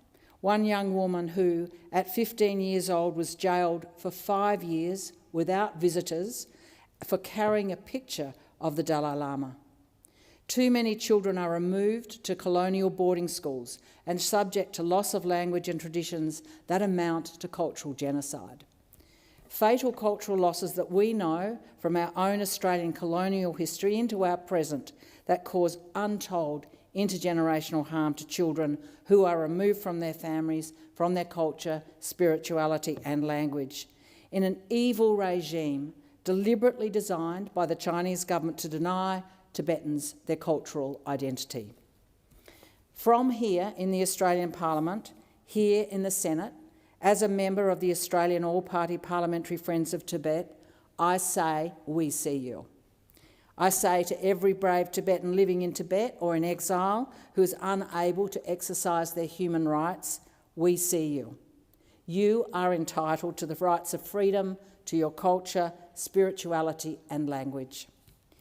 The Dalai Lama is loved throughout the world, including by many within China, for his steadfast commitment to non-violence in the face of great provocation. His love for his courage, his sense of humour, and the vision of human rights that he offers to the world. Most important is the right of the Tibetans to determine the identity of the next Dalai Lama, following their own spiritual and cultural practices. Tibetans must have the right to choose a future Dalai Lama using their traditional processes without the interference of the Chinese government. The world would see such interference for what it is, a trampling on the human rights and spiritual freedoms of a people. And we must take stronger action right now to protect the Tibetan people. We must see sanctions against Chinese government officials responsible for policies that are harmful to Tibetans and for gross human rights violations inflicted on Tibetans.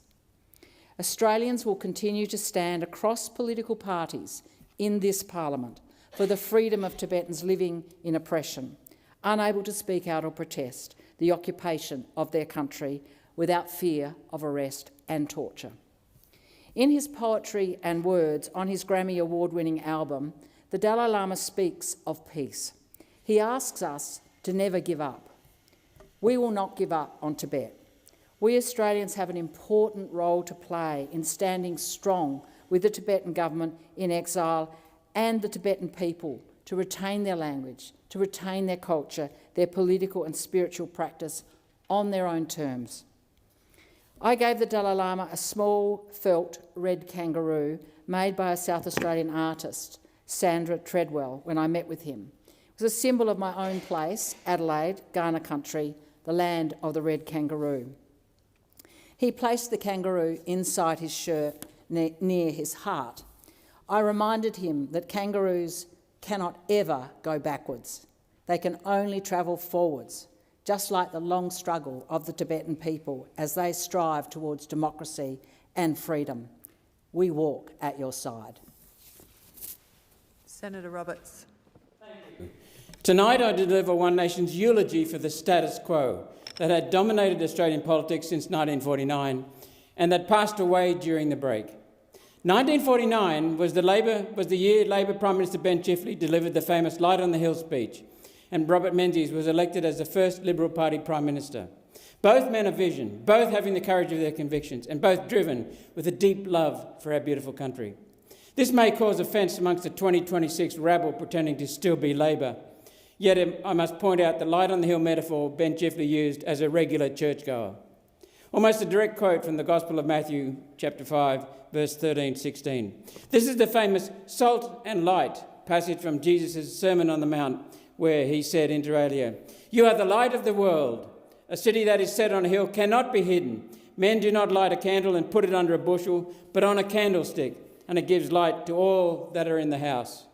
And it's true that Chifley's speech was rooted in the trauma of the Great Depression, with this line, and I'll quote, "If the movement can make someone more comfortable, give to some father or mother a greater feeling of security for their children, a feeling that if a depression comes, there will be work, that the government is striving its hardest to do its best, then the Labor movement will be completely justified." How times have changed.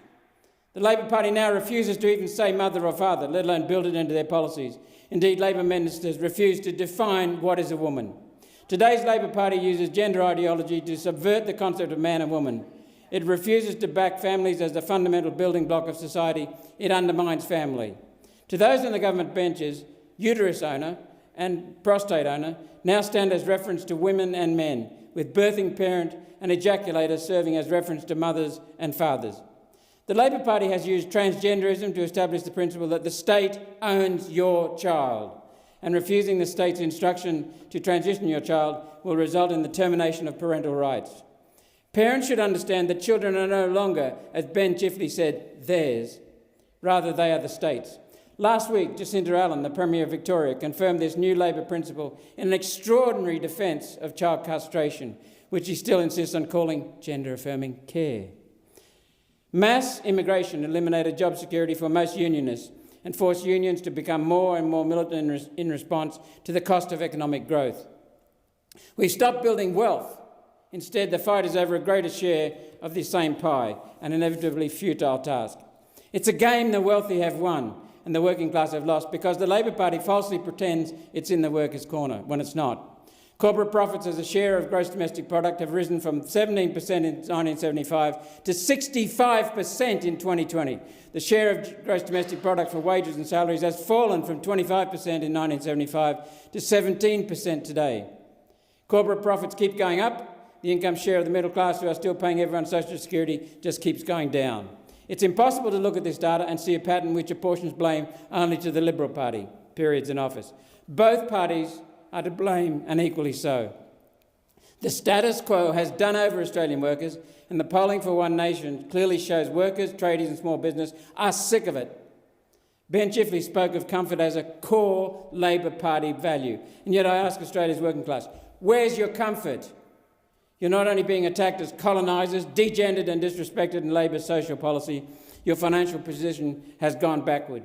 The cronyism and corruption inherent in the net zero transition, the lies, designed as it is to subvert energy generation to the weather, has run riot and rampant through the economy. Business insolvencies are at a record high. Householders are terrified of opening their power bill, and bills are set to rise at 5 times the inflation rate this financial year as the cynical energy subsidies the Albanese Labor government uses to bribe voters and cover up the problem are removed to reduce Labor's growing budget deficit. Inflation is out of control because of that deficit, and yet you're responsible for the deficit and the inflation which has resulted from your bribes, dishonesty and pathetic financial mismanagement. It's taken 75 years for the inspirational vision reflected in the light on the hill, a vision of family, comfort and, yes, happiness, to degenerate into an imbroglio of self-interest, moral degeneracy, cronyism, cynicism and, in places, outright corruption. The status quo died because it has failed Australia's working class.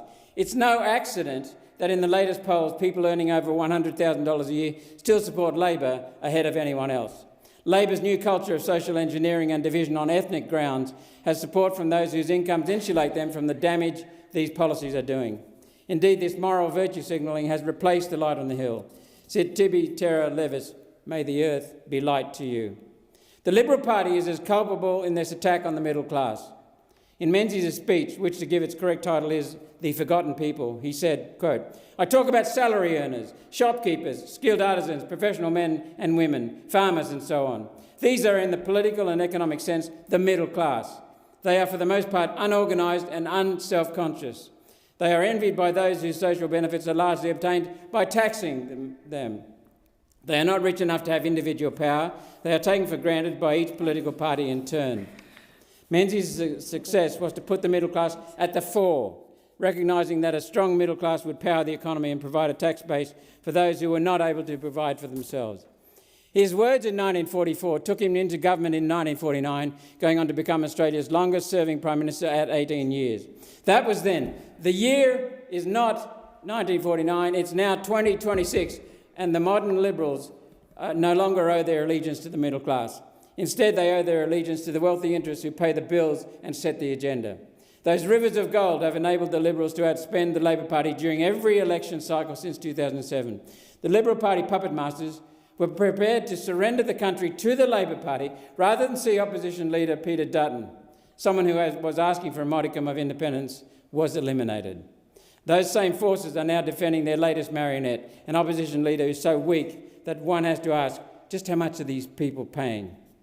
The One Nation has no puppet masters. We offer government decision-making based on facts and data, applying principles of fairness and patriotism. I will return to One Nation's plan for the post-status quo Australia in a moment. Menzies was again correct when he said, quote, "The communist has always hated what he calls the bourgeoisie because he sees clearly that the existence of one has kept British colonies from revolution, while the substantial absence of one in feudal France at the end of the 18th century and in Tsarist Russia at the end of the last war made revolution easy and indeed inevitable." What he did not realise is the modern Liberal Party and the modern Labor Party are acting in unison to destroy the middle class, albeit for different reasons. The Liberals want more money for their corporate owners, who do not understand the meaning of a fair share for all. Labor wants to bring about a revolution in society to mirror their Prime Minister's communist ideology, thus destroying the middle class and the pillars of Australian society, family and the middle class. Not surprisingly then, the middle class is shrinking, even as the overall share of wages and salaries in the economy is shrinking. Australia's median wage has gone backward 8% under this Labor government, although this is not just on them. Since 1980, the median Australian wage in real terms, inflation adjusted, has not increased. Nothing. Zero. In that same time, education expense has gone up 300%, healthcare up 300%, housing up 400%. If it feels like you're working harder and going backward, it's because you are. The Liberal-Labor status quo has screwed Australia rotten. One Nation support has grown rapidly in the last 8 months, which has proved that courage is contagious. For 30 years, One Nation has been confined to a cage built to contain our threat to the status quo, a cage which was plastered falsely with a huge sign falsely declaring the contents racist. And for 30 years, the narrative was successfully maintained because a host of dishonest, self-interested politicians, media and talking heads who all benefited financially from maintaining the status quo. One Nation will return $30 billion a year into the pockets of everyday Australians. We will shrink the government to fit the Constitution, reducing government spending $90 billion a year and putting the budget into surplus in our first year. We will invest $20 billion a year in infrastructure, which the private sector will eagerly match to build projects that grow wealth for everyday Australians, not foreign corporate profits. We've showcased these. These fully costed plans were taken to the electorate last May. We have the details, we know how we will do this, and we know it can be done. The Australian people have clearly decided it's time to ignore their insults and instead vote with their head and with their heart. Australians want our country back, and One Nation is the only party that can achieve that. Indeed, the only party that wants to achieve that. Thank you. The Senate stands adjourned and will meet again tomorrow at 9 a.m.